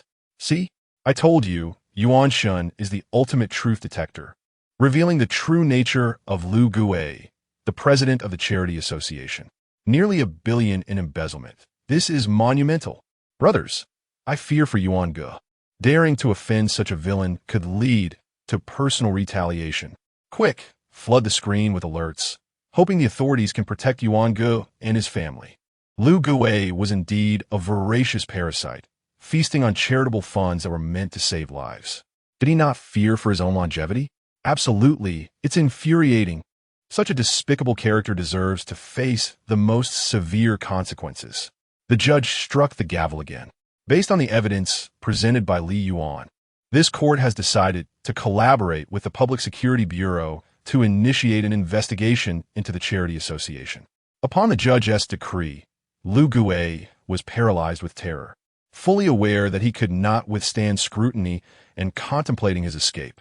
In the courtroom, Li Yuan, unfazed, continued, "My accusations are not yet concluded. Secondly, I intend to charge Lu Gui, president of the Charity Association, with colluding with criminal elements, employing violent methods to threaten and assault others, and orchestrating an attack against me with thugs." With that, he handed evidence to the judge.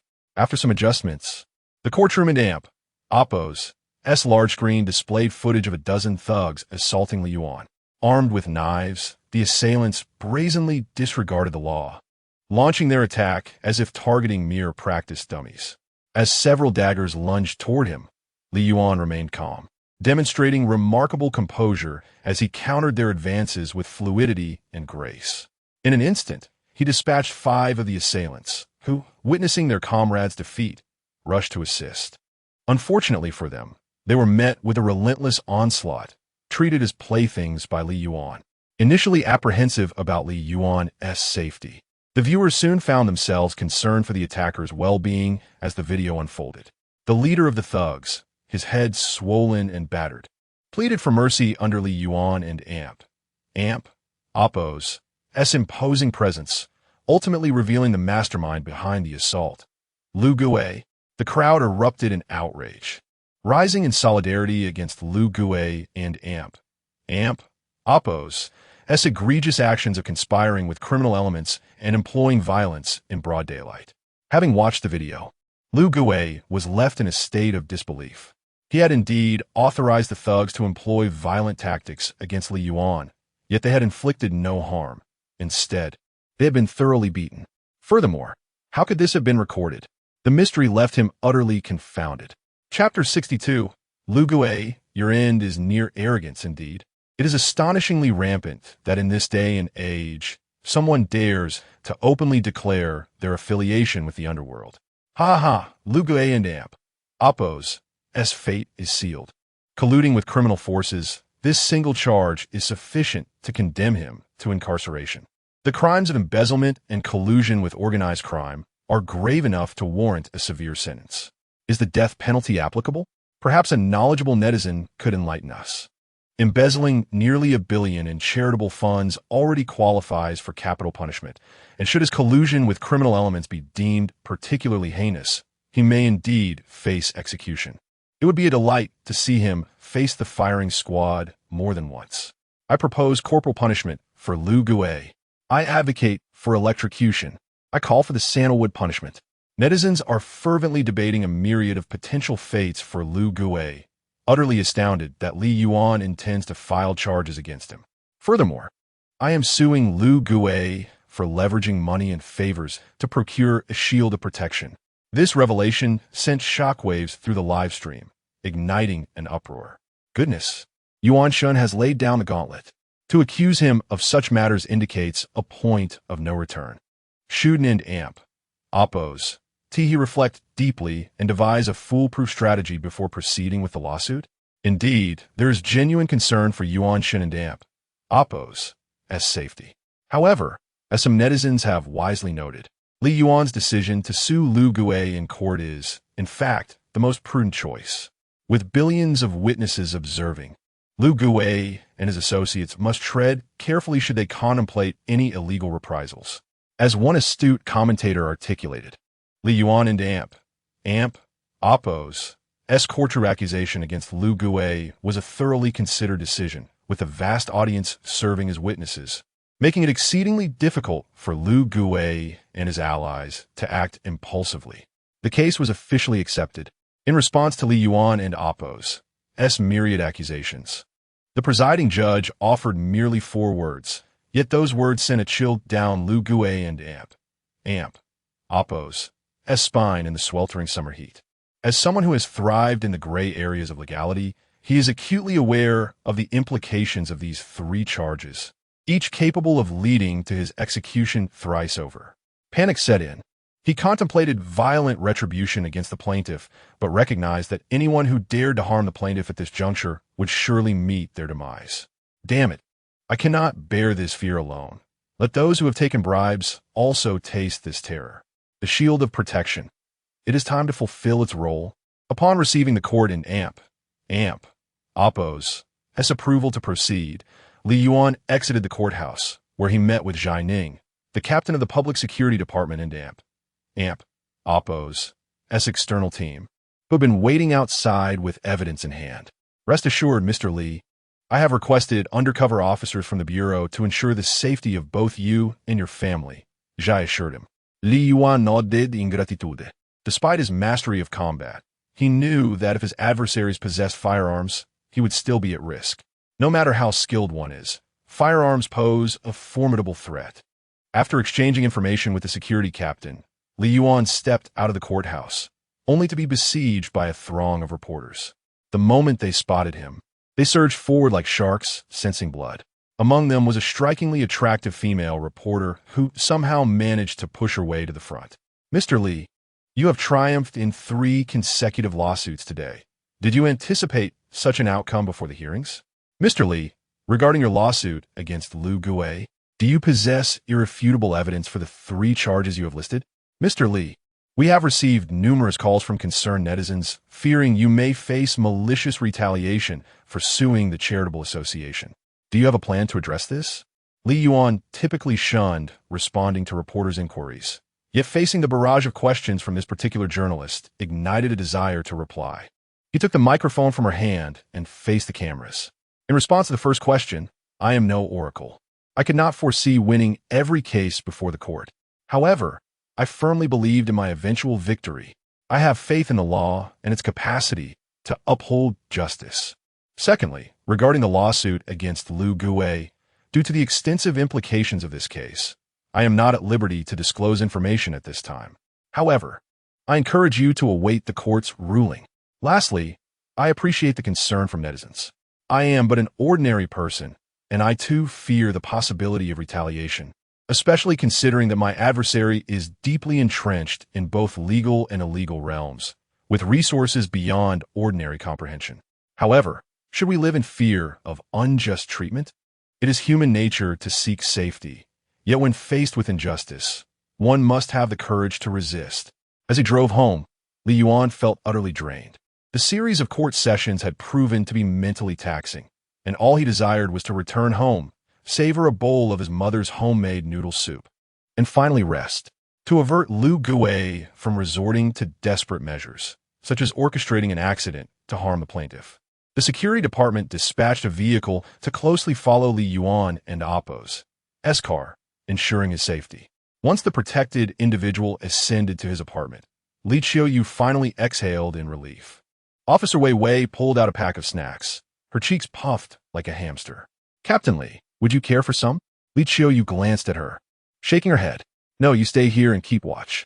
I will step out for a bit to assess the surroundings.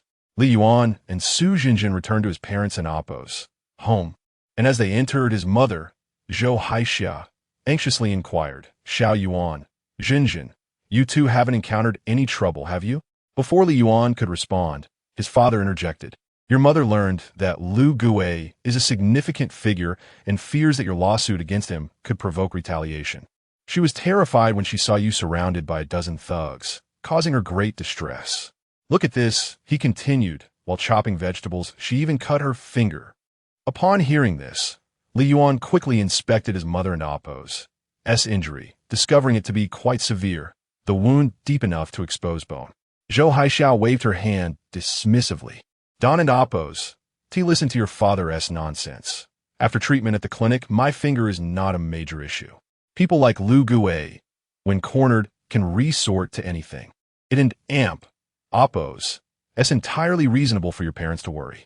To ease their minds, Li Yuan assured them that he would temporarily move back home, as his live streaming work rarely required him to go out. This upscale neighborhood boasted excellent security, with 2 officers patrolling downstairs. Seeing her son's intention to relocate, his mother finally relaxed, turning to Su Jinjin. "Jinjin, you should move in as well. I have mentioned before that there are plenty of vacant rooms here. You shouldn't be living alone in a rented place. It's not safe for a girl to live alone outside." No one could predict the extent of Lu Gui's influence. Such individuals possess no moral compass, making it prudent to remain vigilant. After some persuasion from Li Yuan, Su Jinjin agreed to move in. When Li Yuan purchased this apartment, he had chosen a spacious layout with 4 bedrooms and 2 living rooms, ample enough to accommodate them all. Chapter 63. Is there someone stealing too? As time flowed on, 3 days passed. Li Yuan, connected with his gaming friends, achieved a remarkable 7 consecutive victories, causing an uproar in the live stream chat with an incessant barrage of 666. Notably, Li Yuan and Appo's fan count soared to 5 million, while Su Jinjin, that little girl, surpassed the milestone of 100,000 fans. "Brothers, I can't bear this hunger any longer. I must end the stream to eat. I shall return this evening," he announced. "Yuan Go, what delicacies are you indulging in? Do share, for I too am famished, yet am uncertain of what to eat. What can I have? My mother injured her hand, so I am relegated to the realm of culinary disasters. I can only order takeout. By the way, I discovered something intriguing while playing as Blind Monk. The style of a room in Yuan Saw and Appo's live stream is strikingly similar to yours. Could it be that you two are? Are you daft? Of course, Yuan Gu and Yuan Saw reside together.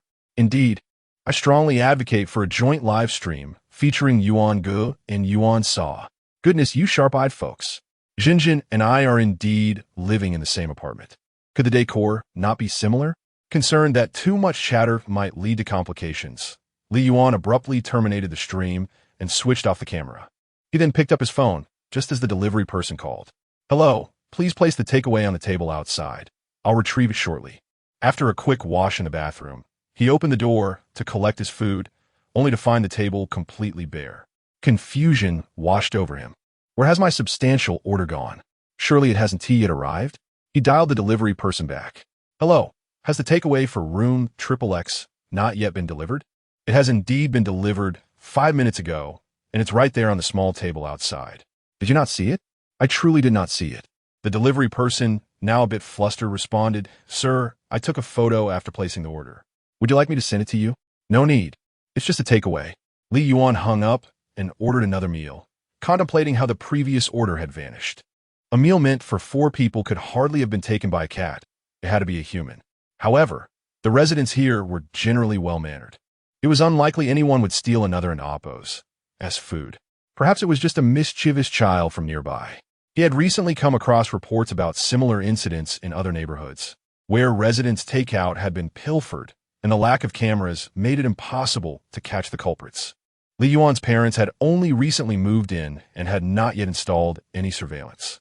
Investigating this matter would be too cumbersome. A takeaway was hardly worth fretting over, especially as he was eager to finish his meal and rank up with his gaming friends. The current state of the takeaway industry was commendable. Just 20 minutes after placing his order, a delivery person arrived promptly. This delivery person, in a hurry to complete the order, placed the food on the small table at the door and called the customer to inform him of the delivery. Li Yuan was surprised at the swift service, so he began another game, planning to collect the food afterward. Upon concluding the game, he opened the door to retrieve his meal. This time, the food was indeed on the table, yet something seemed amiss.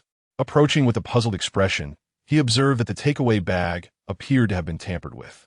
"What on earth is this? The food box has clearly been opened." As he unwrapped the takeaway bag, he discovered that the lid of the shrimp box was not properly secured. It had definitely been accessed. Could it be that the delivery person accidentally left it open while delivering? With an inquisitive mindset, he opened the other containers, only to be met with a wave of outrage. Not only had the food been opened, but it had also been partially consumed. There were traces of saliva in the rice and noticeable grains of sand. Glaring at the evidence, he felt a surge of nausea. What sort of abhorrent behavior is this? Who could be so lacking in decency? Li Yuan was utterly intolerant of this situation. Since his live stream was still running, and he had brought his phone along, the viewers witnessed the entire debacle. Oh my, Yuan Gu, have you offended someone? Your takeaway has clearly been tampered with. Could it be that the delivery person snacked on it during the journey? Do not entertain such thoughts. Delivery personnel dread receiving negative reviews and would never engage in such unprofessional conduct. That makes sense, yet who could have done this? To steal and consume someone else in Oppo's food is truly despicable. When Li Yuan first mentioned that someone had stolen his takeaway, he had been met with disbelief. Yet here was the evidence staring him in the face. It was utterly outrageous. Could it be a revenge plot by Lu Gue or that old rascal? He wouldn't end Oppo's harm Yuan Gu directly, but would resort to such lowly tactics to irritate him. Li Yuan dismissed all such theories. The delivery person would never act in such a way. Losing a job over a meal was not worth it. Similarly, Lu Gue had no reason or motivation to engage in such behavior. But who then was the perpetrator? To steal was one thing, but to consume the food and leave behind such evidence? This was beyond comprehension. Though he had initially been famished, his appetite had dissipated entirely upon encountering this despicable act. He returned to his room and ordered 2 high-definition miniature cameras online, along with installation tools.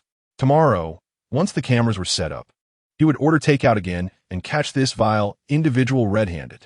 After completing these tasks, he entered the kitchen and simply boiled a pot of plain noodles, inviting his parents and Jinjin to join him. Jinjin, that little girl, was always busy with her studies and streaming, often locking herself away in her room. She emerged only when mealtime approached, not out of laziness, but rather because her culinary skills rivaled those of Li Yuan, akin to a pair of legendary heroes. It's best not to embarrass ourselves. Li's mother took a bite of the noodles, her expression shifting slightly as she forced herself to swallow. With a soft sigh, she reflected on how both children struggled in the kitchen and wondered how they would manage in life. Xiao Yuan, Jinjin, once my hand heals, I shall teach you both how to cook. Sure, they chorused in unison. Xiao Yuan Ge, why didn't he order takeout today? At the mention of this, Li Yuan's frustration resurfaced, and he recounted the tale of his stolen and partially consumed takeaway, inciting anger in everyone present. The next day of mutual revenge, Li Yuan took it upon himself to punch holes and securely install the miniature camera, positioning it directly in front of the small table. Eager to catch the food thief and, more importantly, to satisfy his own cravings, Li Yuan promptly ordered takeout for 4. As everyone desired barbecued delicacies, the order consisted entirely of grilled fish, skewers, and shrimp tails. Among them, Li and Oppo's father had a penchant for spicy food and always felt that the heat was insufficient. So Li Yuan opted for an exceptionally spicy dish for him. After placing the order, Li Yuan refrained from playing video games. Instead, he began a live stream, directing a camera towards the surveillance screen, eagerly awaiting the appearance of the food thief alongside hundreds of thousands of online viewers. Wow, Brother Yuan is truly efficient. He installed the surveillance system within a day. One user remarked, with the camera in place, that little thief is as good as caught. Another chimed in, what if the thief doesn't end Oppo's show up? Someone expressed concern. Li Yuan found the comment amusing. If the thief didn't come, so be it. He could enjoy his meal in peace. It was quite peculiar how these viewers were so eagerly anticipating the arrival of the thief. Their excitement seemed rather frivolous. Despite the light-hearted teasing of the viewers, Li Yuan found himself momentarily forgetting his hunger, fixated on the monitor. A little boy climbed the stairs, rubbing his stomach. He hadn't eaten breakfast that morning, primarily because his grandmother and Oppo's cooking was unbearable. It lacked his favorite meats and any snacks he adored. He was truly famished. He recalled that not long ago, when his parents were home, there was always plenty to eat. Whatever he desired, his mother would gladly provide. During those times, he was blissfully carefree, much like a little emperor of the household. However, living with his grandmother meant he had not even enjoyed a proper meal, let alone any treats. His grandmother often lamented about a wicked villain who had falsely accused his parents, leading to their financial ruin. A seed of resentment took root in the boy's heart. Each time his desires went unmet, that hatred flourished. Yet, his grandmother had warned him that the villain was not to be trifled with, and that he should refrain from retaliating until he had a solid plan. However, upon catching sight of the villain, he forgot his grandmother and Appo's advice and resolved to take matters into his own hands, seeking revenge to reclaim his parents. Therefore, when he spotted a takeout order left at the villain's door yesterday, he seized it, denying them their meal. This was his act of retribution. After snatching the food away and indulging in it, he felt a sense of satisfaction, a thrill of vengeance coursing through him. After filling his belly, he returned to the villain and Appo's doorstep, eager to witness their distress at being left without food. To his dismay, he saw the villain had ordered another meal, prompting him to rush over and replicate his earlier theft. Yet, having already eaten his fill, he suddenly had a mischievous idea. He could spit in the food, ensuring that the family consumed his saliva instead. The thought delighted him. Reflecting on it brought him joy. Surely they would be repulsed by his saliva-laden meal. What should he do next to exact revenge on that villain? In the live stream, the viewers, who had been intently watching the surveillance, suddenly perked up. Whoa, someone is coming. It's a child. One exclaimed. I knew it. No adult would engage in such mischief. It has to be a little rascal. Another viewer noted. Doesn't Appo's this little troublemaker seem familiar? Upon closer inspection, they recognized him as the same brat who had scratched Brother Yuan in Appo's luxury car. Really? Look at this little scoundrel. He is so wicked. He is not only eating the food, but also spitting into the grilled fish. They shouted in unison. Brother Yuan, go out and catch this little brat. He needs a good lesson. Li Yuan had already activated the recording function of the surveillance system, capturing the evidence of the theft. However, he realized that this alone wouldn't be sufficient to hold the child accountable. Takeout was not valuable enough to warrant legal action, and the police would likely prioritize mediation. Considering that the child's family didn't seem reasonable, Li Yuan decided to confront the boy himself to vent his frustration. The viewers shouted, wow, that little rascal just ran off with a skewer. Li Yuan dashed outside, only to find that the child had vanished. The little thief was as slippery as a mouse. Observing the mess left behind, he knew the food was no longer edible. He retrieved a pack of tissues, wiped his hands, and disposed of the tainted takeout in the trash. The remnants of the meal, having been nibbled on by the mischievous child, were utterly repugnant. Having failed to catch the little thief this time was indeed a miscalculation. Next time he saw the child stealing, he would spring into action. The barbecue feast he had ordered was now ruined thanks to the insufferable little brat. Fortunately, he had the foresight to order the same meal once more. Before long, the delivery person arrived with the new order. Meanwhile, the mischievous child, Xiaozhe, darted back to his home, having narrowly evaded capture. Clutching the skewers, he felt elated. He had ensured they consumed his saliva. This time, not only had he stolen their meal, but he also spit in it and snatched 5 skewers for himself. It was simply delightful.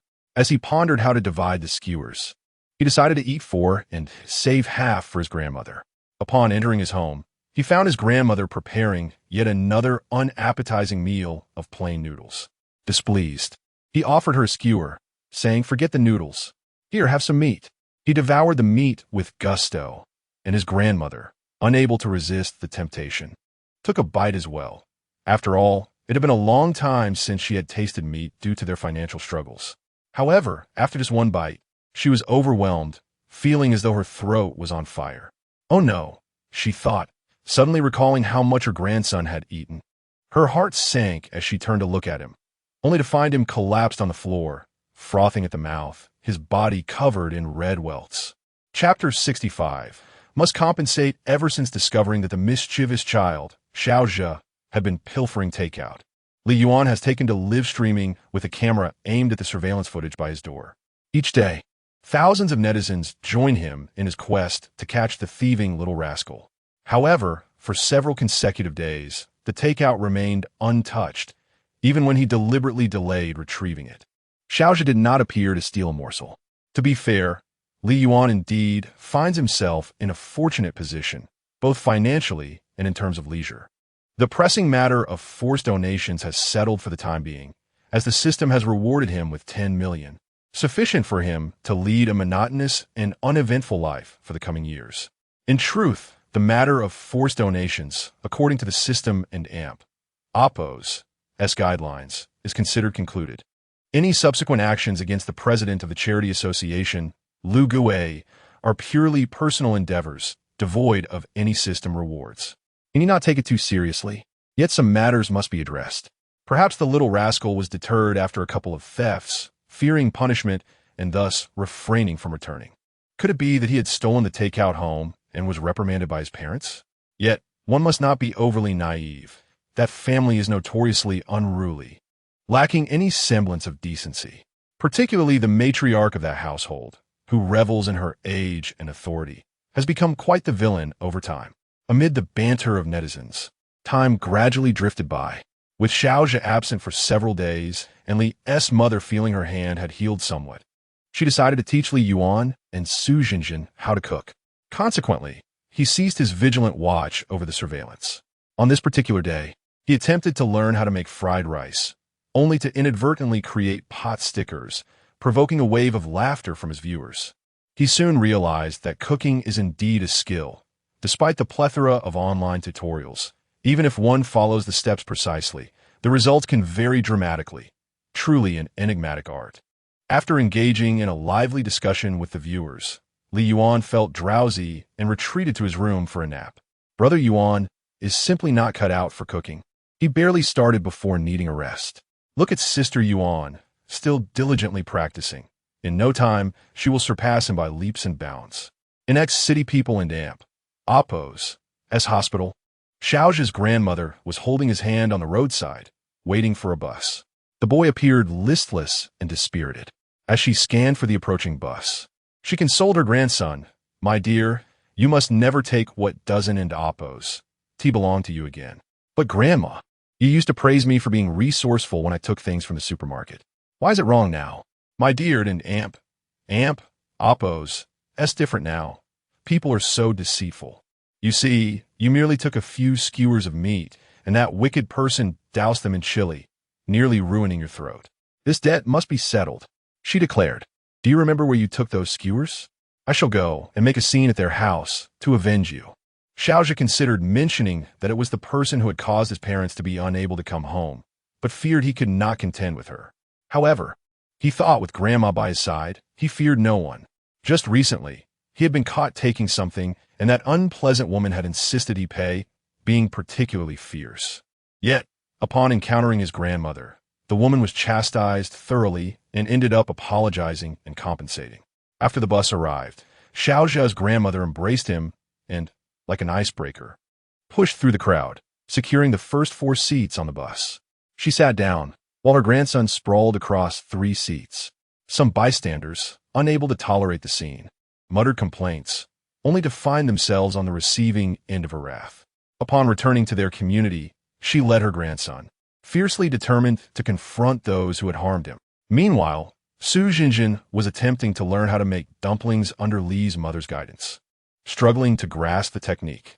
Suddenly, a loud knocking at the door startled her. Who could be visiting at this hour, and why was the knocking so forceful? She advised Li's mother to rest and went to open the door. Just as she cracked it open, a foot collided with her calf, causing her to wince in pain. Suppressing her discomfort, she looked at the unfamiliar elderly woman before her. "May I ask who you are?" "Ah, you wretched girl. You harm my grandson and still dare to ask who I am? How shameless." Su Jinjin initially thought this scowling elder was a relative of Li Yuan and Oppo's. Yes. So despite the pain from the kick, she held her tongue. However, the woman launched straight into a tirade without any preamble, leaving her bewildered. Li's mother emerged at the sound, observing the unfamiliar elder with curiosity. Excuse me, madam. Who are you looking for? I'm not looking for anyone. I and Oppos am here to settle a score with your family. The elderly woman stood defiantly, hands on her hips, her face a mask of fury. You vile family ordered takeout with malicious intent, dousing it in so much chili that my poor grandson ended up hospitalized and required significant medical expenses. You must kneel and apologize and compensate us $5 million. Upon hearing the woman's aggressive demands, Lee's mother began to comprehend. This elder and Oppos' grandson was the very thief who had been stealing their takeout. This, the Haven and Oppos' sought retribution, yet here we are being extorted. And she dares speak so rudely. What kind of world is this? Old hag, did you not hear me speaking to you? Be wise and kneel to apologize immediately, or I shall bring ruin upon your household. Seeing the elder's unreasonable demeanor, Su Jinjin could no longer hold her tongue. Madam, you are accusing us of stealing. Claiming your grandson took our takeout and was injured. May I inquire if you possess any evidence? The elderly woman stepped forward, jabbing a finger at Su Jinjin and Oppos' forehead. You insolent girl. What do you mean and Oppos, stolen Oppos. My grandson was merely hungry and took a skewer to taste, only to be harmed by your deliberate mischief. You dare ask for evidence, assuming I, an old woman, am ignorant of the law? Then, shall we call the police and let them handle this matter? Call the police? You have the audacity to do that? You heartless wretch, you harm my grandson and now wish to have us arrested. Is there no justice left in this world? No law?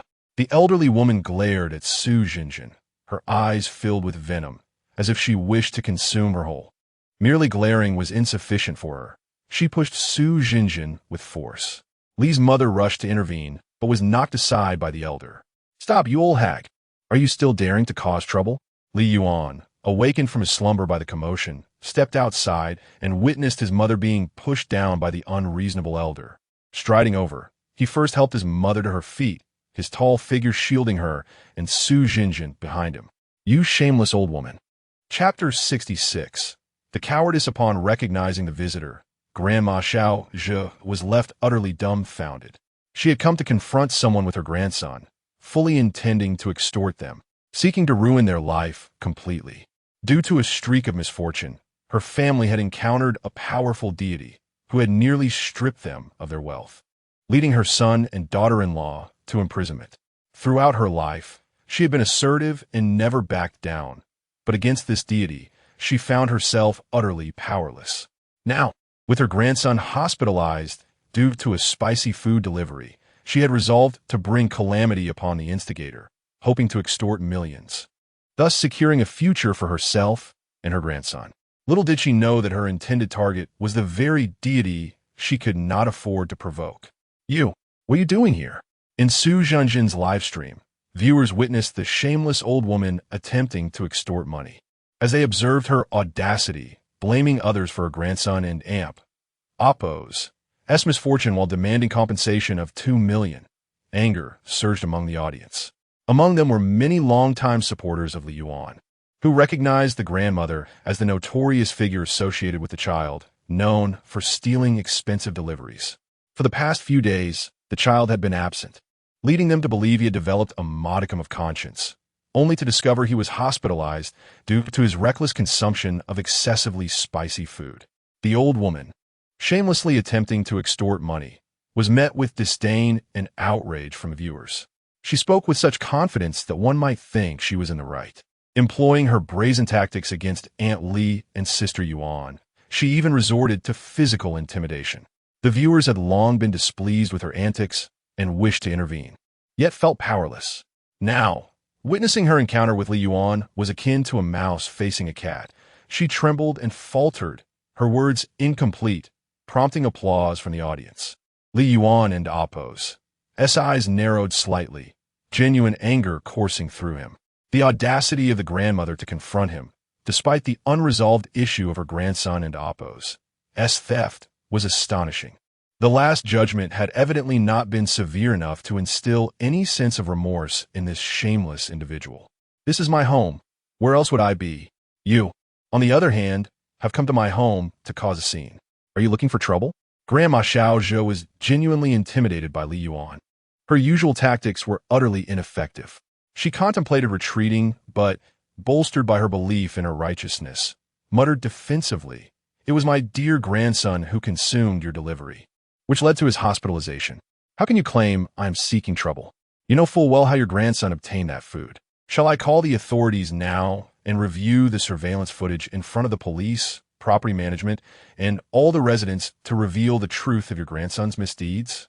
Upon hearing Li Yuan and Amp, Appo's words, Grandma Xiaozhe panicked. Though she often admonished her grandson to seize opportunities, she could not bear the thought of anyone discovering his penchant for theft. She recognized that Li Yuan was capable of taking such actions, and the notion of extorting him was now out of the question. I didn't oppose to say anything just now. My grandson didn't oppose to eat any delivery. I must have been confused. I was just talking nonsense. Grandma Xiaozhe was eager to leave this contentious scene. But Grandma, I really did eat his delivery and got hurt by the spice. Before he could finish, Grandma Xiaozhe quickly covered his mouth. You naughty child. What are you saying? At home, Xiaozhe was a rebellious little tyrant. The more his guardians forbade him from doing something, the more he felt compelled to do it. Breaking free from his grandmother and Appo's grasp, he shouted, I'm not lying. I took his delivery, and now my throat hurts. Smack, smack, smack. Grandma Xiaozhe struck her grandson in Appo's bottom twice. That in Appo's LL teach you to speak out of turn. While punishing her grandson, she sought an opportunity to escape. Observing her retreat like a defeated dog, the viewers in the live stream felt a sense of vindication. This old woman truly deserved her fate, daring to extort Li Yuan and now facing repercussions. Watching her discipline the unruly child brought them inexplicable joy. Don and Appo's be deceived by appearances. This old woman may seem to be punishing him, but she isn't truly striking him. I know she isn't genuinely punishing him. This child, despite his young age, is already spoiled rotten at home. There's no way his family would discipline him. It's a pity we can't see him truly punished. I hope he grows up soon. Rest assured, society will teach him the lessons he needs. Grandma Xiaozhe, clutching her grandson, dared not mention compensation again, intending to flee. Wait, did I allow you to leave? At these words, a chill ran down Grandma Xiaozhe and Appo's spine, her eyes filled with venomous resentment as she silently cursed. How dare you continue to harass me after I've chosen not to pursue this matter? You despicable wretch. Trembling, she turned to face him. I've said it was a misunderstanding. What do you want? A misunderstanding? Li Yuan and Appo's expression was frigid as he declared, You came to my home, caused a ruckus, spewed foul language, and even pushed my mother. Now you dare to call it a misunderstanding? Grandma Xiaozhe and Appo's face shifted between hues of green and white as she stammered. What do you want from me? Is it money? Li Yuan scoffed. Your family still owes me for the damage to my car. And you think you have money to spare? A flash of resentment crossed Grandma Xiaozhe and Appo's eyes. His words were infuriating. The payment for the car was indeed still outstanding, and her son and daughter-in-law were imprisoned because of it. She had no money to offer unless she sold her house. Currently, her residence was under threat of foreclosure, and after several notices from the court, she had barely managed to secure a place to stay by throwing fits at the officials. And no, I want to pay. What do you want from me? Apologize on your knees. Li Yuan cast her a scornful glance, his voice icy. Isn't this what you relish? Apologize on my knees? The corners of Grandma Xiaozhe and Appo's mouth twitched in disbelief. This was nothing short of an affront to her dignity.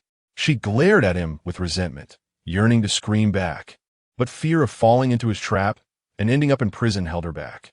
Biting her lip, she felt her resolve crumble, and her legs gave way as she knelt. I and Appo's. I'm sorry, I was wrong. Chapter 67, Confrontation. The formidable elder Yuan managed to intimidate the old lady into apologizing merely through the sheer force of his presence. How I wish to master such a technique. I once encountered an unreasonable elderly woman on a train who attempted to morally coerce me into giving up my seat. Unlike buses, which cater to short commutes where standing for a while is trivial. Trains necessitate the purchase of a seat ticket to secure a place.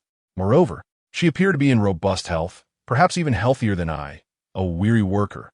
Why should I yield my seat? Yet, this old woman resorted to verbal abuse and tantrums, leveraging her age as if it granted her some moral high ground. Reflecting on it still stirs my anger. To my fellow brothers, it seems you must learn from Elder Yuan. He can't even handle the grandmothers of unruly children. It is noteworthy that this notorious troublemaker, upon encountering Elder Yuan, resembled a frightened child. It truly brings me to laughter. I believe this old woman was genuinely frightened by Elder Yuan and will likely think twice before seeking trouble again. Observing the departing figures of the grandmother and her grandchild, Li Mu expressed her concerns. Xiao Yuan, do you think this was a bit excessive? That old lady does not seem benevolent. She might harbor resentment and seek revenge. Do not worry, mother. I am well aware of my limits. Li Yuan was acutely aware that the old woman merely feigned compliance, for he had received a new task from the system. His sense of justice was at its peak, triggering the mission: eradicate evil. The host could make the following choices. Choice 1. Visit Xiao Zhe's house with a gift to apologize, admitting his previous faults, and instead of demanding compensation, offer them spiritual and nutritional support. Task reward: title of great benefactor. Choice 2. Operate on the fringes of the law, hiring thugs to intimidate the old lady, driving her to madness. Task reward: the right to claim child support from Xiao Zhe, gaining a well-behaved son. Choice 3.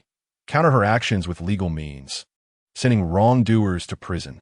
Task reward: unlocking new features for the super listening device. Without hesitation, Li Yuan chose the third option. This task, unlike previous ones, did not provide any tools, which left him somewhat disoriented. Typically, he could gauge his opponent's methods through the provided items and prepare accordingly. However, this time he was left in the dark regarding the old woman's potential tactics. He could only wait for her to make the first move and respond in kind. Upon returning home, Xiao Zhe's grandmother, having just released her hold, found herself the target of her grandson's wrath, who bit her wrist fiercely. You dare strike me, you old hag. I will bite you to death. Now that my parents are away, you think you can bully me? I despise you. The wails of Xiao Zhe echoed painfully, causing his grandmother to feel a pang of sympathy. She had not struck him hard, so why was he crying so pitifully? All of it was that troublesome boy's fault for stirring up trouble, leading to her dear grandson's distress. The more she contemplated, the angrier she became, attributing all blame to Li Yuan. She believed it was his meddling that had brought her family to such a dire state, reduced to begging. That insufferable boy should just move away, allowing me to live in peace. Having suffered so greatly and still being bullied, it was utterly inhumane. No, I must devise a plan to take revenge on that boy. Yet, she realized that the methods she could employ seemed utterly futile against him. Unable to conjure a worthy strategy, and with her grandson's incessant wailing, she found herself increasingly frazzled. Just then, a knock on the door interrupted her thoughts. She shouted, "Who is there? Stop knocking like that. It's infuriating."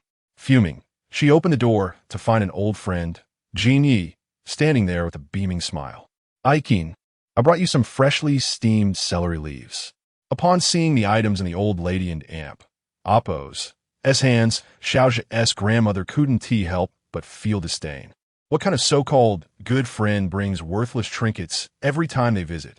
Of course, she only dared to voice her complaints internally, as since her family's downfall, many who once sought her company had vanished. Only a few of her compatible old friends occasionally checked in on her. Jeannie placed her bag on the table and offered a portion to the sulking Xiao Zhe. "Xiao Zhe, try these delicious vegetables that Grandma Jean made." Xiao Zhe, in a fit of defiance, knocked the old lady's hand aside and shouted, "I want to eat that rubbish.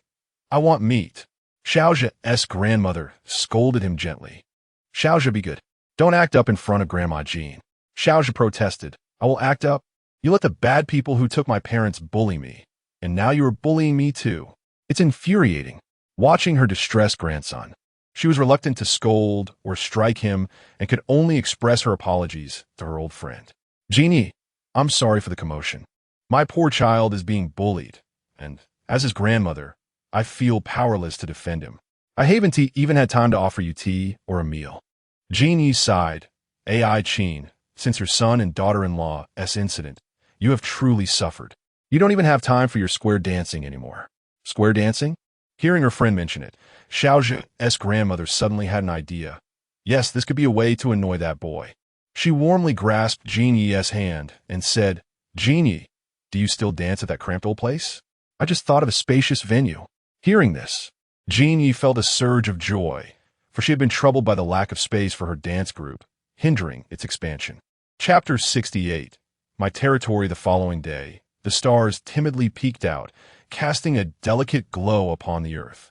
Towering buildings stood tall, some ablaze with lights from countless homes, while others were dimly lit by solitary lamps. A group of 20 elderly women, stepping lightly on the starlit path, approached a grand edifice. The space was ample and the surroundings tranquil, most importantly, devoid of any disturbances. The elderly women's spirits soared as they swiftly set up their dance troup's equipment, arranging themselves into seamless formations. Granny Jean hesitated, voicing her concern.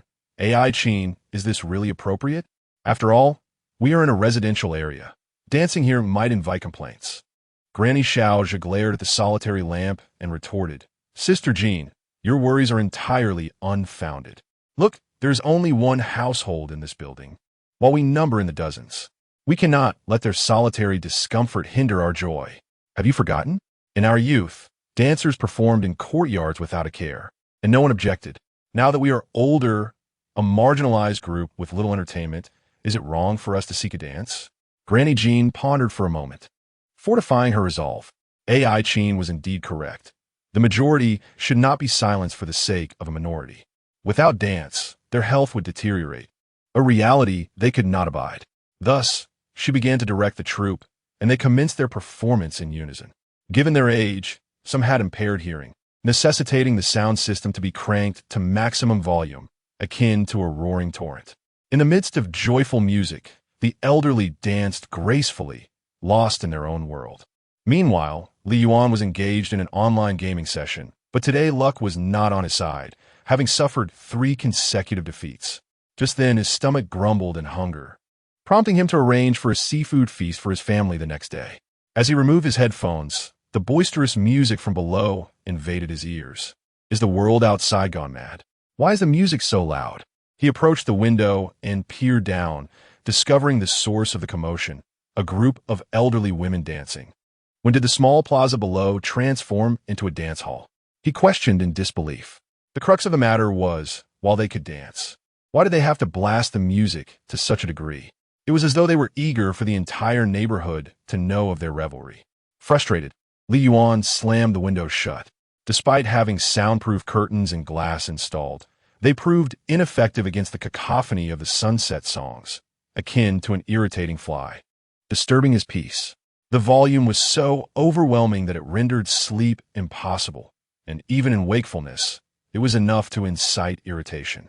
Stepping out of his room, he found his parents and Su Zhenjin seated in the living room, his father and Appo's face etched with anger, his hands trembling slightly. His mother sat beside him, offering quiet consolation. Zhenjin, what has transpired? Li Yuan inquired, pulling Su Zhenjin aside. She sighed softly, explaining there's a group of elderly women dancing downstairs, their music blaring, preventing Uncle and Aunt from sleeping. Uncle went down to reason with them, hoping they would turn down the volume. He approached them amicably, but they were completely unreasonable, even scolding him harshly. One particularly aggressive elderly woman verbally attacked him. Unable to make headway, he returned upstairs in frustration. Having heard Su Zhenjin and Appo's account, Li Yuan resolved to confront the dancing ladies himself. As he descended, he contemplated how to persuade these obstinate elders to cease their dancing in the small plaza.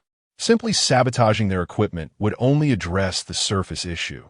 These women, enjoying substantial retirement pensions, had nothing but time and a penchant for disruptive dancing. Merely damaging their devices would lead them to procure new ones effortlessly.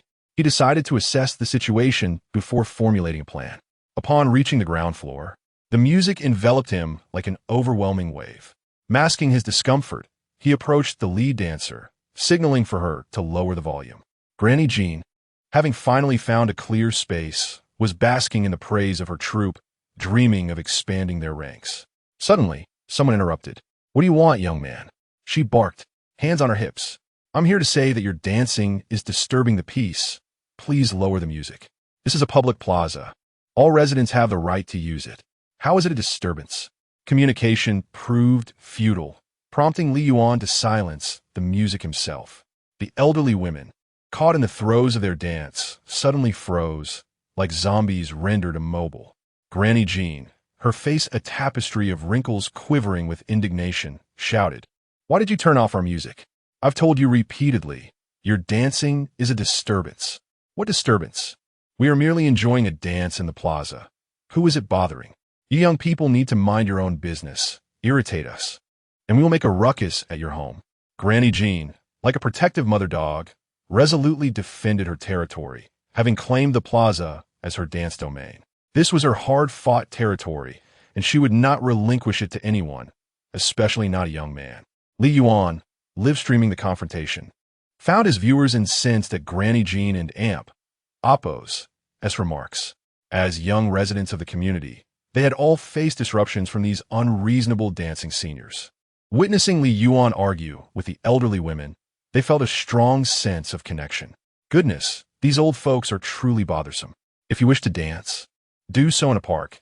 Dancing in a residential plaza is a selfish act. Li Yuan, don't tolerate them. Just smash their speakers and let them dance in silence. Be careful, they might turn vicious if you touch their belongings. This group of old ladies will become formidable if provoked. Why are they even dancing in the community plaza?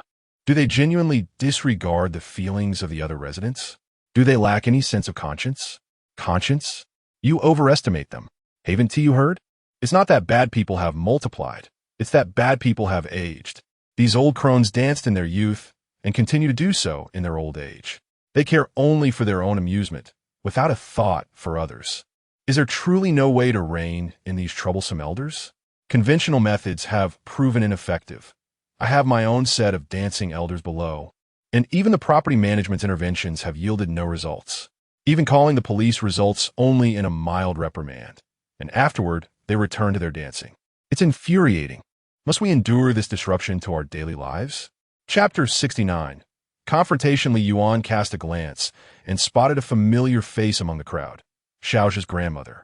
In an instant, he comprehended the situation. This old trickster had suffered a silent defeat yesterday and was now scheming. How insidious to entangle this group of hidden talents. Faced with these stubborn old folks, he found himself at a loss. Expressing anger or resorting to violence would yield no fruitful outcome. Xiao and Oppos' grandmother, stealthily glancing at Li Yuan, felt a surge of joy at witnessing his predicament. "You little rascal, you think you can challenge me? You're still too young." She relished her meticulously crafted revenge plan. Surely, she would bring that boy to his knees. When he could no longer endure and came to apologize, she would humiliate him thoroughly. With a troublemaker like Xiao and Oppos' grandmother in the mix, there was no possibility of a peaceful resolution.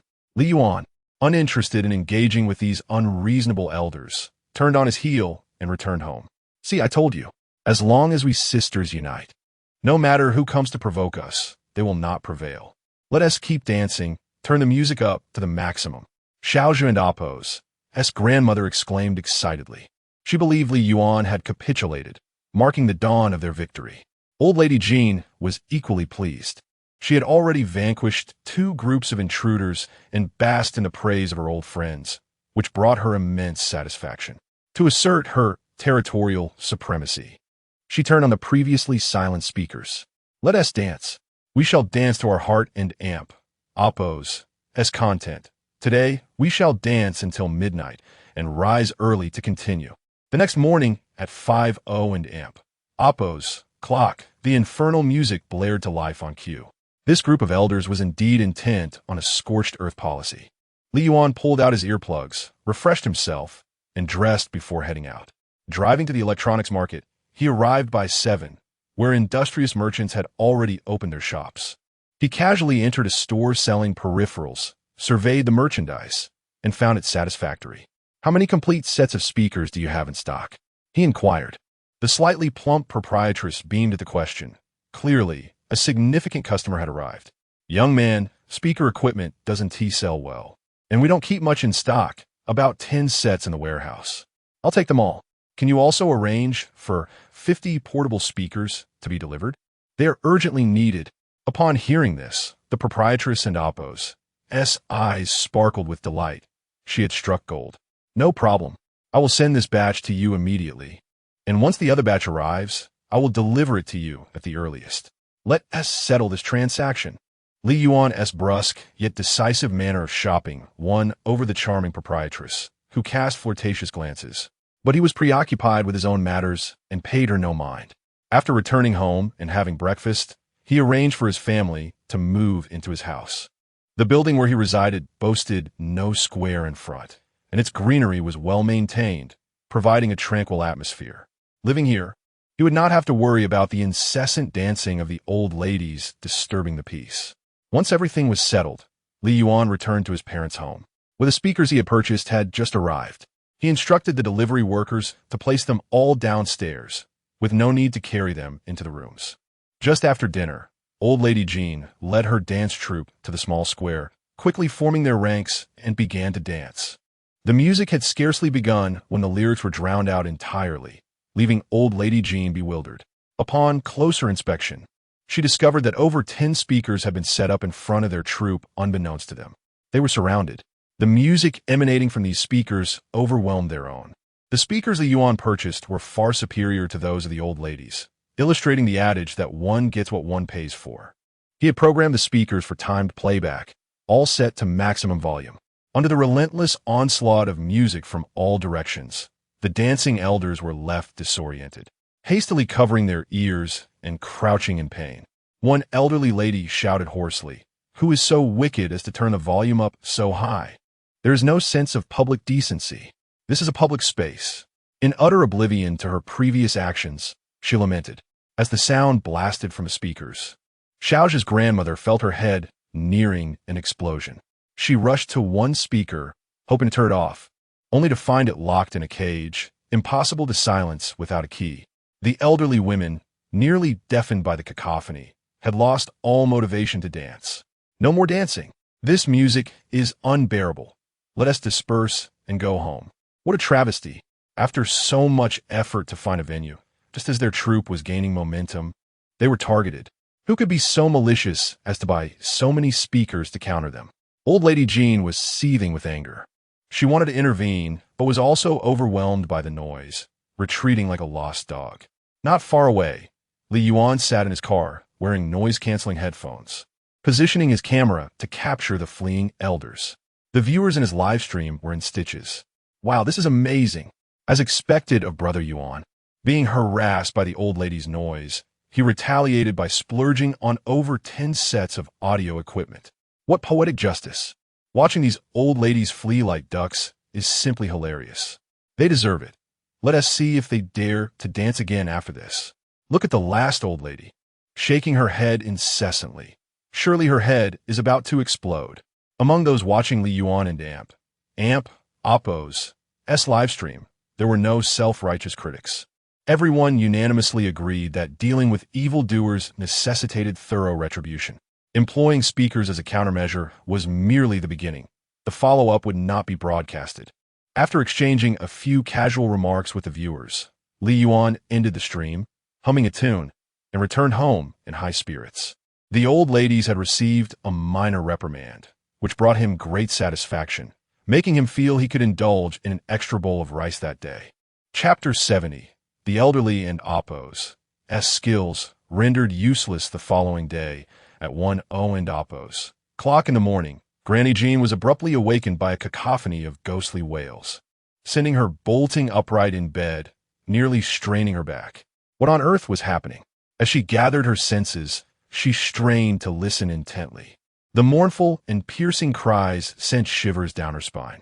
Wrapping herself in a coat, she trembled as she ventured out of her room towards the living room, where the sound grew ever closer.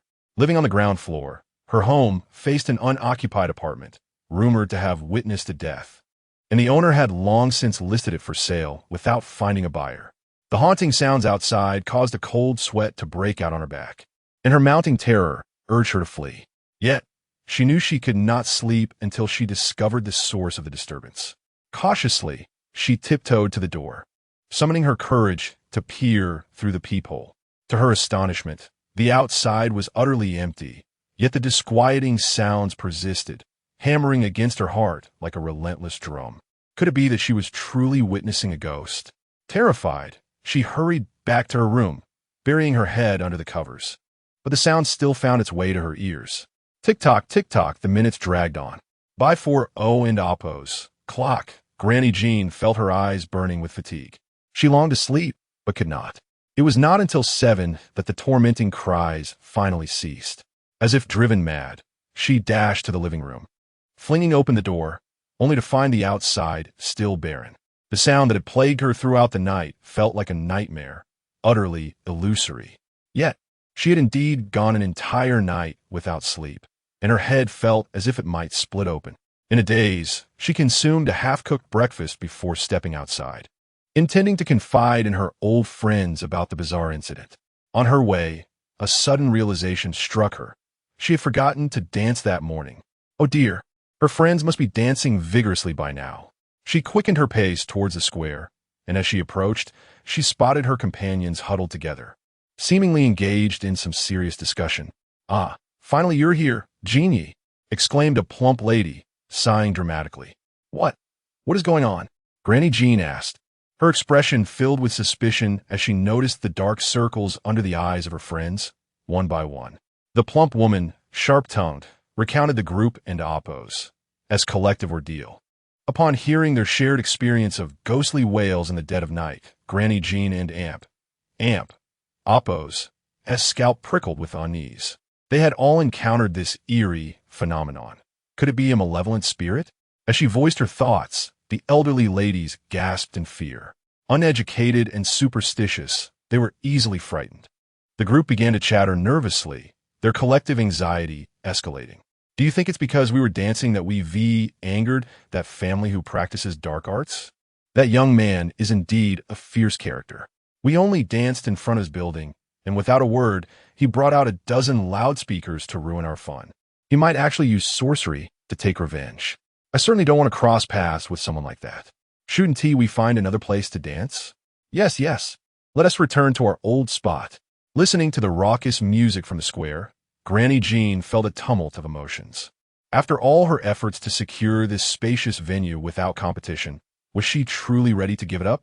She had thought she could easily handle soft target, only to be met with a fierce opponent employing 10 speakers against them. Faced with such an audacious adversary, she felt intimidated and thought it wiser to avoid further conflict. After all, dancing could occur anywhere. They could always revert to their previous empty space where the residents were meek enough to remain silent against their complaints. Seeing the group's wavering resolve, Granny Xiao was alarmed. She had finally devised a scheme to thwart Li Yuan, and she was not about to back down. "Ladies, don't panic. I believe this is all the work of that young man, trying to prevent us from dancing. The more he obstructs us, the more we must persist. We cannot surrender this square." Yet, she acknowledged the sinister nature of the young man. After all, she had endured a night of ghostly cries that robbed her of sleep. "If we provoke him further, I fear I might suffer a nervous breakdown," she admitted. Despite the eerie sounds, Granny Xiao had not experienced them herself the previous night. She was convinced that Li Yuan was behind it all.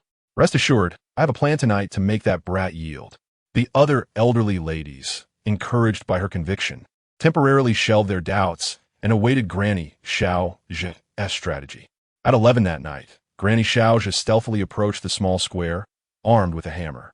This was her ingenious plan, to smash the young man's speakers. She believed this move would not only allow her friends to dance freely, but would also cause him a significant financial loss. With a mighty swing, she began to demolish the speakers, reveling in the sight of their destruction. "You cursed brat. It's your fault my son ended up in jail because you demanded I pay for your car damages. This is merely the first step of my revenge. I will have my sweet grandson execute the rest of my plan. After all, he is just a child and the law protects minors. You'll just have to swallow your losses." The next day, Li Yuan arrived at the square where his parents lived, and, upon seeing the wreckage of the speakers, couldn't he help but chuckle. Whistling a tune, he detached the miniature cameras he had set up, which contained evidence of the elderly women and Oppo's antics. Granny Xiao had thought that by destroying the speakers, she would galvanize her friends to dance once more in the square. However, upon her arrival, she was taken aback to find all the speakers intact and securely locked in a cage. The thunderous music reverberated around her, shaking her to her core. Granny Jean lamented, "AI Chin, didn't you say the speakers were all broken?" Exhausted from another sleepless night haunted by ghostly cries, and having engaged in discussions that only deepened her dread, she was even more reluctant to investigate the noise. As she contemplated a much-needed nap, she was pulled into the dance by Granny Xiao, who insisted they could dance peacefully. In such a deafening racket, how could anyone dance in peace? Confused, Granny Xiao spotted Li Yuan in the distance, leisurely enjoying his breakfast. Suddenly, the truth dawned on her. This young man must have bought new speakers. That wretched little brat. Did he really force me to resort to such extremes? An idea sparked in her mind, and she sprinted towards Li Yuan, determined to employ her signature tactic, falling to the ground and pretending to be injured. As she lay on the ground, twitching dramatically, Li Yuan remarked, "Hey, old hag, I got it all on camera. Your little stunt 1T work." Chapter 71. Out of options in the live streaming room. Viewers erupted with applause as Grandma Xiao clumsily rose to her feet. There is a universal disdain for those who feign injury, as their actions deter the youth from assisting the elderly who truly require help, fostering an increasingly indifferent atmosphere among people, particularly for those driving, navigating bustling streets. The greatest fear is encountering an elderly person who suddenly collapses to the ground without warning. Such mindless attempts at deception are profoundly loathsome. Grandma Jean pulled Grandma Xiaozhu aside and whispered, "I've been kept awake for 2 consecutive nights by inexplicable noises. I suspect we are haunted. Perhaps our dancing has truly provoked something malevolent. That young man seems formidable. Our sound system is no match for him. If things don't improve, we might need to find another place to dance." Grandma Xiaozhu, relying entirely on her circle of elderly friends to confront Li Yuan, was disheartened by their initial failure to make headway. She refused to concede defeat. "Don't worry, Genie. Tonight, I shall forego sleep to uncover the source of these disturbances." The group of elderly women, overwhelmed by the relentless noise, felt as though they were trapped in a hellish nightmare. Under Grandma Jean and Oppo's leadership, they scurried away like cornered mice. This old hag has finally met her match," one viewer exclaimed. "It's truly satisfying to see someone put an end to the thoughtless behavior of those who dance in public squares. My sister was diagnosed with depression and needed to recuperate at home, yet the incessant dancing below compelled her to contemplate jumping off the balcony. I can't stand these square dancers and have tried various methods to deal with them, all to no avail. But Yuan's approach seems effective. I too shall invest in some sound equipment to retaliate." Brother upstairs, Yuan and Oppo's method is indeed costly. A complete sound system costs over 100,000. Previously, he purchased 15 sets, totaling more than $1 million. Unfortunately, they were all destroyed by that old woman last night. "Yuan, you should sue that wretched old hag for willfully damaging private property. She deserves a few years in prison." Indeed, Li Yuan had meticulously compiled the video evidence of Grandma Xiao destroying the sound system, poised to file a lawsuit. However, he chose to bide his time, allowing the situation to unfold further. Since the old woman was clearly unrepentant, it was essential to ensure she would no longer have the opportunity to wreak havoc. That night, Grandma Xiao remained vigilantly stationed at Grandma Jean and Oppo's door, although the latter invited her inside to wait.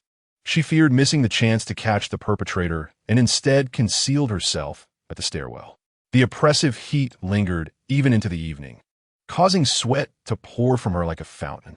Before long, the sweltering conditions and relentless mosquitoes nearly caused her to succumb to heat exhaustion. She endured until midnight. Finally spotting the culprit, she shouted at the furtive shadow, "What are you doing?" The shadow, initially bent down to place something on the ground, was startled by her voice and fled without a second thought. Though Grandma Xiaojia attempted to pursue, age hindered her speed, and she ultimately failed to catch up. Breathless, she returned to Grandma Jean's doorstep and discovered a tape recorder lying on the ground. Moments later, it began to play a haunting wail. Someone is indeed causing trouble. Grandma Xiaojia and Appo's laughter was as eerie as the sorrowful sounds emanating from the recorder. She knocked on Grandma Jean's door, and upon her entrance, declared triumphantly, "You see, I told you someone was up to no good. The source of your sleepless nights is this cursed tape recorder." Grandma Jean seized the recorder, smashed it on the ground, and stomped on it angrily. "Damn it! Who is so malicious as to leave this at my doorstep?" Grandma Xiaojia replied venomously, "It's most likely that young man, deliberately tormenting us, preventing us from sleeping and robbing us of our energy to dance. Let us check the doors of our fellow sisters. There must be more recorders to destroy." The two women marched forward with determination, only to find their friends' doorsteps devoid of any such devices. Grandma Jean puzzled, inquired, "Aikin, what is happening? There are no recorders at our sisters' doors?" Grandma Xiaojia was equally baffled, her forehead adorned with question marks. "Let us knock and see." She rapped on the door with urgency. Shortly, a plump woman opened the door, exclaiming, "Who's banging on my door at this hour? What the hell? Oh, Jean Yi. Ai Chin, I didn't realize it was you," the overweight woman said, slightly embarrassed. Grandma Xiaojia's eyes flashed with irritation as she coldly inquired, "Ho hot, did you hear any wailing sounds today?" And no, it was very quiet today. I finally had a chance to sleep. And then Grandma Jin's face turned awkward as she offered a few reassuring words, unwilling to demoralize her companions. Outside the community, Li Yuan conversed with a shadowy figure. "In the future, when you undertake this task, it's entirely up to your mood. Do it when you feel like it, sporadically, but don't force it, understood?" The shadowy figure beamed with joy. Merely placing a few tape recorders at doorsteps earned him 5,000. Such an opportunity was rare indeed. After imparting the necessary instructions, Li Yuan returned to the apartment complex, retrieving a sound system from his car as he approached Grandma Jean's building. He had already gathered intelligence that all the residents were members of her dance troupe. Thus, he could unleash the music without concern for collateral damage. He cranked the volume to its maximum.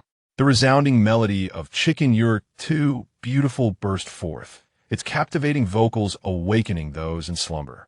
Grandma Jean's companions, having finally found a moment of peace, were abruptly roused by the cacophonous music. They were bewildered, questioning who would play music at such an hour. Suspecting someone must be deranged, the plump woman flung open her window, yelling down at the street, "Damn it! Who has nothing better to do than play music in the middle of the night?" She failed to recognize that when they danced in public squares, they too blasted music, disturbing others. Such a self-serving individual would only express outrage when her personal interests were at stake. The sound from the shadowy figure was truly torturous. Moments later, a disheveled group of elderly women stormed out, looking like wild animals.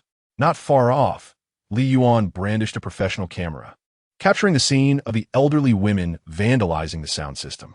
"Yuan, you're losing your mind, playing music at a time like this. Ha! These old hags haven't slept well for days. They must be on the brink of a breakdown. Whether they are or not, they're certainly furious. Quickly record this. We must make them pay." These elderly women likely had no idea that this sound system cost a staggering 100,000. Chapter 72. The old tricks resurface at 9:00 and Appo's clock in the morning. Li Yuan intended to visit the court to submit evidence against Lu Gui and file a lawsuit against Xiaojin Amp, Appo's grandmother, as well as all members of her dance troupe.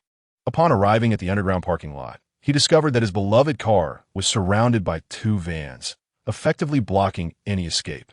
His brow furrowed in frustration. He urgently needed to use the vehicle, but what could he do if he couldn't and Amp, Appo's, get out? There was no contact number on the car to call for help. Li Yuan raised his phone and directed it at his car. "Brothers, my car is blocked and I can't get out. What should I do?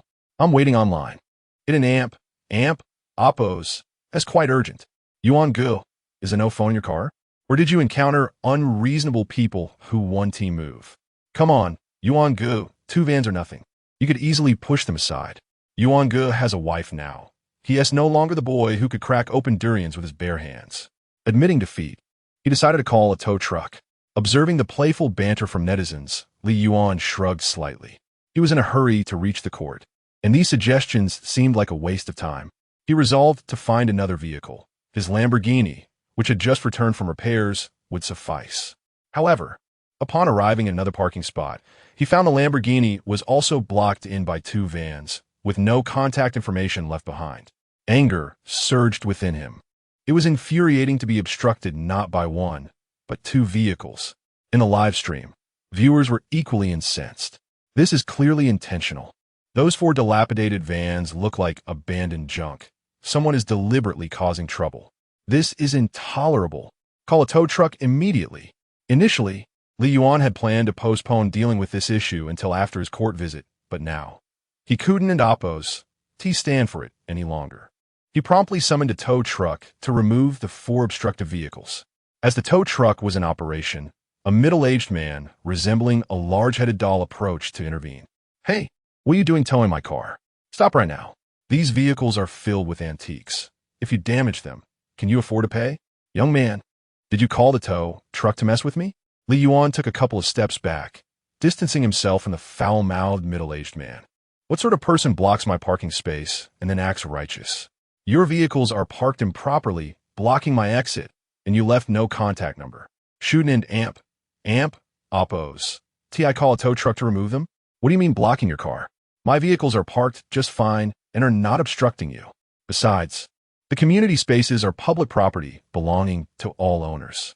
What is wrong with me parking here?" Before Li Yuan could respond, the viewers in a live stream voiced their discontent. How could someone so shameless park recklessly and block others in amp, oppose, paths, yet refuse to back down? This guy bought 4 junk cars and parked them right in front of Yuan going to amp, oppose, vehicle, clearly looking for trouble. I can end amp, oppose, take this. I really want to go over and flatten his pig-like face. Blocking someone else in amp, oppose, car and acting so arrogantly. He has no shame at all. Don and amp, oppose, stop, keep towing. I refuse to believe his junk cars are worth anything. If they get damaged, I'll shower Yuan Ge with gifts to compensate. Count me in. We must teach such people a lesson. They should never be indulged. The viewers were filled with righteous indignation, wishing they could reach through the screen to confront the large-headed man. Li Yuan, however, regained his composure.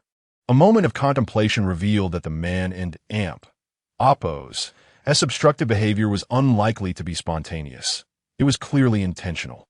He realized he had no prior connection with this man, suggesting a hidden mastermind behind this scheme.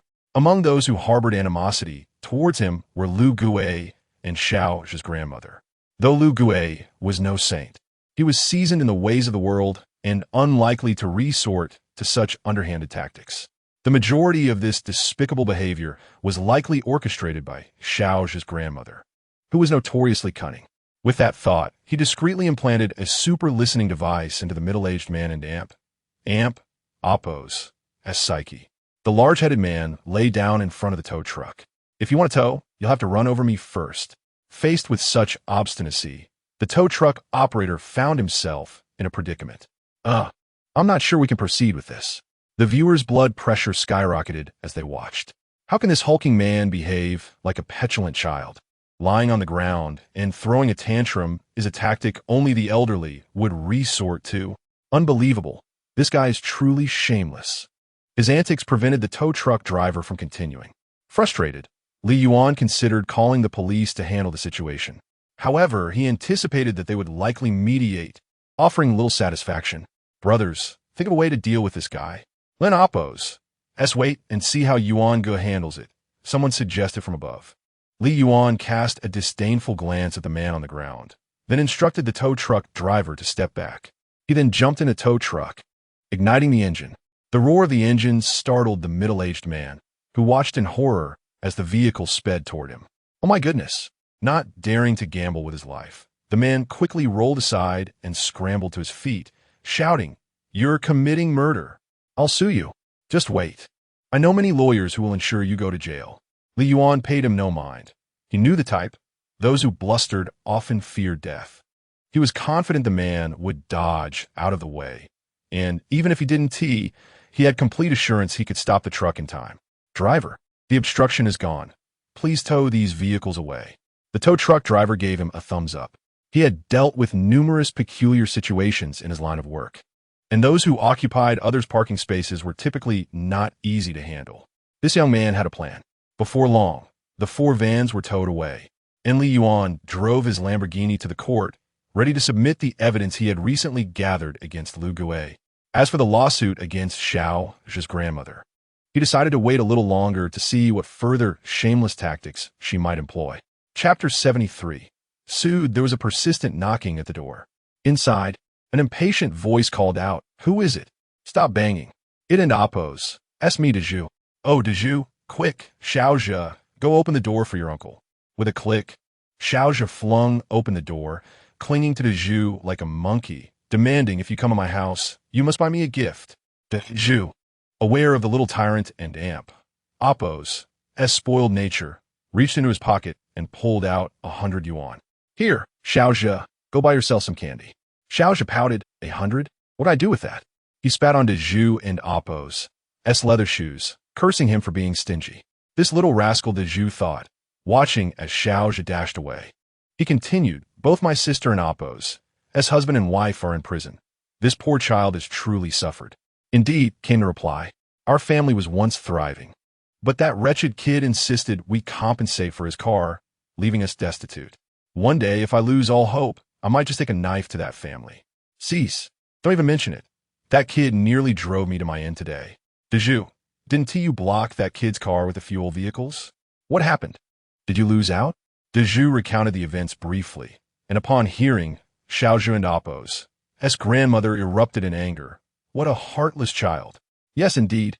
I must sue him and ensure he spends time in jail." "But, Grandma, that might not work.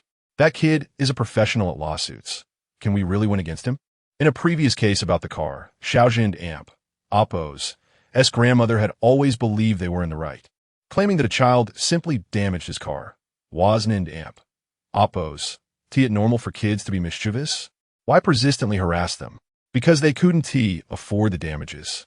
Her son and daughter-in-law were incarcerated. What kind of world is this? Where is the humanity?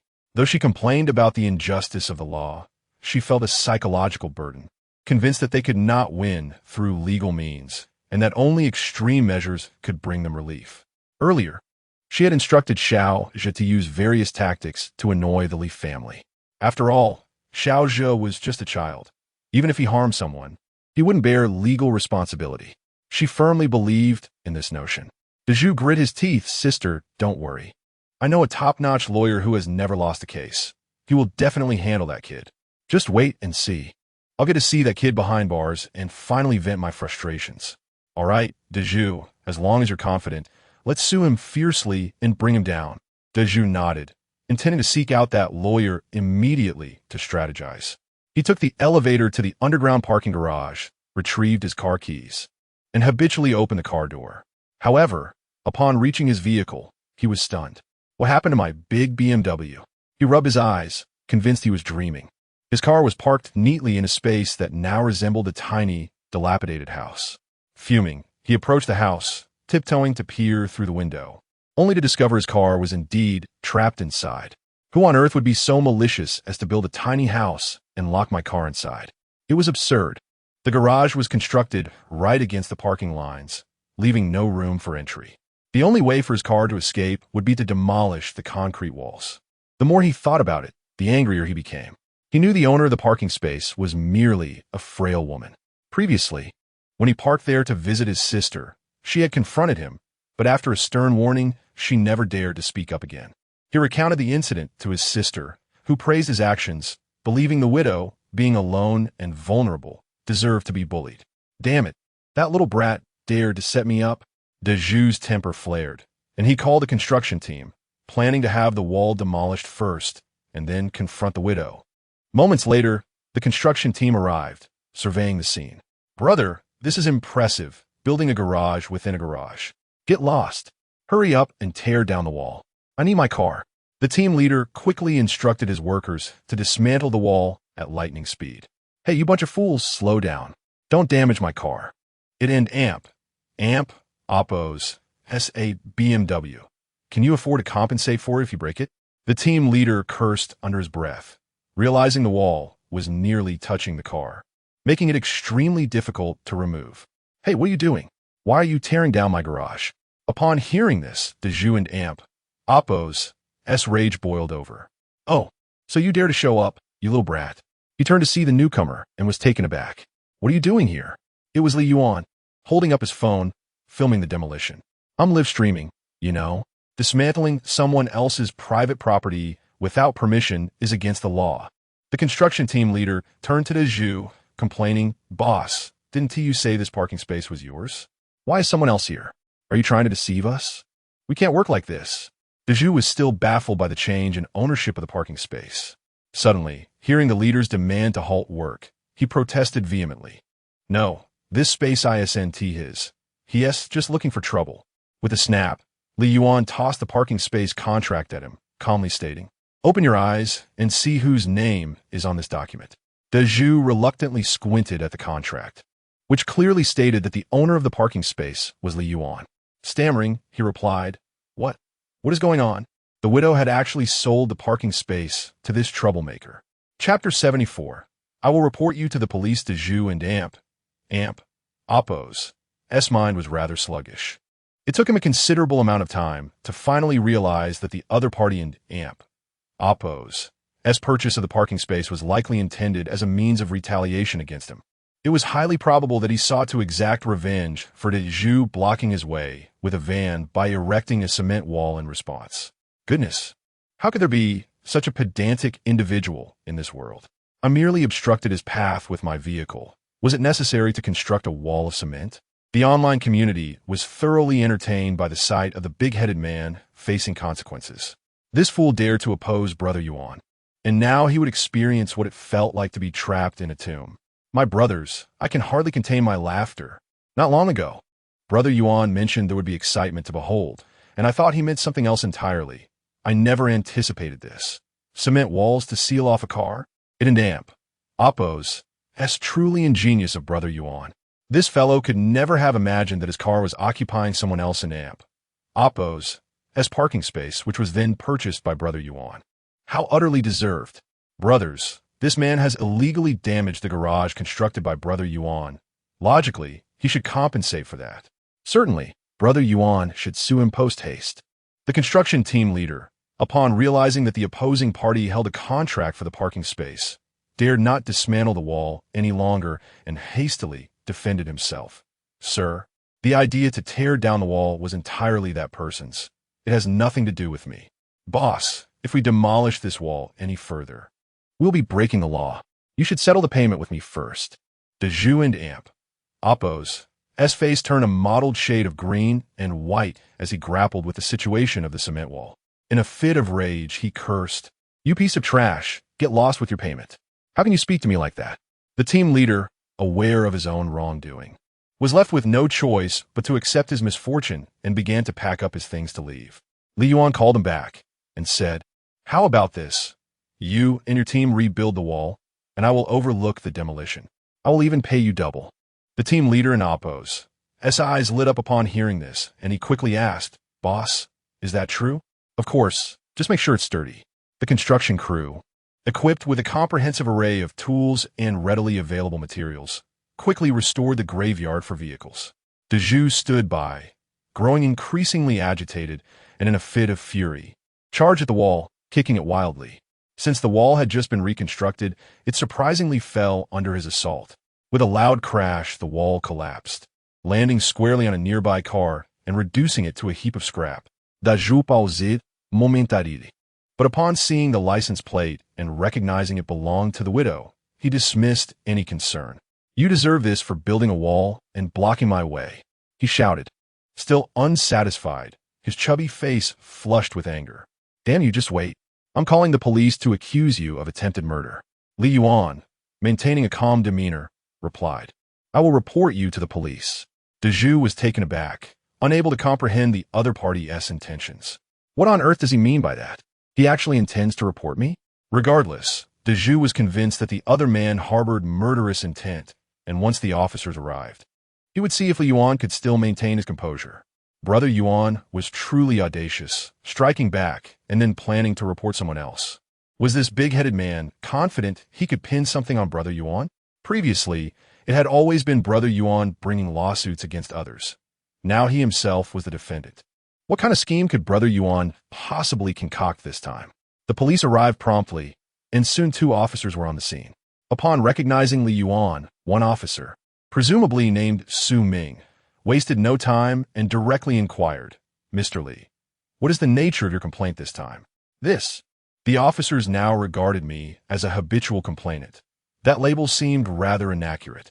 Li Yuan felt a tinge of embarrassment as he replied, "Officer, this time it isn't me filing a complaint. I find myself as the defendant." Dezhu seized the opportunity to interject. "Officer, you must take my side. This man attempted to murder me." Upon hearing Dezhu and Appo's accusation, Su Ming frowned. He was familiar with Li Yuan and knew him to be someone who took matters quite seriously, often lacking warmth in his interactions. Yet, he appreciated Li Yuan and Appo's innate aversion to wrongdoing. If only there were more individuals like him, perhaps the criminal elements would think twice. Did this man truly intend to commit murder? Su Ming found it hard to believe. "Officer, just moments ago this man drove a tow truck directly at me. Had I not reacted quickly, who knows what might have happened? He even erected a cement wall in the parking space, preventing me from moving my car." Su Ming could not fathom that Dezhu would accuse Li Yuan of murder. However, the evidence of the cement wall was undeniable. How should this be explained? "Mr. Li, do you acknowledge the claims made by the complainant? This underground garage is equipped with surveillance." "Officer, if you check the footage, the truth will become apparent," Li Yuan stated, neither humble nor arrogant. Dezhu felt a pang of anxiety as he saw Li Yuan handling the contract for the parking space, realizing that his accusation regarding the wall would likely fall flat. However, he was certain he could win the claim of attempted murder. He was determined to see this man imprisoned. A group of people made their way to the security office, explaining their purpose to the on-duty guard before reviewing the surveillance footage. Given the recent timing of the cement wall incident, the officers first scrutinized this particular footage. After observing the entire sequence of events, Su Ming casually asked, "Mr. Li, what were you doing constructing a wall in the parking space? This obstructs others and is not in accordance with the law. It would be best to dismantle it and settle this privately." "Officer, I was building a wall on my own parking space. This is my private property. I can do as I wish without seeking permission from anyone. Is there anything wrong with that? This is your own parking space?" Su Ming asked, puzzled. Li Yuan handed the parking space purchase contract to the officer. After reviewing it, Su Ming's brow furrowed into a frown.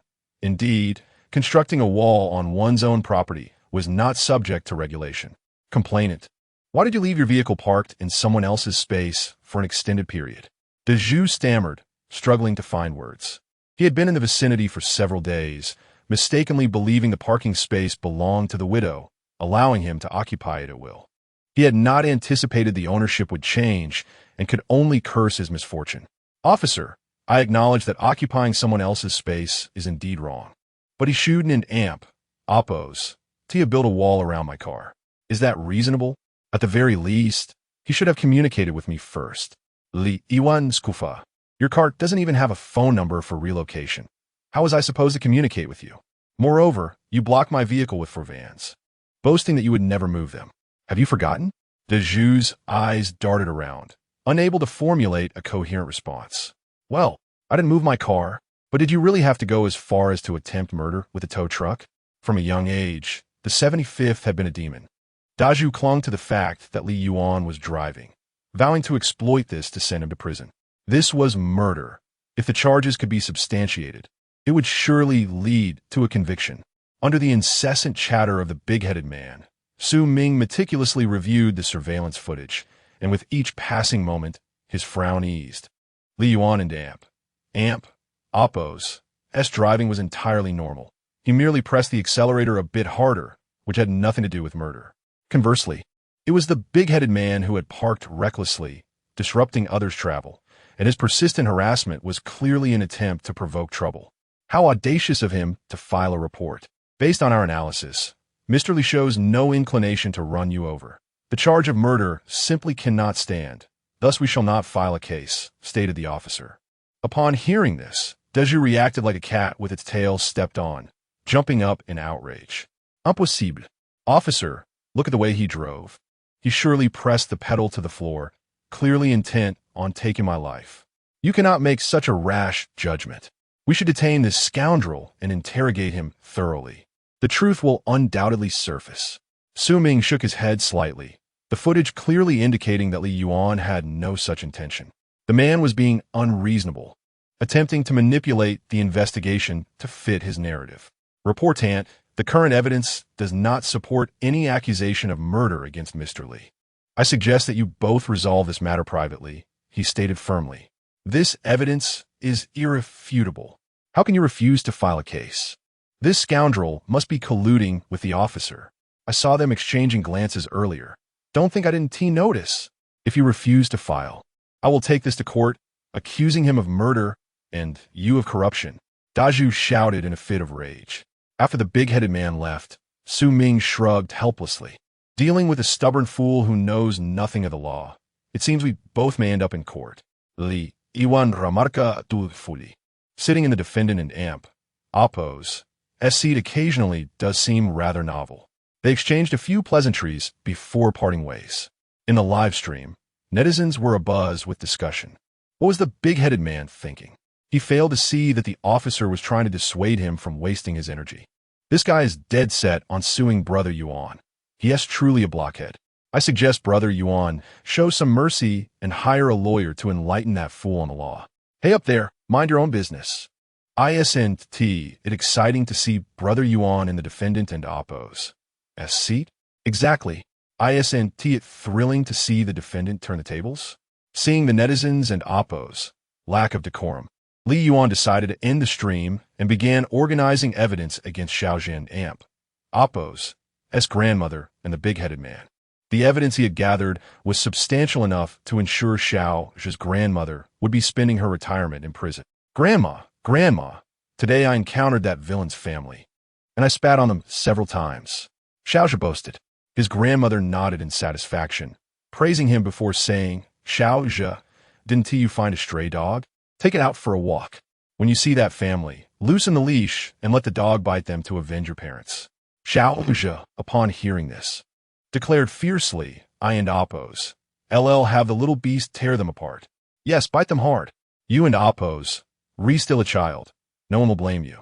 Xiaozhi promptly took the dog outside, rushing to the small park in the community where he had spat on someone earlier.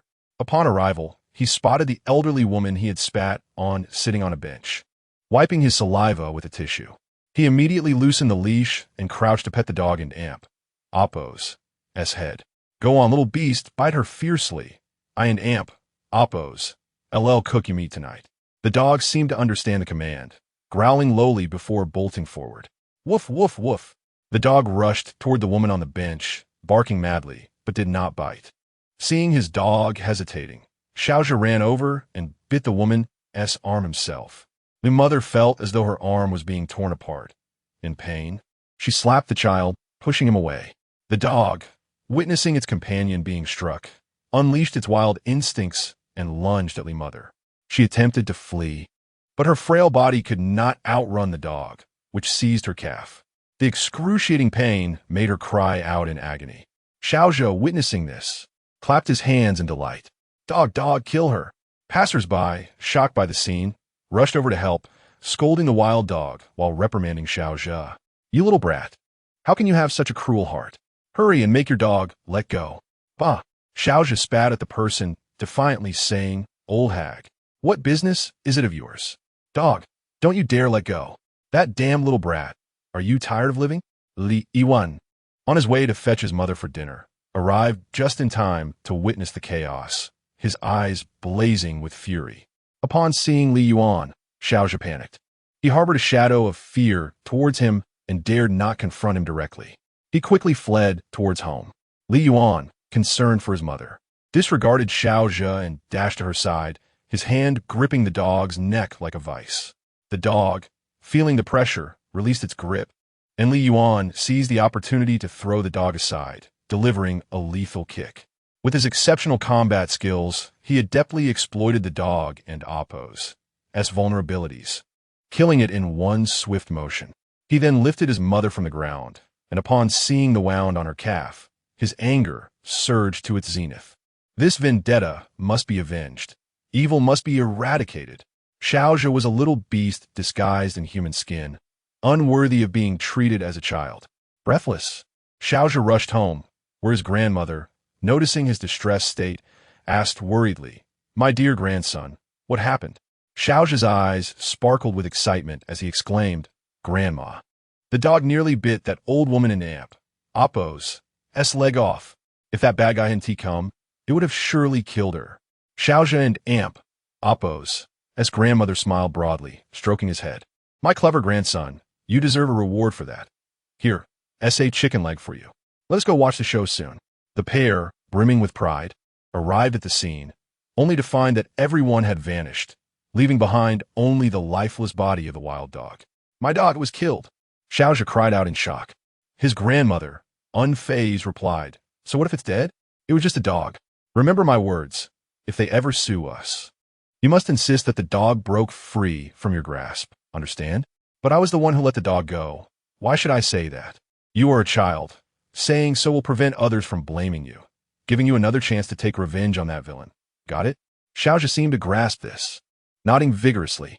Chapter 76.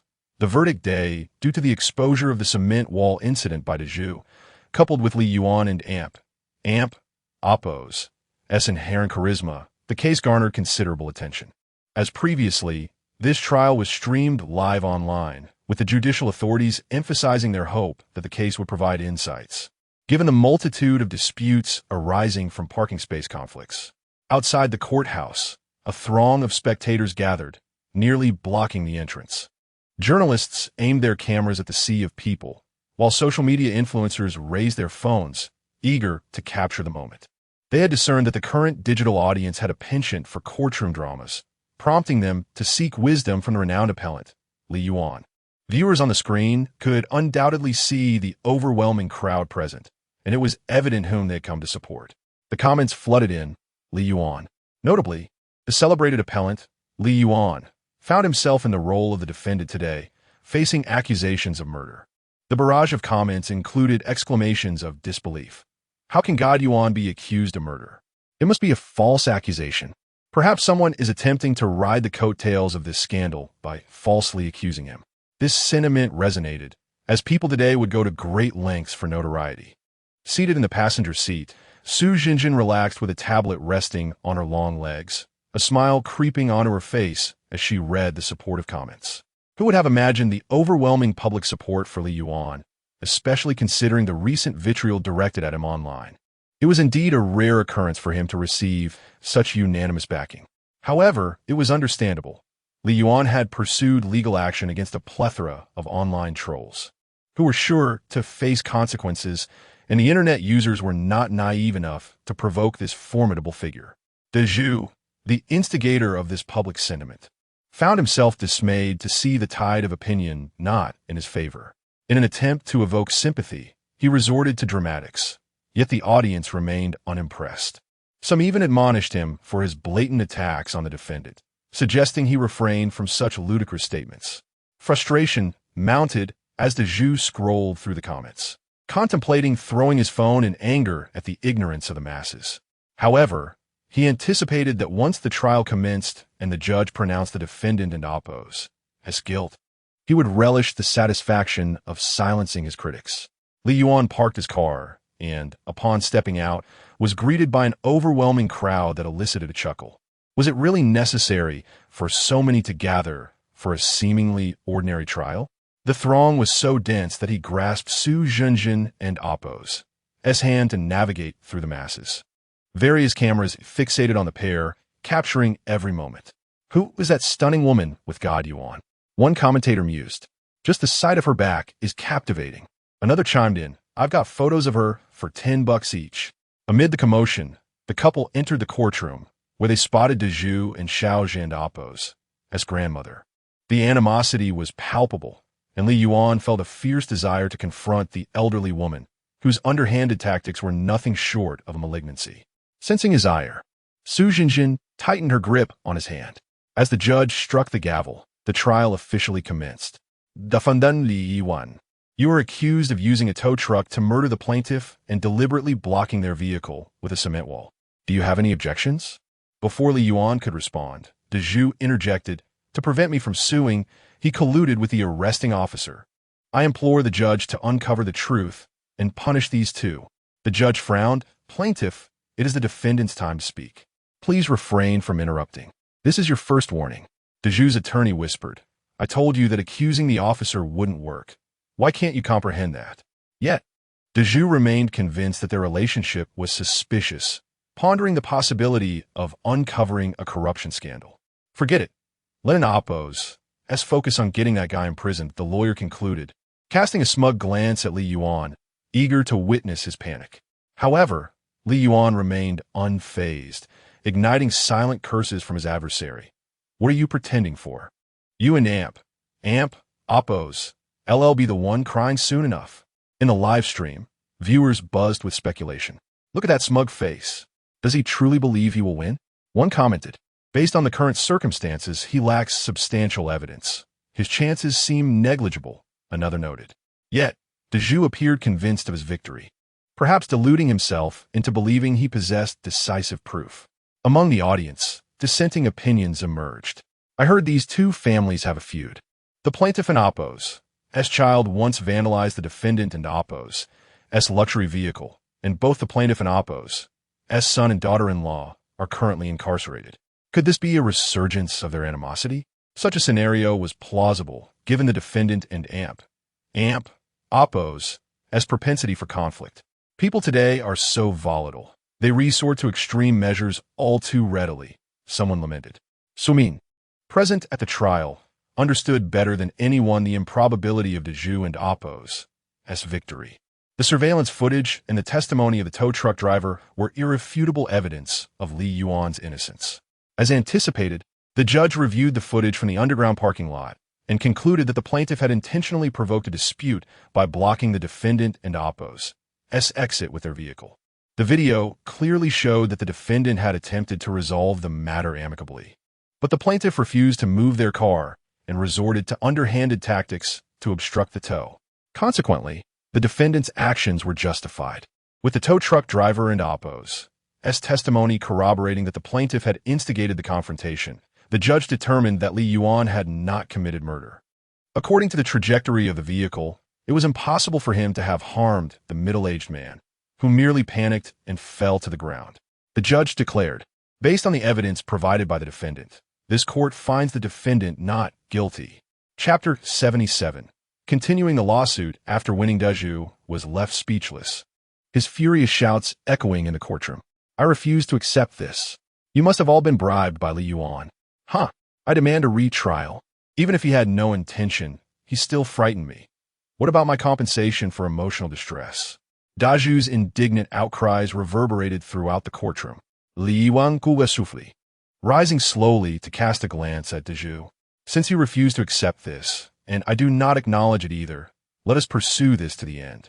Your Honor, I wish to countersue the defendant, De Zhu, for blocking my car and demolishing the wall of my garage. We have no grievances against each other. What could possibly be his motive? Are you being manipulated by someone? Who is the mastermind behind you? How shall my property and emotional losses be compensated? De Zhu was rendered speechless by Li Yuan and oppose S barrage of questions, beads of sweat forming on his forehead. You, Li Yuan pressed on, handing evidence to the judge. The live stream erupted into cheers. I told you, Brother Yuan Wooden and oppose TB at a disadvantage. Sue him into bankruptcy. Brother Yuan is formidable. He is indeed a master of litigation. The onlookers buzzed with excitement, relishing the spectacle of the trial. It was clear they were witnessing a remarkable event, for who did not know who Li Yuan was? Indeed, he would sue at the slightest provocation. Upon viewing the video evidence, the judge's brow furrowed. All evidence pointed to De Zhu as the instigator. Bang, bang, bang. Silence. The judge and oppose S expression was grave as he addressed De Zhu. All evidence currently points to you. Do you have anything to say? What can I say? You are all aiding him. What can I say? Bang. The judge struck his gavel in frustration. Then do not speak. I hereby declare the verdict. Defendant Daju is found guilty of damaging Li Yuan's private property, the BMW, causing significant losses. You will bear all expenses. Furthermore, you are charged with disturbing the peace and blocking Li Yuan's garage, resulting in a 10-day detention. With that, the judge struck the gavel once more. There was no doubt that Li Yuan had won this lawsuit. The live stream was filled with jubilant cheers upon hearing of Li Yuan and Oppo's victory. Our brother Yuan is truly the best. In the audience, Grandma Xiaozhe was seething with anger at the verdict. What a useless fool. Just when it seemed the trial would conclude, Li Yuan shifted his gaze toward Grandma Xiaozhe in the audience. The live stream erupted again in cheers. No way. It seems Brother Yuan has more to say. How thrilling. Seeing Li Yuan and Oppo's gaze, Grandma Xiaozhe felt a wave of panic and immediately tried to leave. She could not afford to provoke Li Yuan now. Just as she attempted to escape, Xiaozhe suddenly began to scream. Grandma, I won't leave. That vile man had those bad uncles take away Uncle. Grandma, I want to unleash the dogs on them. Xiaozhe struggled to break free from Grandma Xiaozhe and Oppo's grip. Hearing this, she devised a plan. After all, Xiaozhe was still young. Who would hold a child accountable, especially one making such a ruckus? At that age, it seemed justifiable. With that thought, she loosened her hold on Xiaozhe. Unfazed, Xiaozhe quickly scanned the surroundings but found no tools to realize his dreams. Instead, he pulled a small knife from his pocket. Everyone froze in disbelief, astonished that a child would possess a knife and brandish it in front of such a crowd. I am Ultraman, here to vanquish you monsters. Xiaozhe clearly did not grasp the seriousness of the situation, leaving the judge momentarily stunned. Fortunately, the court's officers reacted swiftly, tackling Xiaozhe to the ground, where he began to wail uncontrollably. Oh no! Grandma Xiaozhe, witnessing the scene, felt her heart race. The situation had escalated. She rushed forward. Sorry. Xiaozhe is still young. He doesn't understand. Your Honor, since the situation has escalated to this point, I wish to add another lawsuit against Lvi Qin. Upon hearing her name, Grandma Xiaozhe was taken aback. What do you want to sue me for? I haven and Oppo's done anything. Li Yuan, you are being unreasonable. I am merely a feeble old woman, not as capable as you to stir trouble. The judge pinched the bridge of his nose, having just concluded one case only to be confronted with another. And he could not help but admire Li Yuan and Oppo's unyielding bad luck. Let's proceed according to protocol. Court is temporarily adjourned. Li Yuan acted swiftly, drafting the complaint and preparing the court summons. While Grandma Xiaozhe was distracted, he discreetly installed a listening device on her. The content of Li Yuan's lawsuit was roughly as follows. Lvi Qin incited a 6-year-old child to commit heinous acts. She condones Xiaozhe's criminal behavior, which fosters delinquency and warrants the revocation of his bail. Furthermore, he has provided the court with video evidence of Xiaozhe unleashing the dogs on Li's mother, along with a series of other misdeeds. Upon viewing the videos, the court was left astounded. What kind of parent could raise such a delinquent child? Lvi Qin soon received a court summons, trembling all over. This scoundrel is trying to drive me to despair. She seethed, gritting her teeth. Yet fear gnawed at her, as she knew she was no match for Li Yuan. Lvi Qin could only focus on Xiaozhe, knowing the officers would soon come question them, and they needed to unify their story. Xiaozhe, when the officers ask you anything, just say you know nothing, all right? That scoundrel wants to lead us to our doom. When you grow up, make sure to teach that family a lesson and avenge us. Xiaozhe nodded vigorously. Grandma, I'm not afraid of that scoundrel. When I grow up, I will set fire to their house and kill them all. For Grandma's sake. Hearing Xiaozhe's words, Lvi Qin felt a wave of relief and affection as she stroked his head. That's my family grandson. That's the spirit. That scoundrel is an evil force. We are in the right. We are merely enforcing justice. Li Yuan sat in his chair, savoring his tea, every word spoken by Lvi Qin resonating in his mind. He could hardly fathom the extent of her malevolence. As the saying goes, those who share no blood cannot share the same door. After sipping his tea, the live stream buzzed with chatter once more. Brother Yuan, you still have the composure to drink tea. Be careful. That old lady might play dirty. Indeed, I sense that old woman is quite cunning. She must have something up her sleeve. Chapter 78. The live broadcast explodes at this moment. Su Jinjin arrived at Li Yuan and Amp, Oppo's, as community. As soon as she entered, she was spotted by Li Qin. The news of Li Qin's lawsuit had not spread within her square dance circle. Instead, she was engaged in gossip with some of her peers, whispering, "Did you see the girl? She and Amp, Oppo's, Li Yuan and Amp, Oppo's, girlfriend. Really? How could that guy have a girlfriend? She must be blind." Indeed, Li Qin and Amp, Oppo's, entourage relentlessly criticized Su Jinjin. Unfazed, walked past them. However, as soon as she moved on, Li Qin changed her demeanor and approached Su Jinjin directly. Su Jinjin had no intention of engaging with them until Li Qin suddenly said, "You are Li Yuan's girlfriend, aren't you? How could you dare to be with someone like him? Be careful, or you might find yourself being sued one day." Li Qin's friends chimed in, laughing mockingly. Su Jinjin frowned slightly. "I actually like the way he handles lawsuits. Is that a problem?" Her response left them speechless. Li Qin, unwilling to relent, continued to disparage Li Yuan. "You're still so young, you don't understand. When you grow up a bit, you'll realize Li Yuan is a good-for-nothing. What does he do besides sue? Does he think he can support you with money from lawsuits? It's utterly ridiculous. Look at what he has done. He has brought ruin upon our family. At my age, what use is my life anymore?" Li Qin exaggerated her sorrow, managing to squeeze out a few tears. In contrast, Su Jinjin maintained a stoic expression as she regarded her. "Oh!" Su Jinjin shot a cold look and walked away, infuriating Li Qin, who gritted her teeth and hissed. "What a shameless person." At that moment, Xiaozhou appeared, hurling a stone directly at Su Jinjin. Just as it was about to hit her on the back of the head, Li Yuan suddenly intervened, wrapping his arms around her and taking the blow himself. Su Jinjin was momentarily taken aback, only to realize that Li Yuan's arm was bleeding from the impact. The live broadcast erupted with excitement. "This little brat is outrageous. He is a menace. How dare he bully Sister Yuan?" Thankfully, Yuan Shun was live streaming. I just recorded it. Now we have evidence to deal with them. Seeing Li Yuan's injury left Su Jinjin in shock. She hadn't anticipated his sudden appearance. Li Yuan fixed a fierce glare on Xiaozhou, who remained oblivious to the gravity of the situation and stuck out his tongue at them. "I'm going to smash you both. When I grow up, I'll take you all down." Such statements sent shivers through Li Qin's square dance friends, who began to distance themselves. Realizing the precarious position they were in, Li Qin rushed to cover Xiaozhou's mouth. Xiaozhou, filled with rage, bit Li Qin's hand, drawing blood. "Let me go! Let me go!" he shouted, struggling fiercely. Li Qin refused to relent. She could not afford to lose this lawsuit.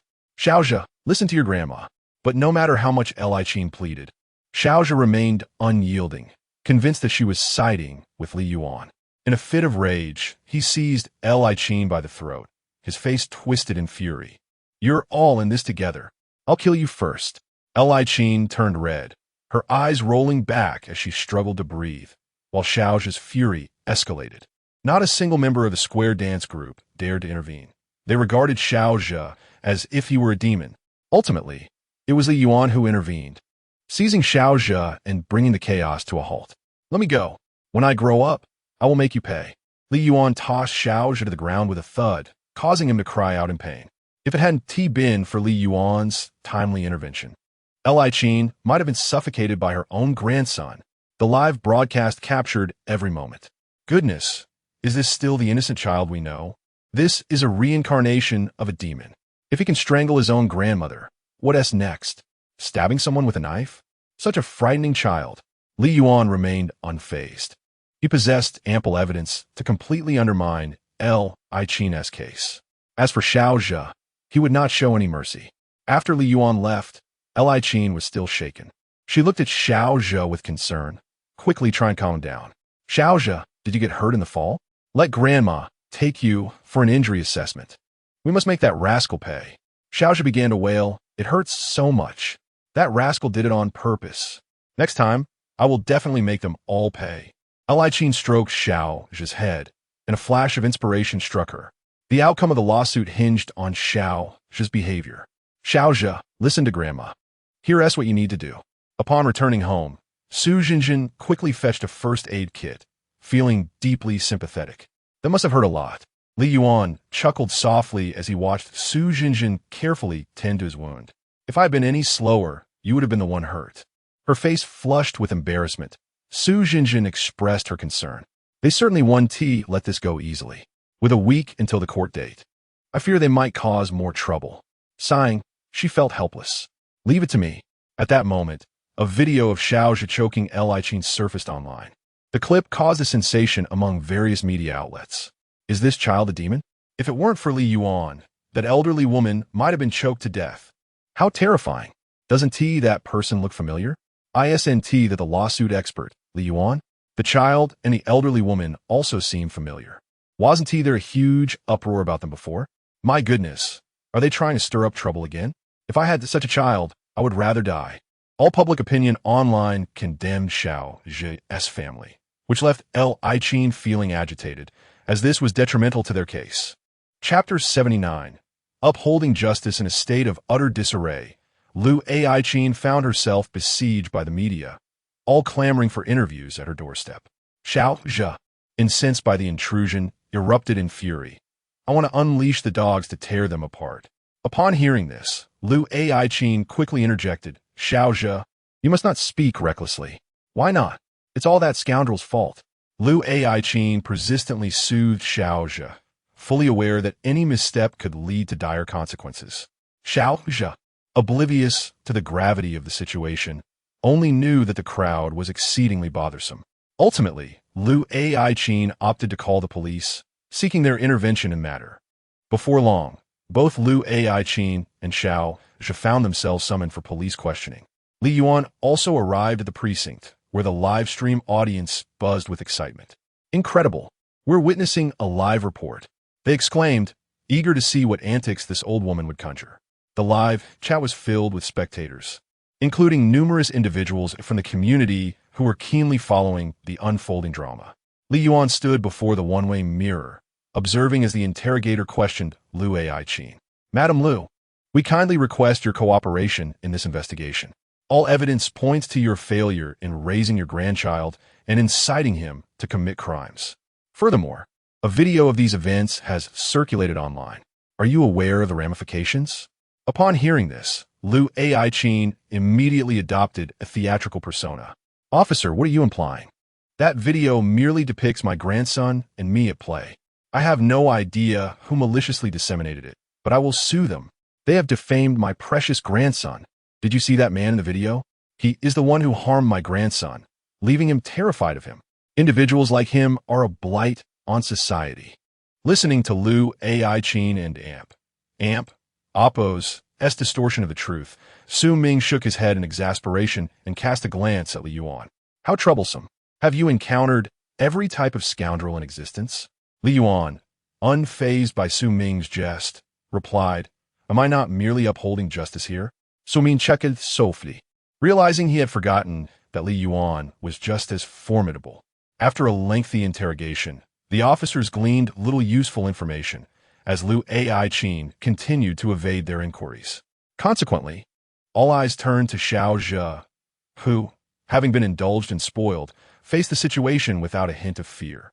He lifted his chin defiantly, crossing his arms in a posture of arrogance. Why did you call me here? Well, young man, I wish to inquire if someone taught you to behave in this manner. Or did you act of your own volition? I don't know.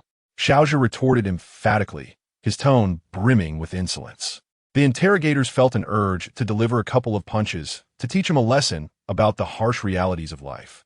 So, did you throw stones and set dogs upon others with accomplices? Is that also you're doing? Are you deaf? How can you not understand what I'm saying?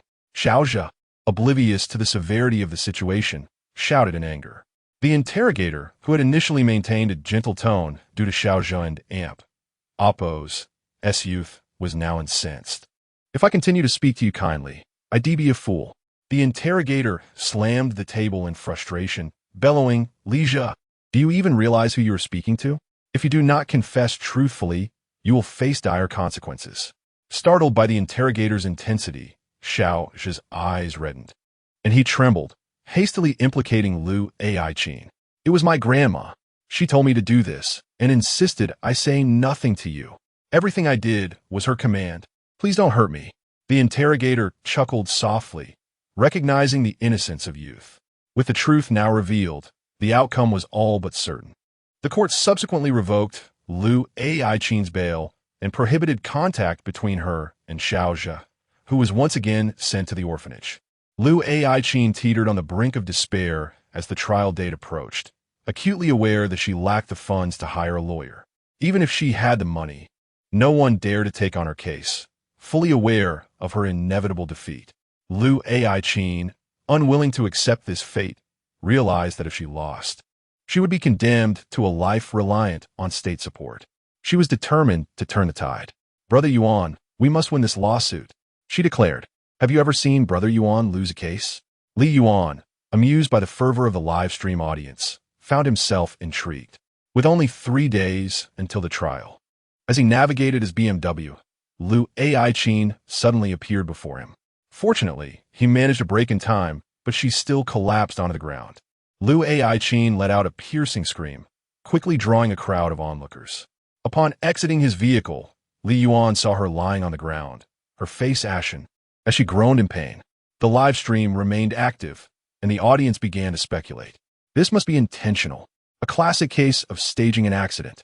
Lu Aiqin glared at Li Yuan. Why are you here? We have no grievances against each other. Why would you hit me? You and Appos, V, already caused enough harm to my family. Do you wish to see me dead? As she spoke, tears streamed down her face, her anguish palpable, before she ultimately fainted. Li Yuan was well aware of her intentions, suspecting she aimed to hold onto a piece of leverage before the trial. However, he knew she could not evade his scrutiny with such tactics. He glanced at the in-car camera footage, coldly stating, I have a dash cam. Do you truly believe your actions will benefit you? Lu Aiqin froze, panic evident on her face. If this were to be exposed, she would face an additional charge of staging an accident. Yet, the performance was already in motion, and halting it was not an option. After all, she had gone so far as to injure herself in orchestrating this incident. Soon, the traffic police and an ambulance arrived, and Li Yuan promptly presented the dashcam footage to the authorities. The footage revealed Lu Aiqin and Appos' sudden appearance without warning, leading Li Yuan to deny any compensation or medical expenses. Lu Aiqin, who had been pretending to be unconscious, could no longer maintain her ruse upon hearing his words. Her eyes flew open. I was simply walking on the road when you suddenly hit me. Isn't the rule to yield to pedestrians and the elderly? You must have intended to run me down. As she spoke, she feigned weakness with a cough, drawing sympathy from the onlookers. Akin to an elderly person struck down without any means to defend themselves, only to be judged harshly.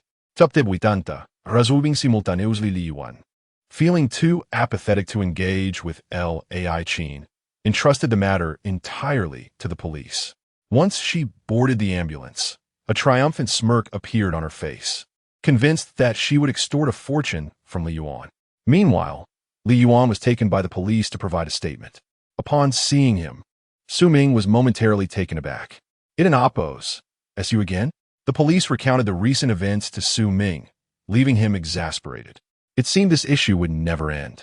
Soon, the assessment of L. Aiqin's injuries was completed, revealing a clear fracture in her arm. Although Li Yuan possessed a dashcam, the footage had evidently been tampered with, as it displayed a black screen upon inspection, failing to capture the incident. The audience in the live stream erupted once more. No way. Is Brother Yuan about to face a setback? This is clearly a malicious scheme. Someone must have deliberately damaged Brother Yuan's dashcam. What are you planning to do now, Brother Yuan? Seizing this opportunity, L. Aiqin wasted no time in filing a lawsuit against Li Yuan. The viewers were agog at the news. It's rare to see Brother Yuan being sued. I think that old hag is desperately trying to reclaim her losses. Li Yuan remained unfazed, proposing that this lawsuit and the previous one be addressed concurrently. Two distinct cases resolved simultaneously. This declaration sent a thrill through the audience. Brother Yuan, what is your plan? We currently lack any evidence. It appeared that the old woman might indeed have the upper hand. Lost in contemplation, Li Yuan was interrupted by a notification from his system. Congratulations, host. You have triggered the AMP, Oppos, refuse to be scammed in AMP, Oppos event. Random task. You are presented with two choices. First, opt for a settlement and compensation. Second, choose to confront them head-on.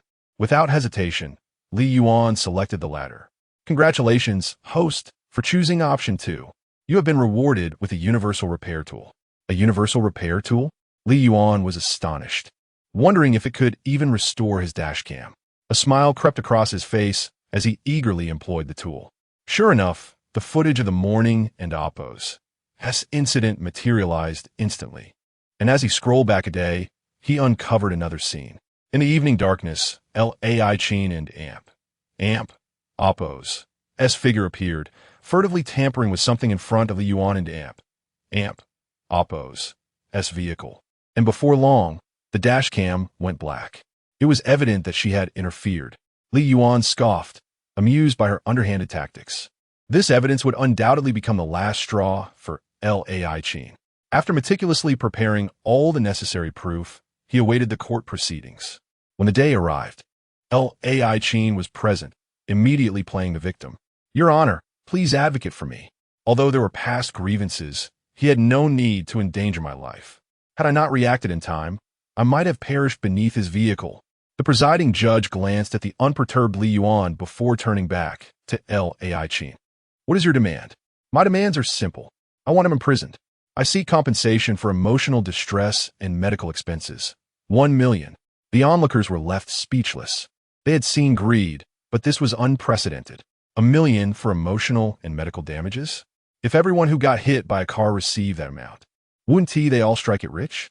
Following her declaration, Lai Chin presented her injury assessment to the judge, feeling assured of her victory.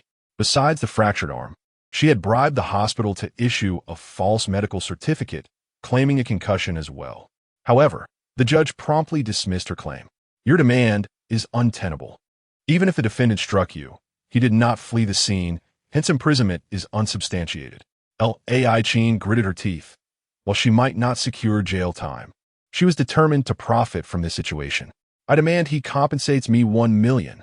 My frail body is riddled with ailments, and this fright could send me to my grave. For someone as wealthy as him, 1 million is mere pocket change. The judge turned to Li Yuan. Do you have anything to say, defendant? Indeed, I do not accept this accusation, Li Yuan replied, causing the audience to gasp, spectators murmuring in disbelief. Even Li Yuan's livestream viewers were incredulous. Brother Yuan is a genius, but he has no evidence, so do you possess any proof to substantiate your claim? The judge inquired coldly. Li Yuan presented the evidence he had gathered. As the judge examined the video, his eyes widened in shock. Revealing Lai Chin tampering with the vehicle before the camera went dark. The subsequent video showed Li Yuan driving normally, while Lai Chin recklessly dashed into his car. Upon viewing this evidence, the judge's fury ignited, striking the gavel with force. Lai Chin, you orchestrated this charade. Are you aware that you're implicated in defrauding the police and deceiving the court? Such actions warrant imprisonment. Lai Chin panicked, clearly unaware of what Li Yuan had shown the judge. Attempting to explain, she stammered, "No, I didn't." The judge promptly ordered the footage to be displayed for her viewing. As she watched, horror washed over her. She froze, trembling, drenched in cold sweat. No, this can't be. It's a fabrication. I've been wronged. Li Yuan chuckled lightly. Whether it was malicious intent is unclear, but the underground parking lot surveillance captured your presence. Coincidentally, I know someone who specializes in repairing footage, and lo and behold, my dashcam was restored. Lai Chin could no longer contain herself. She wished to flee, and even her lawyer was at a loss, shocked to discover Lai Chin had deceived him. Ultimately, the lawyer stood up and left. The judge struck the gavel with authority. The verdict is in. The plaintiff's lawsuit is dismissed. Furthermore, she is implicated in defrauding the police and the court. This is a criminal offense. Court is temporarily adjourned. The next trial will continue shortly. With that, the judge exited the courtroom. Lai Chin stood frozen in place. It was over for her. She was truly finished. The fans in the live stream rejoiced. Who would have thought Brother Yuan had such an ace up his sleeve? It's caught us all off guard. I told you, Brother Yuan has never lost a case. Witnessing the unfolding drama was exhilarating. Everyone had suspected Lai Chin and Appo's self-directed performance, but this revelation was beyond expectation. In that moment, Lai Chin felt genuine panic. Chapter 81. I must win this lawsuit. She is bound to lose. By the time the second half of the trial commenced, Liu Chin was already trembling with fear. The judge began to scrutinize Liu Chin and Appo's previous actions, destroying audio equipment worth hundreds of thousands and inciting her grandson to commit crimes. This was undoubtedly nurturing a murderer, and many members of society concerned with this matter unanimously believed that Liu Chin should be imprisoned. Bang, bang, bang. The defendant, Liu Chin, had vandalized the plaintiff's audio equipment worth hundreds of thousands and incited Li Jia to commit crimes, clearly contributing to the cultivation of potential murderers in society. Her crimes were grave. Upon hearing this accusation, Liu Chin vehemently denied it, exclaiming in panic, "I do not acknowledge it. I do not. I am aware there are flaws in my methods of educating my grandson, but I do not believe my approach is wrong. I never urged him to commit murder or arson. I was merely teaching him how to defend himself. How can this be construed as incitement to crime?" A murmur of disbelief swept through the courtroom as everyone watched Liu Chin desperately attempt to justify herself. The presiding judge furrowed his brow in concern. Seizing the opportunity, Liu Chin pressed on, "What evidence do you have that I incited my grandson to commit crimes?" At that moment, silence enveloped the room. Li Yuan slowly produced a tape recorder, which echoed with the hushed conversation between Liu Chin and Xiao Qin. "When I grow up, I will definitely kill them." The innocent voice of Xiao Zhe resonated from the recorder. Liu Chin was taken aback, her face draining of color as beads of sweat formed on her forehead. Good.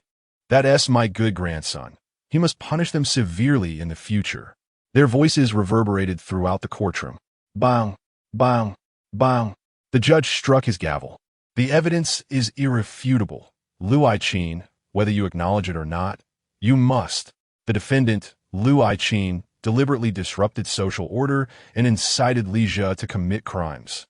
The charges are severe, warranting a 15-year prison sentence. When Liu Chin heard the verdict of 15 years, darkness enveloped her vision, and she fainted. For her, 15 years meant living her remaining days confined within prison walls. This incident finally reached a conclusion, and Li Yuan enjoyed a rare moment of peace. Li Yuan and Su Jinjin strolled through the community, when fortuitously, they spotted a familiar small figure. Su Jinjin, filled with compassion, pointed to the little one in the distance, saying, "Isn't that Li Jia?" Ever since Li Jia entered the orphanage, he had once again angered everyone there. He bullied the other children mercilessly and even disregarded the director. He had arrogantly declared that he would make the orphanage pay, and most alarmingly, he had almost set the place on fire while wielding a torch. This incident garnered significant attention, and the orphanage could no longer accommodate such a child, hastily expelling him that very night. Having nowhere to return, Li Jia found himself homeless, his house having been mortgaged to pay off debts, leaving him with no place to sleep. Now he could only scavenge for scraps to survive. Li Jia, disheveled and unkempt, wore tattered clothing, and his face bore no trace of his former arrogance. Instead, he appeared lost, wandering near the community entrance with a garbage bag in hand. Watching other children laugh and play, envy and resentment filled his eyes. Su Jinjin, witnessing this, felt a pang of sympathy. "It's truly pitiful. Should we help him?" With a glance at Li Yuan, Su Jinjin approached Li Jia. Upon seeing them, Li Jia and Appo's face transformed into a mask of suspicion and anger. He raised the can in his hand, ready to throw it, but hesitated, realizing its potential value. As Su Jinjin drew near, she said, "Little friend, the garbage outside is difficult to collect. I've spoken with the security. You will be responsible for all the garbage in the community from now on." Li Jia, suppressing his joy, glared at Su Jinjin's departing figure, seething with frustration. "Sister-in-law, this is too satisfying."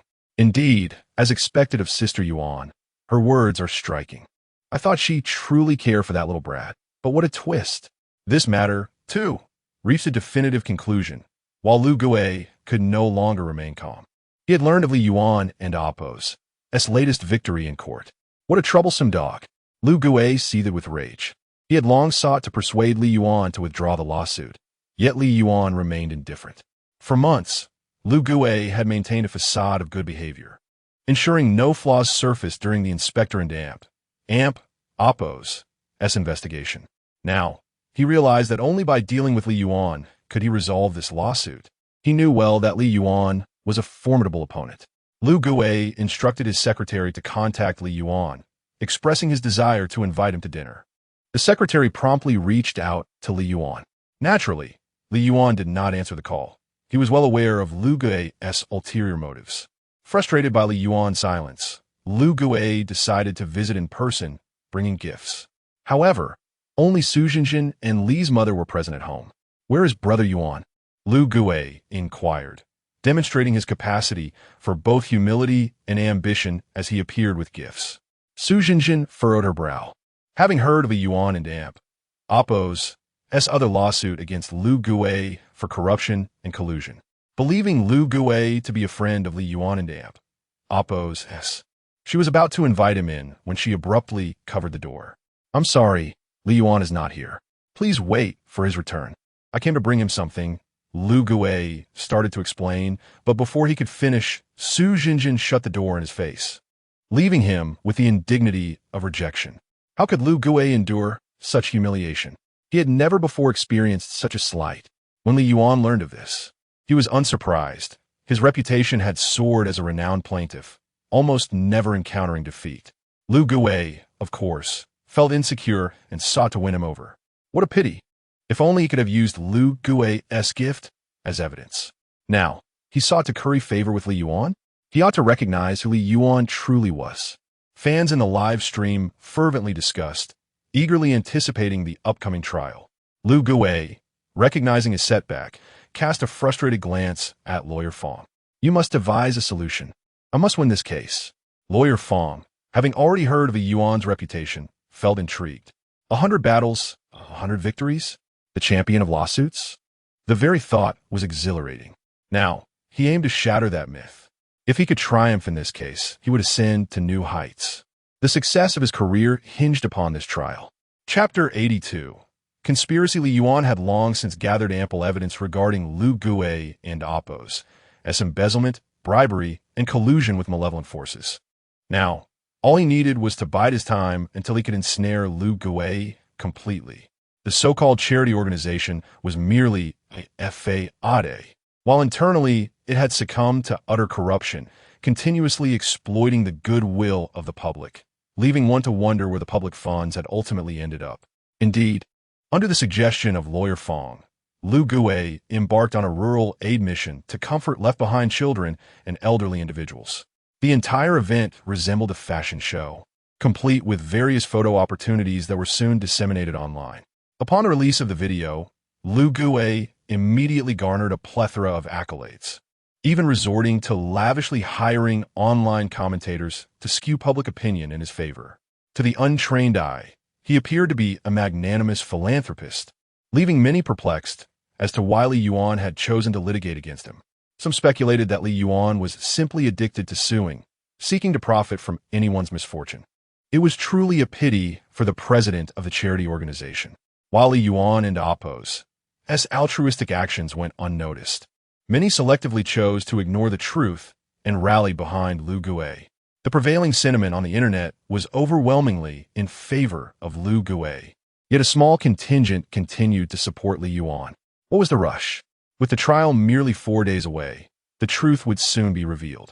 The charity and Appo's eloquent proclamations were easy to dismiss. I concur with the sentiments expressed above. Yuan Shun has never resorted to murder. In the live streaming room, Li Yuan and Appo's fans are also discussing the unfolding events. Yuan Shun and Appo's notoriety had once again surged, indicating that he was in for another tumultuous ride. Yuan Ye, do you know what astonishing secret I discovered today? Someone under the alias AQ has made a statement. This caught Li Yuan and Appo's attention. AQ continued. Just a few days ago, the charity organization claimed to perform great acts of kindness. Ironically, I happen to be a villager from that very area, and it was utterly hilarious to witness. They spoke of aiding villagers, but it was all staged. Can anyone guess what happened in the end? As AQ's remarks reverberated through the live stream, the audience erupted in excitement. What happened? What happened? Hurry up and tell us a go. Don't dawdle. I'm withering away from anticipation. AQ spoke once more. I personally witnessed them pack everything up and leave right after the photo shoot, claiming to support and assist the villagers. Little did we know, they were merely there for the photographs. This revelation ignited the live stream once more. This is explosive. Yuan Yi. Take him down for daring to exploit the goodwill of the masses. The audience reacted with fervor, calling for action against Lu Gui. Indeed, it and Amp oppose. That's outrageous. We stand behind Yuan Ge. The online community, quick to judge, cast aspersions on Li Yuan, accusing him of frivolous lawsuits. This performance was nothing short of theatrical. Upon realizing that his staged antics were on the verge of exposure, Lu Gui panicked and promptly bribed local villagers to testify on his behalf, temporarily quelling the situation. Following this incident, Lu Gui began to regard Li Yuan with trepidation and hastily reached out to his network. Do me a favor. Once this is resolved, the reward will be substantial. Li Yuan is merely concerned about his girlfriend. Haha. After hanging up, Lu Gui wore a grim expression. Could a mere online celebrity dare to challenge him? He had ample means at his disposal. Contemplating this, Lu Gui resorted to leveraging money and connections to diminish Li Yuan and Oppo's as popularity, ensuring that discussions surrounding him were suppressed. Lu Gui even attempted to meddle with a live streaming platform that hosted Li Yuan. However, the platform was not Navi. Li Yuan provided them with significant traffic and revenue, making it unfeasible to simply silence him. Frustrated, Lu Gui gathered with some of his equally inept associates. Lu Gui, you've really fallen from grace. Don't let us take the fall for you. We've shown you our loyalty, and if you can't deal with him, we'll have a problem. A rotund man with a beer belly raised his glass, speaking slowly. I've taken care of things on my end. You can pursue this lawsuit without worry. Another middle-aged man chimed in. Lu Gui expressed his gratitude profusely, toasting and thanking those present. Li Yuan was fully aware of Lu Gui's clandestine dealings. Their conversations were etched in his memory. Did Lu Gui intend to threaten him with Sujinjin, colluding with malevolent forces to oppress him? Buying people and Amp Oppo's loyalty? If even a single word of this leaked, it would be sufficient to ensure Lu Gui and Amp Oppo's downfall. The first trial commenced. Lawyer Feng had meticulously prepared various documents and performed exceptionally well from the outset. Mr. Li, our President Lu has diligently served the people. You claim he embezzled public funds and misappropriated money, wherein Amp Oppo's as your evidence? After stating this, Lawyer Feng presented the financial records of the charity to the presiding judge. Your Honor, this statement details our association and Amp Oppo's as financial transactions. Every cent has been utilized for the welfare of the people. These accusations are clearly defamatory. As for alleged collusion with malevolent forces, that is utterly baseless. Mr. Li, do you not have friends? Please distinguish between friends and malevolent forces, and do not unjustly accuse the innocent merely for the sake of litigation. Lawyer Feng and Oppo's arguments were cogent, resonating with the audience, and soon discussions ensued. Indeed, it seems Li Yuan has become somewhat unhinged, intent on suing everyone he encounters. ISN and Amp Oppo's that the truth, winning a few lawsuits has inflated his ego, leading him to falsely accuse good people. Indeed, President Lu is quite admirable. Silence. The presiding judge rapped his gavel in discontent. Mr. Li, do you have anything to say? Yes. Li Yuan and Amp Oppo's gaze turned toward Lu Gui. This financial statement I've obtained starkly contrasts with the one you possess, President Lu. Could it be that the charity has two sets of financial records? Li Yuan produced another financial statement, leaving Lu Gui momentarily stunned, clearly unprepared for this revelation. The presiding judge furrowed his brow upon examining the two statements, both bearing the association and AMP, Oppo's, official seal. One of these must be fraudulent. It appears you have intentionally crafted a fictitious financial record to frame me, Li Yuan. Your tactics are quite cunning, Lu Gue retorted, his words laced with fury. He knew all too well that the financial statement in Li Yuan and AMP, Oppo's, possession was authentic. Has the investigation by the authorities yielded no results? Upon hearing the judge and AMP, Oppo's, words, Lu Gue and Oppo's, anxiety resurfaced. Subsequently, Li Yuan submitted a plethora of evidence to the presiding judge. Is it merely a matter of misappropriating $1 million in funds? What a deceitful scoundrel, Li Yuan. Xiaowei, please call Lin Ji and ensure he secures my escape route, while also taking care of Li Yuan. These fools. All the funds are in my hands. Chapter 83. Lu Gui's defeat in merely 3 sentences. The most sinister scene of the Charity Association was unveiled, accompanied by irrefutable evidence that pointed to Lu Gue and AMP, Oppo's, misdeeds. Lu Gue, utterly bewildered, could hardly fathom how his meticulously orchestrated scheme had been so effortlessly dismantled by Li Yuan. Almost immediately, a victim emerged, a distraught mother. Upon entering the courtroom, she rushed towards Lu Gue, tears streaming down her face as she vehemently accused, "Return my daughter! Return my daughter!" The spectators gasped in collective sympathy, while Lu Gue struggled to recall who this woman was. She choked on her words, addressing the presiding judge, "Your Honor, I am Lu Chun.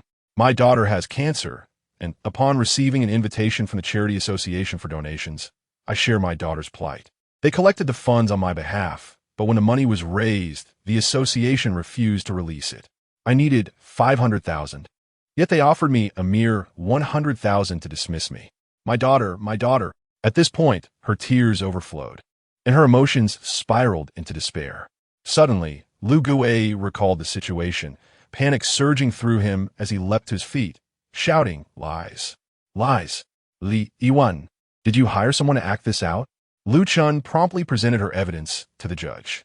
Now, Lu Gue found himself cornered. The evidence overwhelmingly indicated his embezzlement of public funds and deceit against the public, entangling him with malevolent forces. Defendant Lu Gue, the evidence is irrefutable. I hereby pronounce you guilty, sentencing you to 50 years in prison with a 3-month probation. The Charity Association is to undergo an investigation and subsequent closure. Lu Gue and AMP, Oppo's, eyes widened in disbelief. Even the previously arrogant lawyer Feng was rendered speechless, frozen in shock. It was evident that he had no chance of winning this lawsuit.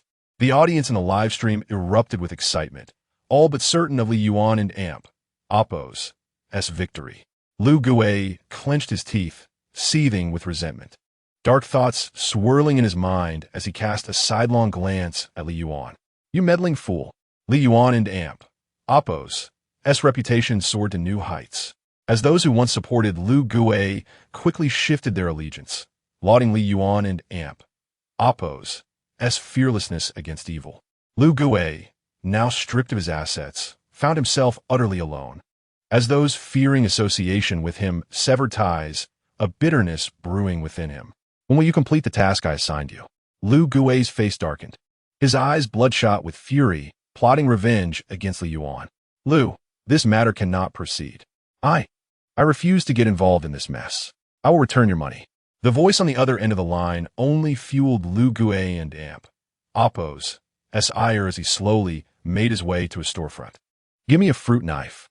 Grasping the knife, he stationed himself near Su Jinjin and AMP, Oppo's, workplace. At that moment, Li Yuan received a system notification. Random task triggered. Please protect Su Jinjin and complete the task of refusing kidnappers. This task rewards the host with 1 piece of armor. Best of luck. While preoccupied with his livestream, Li Yuan was momentarily stunned by the system's announcement, but quickly recognized the impending danger and dialed Su Jinjin's number. Yet, no one answered. Furrowing his brow, Li Yuan sensed that Su Jinjin must be in peril. The audience, noticing his concerned expression, bombarded him with questions. "What's wrong, Yuan? You were fine just a moment ago. Why the sudden change? Is something serious happening? Your sister-in-law might be in trouble." Li Yuan and AMP, Oppo's, S-word sent shockwaves through the live stream, prompting frantic exclamations. What? Sister-in-law is in danger? It and Amp, Oppo's, S undoubtedly a deliberate act of revenge. Just consider how many enemies Yuan has made. I suspect Lu Gui is behind this. Immediately, Li Yuan opted to alert the authorities. Just then, his phone connected, but after a few seconds, he heard Su Jinjin and Oppo's Feng cry for help. Help me. The call abruptly ended. Realizing the gravity of the situation, Li Yuan swiftly tracked the phone and Oppo's location. Yuan, what are we going to do? Is your sister-in-law really in trouble? Observing Li Yuan and Amp, Oppo's tense demeanor, it was clear that the situation was dire. Gritting his teeth, he headed towards Shiha village, which had long been demolished, leaving only ruins. When Li Yuan arrived, Lu Gui was visibly taken aback, never expecting Li Yuan to confront him alone. He quickly pressed a knife to Su Jinjin and Oppo's neck. You scoundrel! I dare you to sue me. As he spoke, the blade drew perilously close to Su Jinjin and Oppo's throat. Why attack a defenseless girl? Face me instead. Lu Gui sneered. You have stripped me of everything. I will not only kill her, but as long as I breathe, I will also ensure your demise, along with your mother. In a frenzied rage, Lu Gui lunged at Su Jinjin with a knife. Li Yuan dropped his phone and charged forward, grappling with Lu Gui. The livestream audience erupted in chaos, some calling the police, others recording the incident. This is the first scene. How terrifying. Be careful, Yuan. Is anyone nearby? Come help. This man is insane. Oh my. Yuan has tackled him and seized a knife. With the weapon in hand, Li Yuan swiftly subdued Lu Gui, easily overpowering the middle-aged man, who was both out of shape and untrained. After bringing Lu Gui to the ground, he rushed to free Su Jinjin. Terrified, Su Jinjin, upon seeing Li Yuan, could no longer contain her tears, sobbing uncontrollably. Just then, Lu Gui managed to rise, brandishing a backup knife and charging toward Li Yuan. He thrust the knife forward, causing both Li Yuan and Su Jinjin to widen their eyes in alarm. At that moment, the police arrived. Without hesitation, Officer Su Ming fired at Lu Gui and Amp, Oppo's wrist. The knife clattered to the ground, accompanied by Lu Gui and Amp, Oppo's anguished cry as officers swiftly subdued him. Su Jinjin trembled in fear, her voice quaking as she spoke. Li Yuan, please don an Amp, Oppo's, scare me. She clung to him, sobbing heartily. The audience in the live stream echoed her sentiments, fervently urging Li Yuan to stay safe. Chapter 84. Born yet unnurtured, refusing moral coercion at that moment, Su Ming arrived, placing a reassuring hand on Li Yuan's shoulder. Cough, cough, stop pretending. There is no blood on the knife. Upon hearing this, Su Jinjin was overwhelmed with joy, embracing Li Yuan tightly while sobbing. You scared me to death. I thought tears streamed down Su Jinjin's face as Li Yuan chuckled softly. Do not worry. I shall not perish so easily. The fans in the live stream, witnessing this scene, were equally moved to tears, expressing their sentiments fervently. You scared me. I thought Brother Yuan was about to leave us. Boo-hoo. What nonsense are you spouting upstairs? Brother Yuan would never abandon us. Spit, spit, spit. Brother Yuan is simply too handsome. He truly is my idol. Thanks to the incident involving Lu Gui, the court had rendered its verdict, life imprisonment, immediately enforced. Lu Gui would likely spend the rest of his life behind bars. After a rare few days of tranquility, Li Yuan engaged with his fans once more. Having ascended from a minor streamer to a prominent host, he continued his casual banter with his audience when one comment caught his attention. Brother Yuan, I have been following you for a long time. I know you have never lost a lawsuit. I would like to ask for your assistance. This fan was among Li Yuan's most dedicated supporters, and he certainly could not ignore the plea. Please go on. My cousin was abandoned for over 10 years, and now her biological father has found her, demanding that she support him. He has used various threats and methods to extort tens of thousands from her, and now he is becoming increasingly brazen. My cousin just graduated a year ago and is struggling to make ends meet, wanting to buy her own home. Now, due to this situation, she has been on the brink of despair, attempting to end her life several times, but thankfully, she has been saved. What should she do? Upon hearing the Fan and Appo's story, everyone reacted with outrage, condemning the biological father. The only reason he has come back is to find someone to support him, born yet unnurtured. It is simply outrageous. Is this even human? Your cousin has never experienced a father's love, and now this person suddenly appears, demanding her support. My goodness. Li Yuan felt a pang of sympathy, yet he was at a loss as to how he could intervene. He never wished to meddle in others' affairs. In such circumstances, alas. I can only hope your cousin he intended to offer some words of comfort when, coincidentally, the system chimed in. Moral coercion, refusal system, task generated. Please, host, uphold justice. Reject coercion. Complete the task to receive rewards. Li Yuan fell silent, retracting his previous words, and instead smiled. I find your cousin's situation quite intriguing. Would you mind sharing her contact information with me? Upon hearing this, the live stream erupted in cheers. God Yuan, truly worthy of the title. I knew my idol Wu Ti let me down. So touching. I clearly did not misplace my admiration. With God Yuan stepping in, one could take on 10. The Fan was equally elated and promptly shared the contact information with Li Yuan. After the broadcast concluded, Li Yuan hesitated briefly before reaching out to the Fan's cousin. Her name was He Qian, and having graduated just a year prior, she was taken aback when she received Li Yuan's call, unable to believe he would seek her out. Her voice trembled as she invited Li Yuan to meet. When he arrived at the designated location, He Qian was already waiting. Upon seeing her, Li Yuan was momentarily startled. The young woman appeared frail and emaciated, though she was around 21 or 22. She looked as though she were merely 16 or 17. Dressed modestly, with signs of mending on her clothing, it was evident that she lived a life of extreme restraint. Mr. Li, are you truly willing to help me? He Qian's eyes glistened with hope as she clutched her hands tightly, fearing rejection. After all, with Li Yuan's reputation, she stood a chance in this legal battle. Please recount the events. He Qian immediately fell into recollection. Since my graduation, my father, who abandoned me for a decade, has returned. I have no income yet, and he has been pressuring me for living expenses. Mr. Li, you may not know, but he has come back with his new wife and a 2-year-old child. My biological father, disabled and unable to earn, now relies on me alone to support his family. With my meager salary of $5,000 a month, I am expected to provide $4,500 to them. He is utterly unreasonable. He never supported me. It was my mother who raised me alone. I have not even been able to honor my mother properly. Yet I am being coerced into supporting a father who has neglected his responsibilities for over a decade. They say, at least he is my father. If he were truly a father, he wouldn't have abandoned his family and married another woman. This is not fatherhood. It is merely using me as an ATM. Now he is suing me, claiming I have failed in my duty as a daughter. What about him? Has he done his part? He Qian's voice broke as she expressed her exhaustion. I'm so tired, so tired. My mother lived a life of submission, and now I am to become this submissive wretch. I am truly weary. As she spoke, tears streamed down her face, and Li Yuan felt a surge of indignation. He restrained his anger and offered her a tissue. He Qian, however, cried even harder, her emotional defenses having crumbled under the weight of her circumstances. Mr. Li, I beg of you, please help me. He Qian was overwhelmed, longing to escape the chains of moral coercion.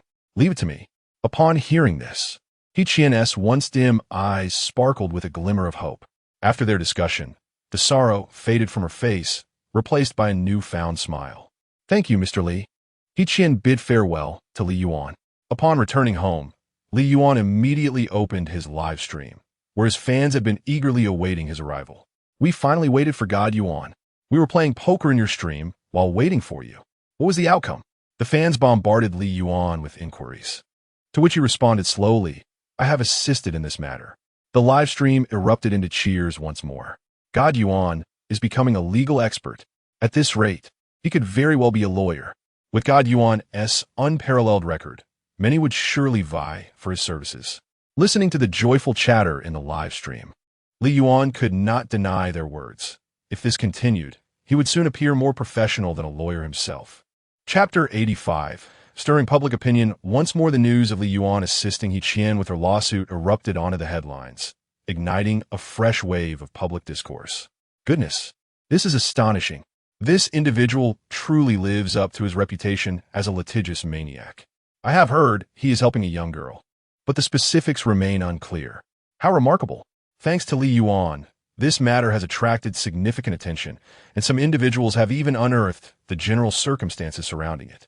Consequently, the online discourse once again targeted He Qian and Amp, Oppo's biological father. This infuriated He and Amp, Oppo's father, who felt that it was his daughter's disgraceful actions that tarnished his reputation. He appeared at He Qian and Oppo's workplace, creating a scene in the lobby. He Qian, come out this instant. He bellowed, limping and banging his cane against the reception desk. The front desk attendant was understandably alarmed, hastily calling for security. Upon their arrival, He's father feigned a collapse, wailing loudly. He Qian, you ungrateful wretch. I bore you, and now you wish to sue me? How heartbroken I am as a father. He Qian, who was busy at work, was quickly alerted by a frantic colleague. He Qian, it and Oppo's bad. Your father.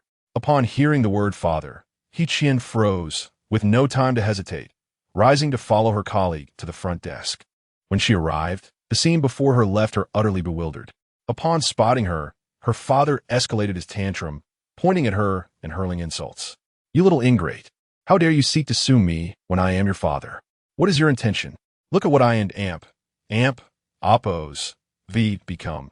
He's father reprimanded her, and all eyes in the lobby were fixed upon He Qian, causing her immense embarrassment. Stop this nonsense. If you continue, I might lose my job. She rushed to her father's side, attempting to help him up, but he was unwilling to relent until He Qian exclaimed, Fine. You want money? I will give you money. The moment the words escaped her lips, her father's demeanor shifted dramatically, and he rose, cane in hand, pulling He Qian toward the exit. Once outside the company, he extended his hand, demanding, Money, where is it? Clenching her teeth, He Qian realized she had little left, having exhausted her funds. I only have 500. Take it and leave. He's father scoffed. 500? You think that will suffice? I'll tell you this. If you dare to sue me, you will lose, for it is only natural to support your biological father. I want 2,000. Give me 2,000, and I will go.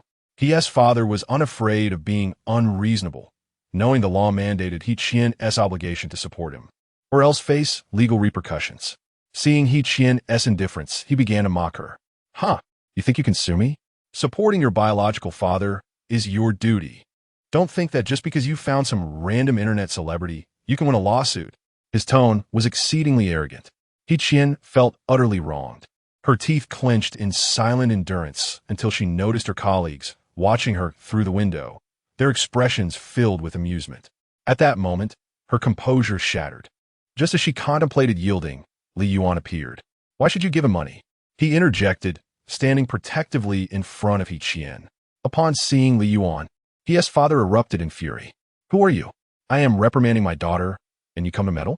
It is only right for her to give me money. Li Yuan replied loudly. As far as I know, you abandoned He Qian for over a decade, failing to fulfill any paternal responsibilities, and even remarried and had children with another woman. Now you suddenly remember you have a daughter? His voice resonated throughout the office, prompting whispers among the colleagues, which further embarrassed He Qian, who kept her head down, fighting back tears. Meanwhile, the fans in Li Yuan and Amp, Oppo's live stream echoed their sentiments. Indeed, how can one claim to be a parent while neglecting their child? Why remember your daughter only when you are out of money? I would never give him anything. He's father, incensed by Li Yuan and Amp, Oppo's words, shouted, Who do you think you are? I can scold my daughter as I please. It is her obligation to give me money. Li Yuan retorted, I am her representative. What's wrong with that? She owes you nothing. You have failed in your duties as a father, and now, when your daughter is barely making ends meet, you wish to drain her resources? Li Yuan's logical arguments left He's father speechless. In anger, he gripped his cane, attempting to strike Li Yuan, but two security personnel swiftly subdued him. Who gave you the audacity to cause a ruckus here? Get out. Once He's father was dragged away, he continued to shout that he would not let He Qian off easily. After he left, He Qian and Amp, Oppo's emotions crumbled again, and she leaned against Li Yuan and Amp, Oppo's shoulder, sobbing into her hands. I truly do not understand what sins I have committed in this life to deserve such a fate. I am utterly exhausted. Li Yuan azitata momentarily, unsure of how to respond, but he gently patted her shoulder in comfort. How is it you came to be here? I happened to pass by. I am relieved you are all right. Hearing his comforting words, He Qian's eyes welled with tears once more. Thank you. I'm truly sorry for the trouble I have caused you. Following this incident, He Qian, unable to focus on work, took 2 days off to recuperate. When she reopened a previously posted plea for help online, she was taken aback. Originally, she had received only a handful of comments with advice, but now there were hundreds, even thousands. Don't be sad, miss. Trust in Li Yuan. Trust in him, and you shall find salvation. Such a father is unworthy of the title. He only remembers his daughter when he is broke. He is shamelessly exploiting legal loopholes to drain his own child. As He Qian read these comments, her eyes moistened, and her heart felt warm. She knew that all this attention was due to Li Yuan, and yet she worried that her father would continue to seek trouble. Just then, a knock at the door startled her, sending her heart racing. Living alone, she feared who it could be. In a panic, her thoughts immediately turned to Li Yuan, and she quickly dialed his number. Once connected, she trembled as she spoke. Mr. Li, I am so scared. Someone is knocking at my door. Can you come and check for me? Chapter 86. I will help you upon receiving the call. Li Yuan paused for a few seconds before instructing her not to move, assuring her he would arrive shortly. When he arrived at He Qian and Oppo's residence, he found 2 men relentlessly pounding on her door. He Qian had reported the incident to the police early on, yet their presence had not yet materialized. Upon hearing Li Yuan and Oppo's voice from outside, she felt a wave of relief wash over her. What are you doing? Li Yuan admonished, startling the 2 men. They were holding red paint buckets, scrawling derogatory messages at her doorstep. Words like bitch, pay up, D. Seeing those crimson words ignited a furious ire within Li Yuan, who was poised to confront them. Just as he stepped forward, the police arrived, and the 2 men attempted to flee. However, Li Yuan managed to seize one of them. While He Qian hurriedly opened the door, upon seeing the garish red graffiti, she felt utterly disoriented. She had done nothing wrong, yet felt as if she were a criminal. Su Ming, witnessing the scene, was equally astonished and did not expect to encounter Li Yuan here. We received a report of someone persistently disturbing the peace, he stated. He Qian, choking back tears, replied, I called the police. These 2 have been banging on my door and vandalizing outside. The sight of those glaring red letters caused her immense distress. Without a doubt, she knew who was behind this. Su Ming understood that Li Yuan had recently been embroiled in a public scandal, and if he guessed correctly, this woman must be the central figure in the unfolding drama. Take them back for a thorough interrogation, he commanded, and shortly after, the officers escorted the men away, with He Qian and Li Yuan following suit. Upon learning that the 2 men had been bribed by He Qian and Oppo's father, the police promptly summoned him. Upon his arrival at the station, He Qian and Oppo's father immediately erupted in a theatrical display of anguish. Heaven has no eyes. I gave her life, and now she treats me this way. I am her biological father. Asking her for money is merely my right, as permitted by law. This ungrateful daughter wants to take me to court and eradicate me. What can I do? I raised her with my own hands. She is 21 now, and I have only been absent for a little over 10 years, having been by her side for a decade. How is it unreasonable to ask her to fulfill her obligations? Now, I find myself dragged to the police station. What malice is this? He Qian felt a deep ache in her heart as she listened to his lamentations. Su Ming, recognizing the difficult nature of the man before him, raised his voice in frustration. We did not inquire about other matters. We want to know why you bribed others to vandalize and curse at your daughter's doorstep. I am her father. If she refuses to give me money, what is wrong with my actions? He Qian's father retorted defiantly. Su Ming had never encountered someone so brazen in their wrongdoing. You are now suspected of causing a disturbance that severely impacts the parties involved, and you refuse to repent. You are hereby detained for 5 days. Upon hearing of his detention, He Qian's father panicked and began shouting, What right do you have? I am her father. She hasn't even insisted on my detention. Who are you to decide this? He then approached He Qian, raising his hand as if to strike her, but Li Yuan swiftly intervened, grasping his wrist. Li Yuan, unable to contain his indignation, coldly remarked, "You dare to provoke her? Abandoning your wife and daughter, and now leeching off your own child, while sending people to deface her home. You are truly a fitting father." Rather than feeling guilty, He Qian and Amp, Appo's father became even more aggressive, shouting, "I am her father. Why should I not act? Were you to meddle in our family affairs? He Qian, do you truly intend to side with an outsider against your own father? I assure you, the more you resist, the more I will make your life miserable." Seeing He Qian's father speak so viciously in front of him, Su Ming ordered his immediate removal and detention for 5 days. Meanwhile, the viewers in Li Yuan and Amp, Appo's livestream applauded his actions, praising him for standing up to such a reprehensible figure. After He Qian and Amp, Appo's father was taken away, her mood visibly darkened. With a deep sigh, she helplessly shook her head. "Mr. Li, I am truly sorry for involving you in this matter." She felt a tinge of guilt, recognizing that this situation was not Li Yuan's fault. Li Yuan reached out, gently ruffling her hair. "Do not worry. I will help you resolve this." Touched by his comforting words, He Qian lifted her tear-filled eyes and choked out, "Thank you." The livestream chat erupted once more. "Yuan Shun is truly wonderful. If I were this girl, I would certainly choose Yuan Ge. What are you thinking? Yuan Ge is already taken. Indeed, with such actions, Yuan Ge will surely win her heart." He Qian, at this point, could not return home. Consequently, Li Yuan contacted Su Jinjin, arranging for her to stay with her temporarily. Su Jinjin welcomed the idea with enthusiasm. "This is fantastic. I usually spend my days alone. Now that Qian Qian is here, I have company." He Qian felt immense gratitude, bowing in thanks. "I truly appreciate your kindness. Without you, I don't and Amp, Appo's, know how I would cope." During the 5 days of He Qian and Amp, Appo's, father and Amp, Appo's, detention, she finally found some peace. Yet the rumors surrounding her at work were relentless, leaving her feeling utterly humiliated. Even her manager approached her, stating that if the situation did not resolve soon, she would need to pack her things and leave.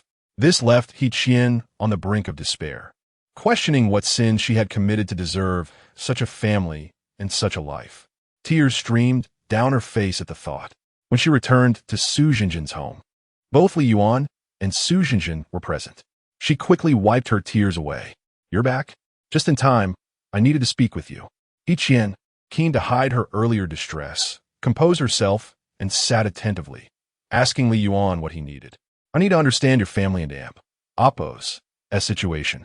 Please recount it to me in detail," Li Yuan requested, gazing at He Qian. He Qian hesitated for a moment, but chose not to conceal anything, recounting the truth of her circumstances. Chapter 87. Long before I turned 10, the relationship between my parents was fraught with discord, often erupting into arguments and fights over financial matters. One year, a group of individuals incessantly pressured us for repayment. I was merely 8 years old at the time, and I was terrified, yet my father was absent, leaving only my mother and me to face this ordeal. They stripped our home of all valuables, and that was when my father began to fade into a half-disappeared state. Every year, people would come demanding money, claiming he had incurred debts while away. My understanding of him was shallow. I only knew him as a despicable and irresponsible man. By the time I turned 10, he had vanished completely, unreachable, and my mother was left to raise me alone. Throughout the years, he had never fulfilled his responsibilities. This is all I knew. Listening to He Qian's words, Su Jinjin felt a profound sorrow, yet was helpless. Li Yuan fell into contemplation. "Do you know why he left back then?" He Qian shook her head, then seemed to recall something. "My mother might know, but she is still in the hospital." Mentioning he and Amp, Appo's mother, He Qian sighed as well. After gleaning a general understanding, Li Yuan suggested the two take a rest, deciding to visit he and Appo's mother himself for further insight. Under He Qian and Appo's introduction, Li Yuan arrived at the hospital.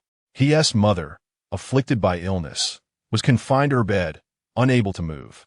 He Qian had poured much of her savings into her mother and aunt, Appo's, medical care.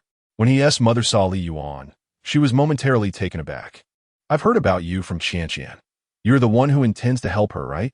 Li Yuan nuda afirmatively. His mother sighed deeply. You ought to give up.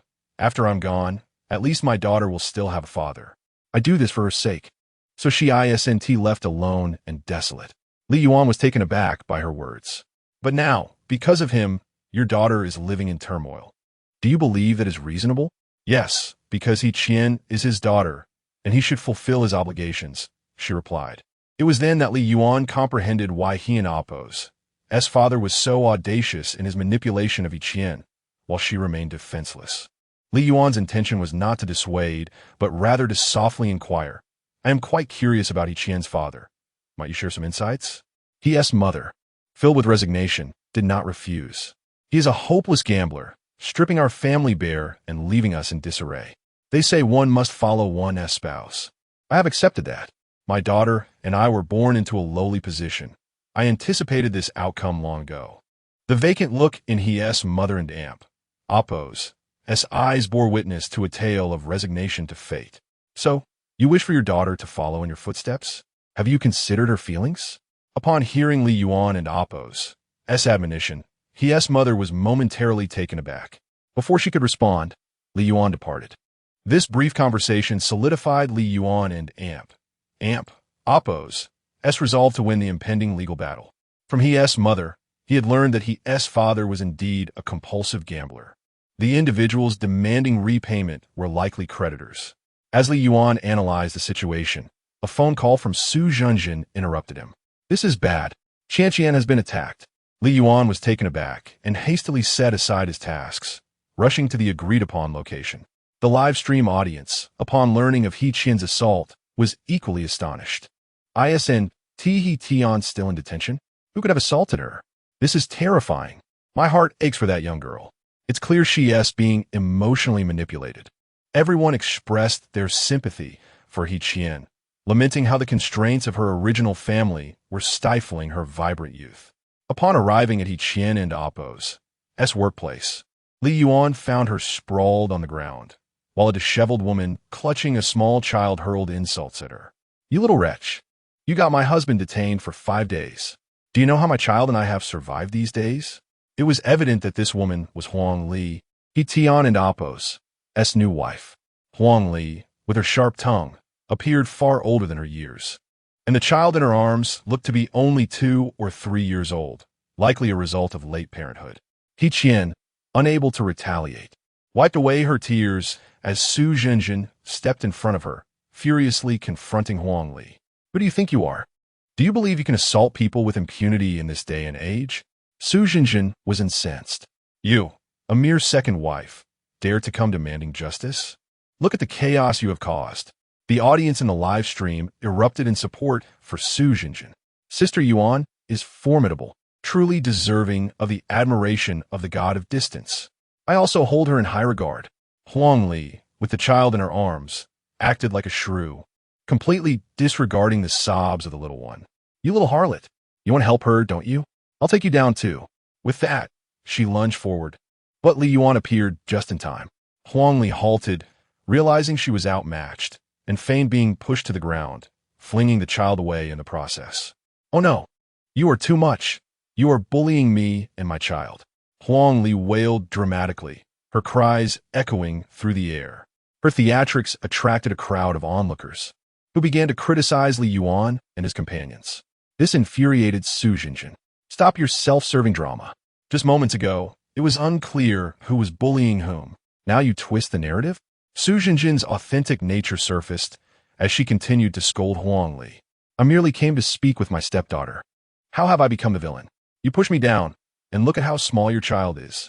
Huang Li was a master of distortion, and many rallied around her, perceiving her as the victim. Well, since you claim we are at fault, let us meet at the police station. At the mention of the police station, Huang Li panicked. I knew you would bully my daughter and me. I only wanted to ask He Qian a few questions. How did I become the criminal? Li Wang Kuli Raturka. I have a recording of the incident. Would you like to see it? Let us go to the police station together. Huang Li was taken aback. swiftly turning to He Qian.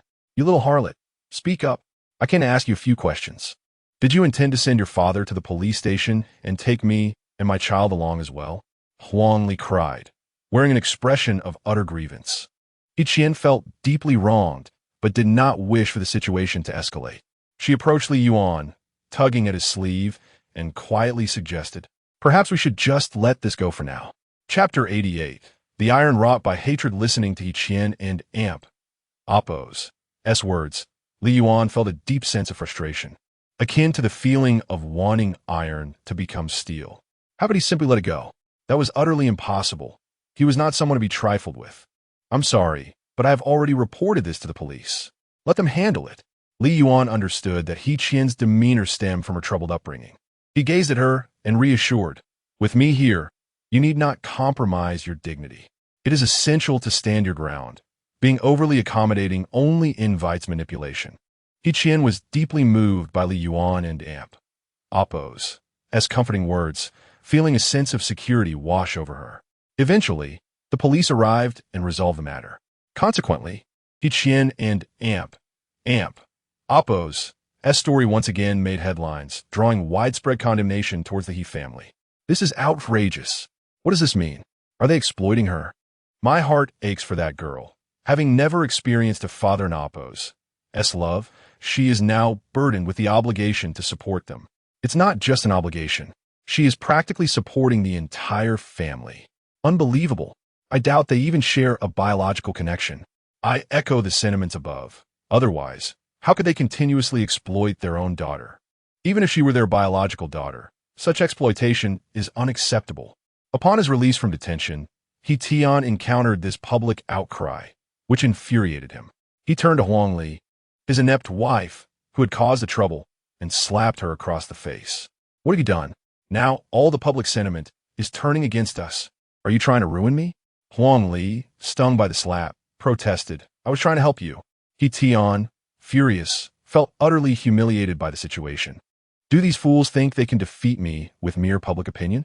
As he stepped out of his house, he was immediately besieged by reporters, all clamoring for answers. Mr. Is He Qian truly your biological daughter? How can you treat her so callously? Mr. He, Don and Amp. Appo's. Do you fear retribution for your actions? Are you aware that Li Yuan has intervened on her behalf? Will that not add pressure on you? The relentless questions failed to rattle He Tian. Instead, a cunning plan began to form in his mind. He began to feign despair before the reporters. I know I have failed as a father, but I do not deserve this treatment. I have tried my best. I understand that Qian harbors resentment towards me, but she remains my daughter, and I her father. If it were not for my physical limitations, she would still be my precious daughter. I apologize for missing out on 10 years of her life, and hope she does not despise me for my shortcomings. With that, he squeezed out a few crocodile tears. Huang Li, recognizing the opportunity, joined in the performance. Yes, Qian, although I am your stepmother and we have not met, our home is always open to you. My previous actions stemmed from a fear of losing you and worry for your well-being. Their synchronized act left the online critics momentarily speechless, even sowing seeds of doubt in their minds. Perhaps we have been too harsh. They might genuinely want He Qian to return home. Nonsense. They have drained her dry.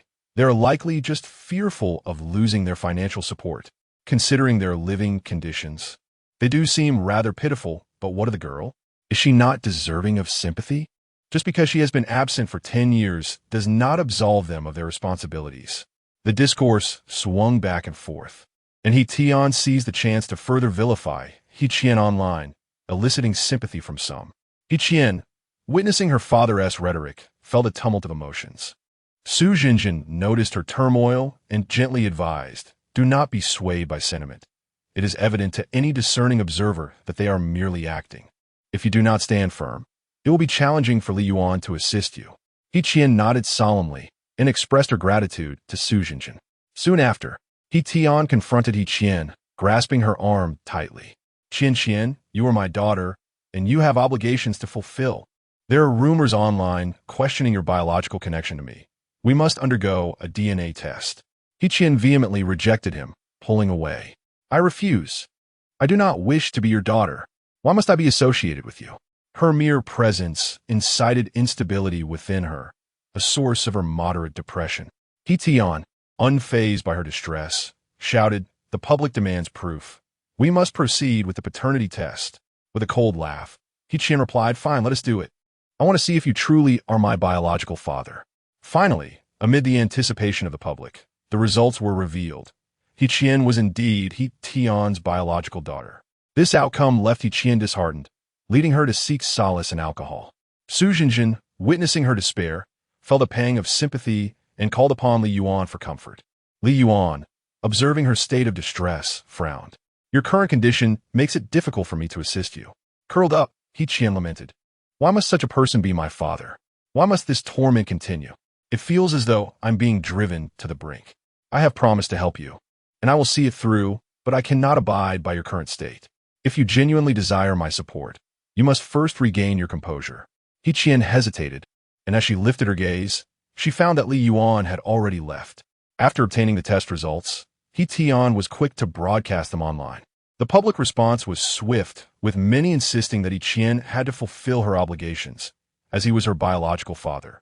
Additionally, He Tian and Appo's plight is rather pitiable. Not only has he suffered a leg injury, but he also has a wife and son to provide for. His burden is significant. Some began to empathize with He Tian, criticizing He Tian for her perceived lack of understanding. What is so difficult about honoring your father? A little financial support is not too much to ask. This backlash against He Tian infuriated Li Yuan, who realized that He Tian had likely enlisted a PR team to manipulate public sentiment. Left with no other option, Li Yuan decided to visit He Mu once more. Upon arriving at the hospital, he found He Mu increasingly disoriented. She glanced at him and murmured, "You again." Chapter 89. Online public opinion. You must be aware of your daughter's current situation. Mother, he lowered her gaze, not denying it. The uproar was so intense that one could hardly remain oblivious. "I came today to seek your understanding regarding certain matters." Mother, he fell silent again, her eyes reflecting a blend of sorrow and anxiety. "I truly do not wish to burden you with this. As for that man, it is only right for He Tian to fulfill her duties as a daughter." Clearly, Mother, he was reluctant to disclose anything further to Li Yuan, placing him in a difficult position. The information he had gathered was limited, and He Tian and Appo's disclosures were far from comprehensive. It seemed only Mother he possessed the complete narrative. Yet, it was evident that she did not want Li Yuan to meddle. "Do you genuinely wish for your daughter to follow the same path as you? Why not?" Mother, he lifted her eyes, a flicker of anger igniting within them, only to be followed by self-mockery. "She should never have been born. Leave me. I desire solitude." Should never have been born? What does that imply? At that moment, Mother, he suddenly widened her eyes. Her breathing grew rapid, and her complexion turned ashen. The nearby machines emitted alarming sounds. Upon hearing the commotion, medical personnel rushed in to administer emergency aid. "Quickly, notify the patient and Appo's family. The situation is critical." Soon, He Tian arrived, her demeanor dazed as she approached the emergency room door, and upon spotting Li Yuan, she appeared utterly lost. Where's my mother?" "Li Yuan Siga. She is still inside receiving treatment." He Tian crouched down, covering her face as she sobbed uncontrollably. How could this happen? Due to the matters surrounding He Tian, He Tian was already fraught with distress. Now, with her mother in such dire straits, she found it nearly impossible to cope. Her emotions precariously close to collapse. Su Jinjin, upon learning of the situation, hurried to the scene, offering solace to He Tian. As the medical staff emerged from the emergency room, He Tian clung to one of their arms, urgently demanding news. "My mother, how is she?" The medical personnel shook their heads, their faces filled with regret. "I am so sorry." For He Tian, those 3 words struck like a thunderbolt, leaving her in shock as she stammered, You mean?" The staff, lips pressed together in a pained expression, finally uttered the words, "Please prepare for the funeral." He Tian could no longer bear the weight of it all. Her eyes rolled back, and she fainted. The chat room for Li Yuan erupted in turmoil. "Oh my heart aches for this young girl. How tragic for someone so young to face such calamity. Li Yuan, why not introduce her to me? I would protect her." The viewers lamented, experiencing for the first time the bitter taste of life and death in a live broadcast. When Li Yuan visited He Qin again, she had awakened.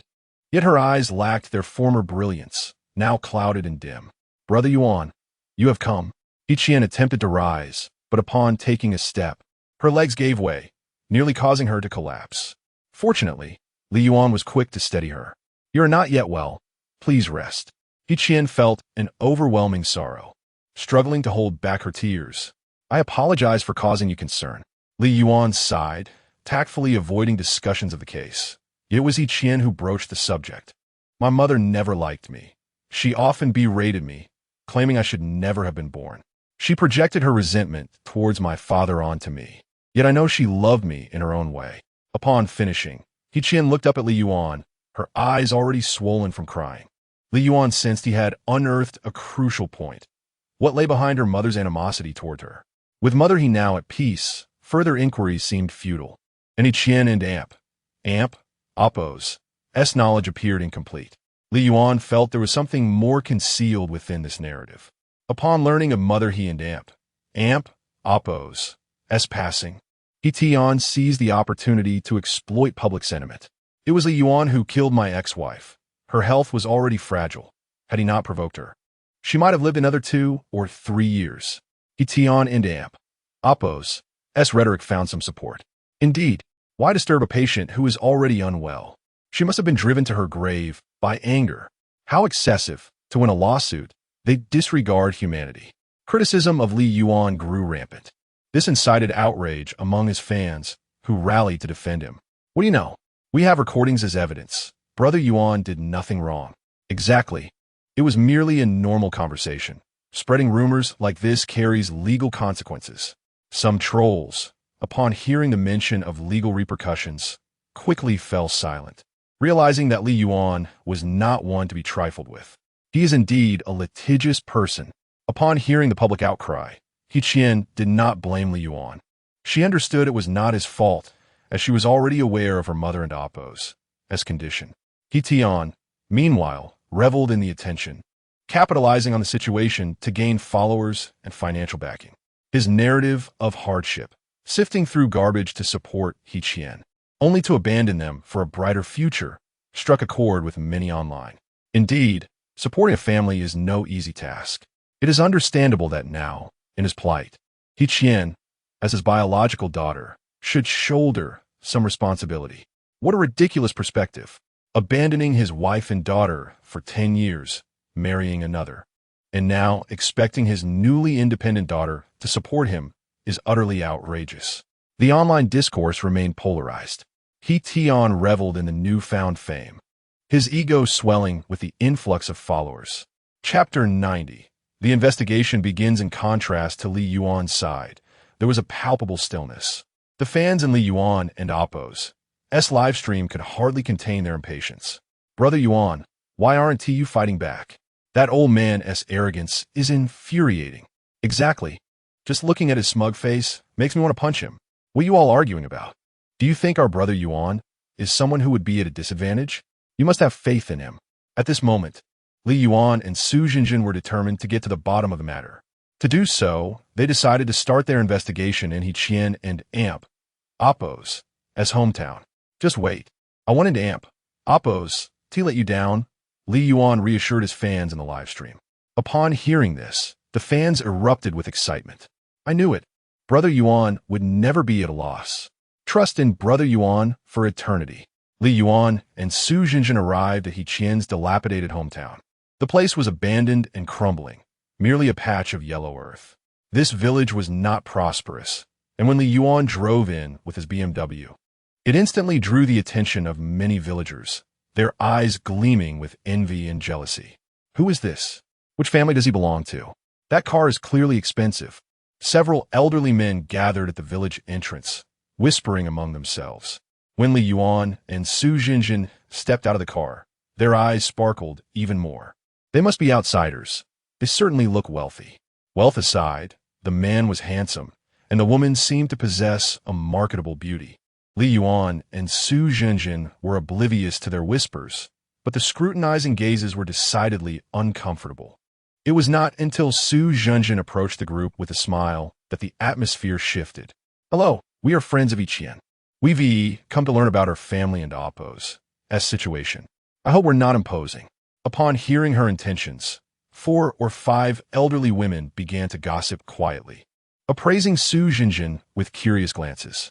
One plump woman, indicating her financial constraints, caught Su Zhenjin off guard, but she quickly grasped their intent and produced some money. The old woman's eyes lit up upon receiving the cash, and she immediately started to talk. You know, Hichin's family used to be very poor, especially with her sickly mother. Her father abandoned them long ago, but now, I've heard they've come into fortune. Apparently, she met someone influential. As for Hichien, she hardly comes back. I suspect she's forgotten this impoverished place. The tone of the old woman was laced with sarcasm. Su Zhenjin frowned slightly. The information was of little use to her. Just then, Li Yuan joined her, inquiring about the family situation 20 years prior. Upon mentioning this, the group exchanged glances, and one by one, they made excuses to leave. My grandson needs to eat. I gotta go. It's getting dark, I'll be off. A few fleeting words, and the crowd dispersed, leaving Li Yuan and Su Zhenjin perplexed, as were the fans in the live stream. What is going on? Why do they all leave? This is such a lack of respect for Brother Yuan. Indeed, Su Zhenjin said, feeling somewhat disheartened. It seems we won't find anything useful today. Li Yuan comforted Su Zhenjin, signaling that it was all right. They ultimately agreed to investigate Hichien and Appo's old house. As they entered, a cloud of dust rose, and spider webs adorned every corner, with various trinkets scattered about. Among them, a torn divorce certificate caught Li Yuan's attention. The divorce was dated 10 years ago. He then discovered a court ruling indicating that Hichien had been awarded to Hitian. Yet Hitian had not taken any responsibility in the last decade. At that moment, Su Zhenjin felt the urge to use the restroom and search for one, but in the countryside, there was only an outhouse. After informing Li Yuan, she stepped out of his sight. Once Su Zhenjin had finished, she intended to leave, but stumbled upon a peculiar small door. Furrowing her brow, she cautiously pushed it open. As she did, a strong odor wafted out, causing her to cough. She turned on her phone's flashlight and illuminated the space, revealing an underground passage. Just as she was about to contact Li Yuan, she overheard a man's voice from outside. Did you see that woman today? She looks good. She'll fetch a nice price. We need to be cautious. Who knows if they've left yet? Su Zhenjin froze in fear, trembling uncontrollably. She hadn't expected to overhear such a conversation. These villagers were conspiring. Feeling a wave of panic, she inadvertently made a noise, prompting the 2 men outside to react with alarm. Who is there? Terrified, Su Zhenjin covered her mouth, glancing at the passage. She feared that if she descended, she might never return. As she heard their footsteps approaching, her fear escalated, and her eyes began to well with tears. Just then, a woman's voice broke the tension. It's me. I was just gathering firewood. Luma emerged slowly from beside the outhouse. Seeing her, the 2 men expressed their disinterest, saying, "Gathering firewood? You scared us. Next time make some noise." With that, they departed. Once Luma saw the men leave, she coldly remarked, "Aren't you coming out?" Su Zhenjin was petrified, fearing that Luma was in league with them. Luma sighed and then said in a low voice, "You want to know about his family? I can tell you." Su Zhenjin's heart stirred with interest, but she was wary of being deceived. Just as she hesitated, the door swung open unexpectedly, startling her. Before her stood a woman with dark skin, one blind eye, and a limp. "Did I frighten you? My apologies." Su Zhenjin and Appo's heart raced, and she managed to stammer, "I am Mifine." Then, she slowly stood up. "Is what you said true? Can you tell me everything about his family?" Luma nodded, which brought a flicker of hope to Su Zhenjin. She could sense that the villagers were concealing something significant. Chapter 91. Su Zhenjin brought Luma to the place where Li Yuan was located. Luma cautiously surveyed her surroundings, her lips pressed together in apprehension. Clearly hesitant and fearful. "Lin Yin is my friend. She was abducted along with me. Lin Yin is Ichien and Appo's mother." Upon hearing this revelation, both Li Yuan and Su Zhenjin were taken aback, particularly Su Jinjin. "Tell me, what did you say? Lin Yin was trafficked here?" Liu Ma nodded, gesturing to the wounds on her face. "Do you see this? Is the price I paid for my escape." Lin Yin was somewhat luckier. She wasn't in Oppos, T left crippled like I am. If I recall correctly, Lin Yin was sold multiple times, eventually becoming numb to her plight. Resigned to serving He Tian like a beast of burden. Li Yuan and Oppos. S surprise was palpable, and he began to comprehend why Lin Yin harbored such disdain for He Qian. That He Tian is nothing but a gambler, a worthless parasite. How tragic. Lu Ma appeared melancholic, as if reminiscing about her time with Lin Yin. In those days, we had only each other in this village. You mean Lin Yin was brought here and sold to He Tian? Su Jinjin seized upon the crucial point. Liu Ma nodded, her eyes welling with tears. Yes, they abducted us here. Once we had children, we became tethered, unable to leave. We will take you away. Su Jinjin was deeply moved, her heart aching for the woman before her. Liu Ma shook her head. Do I still have a home? I was born into this wretched existence. If you can help Lin Yin and He Qian, then revealing this to you is of little consequence. Moreover, He Qian is also a pitiful soul. At that moment, before Lu Ma could finish her sentence, a loud knock echoed from outside, and a fierce-looking man stormed in. Upon seeing the intruder, Lu Ma froze, rising quickly. What are you doing here? Lu Man gritted his teeth, evidently displeased. They said you were here, so I came to see for myself. Who are they? What are they doing here? Lu Man scrutinized Li Yuan and Su Jinjin, finally fixing his gaze on Su Jinjin. His scrutinizing look made her exceedingly uncomfortable, and it was only when Li Yuan stood protectively in front of her that Lu Man withdrew his gaze. We just encountered her and wanted to inquire about the He family. Lu Man scoffed derisively, then feigned understanding as he glanced at Lu Ma. What are you still doing here? Don't the kids at home need milk? With that, Lu Ma hurriedly followed him out. As soon as they exited, Lu Man could no longer contain his temper. He yanked Lu Ma and Appo's hair and dragged her away. Su Jinjin felt a pang of sorrow at this scene and reached out to intervene, but Li Yuan held her back. We should leave here first. Su Jinjin was indignant. But, you must understand, this place is filled with their people. I believe Lu Ma has more to disclose. We've gathered some information already. We can eventually apprehend them all and clear Lu Ma and Lin Yin and Appo's names. Upon hearing Li Yuan and Appo's reasoning, Su Jinjin recognized the logic in his words, though her heart ached for Lu Ma. Meanwhile, the viewers in Li Yuan's live stream erupted in outrage. Oh my God, human trafficking. This is unbelievable. My heart aches for that Lu Ma. They were taken aback to learn that He Qian and Appo's mother was also a victim of trafficking. It was utterly tragic. However, we must keep this under wraps for now. Otherwise, it may jeopardize Lu Ma. The viewers fervently discussed the matter, while Li Yuan had already devised a strategy. Upon returning home, He Qian was still awake. Upon learning that Li Yuan and Su Jinjin had visited her hometown, she appeared astonished. Did you uncover any useful information? Li Yuan did not conceal the truth, speaking slowly. Yes, we gathered quite a bit, but the volume of information is substantial. I'm unsure if you can handle it. He Qian paused for a moment, then forced a smile. The situation has unfolded. There's nothing I cannot accept. Your mother, Lin Yin, was trafficked here. He Qian was instantly taken aback, her eyes wide with shock as she looked at Li Yuan, her expression filled with panic, words lodged in her throat. Her eyes glistened with tears that spilled over. I should have guessed this long ago. I should have realized why my mother despises me so. It turns out, I ruined her life. Su Jinjin felt a deep sorrow for He Qian's self-reproach and embraced her tightly. But your mother still loves you. He Qian fought back her tears, offering a bittersweet smile. I will seek justice for her, even if it is not just for her, but for myself as well. She could hardly fathom the emotions her mother experienced upon being abducted. Once He Qian had composed herself, Li Yuan set out again to investigate He Tian and Appo's financial dealings. It became evident that he was squandering He Qian's money on gambling. This financial trail could serve as crucial evidence. After benefiting from the online uproar, He Tian became increasingly vocal on social media, spewing slander about He Qian and Li Yuan. The biggest mistake of my life was giving birth to that ungrateful wretch. He Qian, Even her father has to file a lawsuit against her. It breaks my heart. Many internet trolls echoed his sentiments. Of course, supporting your father is a given. I truly cannot comprehend her actions. It's merely 10 years. What is the point of holding a grudge? He is still your father.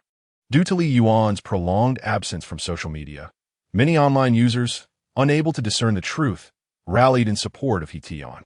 Look at Li Yuan. He is just a lawsuit fanatic. ISNT. Why ISN and oppose? T speaking up this time. Must not have a leg to stand on. Exactly. He has been silent for too long. I reckon his undefeated record is about to be shattered. The internet was rife with mockery aimed at Li Yuan, who remained unperturbed, while He Tian felt increasingly guilty. Mr. Li, I am truly sorry for dragging you into this mess. Li Yuan shook his head, indicating it was of little consequence. Rest assured, I promise to help you, and I will see it through to the end. This assurance deeply moved He Tian.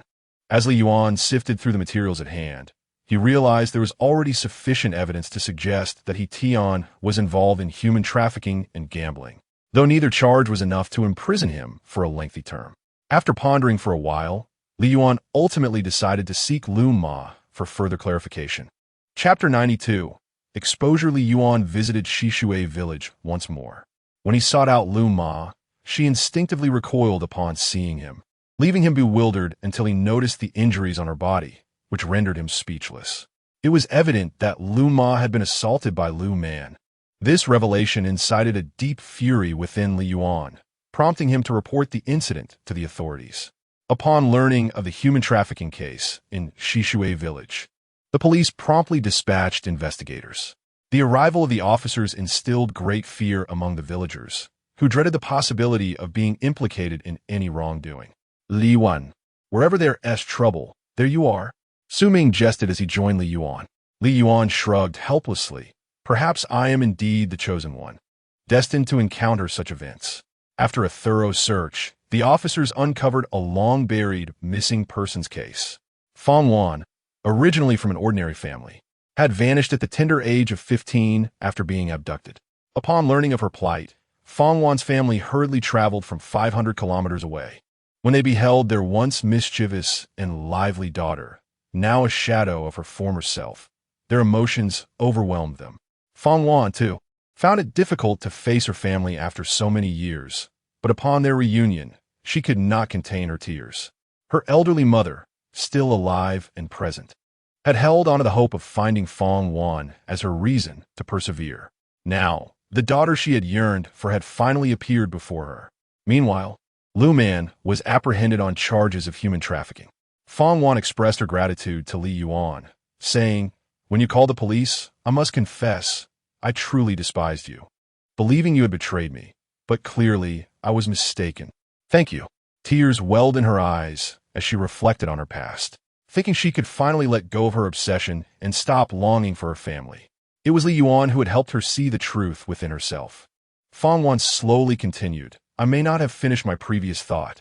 From the moment He Tian was born, He Tian attempted to sell her in secret, trying 4 or 5 times, each time thwarted by Lin Yan. Thus, I say she's also a pitiable girl."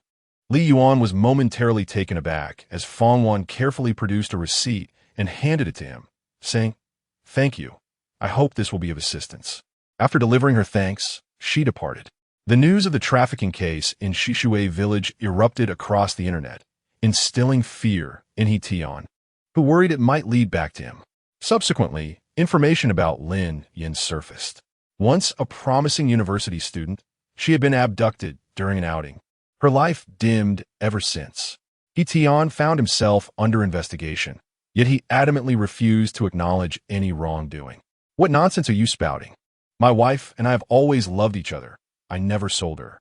She chose me willingly. Just ask anyone. Furthermore, if I had sold her, why would I divorce her? It makes no sense." His incessant denials frustrated the officers, as there was currently no evidence to prove Lin Yan had been abducted, given her death and the absence of her family. Ultimately, the case was left unresolved. Consequently, He Tian grew even more arrogant, openly slandering Li Yuan online. In Today and Oppo's S-World, can anyone freely sue and have people arrested? Who can hold such people accountable? The moment this topic arose, the public recognized its target and echoed their disdain. Indeed, he is acting so haughty just because he won a few lawsuits. I've never liked him. All he does is sue. How tiresome.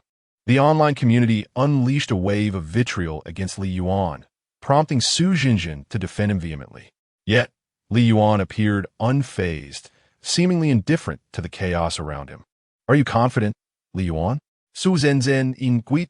He nodded, slowly opening his eyes to examine the evidence Feng Wan had provided. It read, I, He Tian, voluntarily sold my daughter, He Qian, to Feng Daqiang for the sum of 10,000 yuan. The signatures belong to none other than He Tian and Feng Daqiang. Next, we must locate this Feng Daqiang, Li Yuan stated. Su Zhenjin was exhilarated, her eyes filled with admiration for Li Yuan. I can't believe you had this all figured out. Li Yuan chuckled softly. Rest assured, I will resolve this. Li Yuan initiated a lawsuit on behalf of He Qian, and the news sent shockwaves across the internet once more. My goodness, Li Yuan has truly made a spectacular entrance. Who would have thought he would file a lawsuit in secret? I'm so curious about its contents. This legal battle was anticipated to favor He Tian, as the law mandated that children have an obligation to support their parents, an unchangeable fact. I can't wait to see Li Yuan get his comeuppance. The online mockery surged anew. Meanwhile, He Tian received the indictment, leaving him utterly stunned. The charges included 1. Failure to provide support to one's offspring. 2. Human trafficking. 3. Illegal gambling. The gravity of these accusations struck fear into He Tian, as he knew he had indeed committed these acts. He muttered in disbelief, Impossible, impossible. He must not have any concrete evidence against me. It was a lie to claim He Tian felt no fear. He immediately sought legal counsel. But all the lawyers he approached declined upon learning that Li Yuan was the opposing party. This infuriated He Tian. Damn it, what a bunch of cowards. What good are they as lawyers if they can't take on a case? Clearly, He Tian underestimated Li Yuan's influence within the legal profession. Frustrated and desperate, an idea suddenly struck him.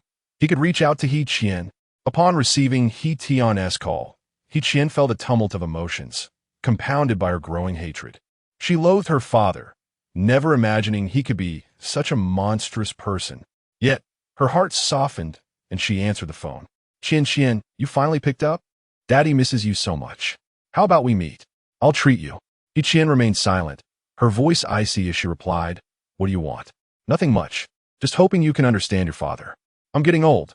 Let us meet at the New City Hotel. With that, He Tian hung up, leaving no room for refusal. After the call, He Qian and Appo's feelings were tumultuous. She was torn between the decision to go or not. Chapter 93. The imminent lawsuit. Ultimately, He Qian decided to meet her father. Upon arriving at the designated restaurant, she found He Tian already waiting for her, accompanied by his wife, Huang Shui, and their 2-year-old child. The toddler was wailing incessantly, while Huang Shui attempted to soothe him. Upon noticing He Qian, she scoffed derisively and cast a disdainful glance in her direction. However, He Tian greeted He Qian with a beaming smile and approached her. Qian, you've come. Please, sit down. As a father, I have failed to fulfill my duties, taking so long to invite you for a meal. He Tian looked at He Qian with an expression akin to that of a father gazing at his daughter, which left He Qian feeling somewhat uncomfortable. So, what is the purpose of your invitation today? She inquired. To withdraw the lawsuit, He Tian stated bluntly, rising from his seat. I and Appo's am sorry, but I must decline.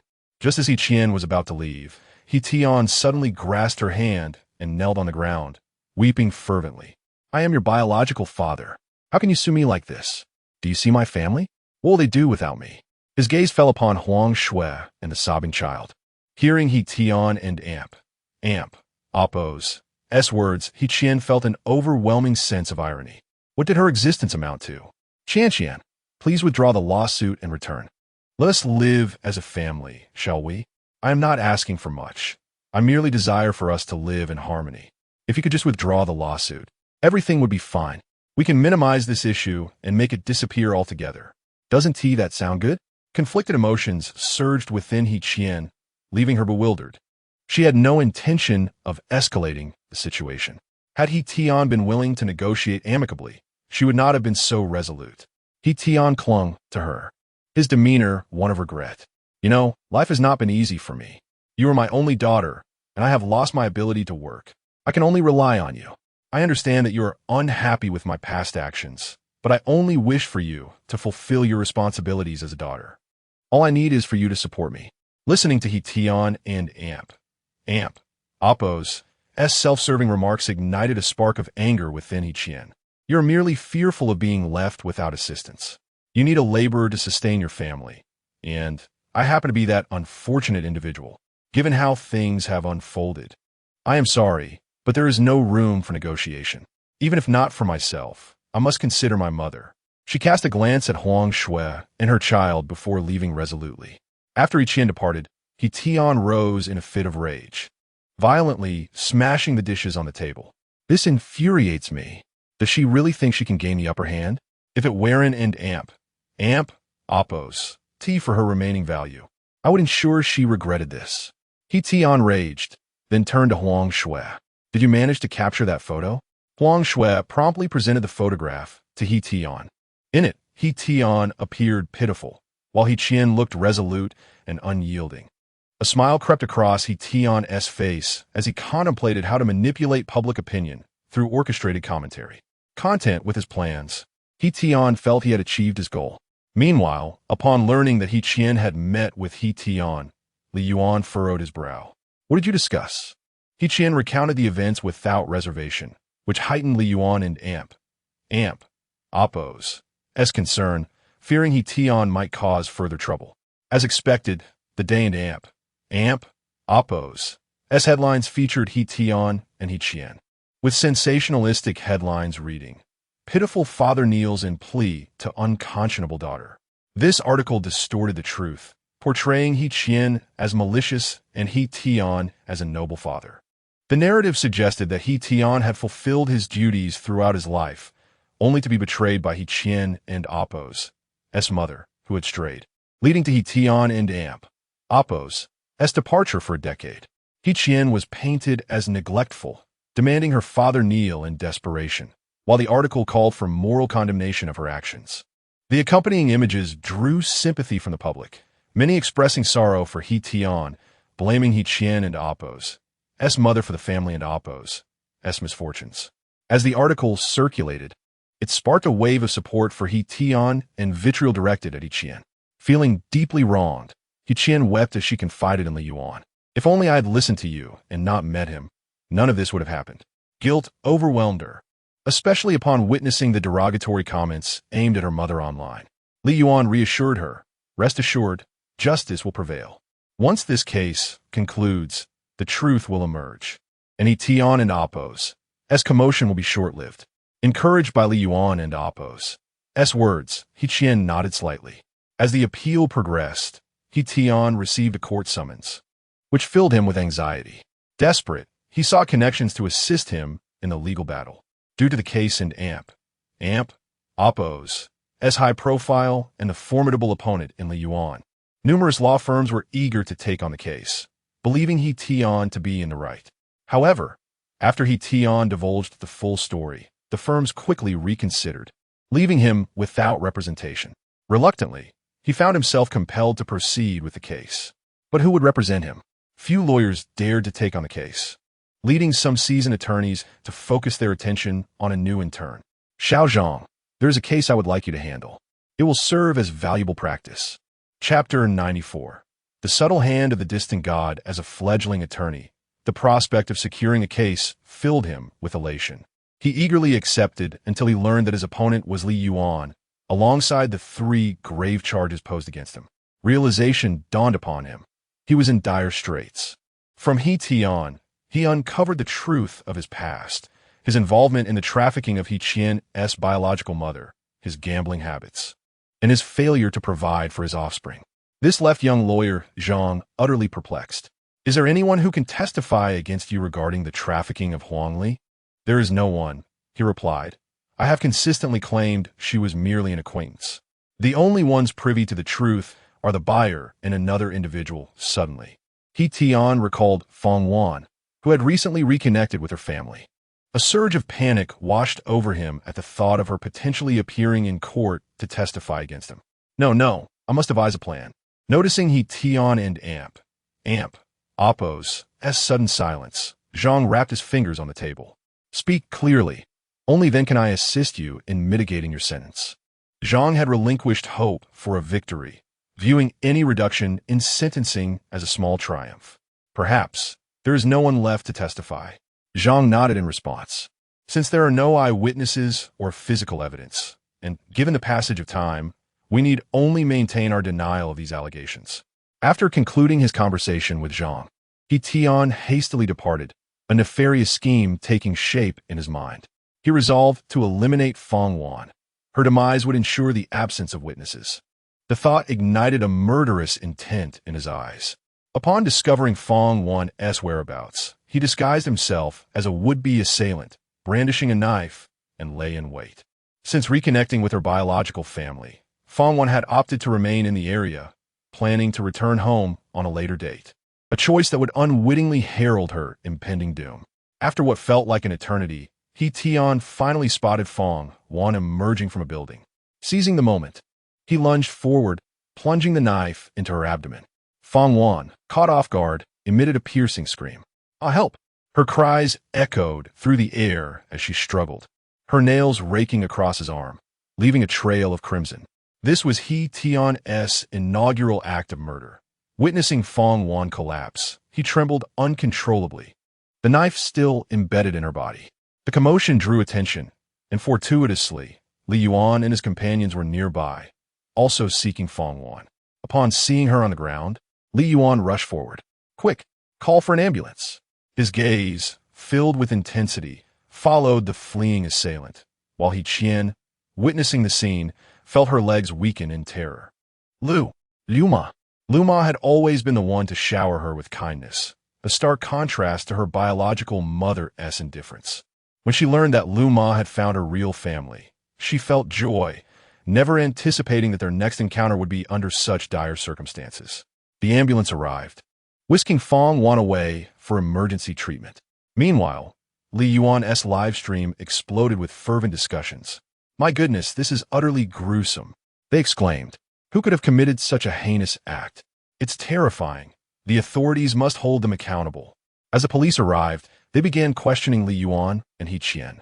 Ultimately, Li Yuan suggested the knife used by the perpetrator should bear fingerprints. It could serve as a crucial lead. This assailant was likely targeting Feng Wan. Li Yuan and Oppos' analysis resonated with the viewers, yet the identity of the potential assailant remained elusive. After a harrowing night of surgery, Feng Wan survived, fortunate to have evaded critical injuries despite sustaining a stab wound.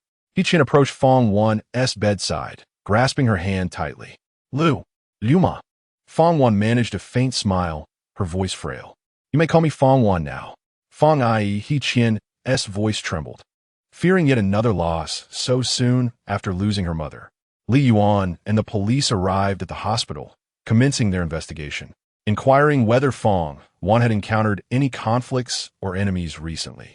She shook her head in denial, but recalled the scratches she had inflicted on her assailant's arm during the struggle.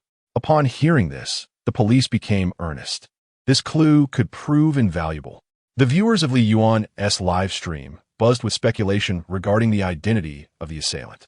"I believe the most likely suspect is someone familiar. It's possible they feared Feng Wan knew something. Hey, Yuan Shun, what else you take on this?" Everyone was eager to hear Li Yuan's thoughts, while he felt an inkling of realization forming within him. In due time, the truth will unveil itself. Did he already possess knowledge of the perpetrator's identity?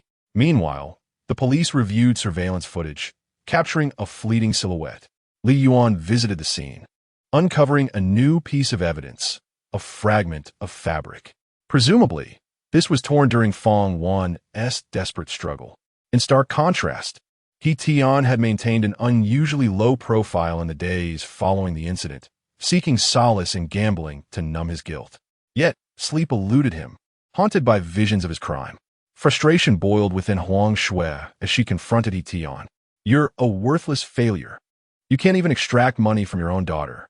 He Tian's eyes blazed with fury, and he brandished a knife menacingly at Huang Shui's throat. Speak one more word, and I'll end you. Fear gripped Huang Shui as she witnessed his madness, stifling her words and submitting to his rage. She knew he was capable of murder. As the date of the appeal approached, Zhang, He Tian's lawyer, was riddled with anxiety. Ultimately, he decided to pay Li Yuan a visit, though Li Yuan promptly turned him away. Zhang had anticipated this and left a note. Li Deshun, please go easy on him. Chapter 95. The day of judgment, the day of appeal has arrived, and the audience present is substantial. All eyes fixed on the unfolding legal battle. He Tian arrived at the scene, his condition less than ideal. His murky eyes were overshadowed by deep dark circles, and his complexion had grown sallow, leaving him notably emaciated. In stark contrast, Li Yuan exuded an air of confidence. Plaintiff He Qian, please articulate your demands and stance. Li Yuan stated, stepping forward as He Qian's representative. Our position is straightforward. We accuse He Tian of 3 grave offenses: the crime of neglecting his parental duties, human trafficking, and illegal gambling. Our demand is simple. We seek justice through the law. For years, he has failed in his duty as a father, now resorting to theatrics to elicit sympathy and exploit the goodwill of others online. What is his true intention? Why did he not return home in his earlier years? Only to remember he has a daughter when he found himself disabled and without income after remarrying and having a new family? Your Honor, these are pieces of evidence we have gathered. Li Yuan presented the documents to the presiding judge. Among them was the divorce decree from years past, clearly stating that He Qian was awarded to He Tian. Why has he not fulfilled any paternal responsibilities over the past decade, instead leaving it to Huang Li to assume that role? Where has he been for these 10 years? Li Yuan and Oppo's logic was impeccable, his objectives clear, leaving He Tian momentarily bewildered. It was then that Xiao Zhang interjected. The defendant left home for the sake of his career and family. It is not unusual for couples to have disagreements. As He Qian's mother, she has the right to care for her, even if the law did not grant her custody. This does not justify Miss He Qian and Oppo's failure to support her father. Do you believe neglecting one's parental duties is lawful? Xiao Zhang found himself momentarily at a loss for words. Theoretically, it is unlawful, yet legally permissible. Permissible? This lawyer must be new. According to legal statutes, parents have an obligation to raise their minor children. If they fail to uphold this duty, the children are entitled to demand support until they reach adulthood. Parents who possess the means to support their children but willfully refuse are committing abandonment, which constitutes a criminal act. Thus, what crime do you believe He Tian has committed? Abandonment. Furthermore, He Tian is not only guilty of abandonment, but also of human trafficking. Li Yuan presented evidence of the trafficking, which detailed the transactions involving He Qian. It is known that He Qian was trafficked multiple times, ultimately returned by Huang Li, who herself was also a victim of his dealings. Human trafficking is a crime. Xiao Zhang, flustered and unable to respond, felt the weight of the situation. The legal knowledge displayed by Li Yuan, an outsider, left him at a loss. This is all fabricated. You have no proof. I could make unfounded claims as well. He Tian shouted in a fit of rage. Li Yuan glanced towards the entrance, and soon, Feng was brought in, her frail form corroborating Li Yuan's assertions. Yes, I was sold into that village at the same time as Huang Li. Their village had a tunnel specifically for imprisoning girls who attempted to escape, subjecting them to torment. The memories still haunted Feng. The police had returned with corroborative evidence, validating Huang Li's account. Xiao Zhang, overwhelmed by the relentless onslaught of evidence, struggled to maintain composure.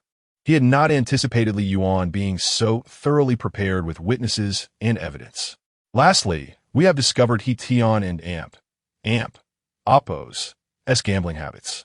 This is a ledger of his recent expenditures, showcasing how he squandered He Qian's money on gambling. Is this also permissible under the law? Xiao Zhang felt the ground beneath him crumble, realizing he was utterly outmatched in this courtroom battle. Even He Tian found himself at a loss, murmuring incoherently, "No, I refuse. I did nothing wrong. I gave birth to her. She should support me." The presiding judge could no longer remain passive. After 3 days of deliberation, it was clear He Tian faced severe repercussions. The gavel struck decisively. The defendant, He Tian, is hereby convicted of the crimes of abandonment, human trafficking, and illegal gambling, sentenced to life imprisonment with a 1-year probation. Someone save me, please. He Tian and Appo's desperation grew palpable. Could he endure such a sentence? If you wish to mitigate your punishment, there is but one course of action. You must compensate for your decade of abandonment. Upon hearing a glimmer of hope, He Tian immediately replied, I am willing. I am willing. As long as I can survive, I will pay the compensation. The spectators erupted, those who had previously supported He Tian feeling a sense of betrayal, while Li Yuan and Appo's followers reveled in the unfolding drama. I can and Appo's wait to see their reactions. It must be quite amusing. Indeed, our Li Yuan has proven to be formidable. The defendant has expressed his willingness to compensate He Tian for 10 years of abandonment. The presiding judge paused, considering the implications of this admission. Are you all in agreement? Li Yuan nudged He Tian, who nodded in affirmation. The judge cleared his throat and continued with the revised ruling. The defendant, He Tian, is sentenced to 50 years in prison with a 1-year probation and must repay He Tian a sum of 150,000 within 3 years. He Tian was devastated. 50 years in prison and a debt of 150,000 felt insurmountable. Just then, the police approached, whispering urgently to the judge before producing handcuffs. He Tian, you are under arrest for attempted murder. The authorities had uncovered the truth behind Feng Wan's assault, leaving He Tian utterly defeated, too exhausted to resist. As he passed by He Tian, he cast her a sidelong glance, a cold smirk gracing his lips. Whether it was a derisive laugh at himself or at her remained uncertain. Chapter 96. Out of tune, the intense legal battle finally reached a conclusion, and shortly after, it made headlines. In the video, Li Yuan exhibited a clear and logical mindset, his commanding presence overshadowing everyone present. The video soon spread like wildfire, igniting a wave of fervor online. Wow, Brother Yuan is truly handsome. He completely outshone everyone there. I wonder who was so adamant about supporting that man at the beginning. They must be feeling quite embarrassed now. No wonder he is my divine Yuan. We were equally astonished to discover how malevolent that man was, exploiting our kindness. It was also Li Yuan and Appo's fault for not addressing the issue online sooner, making it evident that he must have intended to deceive us. I truly admire his capability in handling matters. He is remarkable. Currently, over half of the online populace have become fans of Li Yuan, with some even transitioning from being detractors to neutral admirers.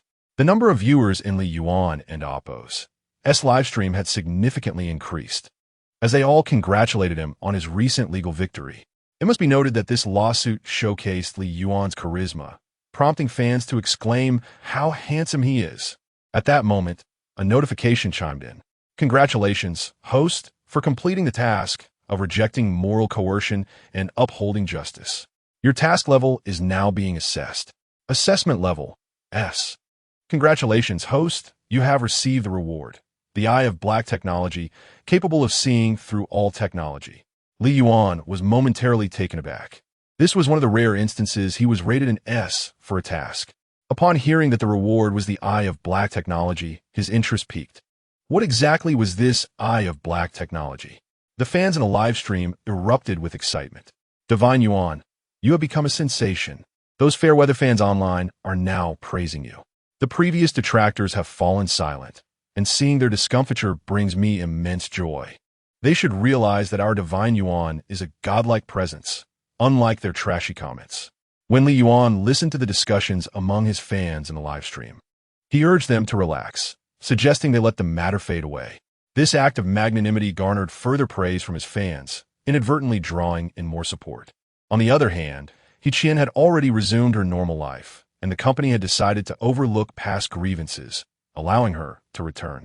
This gesture deeply moved He Tian, and due to her busy schedule over the past few days, she had not yet expressed her gratitude to Li Yuan and Su Jinjin. Today, she finally carved out some time to visit them. When Li Yuan saw He Tian, he was somewhat astonished. In just a few days, Her demeanor had transformed completely. She appeared vibrant and full of life. She presented the fruits she had bought to Li Yuan. Brother Yuan, Sister Yuan, I sincerely thank you for your assistance in the recent lawsuit. If you don't mind, I would like to treat you to a meal as a token of my gratitude. He Qian and Amp, Oppo's sincerity was palpable, and to refuse would seem hurtful. Of course, Li Yuan Ruplia. Su Zhenjin chimed in eagerly. Recently, a new snack street has opened in West City. Shall we go there to try it? Su Zhenjin's suggestion was also well-intentioned, considering He Qian's life had just stabilized and her finances were still tight. He Qian paused, clearly recognizing Su Zhenjin's intentions, which warmed her heart as she expressed her gratitude once again. Thank you both. Upon arriving at the snack street in West City, Li Yuan ordered fried chicken and several cups of cola. While waiting, the three engaged in lively conversation, enjoying each other and Oppo's company immensely. Even while dining, Li Yuan kept his live stream running, which led to enthusiastic reactions from his fans regarding his choice of street food. Oh my, our Divine Yuan is so down-to-earth. Where's Divine Yuan? I want to grab a meal too. Seeing his fans and Oppo's playful banter, he affectionately shook his head. Just then, the owner brought out the fried chicken and cola. Here it is, your fried chicken and cola. At that moment, Li Yuan and Oppo's curiosity was piqued. The eye of black technology he had recently acquired was said to reveal technological secrets. With that thought, he decided to test the eye on the fried chicken. To his astonishment, as he activated it, a panel of ingredients appeared beside the fried chicken. Starch, 100 grams, meat, 10 grams, meat flavoring oil. Is this chicken? It clearly appears to be a product of black technology utilizing starch. Li Yuan felt deceived. His brow furrowed deeply, and the audience in the live stream sensed that something significant was about to unfold. Divine Yuan is frowning. Something big is definitely happening. Without hesitation, Li Yuan called over the owner. Sir, is there a problem? Owner, this fried chicken is off. Do you use chicken or starch to make it? Upon hearing this, the owner stiffened, his expression faltering, and he forced a smile. What are you talking about? Fried chicken is, of course, made from chicken. We just used a bit of starch, the owner explained with a forced grin. However, Li Yuan was not convinced and detailed the ingredients and process of preparation. You used 100 grams of starch, 10 grams of meat, meat flavoring, and other fillers to make this, right? Listening to Li Yuan's words, beads of sweat appeared on the owner and Oppo's forehead. W, what do you mean? Are you trying to cause trouble? If you want a free meal, it doesn't end Oppo's. Do you have to be like this? You're slandering my little shop. The owner and Oppo's voice grew louder, revealing his nervousness, and soon, bystanders began to gather, intrigued by the unfolding drama. Su Zhenjin noticed the situation was escalating and quickly tugged at Li Yuan. Yuan, this isn't the time to create trouble. He Qian invited us to eat. After hearing Su Zhenjin and Oppo's words, Li Yuan pondered for a moment and decided to suppress his anger, considering that this meal was courtesy of He Qian, and he did not want to embarrass her. However, the owner, noticing Li Yuan's silence, immediately took advantage of the situation. Our shop cannot be casually slandered. If you want a free meal, this is not how you do it. Everyone knows my shop is famous in West City. I have seen many people like you. Are you sure you're not sent by another shop to stir up trouble? The owner and Oppo's anger flared as he believed he had the upper hand and sought to exploit Li Yuan. At this moment, the fans in Li Yuan's live stream could no longer remain calm. This is outrageous. Brother Yuan, please retaliate. Look at the owner's attitude. I can't believe customers still come here. I think what Divine Yuan said makes sense. These days, food often harbors untold secrets. Meanwhile, He Qian hurriedly interjected. No, that's not what we mean, owner. Before He Qian could finish her sentence, Li Yuan, evidently unable to sit idly by, reiterated loudly. Chapter 97. Chicken without chicken. Your fried chicken contains no chicken, only starch. The ingredients are entirely synthetic. Li Yuan and Oppo's voice, neither too loud nor too soft, reached the ears of the diners present. Upon hearing this, they erupted in a commotion. Is that true? Impossible. It tastes quite good, and there's definitely meat. Chicken can't be fake, can it? The owner stiffened, suspecting that Li Yuan was merely trying to dine and dash. Surely, he could not know the recipe. It must be a mere coincidence. With this thought, the owner straightened up and retorted angrily, "What do you mean? Our establishment has been in business for over a decade with a stellar reputation. Are you sent here to ruin my business?" The surrounding patrons considered this reasonable. After all, competition in these times was fierce, and underhanded tactics were not uncommon. "Call the police. I need to report this. Anyone can stir up trouble these days." The manager, fuming, picked up his phone to call the authorities. Everyone looked at Li Yuan, shaking their heads. This guy is insane. He really seems to be trying to pull a fast one. It was evident he was sent by a rival to sabotage the owner, driven mad by greed, willing to resort to any underhanded means. Noticing the escalating situation, Su Jinjin quickly advised He Qian, you should head back first. Next time, we'll treat you. He Qian understood she could not stay in this situation any longer, so she decided to leave early while Su Jinjin stayed to calm Li Yuan's emotions. Meanwhile, Li Yuan and Appo's live stream exploded with activity. "Wow, brother Yuan, you and Appo's. So bold, being so blatant about it. But are you going too far? This doesn't seem like a major issue. Wow, new fake fans upstairs. Do you really think this is a trivial matter? Our brother Yuan never targets innocents. He only goes after the guilty ones. Fake fans should leave quickly." The entire establishment buzzed with chatter until the police arrived. As soon as the officers appeared, the manager seized the opportunity to accuse Li Yuan of causing trouble. "Officers, you must help me. This small business of ours is barely surviving. And this person is trying to disrupt me. It's outrageous. You must arrest him." The manager, furious, pointed an accusatory finger at Li Yuan. Li Yuan, irked, shot back with 10 rebuttals for every single accusation. He had no intention of escalating the matter, but was bewildered by the owner's obstinacy. "Perfect timing for the police to arrive," he said coldly. "Saves me the trouble of calling them myself." The manager, infuriated by this remark, felt his blood pressure rise. "What do you mean by that? Their food is questionable. The ingredients are entirely synthetic, inconsistent with what they advertise. Chicken isnt chicken, cola isnt cola. And even the skewers are not made of meat. If someone falls ill from consuming this, who will take responsibility?" The manager, even more enraged, lashed out. "What do you mean? You're slandering me." Li Yuan remained unflappable and replied, "In that case, let the professionals investigate this food safety issue. I am officially lodging a complaint about your food." The manager, sensing his unease, stuttered, "Why should I?" just as he was about to unleash another tirade. He feigned a benevolent demeanor. "How about this? It's not a big deal. Consider this meal on me. Let us not escalate this. It's better for everyone." At that moment, a diner recognized Li Yuan and exclaimed, "Isn't that the famous litigator Li Yuan? It really is him. This restaurant is finished. Prepare for a lawsuit. Isn't it true? He has never lost a case he has handled. There must be a flaw in their operation." The manager, overhearing the patrons, suddenly realized the gravity of the situation. This was a person far beyond his reach. In that instant, his arrogance dissipated. "No, I can handle this matter with the police. You all can leave." Li Yuan would not let him off that easily. "I've already contacted the food safety inspectors, and the food I have will be sent for testing." The manager panicked. With the police present, he dared not act recklessly. The officers, seeing that the two could manage the situation themselves, scolded both Li Yuan and the manager before departing. Once the police left, the manager revealed his true colors. "How about this? I'll compensate you with 5,000 yuan and 10 days of free meals, and we can call it even. What do you say? You wouldn't want to make a big deal out of this, would you?"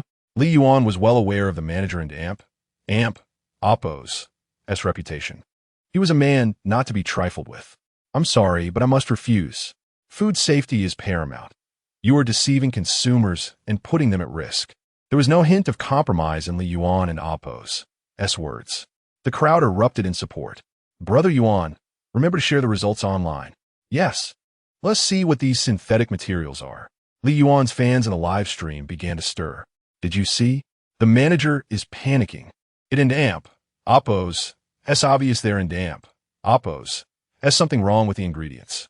I told you, brother Yuan never targets innocents. He is formidable." The manager was on the verge of a breakdown. The results of the food safety tests arrived swiftly, confirming Li Yuan's claims. There is indeed no chicken in the fried chicken. The skewers contain no meat. It's all a mix of synthetic materials. As this news broke, the room erupted and the online discourse ignited. Is it really that severe? I thought Li Yuan was just stirring the pot for attention. Are we really eating chicken that isn't chicken?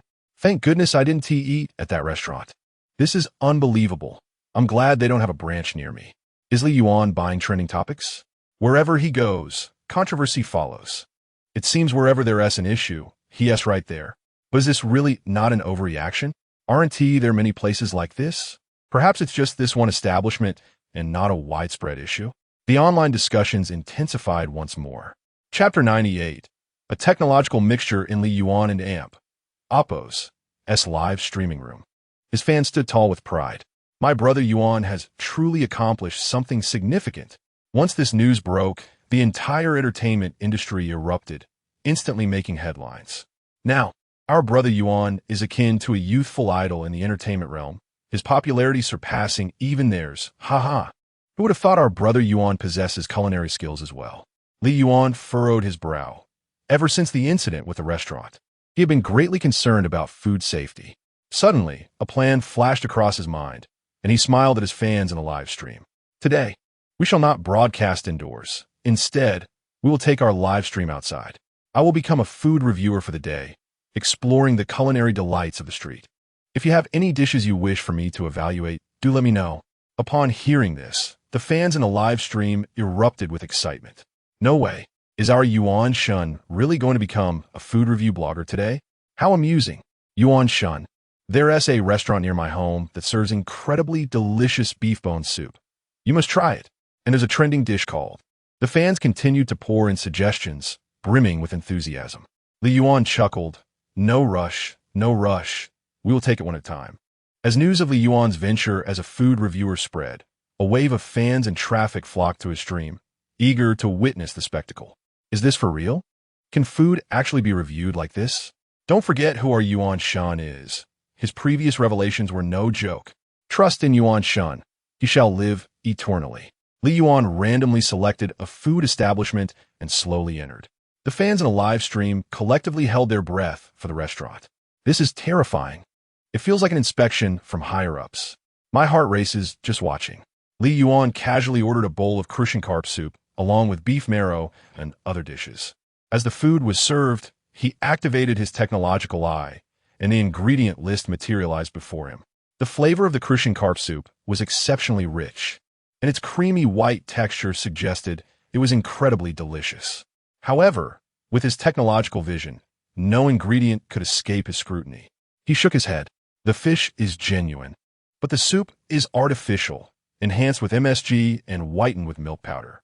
As for the beef marrow, only the bone is authentic and the utensils are reused. Upon hearing this, the fans in the live stream were incensed. Is this true? This is my favorite restaurant. I just ate there a few days ago. Yuanshin wouldn't deceive us, would he? How dare you doubt Yuanshin? Take them away. The restaurant owner, upon learning that Li Yuan was present, was taken aback and regretted not informing the staff of his arrival. As he approached Li Yuan, intending to flatter him, he noticed that the food on Li Yuan and Oppo's table had barely been touched. Mr. Li, I apologize. I was unaware of your arrival. We accidentally served the wrong dish. Could you please wait while we prepare a new one? The manager bowed respectfully, fully aware that if Li Yuan caught them in a transgression, their establishment would be doomed. Li Yuan shook his head. Am I not eating the same as them? No. It's just that the waiter informed me there was an error with your order. So we wanted to serve you a fresh one. Li Yuan was not oblivious to the manager's intentions. He directly refused. Are you afraid of me exposing you on the internet? No need. The manager's eyes sparkled with hope. I have already exposed you. Instantly, the manager's expression shifted to one of shock. No, that is absolutely slanderous. You cannot ruin our restaurant's reputation just because you have more fans. You use 20 grams of fish essence powder and 50 grams of milk powder in your fish soup. In this crucian carp soup, only the fish is real. And as for the beef marrow, do I even need to elaborate? The manager was taken aback by how thoroughly Li Yuan knew the details. His voice caught in his throat. Next, Li Yuan proceeded to another establishment, one with a less than stellar reputation, run by an elderly couple. Their menu is quite simple, and Li Yuan casually ordered a portion of meat and vegetables along with juice. Upon examining the ingredient list, he was momentarily stunned. The ingredients were genuinely authentic, a rarity that delighted Li Yuan. He praised the small eatery live on air, causing one of his fans to feel regretful. "No way. I just ate there a few days ago and thought their food was subpar compared to other places. Does this mean I turned my nose up at something genuine?" People nowadays have become so accustomed to technological enhancements that they have forgotten the taste of authentic food. It's hard to fathom that Yuan Shun would speak so highly of it. "I will definitely visit this place more often." In this era dominated by technology and modern living, it has become increasingly difficult to find nutritious and wholesome food. The viewers in the live stream continuously expressed their astonishment. Continuing on, Li Yuan visited yet another restaurant, which also served synthetic products. He had grown weary of this routine. Some establishments, upon learning of his potential visit, hastily switched to better products, yet none could evade Li Yuan and Appo's discerning eye. His technological vision was not just applicable to his own food, but also to others in Appo's. And the results were revealing. He did not hesitate to expose the restaurant and Appo's as practices. "Was this prepared specifically for me? It differs from what you serve others." The restaurant owner was taken aback, clearly unprepared for Li Yuan's insight. Afterward, Li Yuan bluntly recounted the detailed ingredient list, specifying exact weights and measures, leaving the owner speechless and unable to respond. By the end of the day, Li Yuan had evaluated over a dozen establishments, with only one or two serving genuine food. This news quickly spread across the internet, and the videos of Li Yuan and Appo's evaluations went viral, leaving netizens incredulous. So all these years, what I've been consuming has been synthetic mixtures. Not just mixtures, it's practically a fusion of technology and daily life. If this hadn't been exposed, how many more would have remained in the dark? However, I find it quite normal. In this day and age, who isn't selling food synthesized through technology. Li Yuan's actions are excessive. It makes one wonder if we can still enjoy our meals. I agree. This seems overly dramatic, potentially ruining their business. After all, one must eat, right? Li Yuan and Appo's actions sparked a heated debate, with some supporting his methods while others condemned them, claiming he was merely seeking attention. Chapter 99. The assessment begins in the aftermath of recent events. Numerous merchants conspire to hire online trolls to disparage Li Yuan, who faced a barrage of accusations on the internet. Is this not a rather abnormal occurrence? It is perplexing that they would blow things out of proportion over a mere surge in popularity. It is evident that they are leveraging their own influence to bully others. If they are suffering, they certainly do not wish for anyone else to fare better. One cannot help but wonder about the mindset behind such actions. This kind of popular science discourse has sent ripples of panic through society, leaving many to question if there is anything safe to consume in this world. The prevailing online discourse vehemently criticizes Li Yuan for being overly dramatic, perceiving his actions as unjustifiable. Naturally, Li Yuan took note of these remarks, yet they held little significance for him. Instead, he boldly announced a live broadcast scheduled for the day after tomorrow, where he would unveil more pressing issues regarding food safety. Upon hearing this news, his fans in a live stream erupted with excitement, flooding the chat with enthusiastic comments. "Our brother Yuan is so bold, so cool. He faces the rumors head-on without fear. Brother Yuan is in the right. Those trolls online are utterly senseless. Food safety is no trivial matter. As the saying goes, when everyone accepts something as the norm, what is wrong can easily be deemed right. We support Brother Yuan."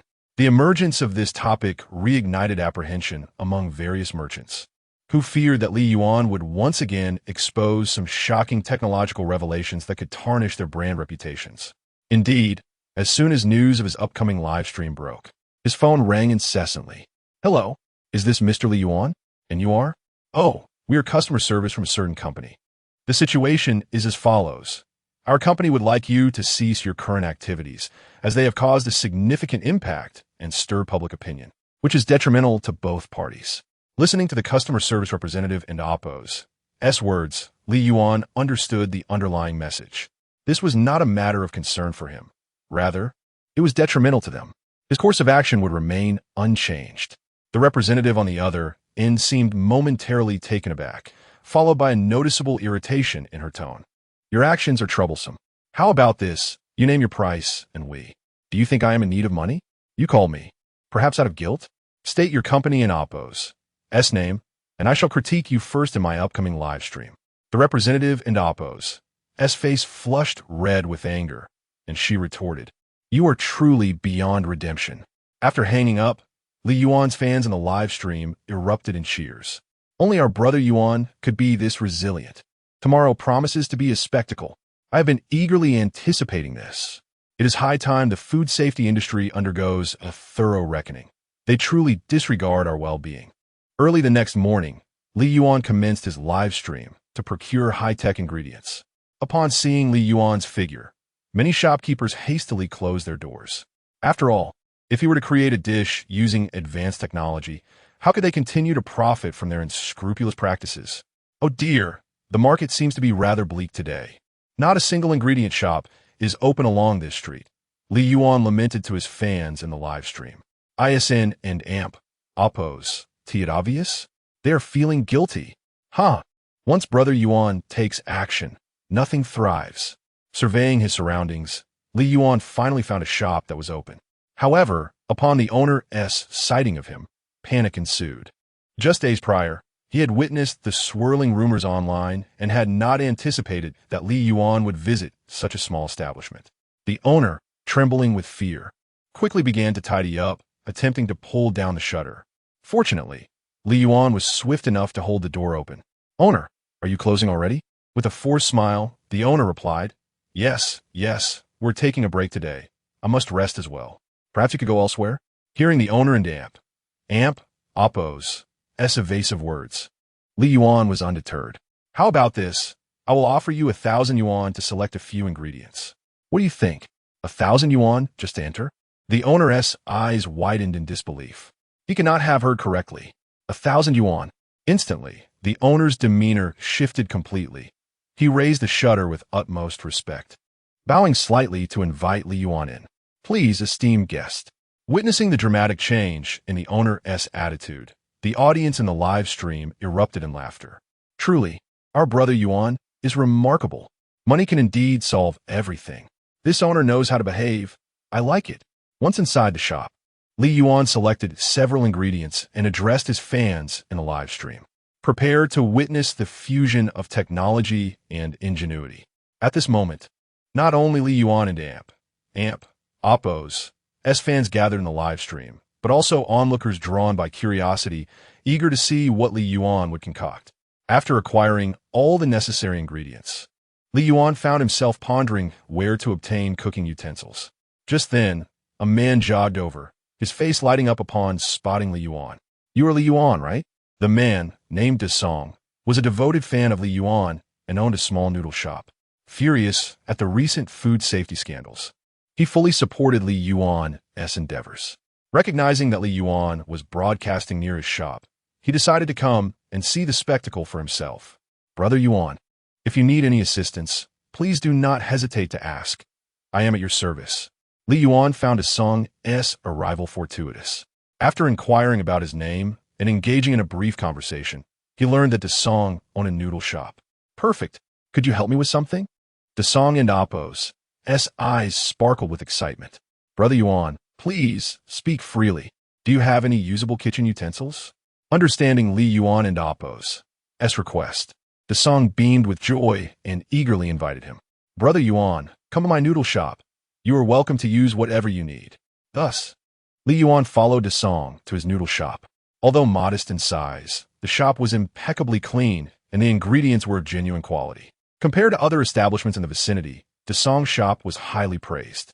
Using his advanced technology vision, Li Yuan assessed the ingredients at Song's shop, feeling quite satisfied. He patted Song on the shoulder.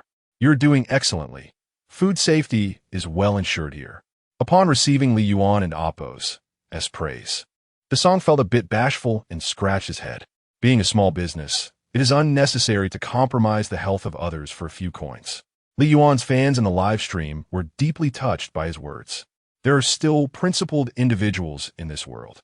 I will definitely come to visit his shop. Chapter 100. The commotion unbeknownst to him, Li Yuan inadvertently brought a considerable influx of customers to the song. The pot was already prepared, and as Li Yuan donned his apron, he addressed the fans in the live stream. Dear friends, today I shall prepare for you a delectable beef bone soup. Watch as I showcase my culinary skills. Your food blogger is now live. With that, he placed a bone into the pot. Now observe this broth. It appears to be nothing more than plain water and beef bones, does it not? Well, that is precisely how it should be. Is there a problem with that? Bones are simmered this way, and with time, the broth will turn white. I once dined at a restaurant where it tasted quite delightful. Upon noticing a comment from a new fan named Oh, Li Yuan chuckled lightly. Since you are so certain, let us simmer it for 30 minutes and see when our beef bone soup transforms. The fans in the live stream cheered enthusiastically. Meanwhile, the viewers were busy sharing Li Yuan's stream, causing the number of viewers to surge past 100,000, shattering previous records. This left Li Yuan taken aback. He hadn't anticipated such a large audience for this live session. With the influx of viewers, there were inevitably some hired trolls among them, who expressed their disdain. They could not comprehend the blogger and oppos, as mine said. In a world where earning a living was already challenging, why would one seek to expose others and deprive them of their income? This is a mutual agreement. What difference does it make if it gets revealed? Will we cease to eat? Commented one. Those must be paid trolls upstairs. Thanks to the blogger and oppos. As revelations, how many people would have been kept in the dark otherwise? If you don't like it, simply leave. Another added. Indeed, if the blogger hadn't exposed it, I would have remained unaware of the dubious nature of my daily meals. The live chat was filled with heated exchanges. As 30 minutes elapsed, the soup remained a clear broth, entirely unchanged. How is this possible? The soup I consume outside always turns white. Could this be some hidden technology? After all, that meal was not inexpensive. Li Yuan chuckled softly before stating, Patience, my friends. The moment of witnessing a miracle is yet to come. He then produced a packet of artificial ingredients, announcing to the audience, now, watch closely as I add a scoop of evaporated milk, another scoop of this technological marvel, and one more scoop of magical essence. Transform. Before long, a rich and creamy beef bone soup was ready, leaving the viewers in awe. Not only that, but Li Yuan continued to cook. Observing this, several merchants could no longer remain passive. They sought to halt Li Yuan's actions and began to disparage him in the live stream. However, Li Yuan remained unfazed. Just as he continued to unveil the truths about food safety, a group of individuals suddenly arrived, scanning the surroundings before fixing their furious gazes on Li Yuan. You must be Li Yuan. A tall man snatched Li Yuan's phone, obscuring his camera and plunging the live stream into darkness. Panic ensued among the viewers. What is happening? What is going on? Could it be that the blogger faced repercussions for exposing these truths? It's only natural to face backlash when you disrupt someone else's livelihood. If only there were more people like the blogger in this world, the fans reflected. Yet, Li Yuan remained composed. The leader of the group glared at him, then abruptly lifted the pot lid, spilling soup everywhere, his tone brimming with arrogance. Do you think a few fans make you special?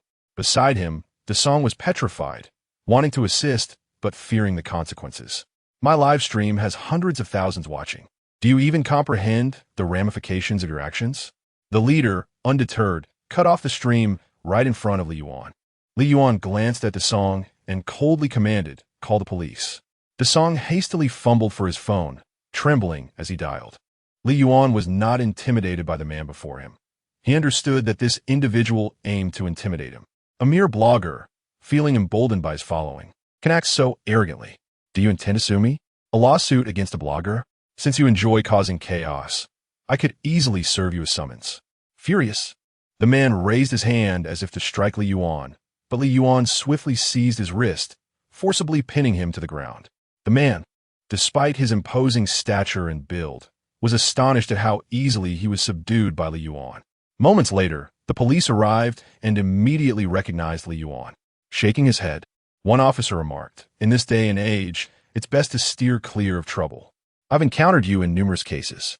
After the officers took the troublemakers away, Li Yuan resumed his live stream. As the stream returned, fans expressed their concern. Brother Yuan, are you alright? Do I look like someone who would be intimidated? Li Yuan responda confidently. However, today's culinary showcase must conclude here. Stay tuned for my updates, as I need to visit the police station. Upon hearing this, the fans grew anxious. I knew Brother Yuan's revelations would lead to trouble. We will always remember you, Brother Yuan, and your noble deeds. Stand strong against the forces of evil. They must be feeling guilty for fearing the blogger's exposure of their misconduct. Thankfully, our blogger is not someone to be easily bullied. Otherwise, it would be quite unfortunate. The discussions among the viewers reflected widespread agreement.